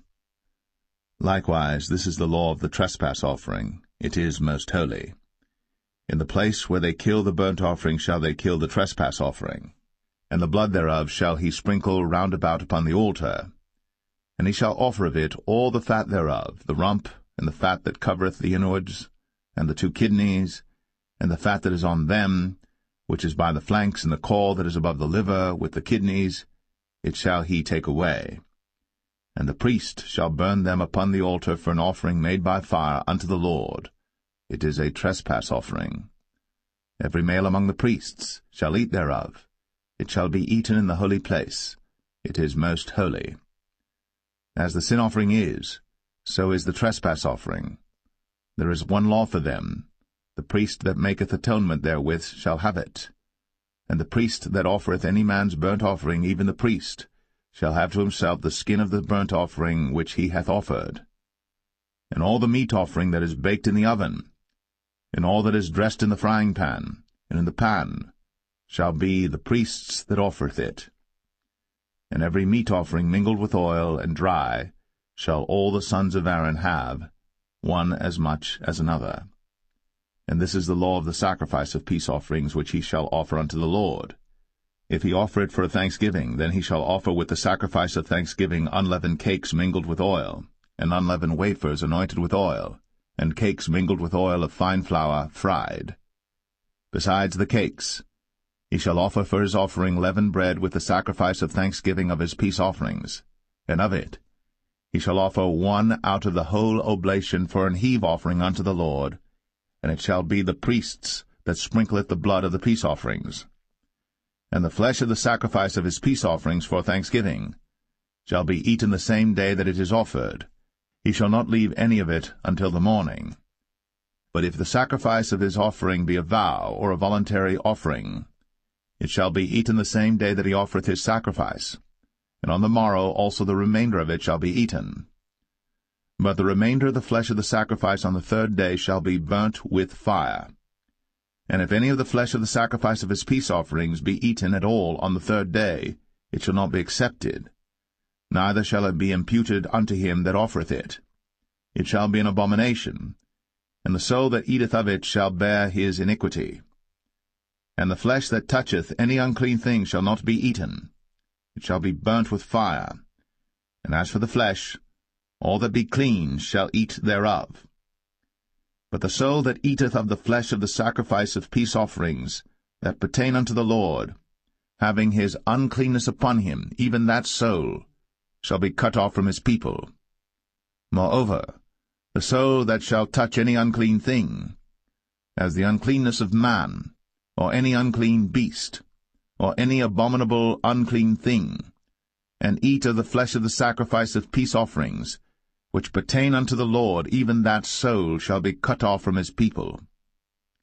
And the Lord spake unto Moses, saying, Speak unto the children of Israel, saying, Ye shall eat no manner of fat, of ox, or of sheep, or of goat, and the fat of the beast that dieth of itself, and the fat of that which is torn with beasts, may be used in any other use, but ye shall in no wise eat of it. For whosoever eateth the fat of the beast, of which men offer an offering made by fire unto the Lord, even the soul that eateth it shall be cut off from his people. Moreover, ye shall eat no manner of blood, whether it be of fowl or of beast, in any of your dwellings. Whatsoever soul it be that eateth any manner of blood, even that soul shall be cut off from his people. And the Lord spake unto Moses, saying, Speak unto the children of Israel, saying, He that offereth the sacrifice of his peace offerings unto the Lord shall bring his oblation unto the Lord of the sacrifice of his peace offerings. His own hands shall bring the offerings of the Lord made by fire, the fat with the breast. It shall he bring, that the breast may be waved for a wave offering before the Lord. And the priest shall burn the fat upon the altar, but the breast shall be Aaron's and his sons'. And the right shoulder shall ye give unto the priest for an heave offering of the sacrifices of your peace offerings. He among the sons of Aaron, that offereth the blood of the peace offerings, and the fat, shall have the right shoulder for his part. For the wave breast and the heave shoulder have I taken of the children of Israel, from off the sacrifices of their peace offerings, and have given them unto Aaron the priest, and unto his sons by a statute for ever from among the children of Israel. This is the portion of the anointing of Aaron, and of the anointing of his sons, out of the offerings of the Lord made by fire, in the day when he presented them to minister unto the Lord in the priest's office, which the Lord commanded to be given them of the children of Israel, in the day that he anointed them, by a statute for ever throughout their generations. This is the law of the burnt offering, of the meat offering, and of the sin offering, and of the trespass offering, and of the consecrations, and of the sacrifice of the peace offerings, which the Lord commanded Moses in Mount Sinai, in the day that he commanded the children of Israel to offer their oblations unto the Lord, in the wilderness of Sinai.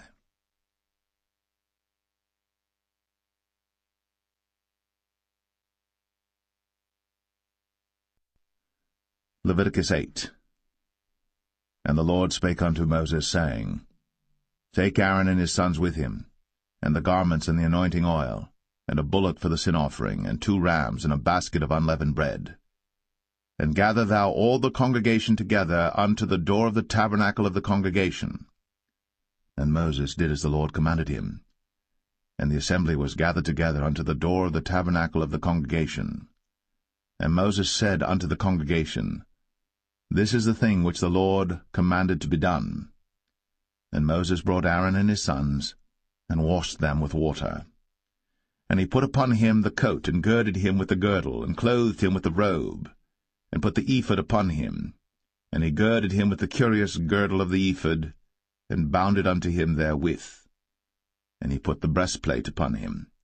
Also he put in the breastplate the Urim and the Thummim. And he put the mitre upon his head. Also upon the mitre, even upon his forefront, did he put the golden plate, the holy crown, as the Lord commanded Moses.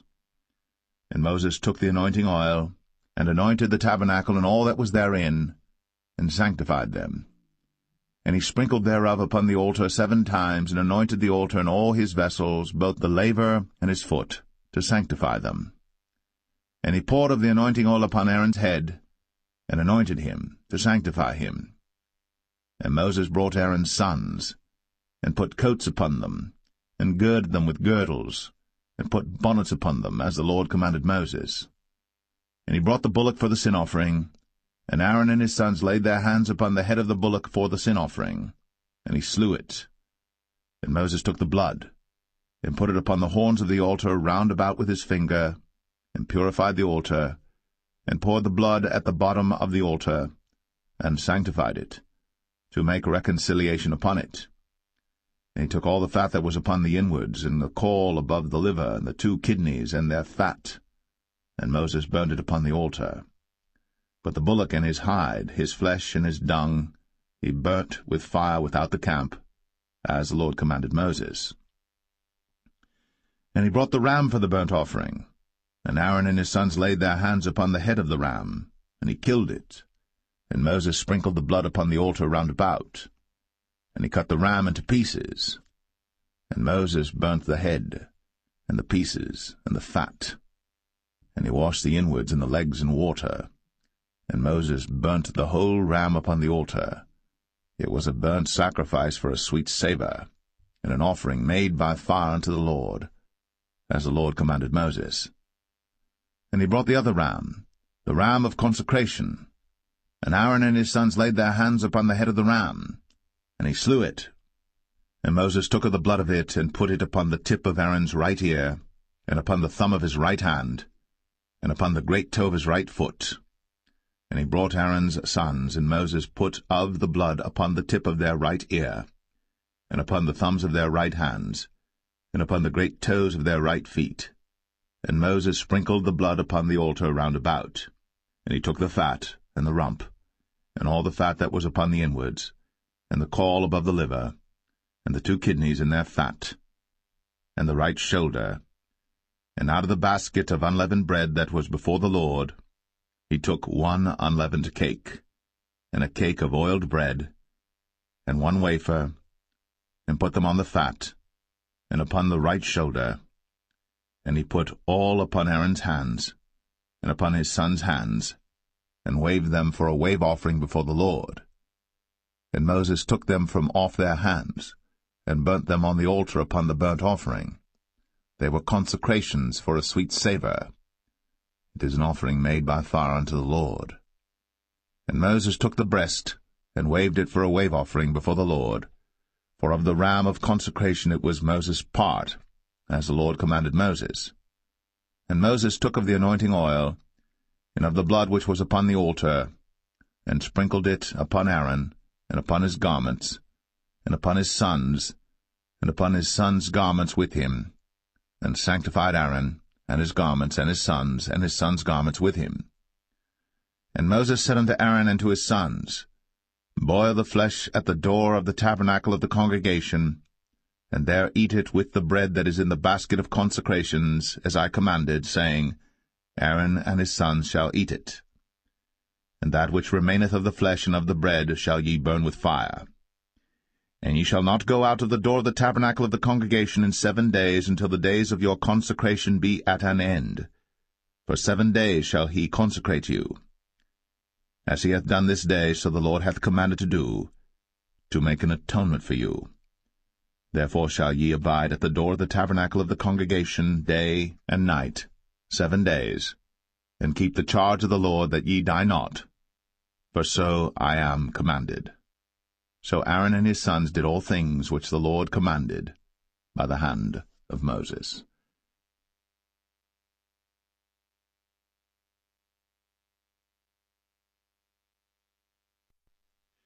Leviticus 9.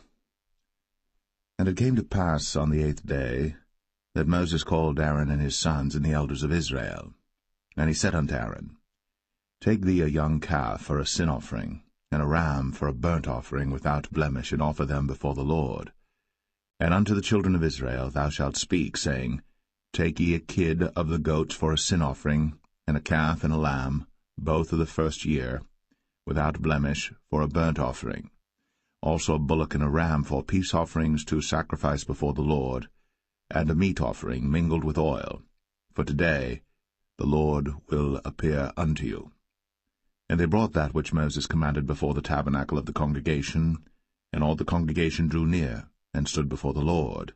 And Moses said, This is the thing which the Lord commanded that ye should do, and the glory of the Lord shall appear unto you. And Moses said unto Aaron, Go unto the altar, and offer thy sin offering, and thy burnt offering, and make an atonement for thyself, and for the people. And offer the offering of the people, and make an atonement for them, as the Lord commanded. Aaron therefore went unto the altar, and slew the calf of the sin offering, which was for himself. And the sons of Aaron brought the blood unto him, and he dipped his finger in the blood, and put it upon the horns of the altar, and poured out the blood at the bottom of the altar. But the fat and the kidneys and the caul above the liver of the sin offering he burnt upon the altar, as the Lord commanded Moses. And the flesh and the hide he burnt with fire without the camp. And he slew the burnt offering. And Aaron's sons presented unto him the blood, which he sprinkled round about upon the altar. And they presented the burnt offering unto him, with the pieces thereof, and the head, and he burnt them upon the altar. And he did wash the inwards and the legs, and burnt them upon the burnt offering on the altar. And he brought the people's offering, and took the goat which was the sin offering for the people, and slew it, and offered it for sin as the first. And he brought the burnt offering, and offered it according to the manner. And he brought the meat offering, and took an handful thereof, and burnt it upon the altar, beside the burnt sacrifice of the morning. He slew also the bullock and the ram for a sacrifice of peace offerings, which was for the people. And Aaron's sons presented unto him the blood which he sprinkled upon the altar round about. And the fat of the bullock and of the ram, the rump, and that which covereth the inwards, and the kidneys, and the caul above the liver, And they put the fat upon the breasts, and he burnt the fat upon the altar. And the breasts and the right shoulder Aaron waved for a wave offering before the Lord, as Moses commanded. And Aaron lifted up his hand toward the people, and blessed them, and came down from offering of the sin offering, and the burnt offering, and peace offerings. And Moses and Aaron went into the tabernacle of the congregation, and came out, and blessed the people. And the glory of the Lord appeared unto all the people. And there came a fire out from before the Lord, and consumed upon the altar the burnt offering and the fat, which when all the people saw, they shouted, and fell on their faces.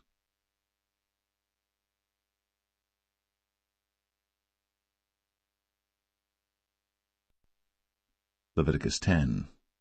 And Nadab and Abihu, the sons of Aaron, took either of them his censer, and put fire therein, and put incense thereon, and offered strange fire before the Lord, which he commanded them not. And there went out fire from the Lord, and devoured them, and they died before the Lord. Then Moses said unto Aaron, This is it that the Lord spake, saying, I will be sanctified in them that come nigh me, and before all the people I will be glorified. And Aaron held his peace. And Moses called Mishael and Elzaphan, the sons of Uzziel, the uncle of Aaron, and said unto them, Come near, carry your brethren from before the sanctuary out of the camp. So they went near, and carried them in their coats out of the camp, as Moses had said.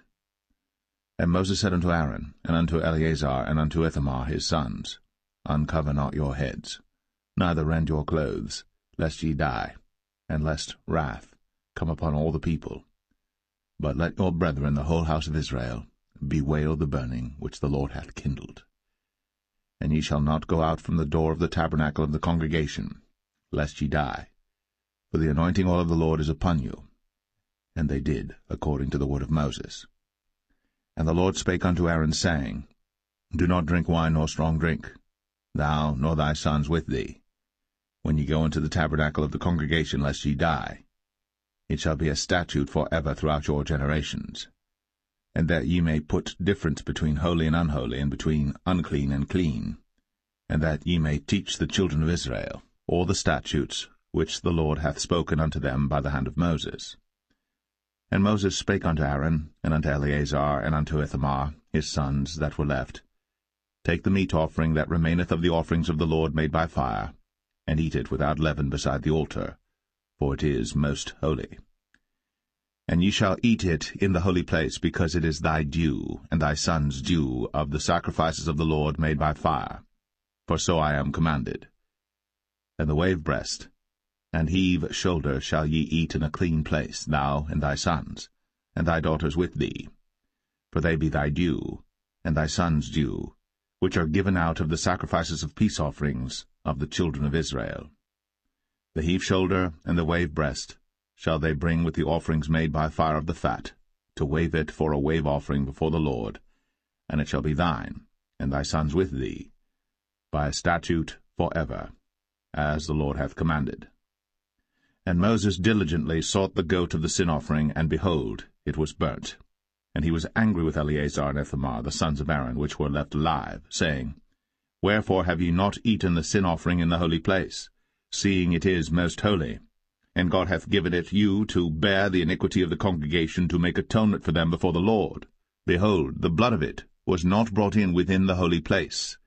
Ye should indeed have eaten it in the holy place, as I commanded. And Aaron said unto Moses, Behold, this day have they offered their sin offering and their burnt offering before the Lord. And such things have befallen me. And if I had eaten the sin offering today, should it have been accepted in the sight of the Lord? And when Moses heard that, he was content.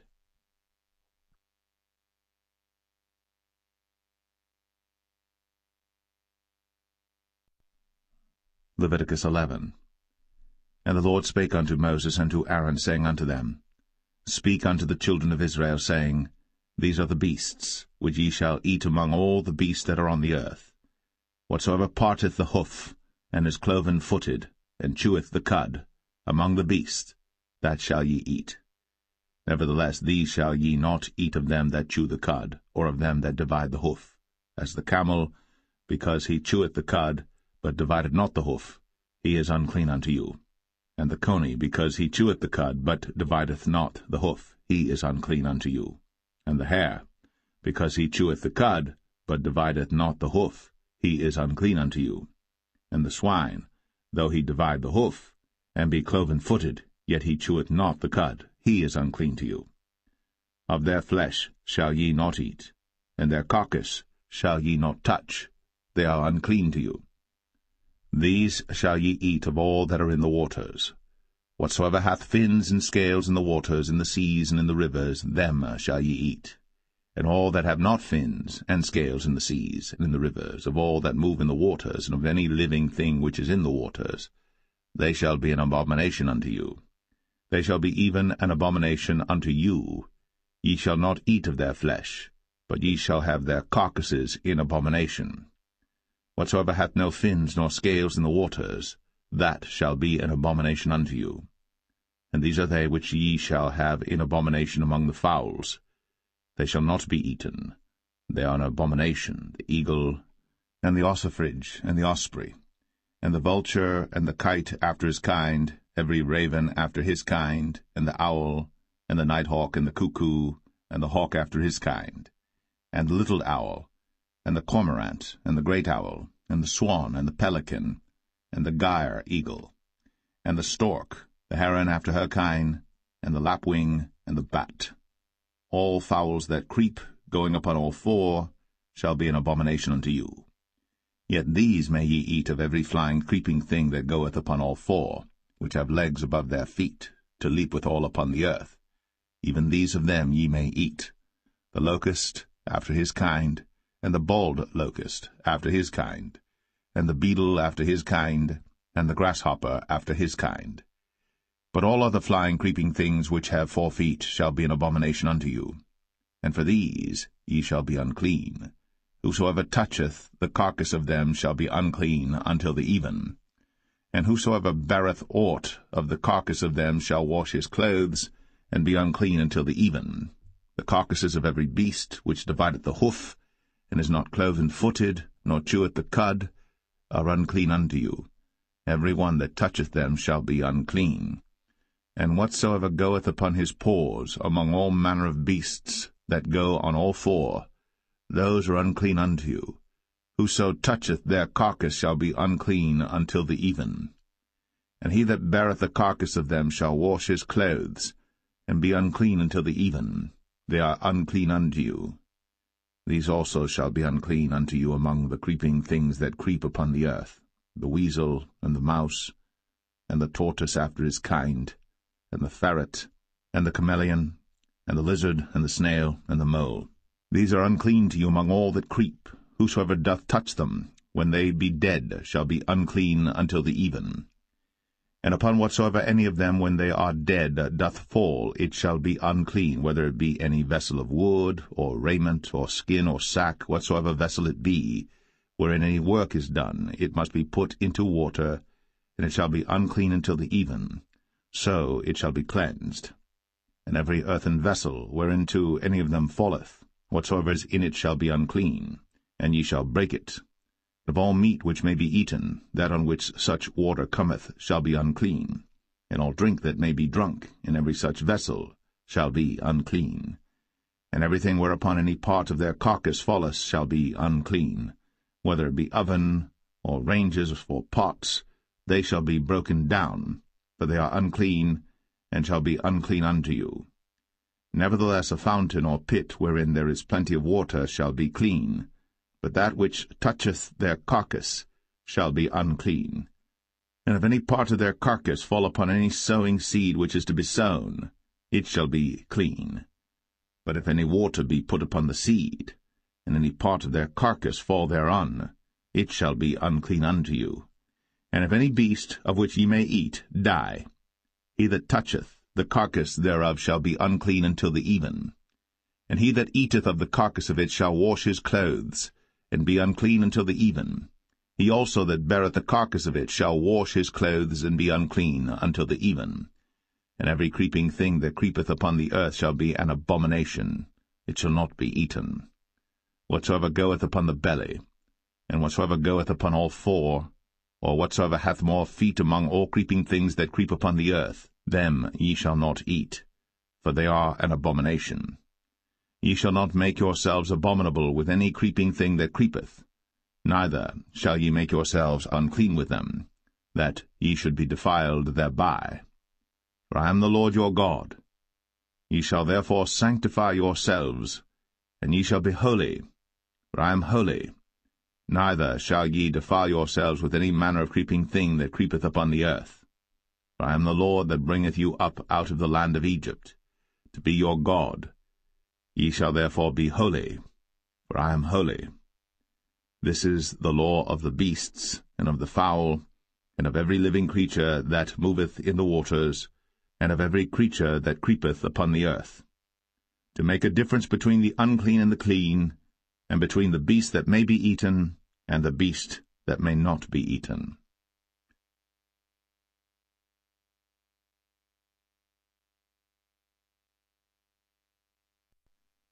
Leviticus 12. And the Lord spake unto Moses, saying, Speak unto the children of Israel, saying, If a woman have conceived seed, and born a man-child, then she shall be unclean 7 days, according to the days of the separation for her infirmity shall she be unclean. And in the 8th day the flesh of his foreskin shall be circumcised, and she shall then continue in the blood of her purifying 33 days. She shall touch no hallowed thing, nor come into the sanctuary until the days of her purifying be fulfilled. And if she bear a maid-child, then she shall be unclean 2 weeks, as in her separation, and she shall continue in the blood of her purifying 66 days. And when the days of her purifying are fulfilled, for a son or for a daughter, she shall bring a lamb of the first year for a burnt offering, and a young pigeon, or a turtle-dove, for a sin offering, unto the door of the tabernacle of the congregation, unto the priest, who shall offer it before the Lord, and make an atonement for her, and she shall be cleansed from the issue of her blood.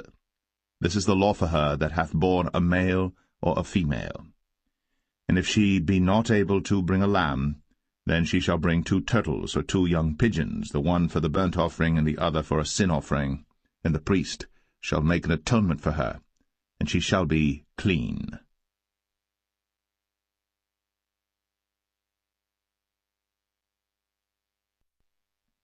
Leviticus 13. And the Lord spake unto Moses and Aaron, saying, When a man shall have in the skin of his flesh a rising, a scab, or bright spot, and it be in the skin of his flesh like the plague of leprosy, then he shall be brought unto Aaron the priest, or unto one of his sons the priests. And the priest shall look on the plague in the skin of the flesh, and when the hair in the plague is turned white, and the plague in sight be deeper than the skin of his flesh, it is a plague of leprosy. And the priest shall look on him, and pronounce him unclean. If the bright spot be white in the skin of his flesh, and in sight be not deeper than the skin, and the hair thereof be not turned white, then the priest shall shut up him that hath the plague 7 days. And the priest shall look on him the 7th day, and behold, if the plague in his sight be at a stay, and the plague spread not in the skin, then the priest shall shut him up 7 days more. And the priest shall look on him again the 7th day, and behold, if the plague be somewhat dark, and the plague spread not in the skin, the priest shall pronounce him clean, it is but a scab, and he shall wash his clothes, and be clean. But if the scab spread much abroad in the skin, after that he hath been seen of the priest for his cleansing, he shall be seen of the priest again. And if the priest see that, behold, the scab spreadeth in the skin, then the priest shall pronounce him unclean, it is a leprosy. When the plague of leprosy is in a man, then he shall be brought unto the priest. And the priest shall see him, and behold, if the rising be white in the skin, and it have turned the hair white, and there be quick raw flesh in the rising, it is an old leprosy in the skin of his flesh, and the priest shall pronounce him unclean, and shall not shut him up, for he is unclean. And if a leprosy break out abroad in the skin, and the leprosy cover all the skin of him that hath the plague from his head even to his foot, wheresoever the priest looketh. Then the priest shall consider, and behold, if the leprosy have covered all his flesh, he shall pronounce him clean that hath the plague. It is all turned white, he is clean. But when raw flesh appeareth in him, he shall be unclean. And the priest shall see the raw flesh, and pronounce him to be unclean. For the raw flesh is unclean, it is a leprosy. Or if the raw flesh turn again, and be changed unto white, he shall come unto the priest. And the priest shall see him, and behold, if the plague be turned into white, then the priest shall pronounce him clean that hath the plague. He is clean. The flesh also, in which even in the skin thereof was a boil, and is healed, and in the place of the boil there be a white rising, or a bright spot, white and somewhat reddish, and it be shown to the priest. And if, when the priest seeth it, behold, it be in sight lower than the skin, and the hair thereof be turned white, the priest shall pronounce him unclean. It is a plague of leprosy broken out of the boil. But if the priest look on it, and behold, there be no white hairs therein, and if it be not lower than the skin, but be somewhat dark, then the priest shall shut him up 7 days. And if it spread much abroad in the skin, then the priest shall pronounce him unclean. It is a plague. But if the bright spot stay in his place, and spread not, it is a burning boil, and the priest shall pronounce him clean. Or if there be any flesh in the skin whereof there is a hot burning, and the quick flesh that burneth have a white bright spot, somewhat reddish or white, then the priest shall look upon it, and behold, if the hair in the bright spot be turned white, and it be in sight deeper than the skin, it is a leprosy broken out of the burning. Wherefore the priest shall pronounce him unclean. It is the plague of leprosy.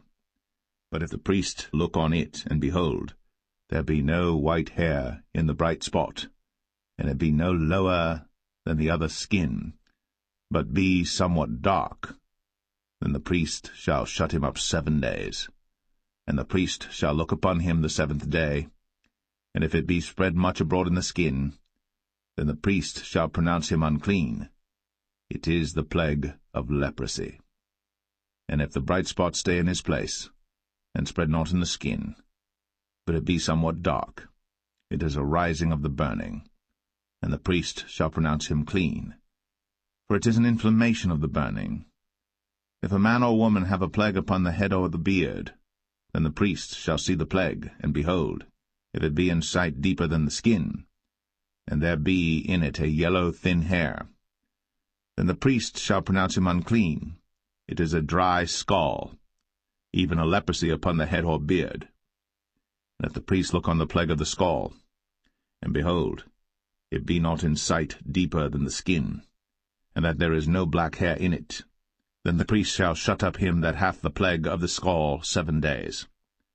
And in the 7th day the priest shall look on the plague, and behold, if the scall spread not, and there be in it no yellow hair, and the scall be not in sight deeper than the skin, he shall be shaven, but the scall shall he not shave, and the priest shall shut up him that hath the scall 7 days more.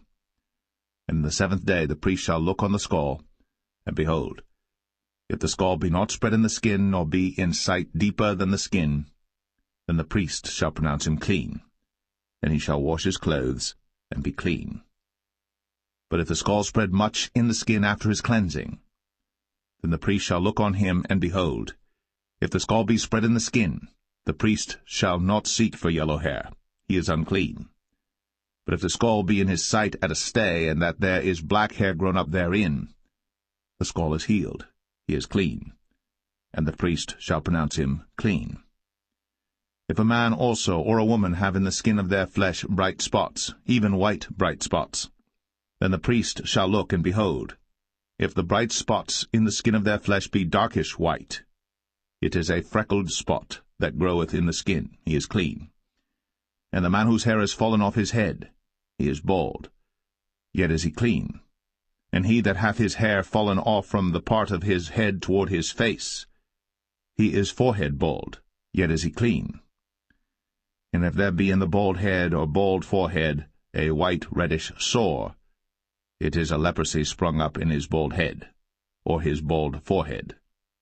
Then the priest shall look upon it, and behold, if the rising of the sore be white, reddish in his bald head, or in his bald forehead, as the leprosy appeareth in the skin of the flesh, he is a leprous man. He is unclean. The priest shall pronounce him utterly unclean. His plague is in his head. And the leper in whom the plague is, his clothes shall be rent, and his head bare. And he shall put a covering upon his upper lip, and shall cry, Unclean, unclean. All the days wherein the plague shall be in him, he shall be defiled. He is unclean. He shall dwell alone. Without the camp shall his habitation be. The garment also that the plague of leprosy is in, whether it be a woolen garment or a linen garment, whether it be in the warp or woof of linen or of woolen, whether in a skin or in anything made of skin, and if the plague be greenish or reddish in the garment or in the skin, either in the warp or in the woof or in anything of skin, it is a plague of leprosy, and shall be shown unto the priest. And the priest shall look upon the plague, and shut up it that hath the plague 7 days.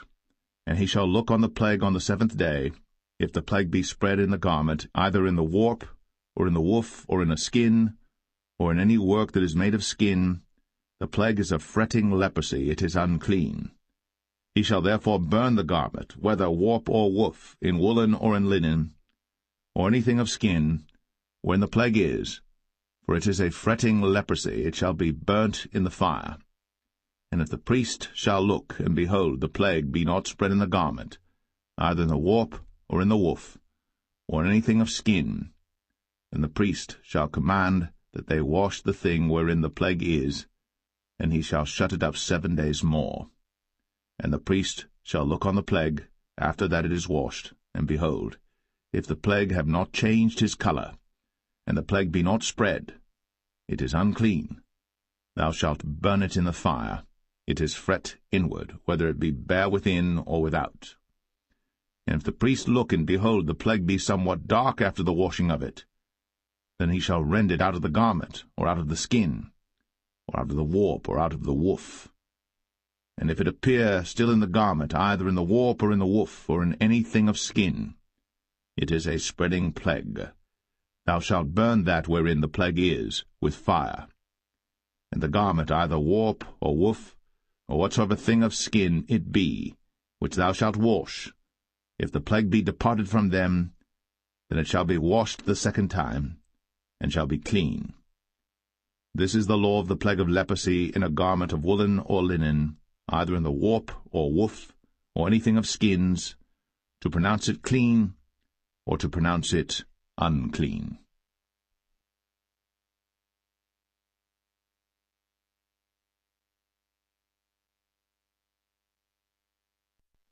Leviticus 14. And the Lord spake unto Moses, saying, This shall be the law of the leper in the day of his cleansing. He shall be brought unto the priest. And the priest shall go forth out of the camp, and the priest shall look, and behold, if the plague of leprosy be healed in the leper, then shall the priest command to take for him that is to be cleansed 2 birds alive and clean, and cedar wood, and scarlet and hyssop. And the priest shall command that one of the birds be killed in an earthen vessel over running water. As for the living bird, he shall take it, and the cedar wood, and the scarlet, and the hyssop, and shall dip them and the living bird in the blood of the bird that was killed over the running water.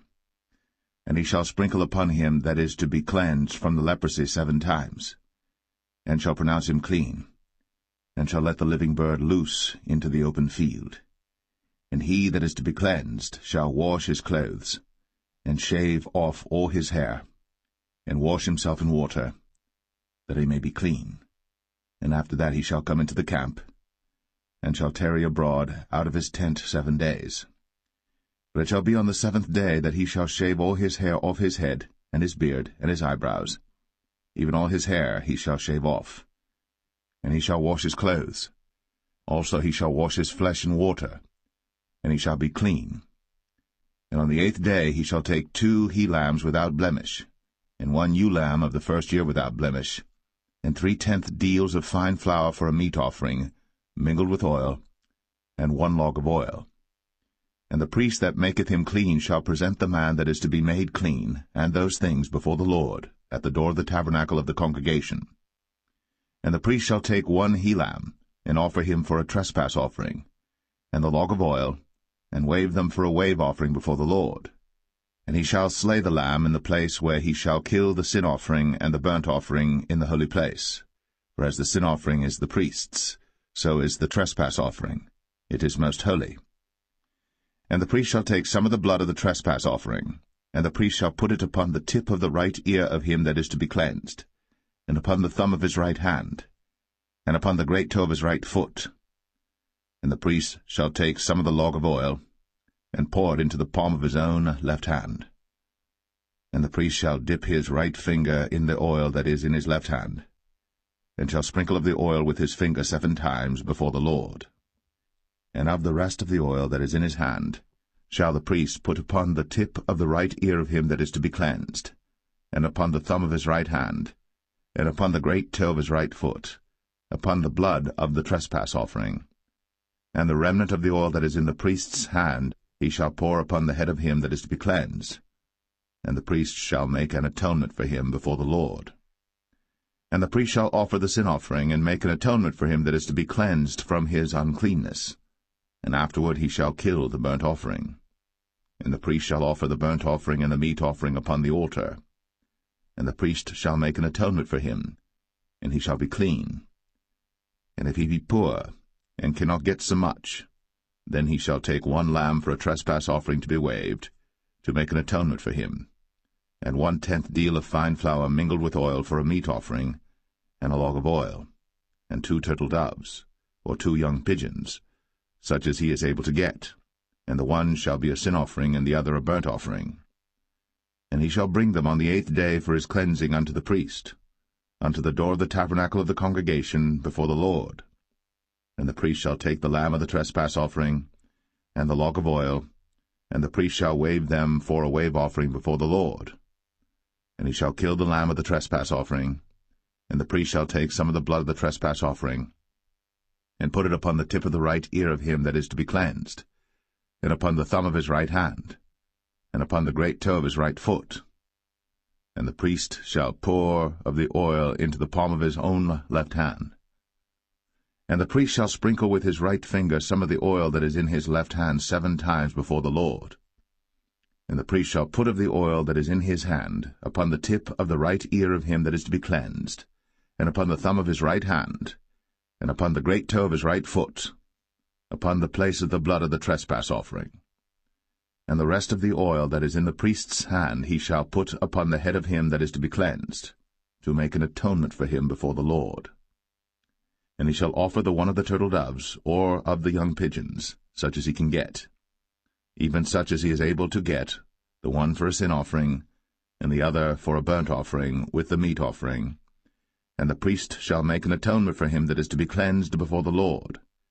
This is the law of him in whom is the plague of leprosy, whose hand is not able to get that which pertaineth to his cleansing. And the Lord spake unto Moses and unto Aaron, saying, When ye be come into the land of Canaan, which I give to you for a possession, and I put the plague of leprosy in a house of the land of your possession, and he that owneth the house shall come and tell the priest, saying, It seemeth to me there is as it were a plague in the house. Then the priest shall command that they empty the house, before the priests go into it to see the plague, that all that is in the house be not made unclean. And afterward the priest shall go in to see the house. And he shall look on the plague, and behold, if the plague be in the walls of the house with hollow strakes, greenish or reddish, which in sight are lower than the wall, then the priest shall go out of the house to the door of the house, and shut up the house 7 days. And the priest shall come again the 7th day, and shall look, and behold, if the plague be spread in the walls of the house, then the priest shall command that they take away the stones in which the plague is, and they shall cast them into an unclean place without the city. And he shall cause the house to be scraped within round about, and they shall pour out the dust that they scrape off without the city into an unclean place. And they shall take other stones, and put them in the place of those stones. And he shall take other mortar, and shall plaster the house. And if the plague come again, and break out in the house, after that he hath taken away the stones, and after he hath scraped the house, and after it is plastered, Then the priest shall come and look, and behold, if the plague be spread in the house, it is a fretting leprosy in the house, it is unclean. And he shall break down the house, the stones of it, and the timber thereof, and all the mortar of the house, and he shall carry them forth out of the city into an unclean place. Moreover, he that goeth into the house all the while that it is shut up shall be unclean until the even. And he that lieth in the house shall wash his clothes, and he that eateth in the house shall wash his clothes. And if the priest shall come in and look upon it, and behold, the plague hath not spread in the house, after the house was plastered, then the priest shall pronounce the house clean, because the plague is healed. And he shall take to cleanse the house 2 birds, and cedar wood, and scarlet, and hyssop. And he shall kill the one of the birds in an earthen vessel over running water. And he shall take the cedar wood, and the hyssop, and the scarlet, and the living bird, and dip them in the blood of the slain bird, and in the running water, and sprinkle the house 7 times. And he shall cleanse the house with the blood of the bird, and with the running water, and with the living bird, and with the cedar wood, and with the hyssop, and with the scarlet. But he shall let go the living bird out of the city into the open fields, and make an atonement for the house, and it shall be clean. This is the law for all manner of plague of leprosy, and scall, and for the leprosy of a garment and of a house, and for a rising, and for a scab, and for a bright spot, to teach when it is unclean, and when it is clean. This is the law of leprosy.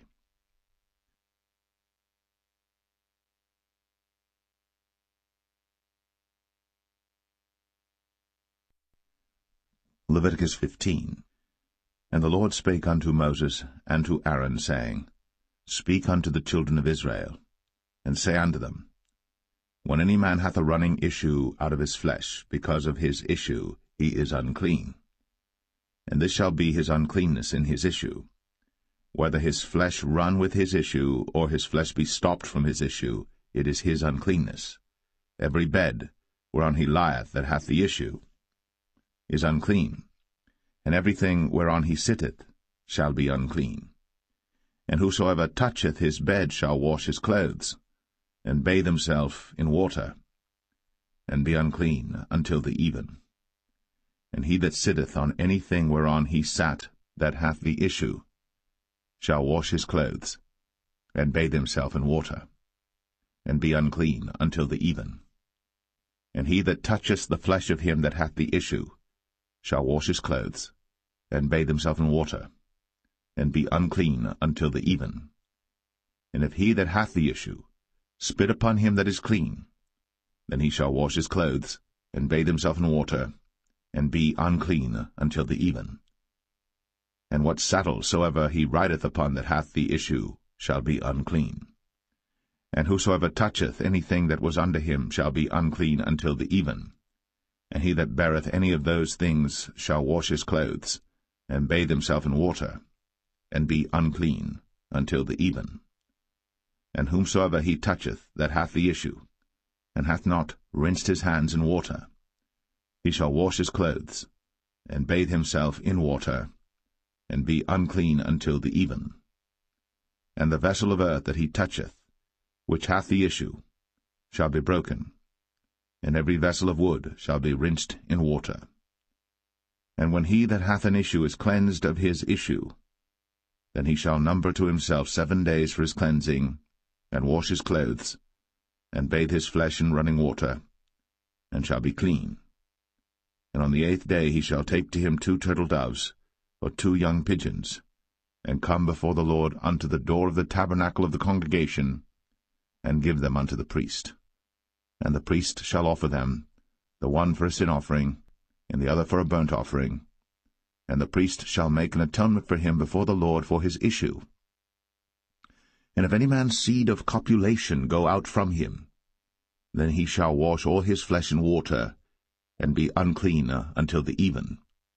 And every garment and every skin whereon is the seed of copulation shall be washed with water, and be unclean until the even. The woman also with whom man shall lie with seed of copulation, they shall both bathe themselves in water, and be unclean until the even. And if a woman have an issue, and her issue in her flesh be blood, she shall be put apart 7 days, and whosoever toucheth her shall be unclean until the even. And everything that she lieth upon in her separation shall be unclean. Everything also that she sitteth upon shall be unclean. And whosoever toucheth her bed shall wash his clothes, and bathe himself in water, and be unclean until the even. And whosoever toucheth anything that she sat upon shall wash his clothes, and bathe himself in water, and be unclean until the even. And if it be on her bed, or on any thing whereon she sitteth, when he toucheth it, he shall be unclean until the even. And if any man lie with her at all, and her flowers be upon him, he shall be unclean 7 days, and all the bed whereon he lieth shall be unclean. And if a woman have an issue of her blood many days out of the time of her separation, or if it run beyond the time of her separation, all the days of the issue of her uncleanness shall be as the days of her separation. She shall be unclean. Every bed whereon she lieth all the days of her issue shall be unto her as the bed of her separation. And whatsoever she sitteth upon shall be unclean, as the uncleanness of her separation. And whosoever toucheth those things shall be unclean, and shall wash his clothes, and bathe himself in water, and be unclean until the even. But if she be cleansed of her issue, then she shall number to herself 7 days, and after that she shall be clean. And on the 8th day she shall take unto her 2 turtles, or 2 young pigeons, and bring them unto the priest, to the door of the tabernacle of the congregation. And the priest shall offer the one for a sin offering, and the other for a burnt offering, and the priest shall make an atonement for her before the Lord for the issue of her uncleanness. Thus shall ye separate the children of Israel from their uncleanness, that they die not in their uncleanness, when they defile my tabernacle that is among them. This is the law of him that hath an issue, and of him whose seed goeth from him, and is defiled therewith, and of her that is sick of her flowers, and of him that hath an issue, of the man, and of the woman, and of him that lieth with her, that is unclean.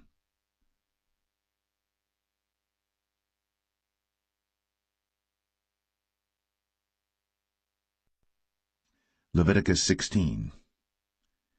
And the Lord spake unto Moses after the death of the 2 sons of Aaron, when they offered before the Lord and died. And the Lord said unto Moses, Speak unto Aaron thy brother, that he come not at all times into the holy place within the veil before the mercy seat, which is upon the ark, that he die not. For I will appear in the cloud upon the mercy seat. Thus shall Aaron come into the holy place with a young bullock for a sin offering, and a ram for a burnt offering. He shall put on the holy linen coat, and he shall have the linen breeches upon his flesh, and shall be girded with a linen girdle, and with the linen mitre shall he be attired. These are holy garments. Therefore shall he wash his flesh in water, and so put them on.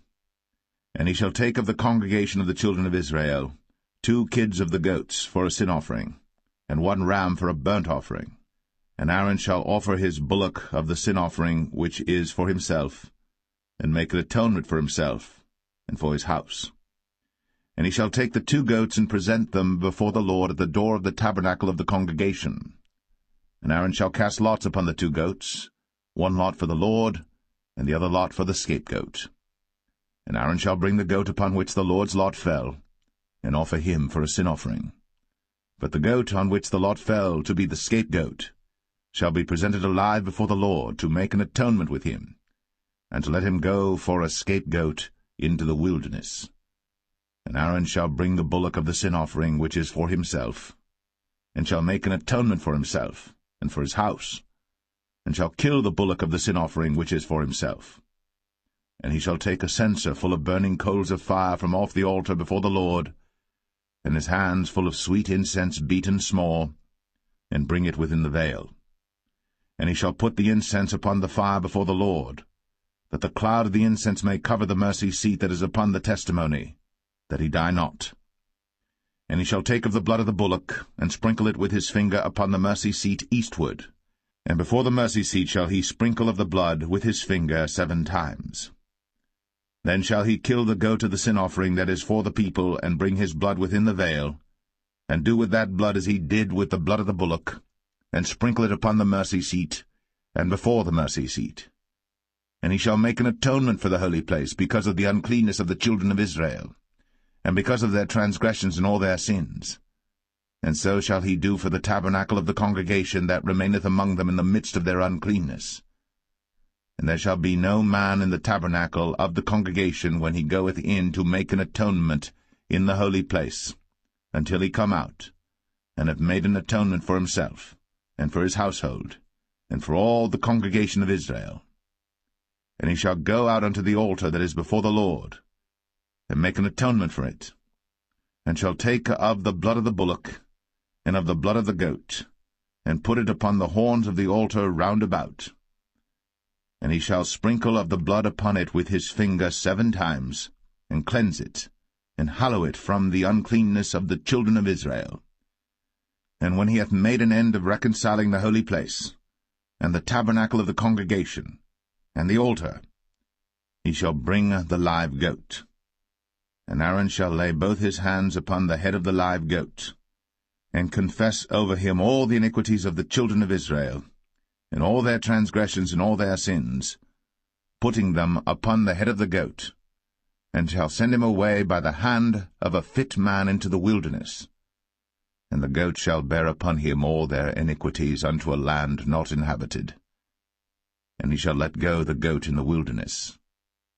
And Aaron shall come into the tabernacle of the congregation, and shall put off the linen garments, which he put on when he went into the holy place, and shall leave them there.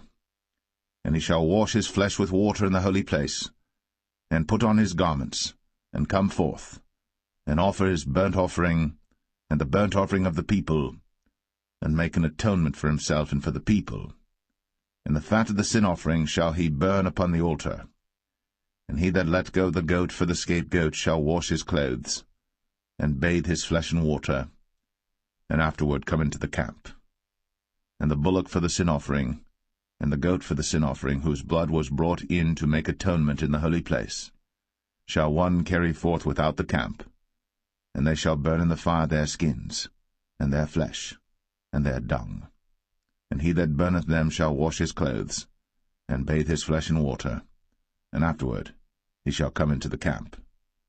And this shall be a statute for ever unto you, that in the 7th month, on the 10th day of the month, ye shall afflict your souls, and do no work at all, whether it be one of your own country or a stranger that sojourneth among you. For on that day shall the priest make an atonement for you, to cleanse you, that ye may be clean from all your sins before the Lord. It shall be a Sabbath of rest unto you, and ye shall afflict your souls, by a statute for ever.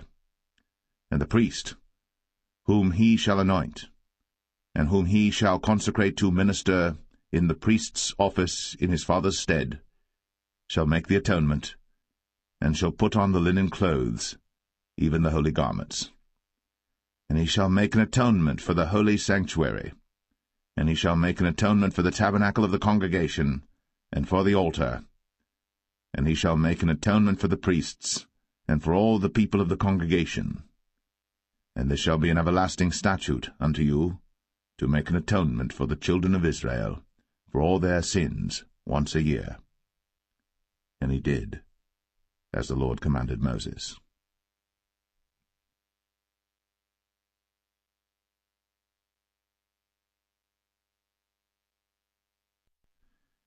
Leviticus 17.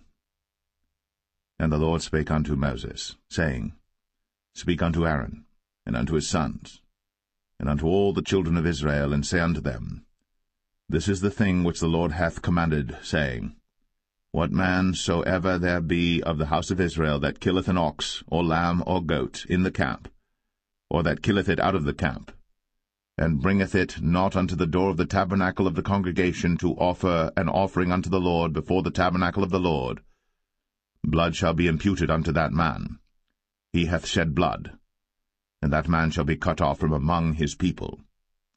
To the end that the children of Israel may bring their sacrifices which they offer in the open field, even that they may bring them unto the Lord, unto the door of the tabernacle of the congregation, unto the priest, and offer them for peace offerings unto the Lord. And the priest shall sprinkle the blood upon the altar of the Lord at the door of the tabernacle of the congregation, and burn the fat for a sweet savour unto the Lord. And they shall no more offer their sacrifices unto devils, after whom they have gone a-whoring. This shall be a statute for ever unto them throughout their generations. And thou shalt say unto them, Whatsoever man there be of the house of Israel, or of the strangers which sojourn among you, that offereth a burnt offering or sacrifice, and bringeth it not unto the door of the tabernacle of the congregation, to offer it unto the Lord, even that man shall be cut off from among his people. And whatsoever man there be of the house of Israel, or of the strangers that sojourn among you, that eateth any manner of blood, I will even set my face against that soul that eateth blood, and will cut him off from among his people. For the life of the flesh is in the blood, and I have given it to you upon the altar to make an atonement for your souls. For it is the blood that maketh an atonement for the soul. Therefore I said unto the children of Israel, No soul of you shall eat blood, neither shall any stranger that sojourneth among you eat blood. And whatsoever man there be of the children of Israel, or of the strangers that sojourn among you, which hunteth and catcheth any beast or fowl that may be eaten, he shall even pour out the blood thereof, and cover it with dust. For it is the life of all flesh, the blood of it is for the life thereof. Therefore I said unto the children of Israel, Ye shall eat the blood of no manner of flesh, for the life of all flesh is the blood thereof. Whosoever eateth it shall be cut off. And every soul that eateth that which died of itself, or that which was torn with beasts, whether it be one of your own country or a stranger, he shall both wash his clothes, and bathe himself in water, and be unclean until the even. Then shall he be clean. But if he wash them not, nor bathe his flesh, then he shall bear his iniquity.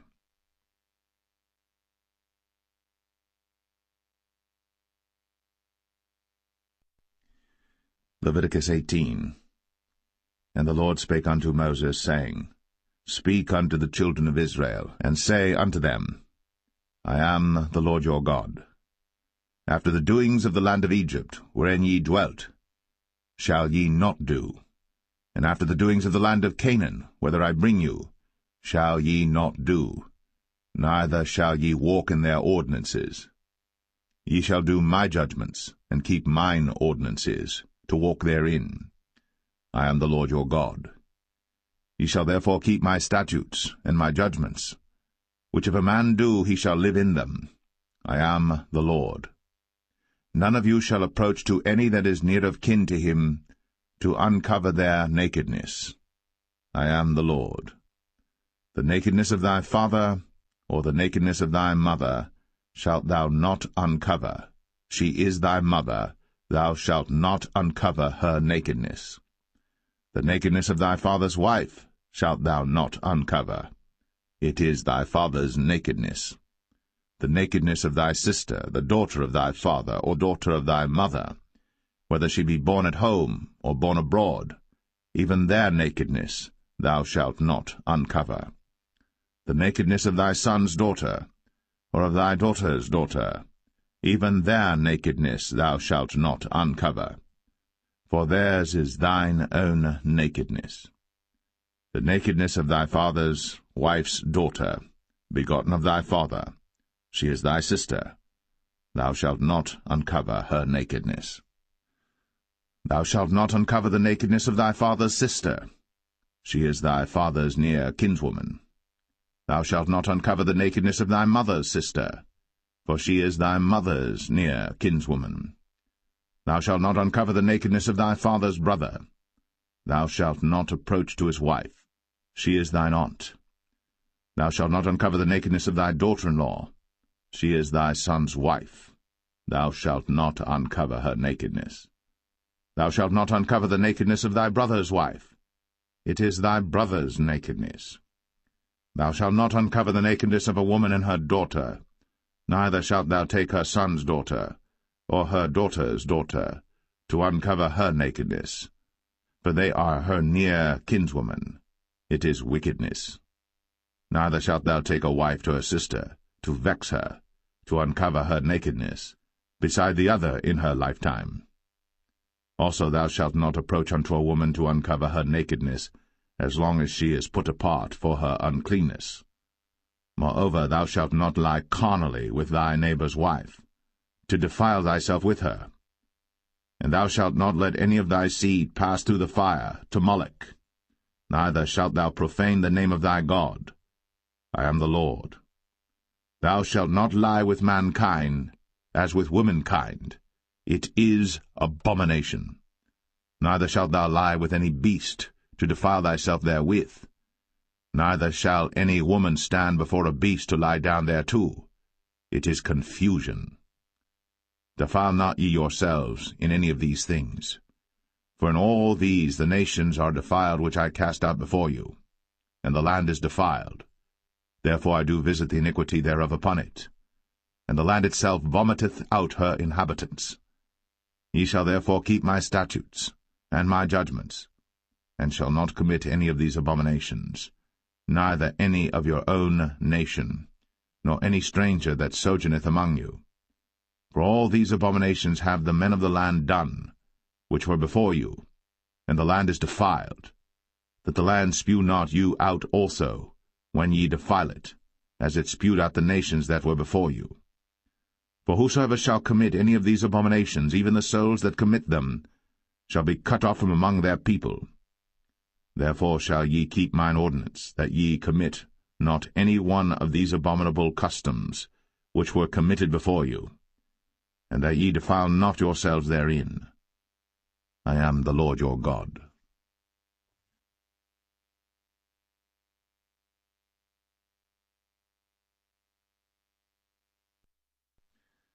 Leviticus 19.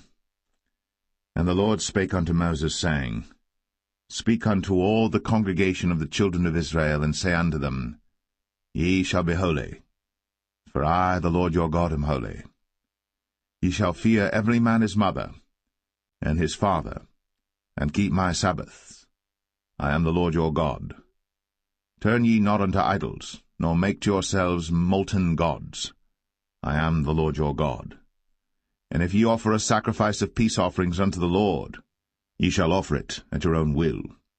It shall be eaten the same day ye offer it, and on the morrow, and if aught remain until the third day, it shall be burnt in the fire. And if it be eaten at all on the third day, it is abominable, it shall not be accepted. Therefore every one that eateth it shall bear his iniquity, because he hath profaned the hallowed thing of the Lord, and that so shall be cut off from among his people. And when ye reap the harvest of your land, thou shalt not wholly reap the corners of thy field, neither shalt thou gather the gleanings of thy harvest. And thou shalt not glean thy vineyard, neither shalt thou gather every grape of thy vineyard. Thou shalt leave them for the poor and stranger. I am the Lord your God. Ye shall not steal, neither deal falsely, neither lie one to another. And ye shall not swear by my name falsely, neither shalt thou profane the name of thy God. I am the Lord. Thou shalt not defraud thy neighbor, neither rob him. The wages of him that is hired shall not abide with thee all night until the morning. Thou shalt not curse the deaf, nor put a stumbling block before the blind, but shall fear thy God. I am the Lord. Ye shall do no unrighteousness in judgment. Thou shalt not respect the person of the poor, nor honor the person of the mighty, but in righteousness shalt thou judge thy neighbor. Thou shalt not go up and down as a talebearer among thy people, neither shalt thou stand against the blood of thy neighbor. I am the Lord. Thou shalt not hate thy brother in thine heart. Thou shalt in any wise rebuke thy neighbor, and not suffer sin upon him. Thou shalt not avenge, nor bear any grudge against the children of thy people. But thou shalt love thy neighbor as thyself. I am the Lord. Ye shall keep my statutes. Thou shalt not let thy cattle gender with a diverse kind. Thou shalt not sow thy field with mingled seed, neither shall a garment mingled of linen and woolen come upon thee. And whosoever lieth carnally with a woman that is a bondmaid, betrothed to an husband, and not at all redeemed, nor freedom given her, she shall be scourged. They shall not be put to death, because she was not free. And he shall bring his trespass offering unto the Lord, unto the door of the tabernacle of the congregation, even a ram for a trespass offering. And the priest shall make an atonement for him with the ram of the trespass offering before the Lord for his sin which he hath done, and the sin which he hath done shall be forgiven him. And when ye shall come into the land, and shall have planted all manner of trees for food, then ye shall count the fruit thereof as uncircumcised. 3 years shall it be as uncircumcised unto you. It shall not be eaten of. But in the 4th year all the fruit thereof shall be holy to praise the Lord withal. And in the 5th year shall ye eat of the fruit thereof, that it may yield unto you the increase thereof. I am the Lord your God. Ye shall not eat anything with the blood, neither shall ye use enchantment, nor observe times. Ye shall not round the corners of your heads, neither shalt thou mar the corners of thy beard. Ye shall not make any cuttings in your flesh for the dead, nor print any marks upon you. I am the Lord. Do not prostitute thy daughter to cause her to be a whore, lest the land fall to whoredom, and the land become full of wickedness. Ye shall keep my Sabbaths, and reverence my sanctuary. I am the Lord. Regard not them that have familiar spirits, neither seek after wizards, to be defiled by them.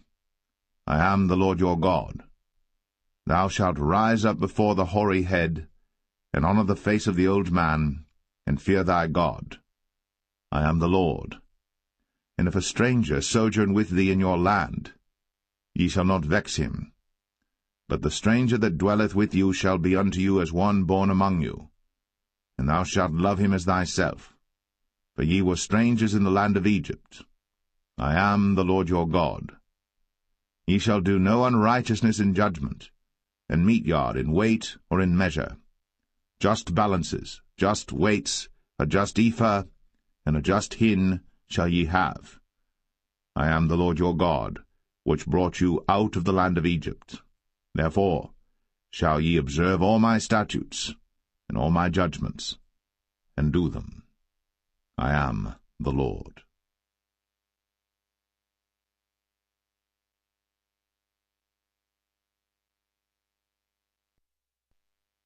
Leviticus 20. And the Lord spake unto Moses, saying, Again, thou shalt say to the children of Israel, Whosoever he be of the children of Israel, or of the strangers that sojourn in Israel, that giveth any of his seed unto Moloch, he shall surely be put to death. The people of the land shall stone him with stones. And I will set my face against that man, and will cut him off from among his people, because he hath given of his seed unto Moloch, to defile my sanctuary, and to profane my holy name. And if the people of the land do any ways hide their eyes from the man, when he giveth of his seed unto Moloch, and kill him not, then I will set my face against that man, and against his family, and will cut him off, and all that go a-whoring after him, to commit whoredom with Moloch from among their people. And the soul that turneth after such as have familiar spirits, and after wizards, to go a-whoring after them, I will even set my face against that soul, and will cut him off from among his people. Sanctify yourselves, therefore, and be ye holy, for I am the Lord your God. And ye shall keep my statutes, and do them. I am the Lord which sanctify you. For every one that curseth his father or his mother shall be surely put to death. He hath cursed his father or his mother, his blood shall be upon him. And the man that committeth adultery with another man's wife, even he that committeth adultery with his neighbour's wife, the adulterer and the adulteress shall surely be put to death. And the man that lieth with his father's wife hath uncovered his father's nakedness. Both of them shall surely be put to death. Their blood shall be upon them. And if a man lie with his daughter-in-law, both of them shall surely be put to death. They have wrought confusion. Their blood shall be upon them. If a man also lie with mankind, as he lieth with a woman, both of them have committed an abomination. They shall surely be put to death. Their blood shall be upon them. And if a man take a wife and her mother, it is wickedness. They shall be burnt with fire, both he and they, that there be no wickedness among you. And if a man lie with a beast, he shall surely be put to death, and ye shall slay the beast. And if a woman approach unto any beast, and lie down thereto, thou shalt kill the woman and the beast. They shall surely be put to death. Their blood shall be upon them.